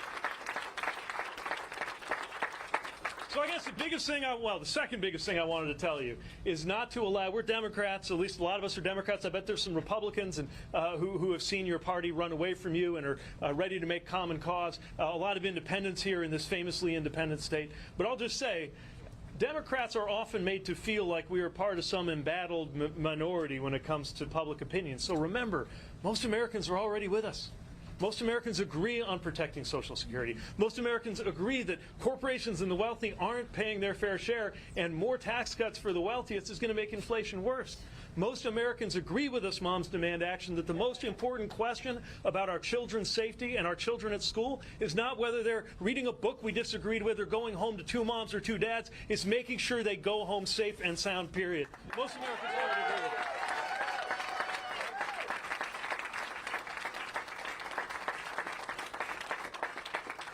Whether it is the right to marry or the right to choose, most Americans are already with us on issue after issue after issue. But here comes the most important thing I wanted to tell you, which is even though the courage of our convictions should be stronger than ever, turns out just because you won the policy debate doesn't mean you actually win the election. For that, you've actually got to get out there and knock on every door and make sure that you talk to as many voters as you can. So if you can take one more packet today and knock it later today, or make a few more phone calls, if you can come back here tomorrow, and I'm sure Daniel and his colleagues will be ready to get you some more names and get you some more numbers, it really will come down to that. It will come down to that simple arithmetic of did more people vote for us than the other side. And if we get that done, I have a whole new reason to thank you. Which is that a year ago, my life changed completely. I was on my way to Las Vegas, actually. My phone rang. And it was a call that Chasten and I had been hoping to get for a very long time. And I bailed on Dina Titus, who was very cool about it. Jumped on a plane as fast as I could, took a red eye, and next thing I knew, Chasten and I were in a rural hospital in the Midwest holding our beautiful newborn son and daughter in our arms. And nothing has ever been done.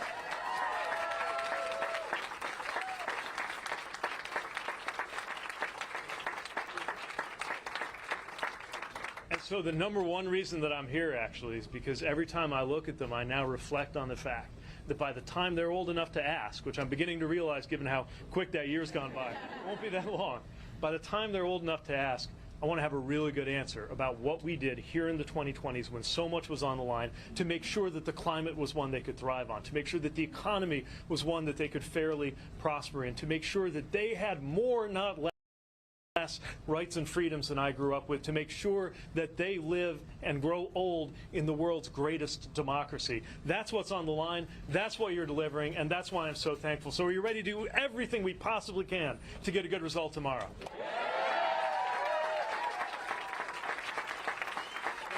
Take those call packages, knock on those doors, make those calls, and then I'll be making a phone call, a lot of happy ones, into Nevada on Wednesday saying, congratulations, let's get to work for the next round. Thank you so much.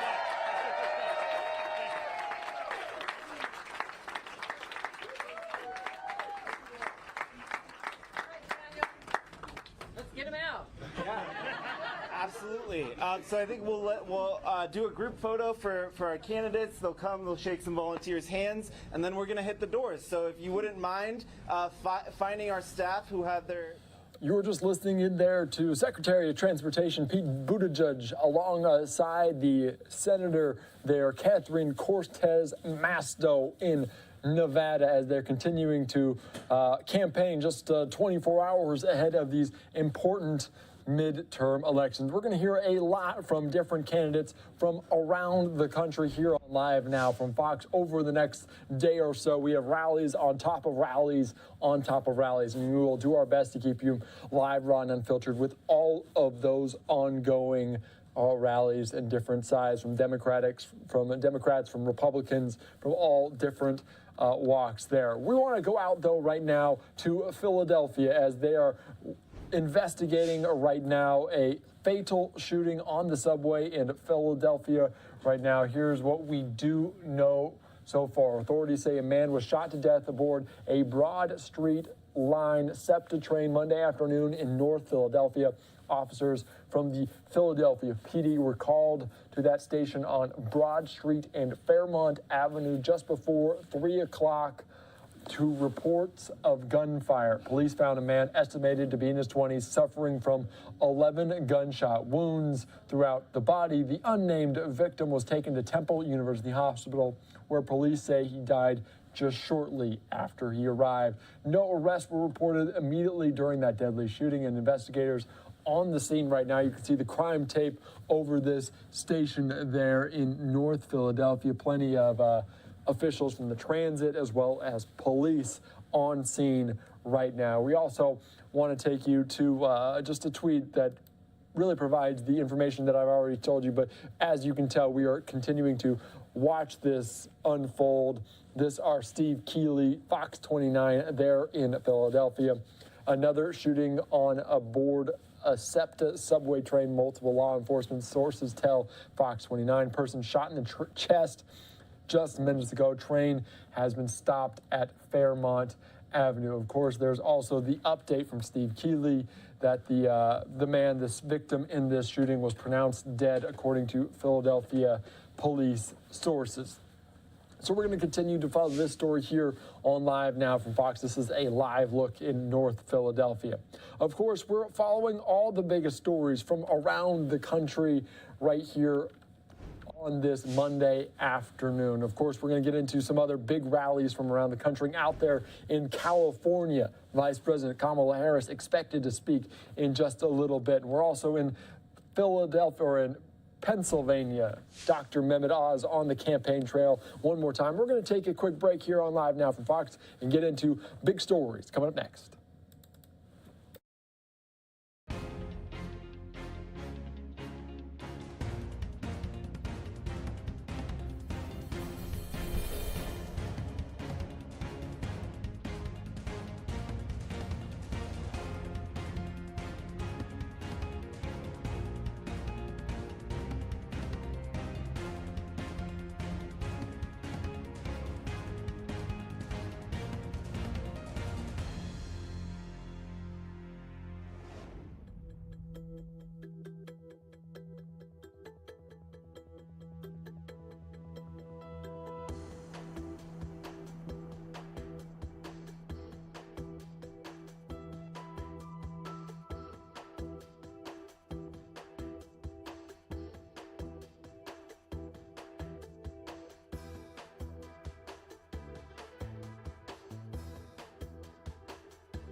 Welcome back into Live Now from Fox. I am Andy Mack as we continue to follow the biggest stories of the day here on Live Now from Fox. Of course, we're watching all the midterms as we will get going in the next 24 hours, so don't forget to tune in here as we cover all of those important races from around the country. Right now, we're following a story out of Georgia as the American Civil Liberties Union of Georgia, ACLU of Georgia, has banded together to file a lawsuit to extend the voting period for Cobb County absentee voters. The plaintiffs claimed Cobb County officials violated state law when more than 1,000 absentee ballots were never mailed out to residents. I want to take us out to a press conference in Georgia regarding this lawsuit. Let's listen in here on Live Now from Fox.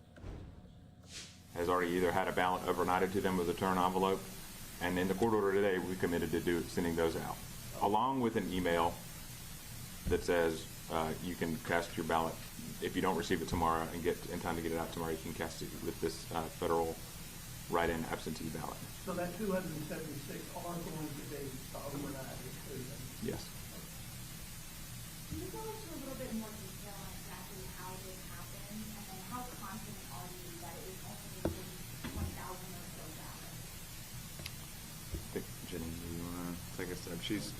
Jenny and her staff have done the work on sort of the process of what happened, and then also how they verified. Hello everyone, Janine Ebler, Elections Director for Cobb County. So the way it works is a list of voters with mailing addresses that were issued in the system, in the state registration system, are collected each day in a spreadsheet and then downloaded to a flash drive. That drive is entered into our mailing machine, and then the ballots come out packaged, ready to mail. There is one person that is the supervisor over that operation, and she had the flash drive but failed to actually run it through the machine. So the ballots appeared to be issued because they were marked in the system as issued, but the final step of actually running it through the machine did not happen. So the ballots never were packaged up and sent. So it was actually completely human error. And then how confident are you that this is real? We have statistics showing ballots being returned from all the other ballot runs, so they must have gone out. The ballots that we know were not sent out, were they from a centralized location of the county, or were they from all over the county? All over the county and out of state. Some of the Democrats have said that the SB 202, and you can't mail them out as early as you used to be able to, and they can't request them as early as previously. So do you agree with that factor? Well, I do agree that the time frame has been compressed. It is more difficult to get the number of ballots out in the short time that we have, 22 days, 25 days, instead of what we used to have as 45 days. The other thing we've heard a lot about is staffing. Do you know something about how many vacancies your department has, and do you think at all to why elections have trouble hiring and retaining people? It's under a lot of scrutiny. Yes, obviously. We have been more successful at hiring since our commissioners have changed the pay scale. But in the last 2 years, since 2020 elections, 38% of my staff is new to elections, to Cobb County, or new to their position. So I have a very young staff in tenure, and they're learning, and so that has been part of the problem. And the people that left, is it true that you had several, I guess, high-level deputy police, and if so, what was the reason? So at the end of 2021, the registration and absentee ballot manager, the supervisor, and all of the third level all left. So we had only really just people who were the worker bees, for lack of a better word. So we had to build up that leadership team again. And as far as why they left, many of them stated overwork, too much pressure, their own lives were suffering with the extra workload. When you say to people who may, I guess, be questioning, I guess, your staff's ability to, I guess, follow through with this, I guess, consent order as well as handle tomorrow's election, because we're going to see high turnout, it looks like. So what do you say to people who may be, I guess, questioning the department and the county's ability to sort of, handle increased people who are coming to vote? The staff is working very hard because we know that there's an important election coming up tomorrow, and we also have this court order to implement. There are always mandates with election work, so we're very used to having strict deadlines, and we have to get it done, and we will. Have you heard that the state Secretary of State's office is going to be looking into this or anything, or have you heard anything like that? Or I'm sure that there will be a state election board investigation, yes. What kind of accountability measures are in place for the people responsible for the errors? At this point, we're really not looking at that. We know how it happened, but we still need all of our staff in place. There will be some work on what happens next after we get through the election. Can you describe what fell through in the process, why thousands of other people got these absentee ballots, but just 1,000, this group of 1,000 somehow did not? Like I said earlier, it was not following through with the entire process. It was everybody thinking you have the flash drive with all the data, it's being run, and the person just didn't follow through. So it was one person? Yes. Have they been trained further? Are they in another position right now? What are they doing? Again, we are going to hold off on any of those kind of decisions until we get through the election, and then we'll see what we need to do. We do know that we need some tighter procedures so that it isn't up to one person, that there's a back-end process for checking that has been done. What's the message to the voters? Well, we're so sorry to these voters. I mean, we're sick about it, as Daniel said. The employee who was responsible is sick about it. She's in tears all the time. So we are very upset. This has never happened to us, and we just want to make it right.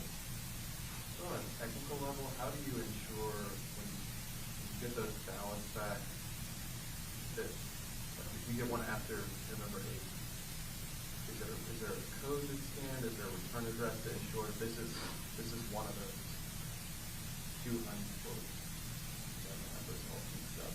But is this one of these?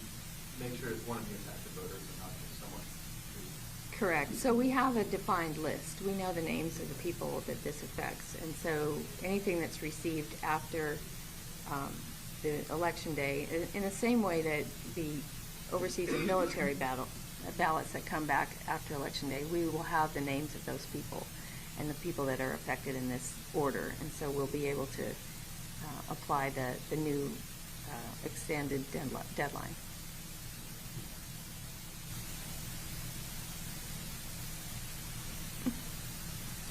One thing too, I want to, Daniel, while you're standing here, and you may have mentioned this, I apologize if you didn't, along with the consent order, there's an extension of the deadline for those voters to get their ballot back in. No, let me clarify. It will be hopefully in the consent order. The extension is for the ballots to be received. All parties agree that the ballots have to be voted by tomorrow. That's a pretty hard and fast election law principle. We don't cast votes after election day. So we're doing everything we can to get through this consent order to get ballots in the hands of voters today, the affected voters, so that they can cast them tomorrow, whether that's by overnighting them if they receive those, or by postmarking and sending in the federal, the FWAB ballot. So we've given them, that really leaves three options. If they're able to come in and vote in person, they can do that at their polling place tomorrow. Or they can vote their absentee ballot if they've received one that we've sent out to the list of affected voters, or hopefully if the last option would be if they don't receive it, they could print out what's called a federal write-in absentee ballot, and they could fill that out and send it in. They would all have to be postmarked by tomorrow. That's just a principle of election law. That's not. We wouldn't feel comfortable going to court after the election, or he didn't feel comfortable asking a court for an extension past voting day. But we do, because we allowed that extra time for military and overseas voters for their ballots to come in. That's a federal law. We felt like that was an appropriate deadline for these voters who were affected not by their own delay or by a post office delay, a third-party delay, but by a staff error. We thought this was a good equitable remedy to say, let's give these folks who are affected by the actions of our workers to have that extra time for their ballot to get there. So if they send it tomorrow, typically if you send in your ballot today or tomorrow, it's not going to get here in time, for it to be counted. But we wanted to ask the court for permission to consider ballots received by November 14th. And just to confirm, that has not been granted by the judge yet? No, not that I'm aware of. All parties have consented to it, and I have, I've checked my email a couple times here to see. There's a couple of tweets out there, but okay. I'm guessing they're wrong. And yes, no, there have been some headlines saying the judge orders it. The judge asked us to submit an order. We have submitted an order. I'm confident that within the next, by the close of business, there will be an order issued, and we'll provide a copy.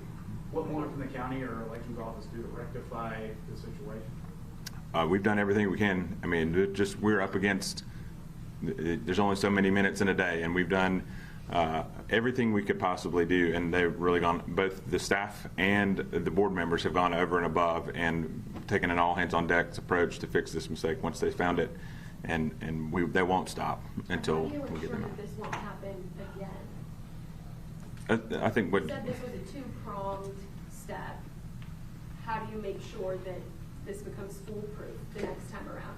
Well, I don't think that anything is ever completely foolproof, but as Ms. Eveler has suggested, we are presently focused on administering the election. Obviously, tomorrow is Election Day. Our voters have the opportunity to participate in advance in-person voting. Obviously, they can submit absentee ballots, but as was noted earlier, we feel that there will be a large turnout tomorrow, and so that indeed needs to be our focus. That by no means is to suggest that we are not focused on these 1,036 voters, as suggested by us sending absentee ballots via overnight delivery to them, participating in this process, working alongside with plaintiffs' counsel to come to an agreement with regard to a consent order.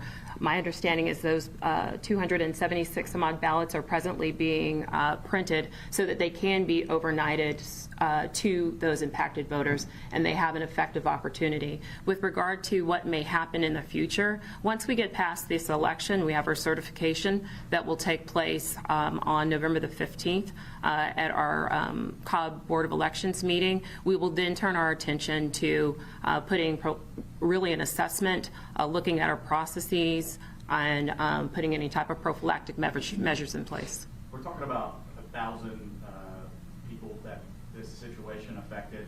With races becoming so much tighter, seemingly in Georgia in recent memory, what kind of significance do those 1,000 voters have if a fraction of them, half of them, can't even vote? Well, I mean, given the numbers that we've provided, a portion of them have already voted. So again, the 1,036 are those that were noted as having an issue date for their absentee ballot on October the 13th and October the 22nd. Through our own diligence, through our own communication with these voters and their responses back to us, some of them are letting us know that they have voted, hence the reason why the number that was last evening, 469 voters that had not yet received a ballot, has been reduced to 276 that we need to send a ballot to, because we've looked at the absentee in-person voting data from late last week, in addition to individuals that during this interim time period canceled that initial request, subsequently requested another ballot within the appropriate time frame, and they've cast that ballot. So 276 remain outstanding as not having gotten an absentee ballot? And they will receive one tomorrow. Great. Have you spoken to all 276 voters to make sure that they know what their situation is? As Mr. White noted, part of the consent order that's yet to be approved by the judge includes information or includes a requirement that we do outreach, and we will provide notice. However, over the course of the weekend, we sent emails to all of the individuals, actually all of the individuals, one that received ballots that were overnighted, advised them on how they could go in and either cast their ballot in the location, in addition providing our contact information, as well as advise those individuals, then it was 469 that had not received a ballot, that they would need to go into their assigned polling precinct to cast their ballot. And then we'll continue to reach out to this now 276 to advise them of the fact that a ballot is being overnighted to them, and the fact that that ballot must be postmarked tomorrow, notwithstanding the fact it can be received as late as next Monday, November the 14th, but it must be postmarked tomorrow, as Mr. White has made reference to. And have they responded? Have they responded? The ones that you reached out, have they responded? Which The 276? we haven't reached out to them. We left the court and came directly here to speak with you all. And they can still drop them off at the ballot drop box? Yes, they can. Okay. Do you expect anyone to be fired or face any other disciplinary action? As Director Eveler made mention of, that's not presently on our to-do list. That's not even what we're thinking about. We're making certain that we are in a position, one, to ensure that these voters have the opportunity to cast their vote. In addition to that, we all have an election to administer tomorrow. That's what our focus is. Given tomorrow and the next day and how incredibly busy obviously all of you are going to be, have there been any modifications that are in process that would normally take one person that will now be taking two people? Any point along the way where this kind of thing, a flash drive can get slipped in someone's pocket and forgotten, and there isn't a check and balance like you're going to address after? My concern is beginning this moment and through tomorrow and the next day, they're very easily being understaffed, could be hot spots where this kind of thing could easily happen. Do you all have two-person verifications in place for actual election day activities? Are there other spots where one person takes a flash drive and takes it to a machine without a second person? Obviously not specifically for mail-in ballots, but for anything else along the way coming from a polling location. Can you address those kinds of securities? Yes, all of the processes for election day, you have to have a chain of custody for everything that's transported, and everything that's transported, including ballots or memory cards that contain the electronic version of the ballot, they all require more than one person to transport. So those processes have been in place, and they work well, and they are the same processes every election that we use. With staffing being reduced, does that affect any of those chain of custody kinds of concerns? On election day, we are fully staffed. Our poll workers, we've received lots of new requests for poll workers, and so our polls will be fully staffed, and there shouldn't be any problem with staffing on that case. You said that there was the unsent ballots were scattered across the county. Were there any precincts that were where there was particularly large clusters of the unsent ballots, or was it? I don't. That's probably not your priority right now, figuring that out. Yes, sir. But, we know that we need to, because I'm sure that the candidates that lose in tight races are going to want to know that. So again, it's one of those things that's on the top of the list as soon as we get through the election. Is there a concern because you're waiting for the courts to hand down an order that you might not have enough time to get a hold of all these 276 individuals? We are working on getting the ballots ready and getting the packaging ready for overnight delivery. We do have a lot of their emails, and we will be crafting an email notification this afternoon. All right. As soon as the judge signs the order, I'll send it out to the same email list I sent it here. If you have another email you want me to send that to, just hit me up right afterwards. Appreciate you all coming out. We'll be milling around here if you have any follow-ups. Thanks. You're just listening in there to Cobb County officials talking about the voters that have filed a lawsuit over those unsent absentee ballots. You also heard that the director there in Cobb County, Elections and Registrations Director Janine Evler, said there would, quote, yes, likely be a state election board investigation into this. Some of those voters have already voted. They have already gone to their polling place and voted, and they're going to overnight about 275 ballots out to those people that did not receive the absentee ballots that requested them. So certainly something we're going to keep an eye on here on Live Now from Fox. Of course, we're watching all of these major stories from around the country. We want to give you an update out of Philadelphia right now as we're following this fatal shooting on a subway. Our Steve Keeley providing an update. The second person involved in the subway shooting walked into Jefferson Hospital with a gunshot wound. Now investigating whether if a second victim of the same shooter or if it was a shootout between two on a train. So we lost our shot here live, raw and unfiltered from North Philadelphia of that ongoing story headline here on Live Now from Fox. We're going to take a quick 2-minute break and get into more top headlines next.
Welcome back into Live Now from Fox. I am Andy Mack. You're looking into California. Here's a press conference shortly coming up with Karen Bass, the candidate there for mayor in Los Angeles. Also, Vice President Kamala Harris. We'll take those out to you here as soon as they happen on Live Now from Fox, when they do happen. Of course, we're following all these big races from around the country here as they continue to come up, but we're also following some of the biggest headlines from around the world. And in the conflict between Russia and Ukraine, Russian appointed authorities say they're working to partially restore power in an occupied Ukrainian city of Kherson, following what they've called a Ukrainian, quote, terrorist attack on power lines. We want to take you out to Ned Price, the spokesperson for the State Department, as he will likely get into some questions regarding this. Let's listen in here on Live Now from Fox. Happy Monday. We'll take your questions in just a moment, but first, last week's African Union announcement of the signing of a cessation of hostilities between the government of Ethiopia and the Tigrayan People's Liberation Front, or TPLF, represents, as we said, a significant step towards peace. We again commend the parties for reaching an agreement and applaud the African Union and the governments of Kenya and South Africa for helping to drive this process. The parties are in Nairobi, in keeping with the provision that the Ethiopian National Defense Fund and the Tigrayan Defense Force would meet within 5 days to work out the implementation. Also, as provided by the agreement, a hotline has been established between the two senior-most commanders. These concrete implementation steps reflect a commitment by both parties to quote-unquote silence the guns, but more work remains. We understand the agenda for the Nairobi talks will also include the urgent need to expedite humanitarian assistance and restoration of services for Tigray and adjoining affected regions of Afar and Amhara in accordance with the cessation of hostilities agreement. The talks are being presided over by the AU high-level panel of former Presidents Obasanjo and Kenyatta, the AU Commission, and with participation of Kenyan and South African generals. The observers include the Intergovernmental Authority on Development, or IGAD, and the U.S., represented by our Special Envoy, Mike Hammer. Our Special Envoy is remaining in the region to support implementation of the Pretoria Agreement. We stand ready to continue to support the parties along with the international partners on implementation of the agreement. And then finally today, the U.S. Department of State, through the Transnational Organized Crime Rewards Program, announced a reward offer of up to $1 million for information leading to the arrest and/or conviction of 3 Haitian nationals: Lamu Sanju, a.k.a. Joseph Wilson, Jermaine Stevenson, a.k.a. Gaspille, and Vitel Om Innocent. On October 16th, 2021, the 400 Mawozo gang, of which these individuals are members, engaged in a conspiracy to kidnap 16 U.S. Christian missionaries and 1 Canadian missionary to hold them for ransom. The missionaries and their families were abducted after visiting an orphanage in the town of Gantier, east of Port-au-Prince. The kidnapping victims of the missionary group included 12 adults and 5 children. The United States support the efforts of our Haitian law enforcement partners seeking to enforce the rule of law in Haiti and to combat transnational organized crime. Supporting the Haitian people is a whole-of-government effort. This reward offer complements the U.S. Department of Justice's announcement of felony indictments against Wilson, Sanju, and Innocent for their roles in the kidnapping. Currently, all 3 individuals are fugitive from justice. With that, Matt. Great. Thanks, Ned. Happy Monday. Happy Monday. Before I get to a question on Russia, I just want to ask real quick, because I don't think you'll have a lot on this, but I just want to make sure. And that is the murder of a U.S. aid worker in Baghdad. You're right. We don't have much to offer on this publicly just yet. We're, of course, aware of these reports. We're looking into these reports. There is a process that we would need to undertake if and when we are in a position to confirm that an American has been killed. We would, of course, first notify the next of kin before making any public comments. So we're still looking into these reports to determine what we can regarding these allegations. Okay. Well, does that mean that you don't even know if someone has been killed in the circumstances that were described? There's no reason to doubt that someone has been killed, as the reports indicate. But we want to be thorough in determining that the victim in this case was in fact a U.S. citizen, and of course then undertaking any necessary efforts to notify next of kin. Okay, and then moving on, unless anyone has more on that, I just want to ask you about this quote-unquote admission by Mr. Prigozhin, Russia, that they have interfered, they will continue to interfere in U.S. elections, and what you make of it, if anything. Well, I suppose his own statements didn't tell us anything we didn't already know. His bold confession, if anything, appears to be just a manifestation of the impunity that crooks and cronies enjoy under President Putin and the Kremlin. As you know, we have sanctioned this individual, Yevgeny Prigozhin, since 2018 for his interference in with our election processes and institutions. In March of 2018, the Department of the Treasury designated the Internet Research Agency and Prigozhin himself. This designation targeted malicious cyber actors, including those involved in interfering with the election process and institutions. On September 20th of 2019, Treasury, under the auspices of OFAC, also took action against Russian actors that attempted to influence the 2018 midterm elections, including previously designated person Yevgeny Prigozhin, as well as the employees of the Internet Research Agency, which Prigozhin himself finances. In July of this year, we put forward a so-called Reward for Justice, or RFJ, seeking information on interference in U.S. elections by the Internet Research Agency, by Prigozhin and related Russian entities, offering up to $10 million for information on foreign interference in U.S. elections. We all know, especially today, but every day, the free and fair elections are cornerstone of American society, of American democracy. We won't tolerate interference in our elections regardless of where it comes from. We've demonstrated that not only with our words, but with our deeds. In addition to the sanctions against Prigozhin, against the IRA, this administration has announced sanctions against Russia. We did so in April of 2021 in response not only to Russia's malicious cyber attack in the context of SolarWinds, in the context of what it had done to Mr. Navalny with the chemical weapons attack, what it was doing to Mr. Navalny's supporters, but also in response to its interference in our elections. We've done the same against Iran. We are prepared to do the same against any other state or entity that would seek to interfere in our democratic processes. Okay, you said that his own statements didn't tell you anything that you didn't already know, and then you mentioned how it demonstrates impunity that they act with. But I mean, he's not accused of violating any Russian law. Are you suggesting it demonstrates impunity for him violating U.S. law, and that he should fly over here and turn himself in? Is that what?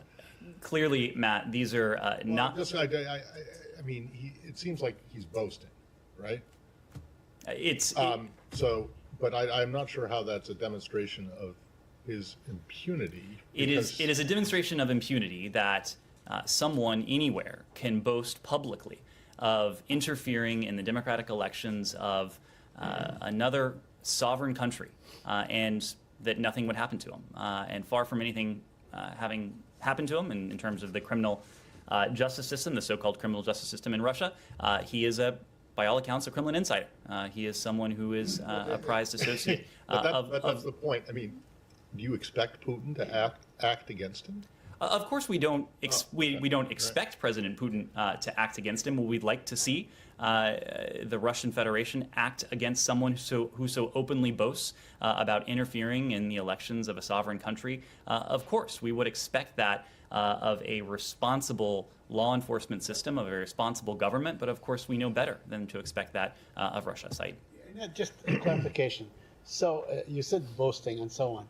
He could be just, making himself a lot more important than he really is. I mean, are the Russians really involved in this thing? Do you think that he would say this without being given a green light by Putin, for instance? So I will leave it to my colleagues at the Department of Homeland Security and the Office of the Director of National Intelligence to speak to what the current threat environment looks like. But what I will say is that we know that both the IRA and its benefactor, Prigozhin, have been involved in election interference in the past. We are very closely watching, the Department of Homeland Security is very closely watching any potential efforts to interfere, whether it's with disinformation or misinformation or otherwise, in our upcoming midterm elections or other democratic processes in this country. So whether everything he has said over the past day or so is completely accurate, that's not something I'm going to weigh in on. But what I will weigh in on is that this is an individual who has and continues to claim to be interfering in our democratic processes, and that's something we take seriously. Do you think that it is, maliciously intended right on the eve of the midterm elections to throw some sort of a monkey wrench if they can into this election? Look, I'm not going to ascribe any particular motive to these statements, whether it was boasting, whether it was bragging, whether there was some broader strategic intent. What we do know, and we've spoken to this publicly a number of weeks ago now, is Russia's efforts around the world to interfere in the election and the electoral processes of sovereign countries. We declassified and made public at the time that Russia has invested at least $300 million in these efforts. Its efforts have been well publicized in some instances, including in the context of our elections in 2016. There's an intelligence community assessment that lays that out. There's a public version of that lays that out in some detail. But Russia's efforts to subvert democratic processes are, of course, not confined to the United States. They're not confined to any one country.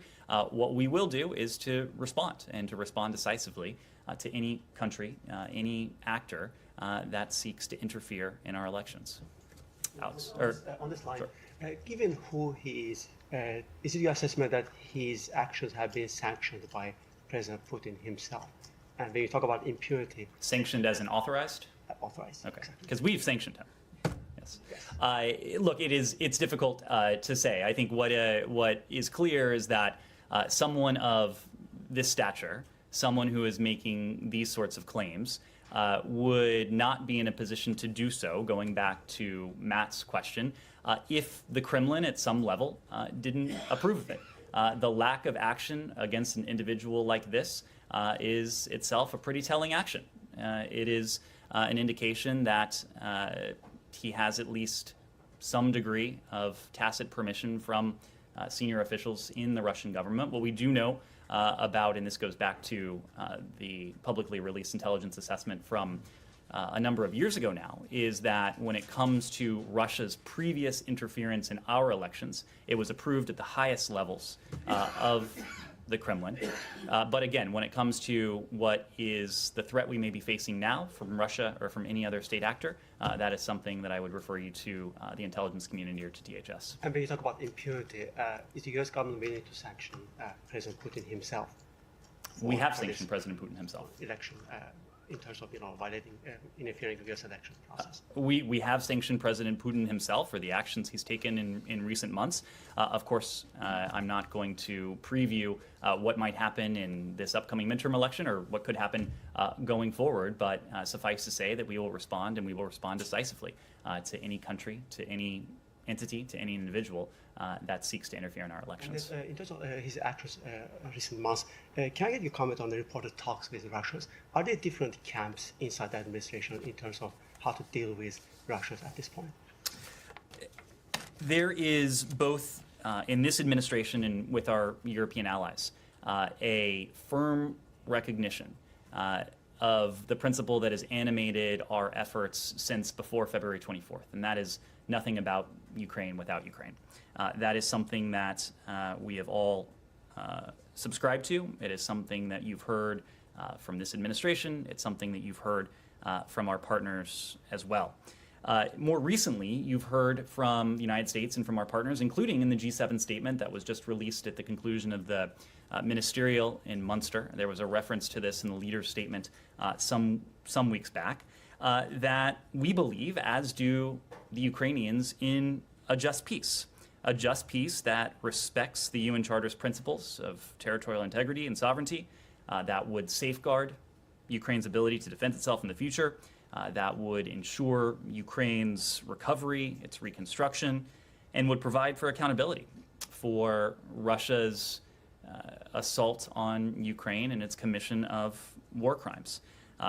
If Russia is ready for that negotiation, it should stop its bombs. It should stop its missiles. It should stop attacking and killing Ukrainian civilians, pursuing infrastructure, including civilian infrastructure. But of course, the Kremlin is doing the opposite. It is continuing to escalate this war rather than to offer any sort of real signal that it is ready for or open to negotiations. If Russia wants to negotiate, why then did it walk away, even if temporarily, from the Black Sea Grain Initiative? That was perhaps the one forum where Russians and Ukrainians spoke and now speak directly on a daily basis. If it wants to demonstrate a serious commitment to de-escalation, Russia could start by committing to renew this Black Sea Grain Initiative when it comes up for renewal later this month. You're just listening in there to Ned Price at this State Department press briefing. Of course, we're following all these big stories from around the country and around the world there with Ned Price giving us some insight into some global movement there. We're coming up here on Live Now from Fox, and we're going to get back into some political sphere here as we're going out to California. Vice President Kamala Harris speaking in Arizona, another race heating up. Of course, we're following all of these stories here on Live Now from Fox. Coming up after the break, we're going to head down to Florida as those races continue to heat up as well.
Welcome back into Live Now from Fox. I am Andy Mack. Of course, we're following all the biggest races from around the country on the road to the election here on Live Now from Fox. You're just looking there at the Vice President Kamala Harris in California at UCLA speaking. Of course, that is going to be a big state. But we're also watching down there in Florida, where we're joined by our own Fox's Caroline Elliott. Republicans have the chance to flip some historically blue seats. You're in Miami, Caroline. What can you tell us about how Democrats are doing these last few days ahead of these very, very important midterm elections? Caroline? Well, Andy Mack, the Democratic candidate for governor and Senate in Florida are trailing in the polls, even in counties where Democrats have been historically safe. Now, they are bringing in some heavy hitters in the last couple weeks. We've heard from President Biden and former President Obama, both campaigning in Florida here recently, but it may not be enough.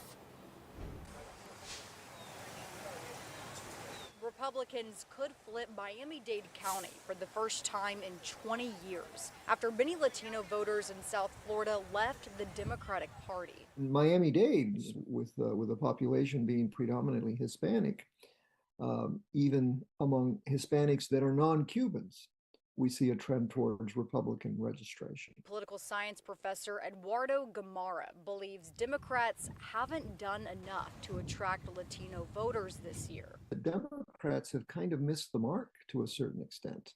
They have been so concerned about issues like abortion. They've been so concerned about issues like basically identification issues.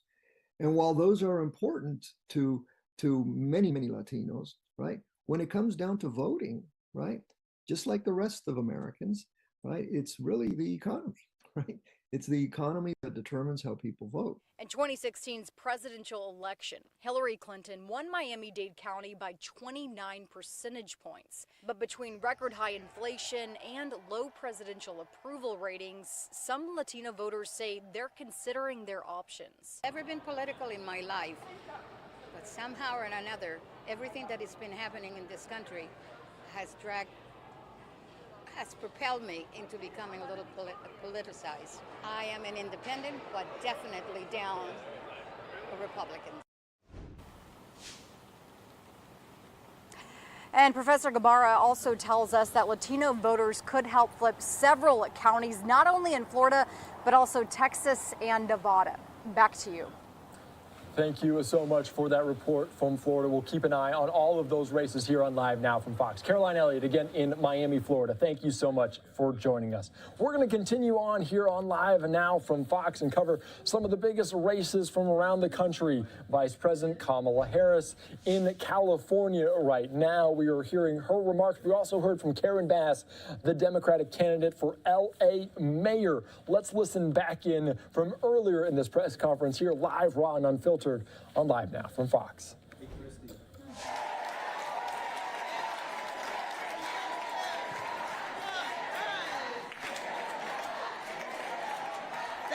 you. Thank you. How we doing out here? How we doing out here? Are we ready for the next 48 hours? Is everybody gonna get their ballot in? Okay, I need to see a show of hands. How many of you have voted already? All right. Bruins know how to make it happen. Bruins understand that we have a crisis in our city, right? But it's a crisis in our city that we can address because we know what to do. We know how to house people. We know how to keep people safe. And most of all, for you as students, we have to make sure that LA is affordable so you don't have to leave the town that you were born and raised in. So this is such an important election. We have choice on the ballot. And we have to make sure that California leads the way by enshrining a woman's right to choose in our state constitution.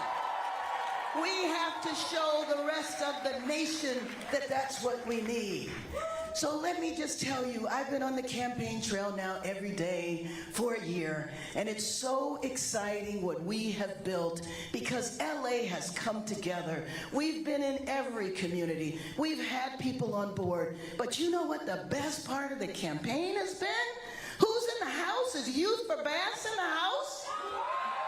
All right. Youth for Bass is in the house because it is so critical. Our fight for justice goes on forever. And so we always have to make sure that the next generation is prepared to lead. Are you prepared to lead? Are you prepared to fight? We have to make sure that everybody turns in their ballot. So you know in LA, we don't like when it rains. We don't want to go outside. We don't want to do anything. We don't want to get wet. So what I need for you to do is call, text, email, direct message all of your friends to tell them you don't even have to leave your house.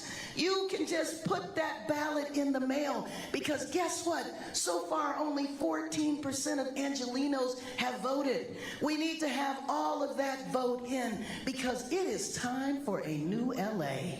It is time for a new direction in our city. It is time that we all come together and build the type of coalition. Building coalitions is not just about feeling good. Building coalitions is about marshaling your power and your resources and your skills and your talents. And that's what we have in our city. We absolutely have that. I see some people have their phones up so that I express some solidarity with the women and people of Iran. So consider me having done that because I do feel solidarity. Absolutely, because people all around the world are fighting for justice. Well, let me take a minute to acknowledge a few people. There is the person who I believe will be the next congresswoman in the 37th district, and I think her name is Sydney Kamlacher. I think she might be here. There she is. Because I'm leaving Congress, but it's so important to make sure that there's a fighter for social justice that is going to follow, and I know that she will.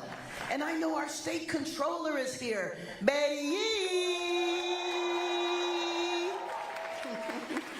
Alo Black and Cheryl Lee Ralph. Weren't they wonderful? Alo, stand up. He's also been a part of the Bass campaign from the beginning. He even has a song that we've been singing the whole way. And the chair of our party, Rusty Hicks, is also here. And I want to call out Bailey Swain. Where's Bailey? Where's Bailey? Bailey is the leader, one of the leaders of Youth for Bass. Oh, there you are, Bailey. I met Bailey several months ago and I said, you know what? I don't want to run for mayor without having a strong youth component because that's the energy. Because you know what? No great change and no great social movement has ever happened without youth being at the forefront. Thank you, thank you, thank you. Well, let me just say, Democrats, I know we will not be fooled. We will not be fooled by somebody who spent $100 million. Do you know how many people we could have housed with $100 million? You have to spend that much money and half of it trying to destroy my character and creating a fake character that you call yourself.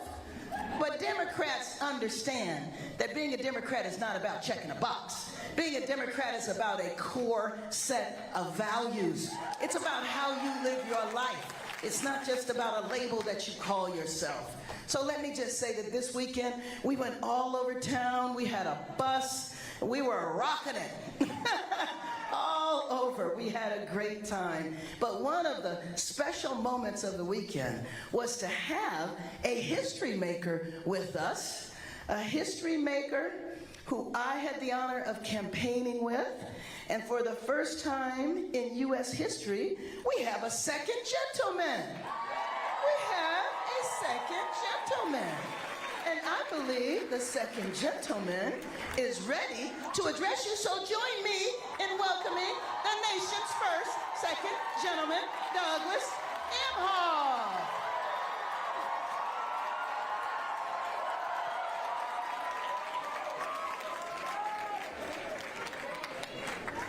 Mayor,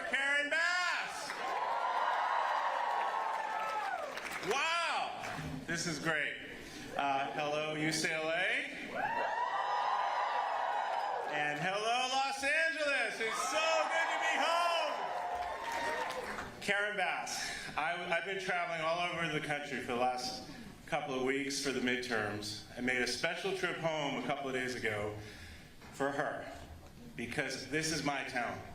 This is my city. I care about this place, and I care about the direction of this place.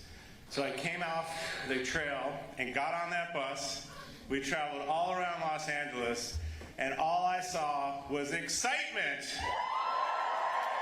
and passion for Karen Bass. She's going to bring our city together and lead it forward, and that's why Los Angeles. If you haven't voted yet, vote. There's no excuse. I have my ballot. As soon as this rally's over, I'm going to drop it off. And the other thing I want to say about women in leadership, we need more of them. And men out there, men, you need to support women. Period. End of story. Just do it. It'll make our whole country better, our whole world better, our whole society better. We need more women in leadership, like somebody that I know really well. My wife. She lives here too now with me. All right. But I've gotten to have a great seat to watch my wife, Kamala Harris. Her leadership, the way she has fought for all of us her entire career. First, as a prosecutor in San Francisco, focusing on... Oh, you're all here, aren't you? It's all right. LA, all right. But she focused on women and children, protecting them from violent crime. She wrote the book, Smart on Crime. This is what her whole life her work has been, of protecting people, the front lines of justice. Attorney General of California after that. Remember that? She fought for the people. She got the biggest settlement in the mortgage crisis that helped our state, helped our country. She became a senator 6 years ago, the same night that you know who got elected. She had to rip up that speech that she was going to give. I saw her, and I saw her get up on that stage. You can still see it on YouTube today. And what did she say? She said, "Now we fight. Now we fight. And we've got to do it again, don't we?" And she's been fighting as our vice president this entire 2 years. She's been traveling the country, traveling the world, doing the work for the American people day in and day out, and I get to see it. She's awesome.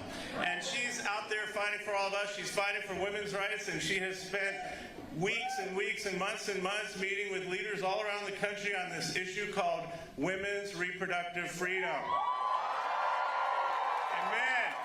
Men, this is not just a woman's issue. You need to step up on this issue too. This is an issue of freedom. It's an issue about fundamental rights. It's an issue for all of us. But you know that. So Los Angeles, our hometown, get ready for my wife, the Vice President of the United States, Kamala Harris!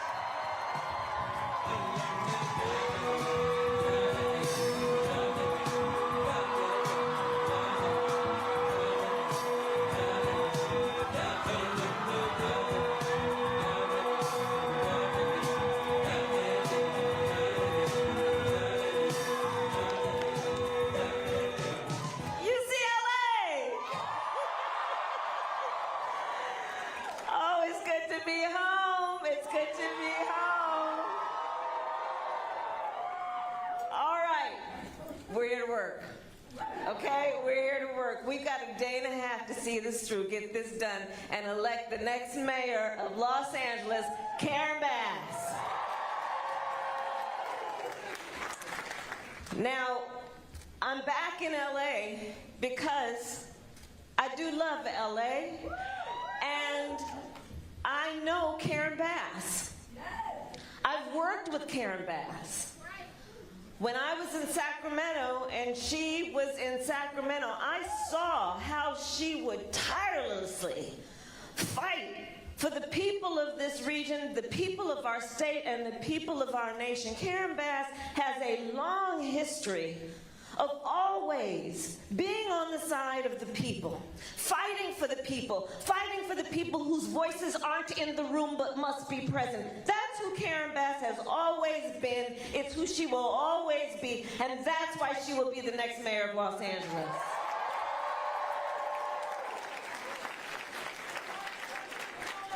And we got a day and a half to see it through. We got a day and a half to see it through.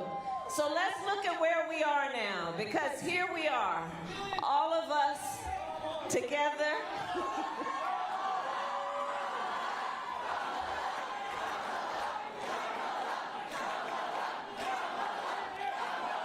I love our democracy. I love our democracy. So, hey, we got a day and a half to get things done, and we're not going to get distracted from the job in front of us. We're not going to get distracted because there's far too much at stake. So let's think about where we are right now. We are a day and a half out from an election where we have all, so many of us, fought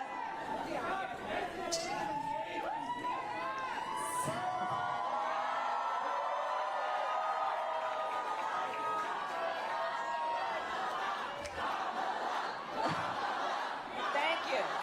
Karen Bass, we're here for her. So let's talk about Karen Bass and what we're here to do. So we have an election in a day and a half. How many people voted in 2020?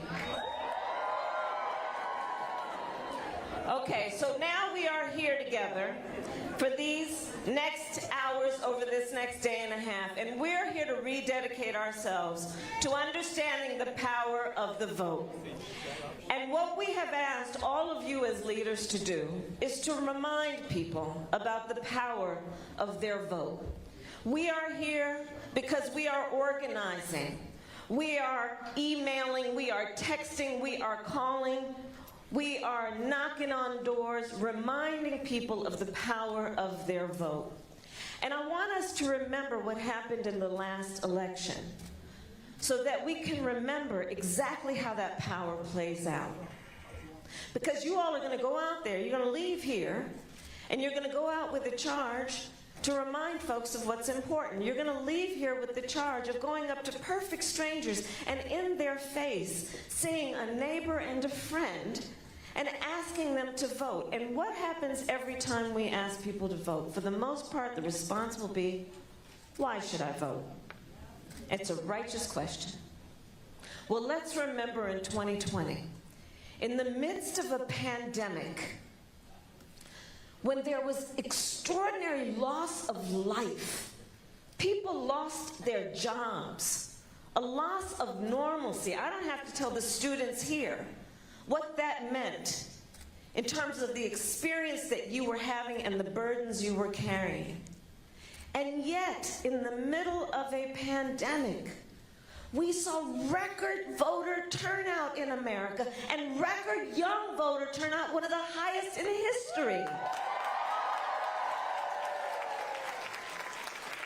And the way I think about it is when folks went to vote in the last election, as it will be today and tomorrow, they put in their order.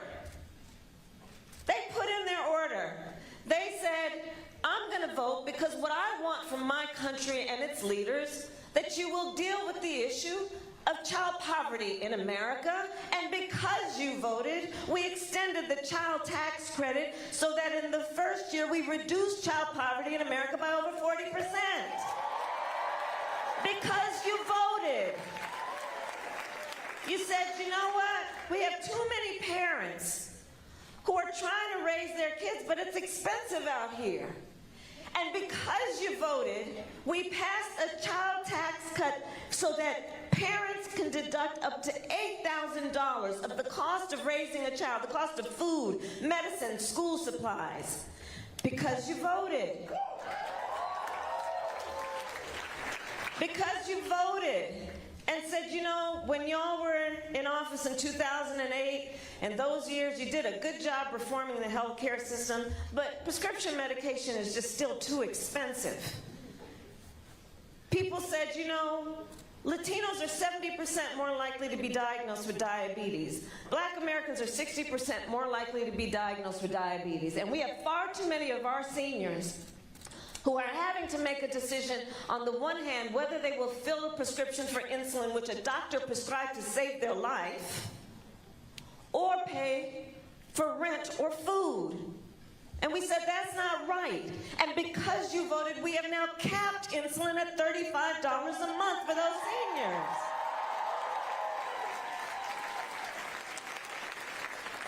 People stood in line, filled out their ballots in the midst of all of that was going on and said, you know, it is just about time somebody deals with the fact that the pharmaceutical companies have been running the game for too long, jacking up the price of prescription medication. And because you voted, we have now allowed Medicare to negotiate against the pharmaceutical companies on behalf of 60 million people. Because you voted. Because you voted and said, you know what, these roads and bridges, people driving on potholes, and you know, when I get a flat tire, car insurance doesn't pay for that. We need to deal with it. And because you voted, we passed an infrastructure law to the point that LAX is going to get $50 million more dollars. LA trains and buses are going to get $200 million more dollars. And we're going to get the lead out of these pipes and service lines, which is causing our children to drink toxic water. Because you voted. You stood in line. You filled out that ballot. And you said, you know what? It's about time we had a black woman on the United States Supreme Court. And because you voted, her name is Justice Ketanji Brown Jackson.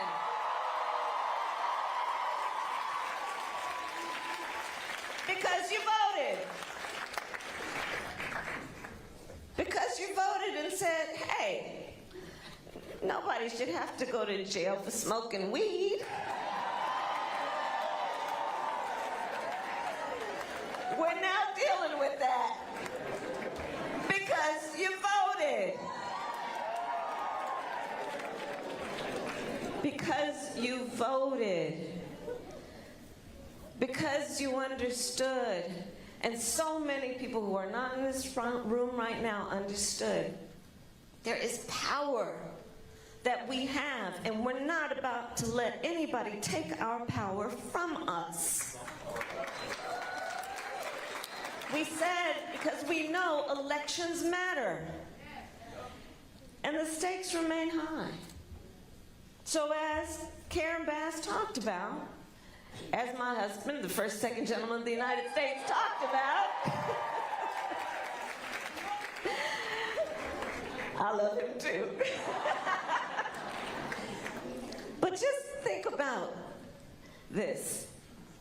The highest court in our land, the United States Supreme Court, the Court of Thurgood, just took a constitutional right from the people of America. And here's the thing that must be spoken. One does not have to abandon their faith or deeply held beliefs to agree. The government should not be telling her what to do with her body.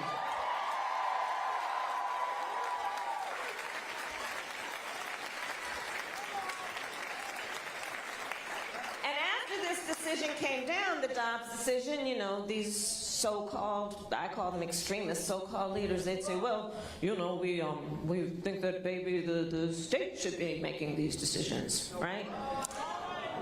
And out of the same people's mouth, they're the same ones who are passing laws around our country making it more difficult for people to vote. Check that out.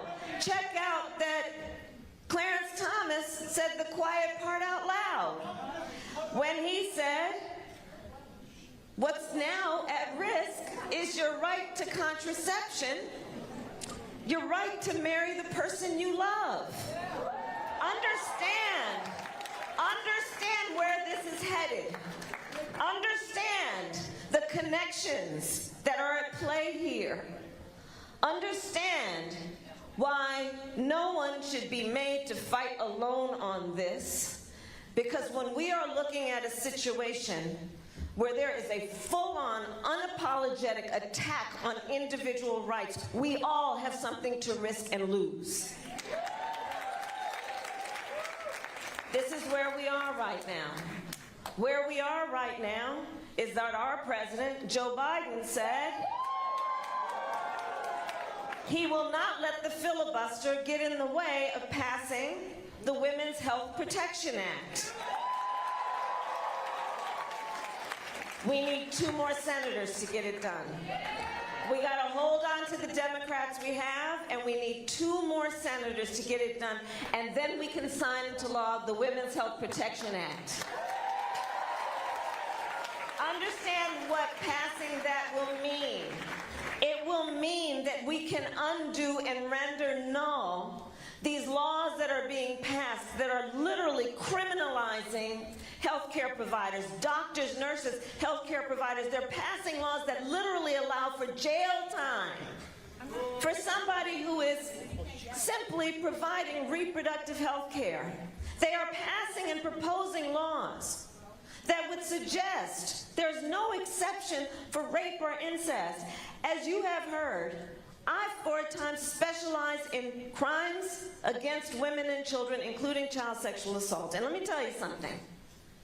The idea that anyone would profess to be a leader who would pass a law suggesting that after an individual has survived one of the most violent acts, an act that is totally about violating another human being's body, and then suggest that that person cannot make a decision about what happens to their body next? It is immoral. It is immoral.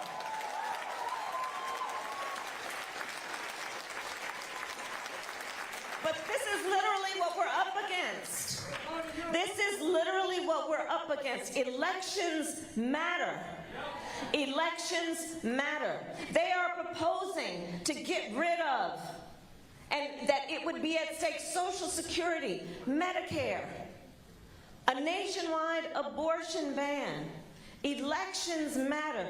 Who is your mayor will matter when they're pushing this stuff to local governments. Karen Bass.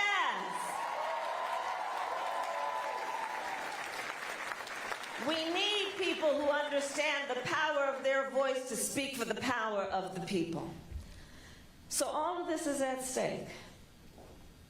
Now, as Vice President, I will tell you, I have now met with, either directly or by phone, over 100 world leaders. You're listening to Vice President Kamala Harris there deliver remarks at UCLA. Of course, we're following a bunch of different rallies from around the country here on Live Now from Fox. I am Andy Mack. I want to jump into a press conference out of Maricopa County as they provide an update on election security. Maricopa County got a lot of attention in the last election cycle. Let's listen in here live on Live Now from Fox. If you have a technical question, something about process, we're happy to have them answer a question as well. So a few things. A lot of people here have not been here before, so I'll just kind of line out some rules for you real quickly. Jessie, who's here in the very bright red dress, or is it orange? I'm not sure. So she has got a microphone, and we're streaming this to YouTube, so we want people that are watching on YouTube to be able to hear your question. So please let us wait for the microphone, let us know who you are and what organization you represent, and then ask your question. We're going to do best to get to everyone. Obviously, we have a lot of people here today. As I said, if you have a data question, something we have to research, we'll get back to you by phone call or email. We're happy to do that. Selena Olivas is here as well. If you work for a Spanish language television station or a print publication, we're happy to answer questions in Spanish after as well. With that, I'd like to introduce Chairman Bill Gates. Thank you, Fields. Appreciate it. Great to have so many members of the county team here. As Fields mentioned, our colleague, our partner in running elections, of course, Recorder Richer, and as well our partner in many things at Maricopa County, Paul Penzone. Thrilled to have the sheriff with us. We also have the Maricopa County assessor here, Eddie Cook, as well as one of my colleagues from the Board of Supervisors, Tom Galvin. So again, want to thank everyone for being here. And as Fields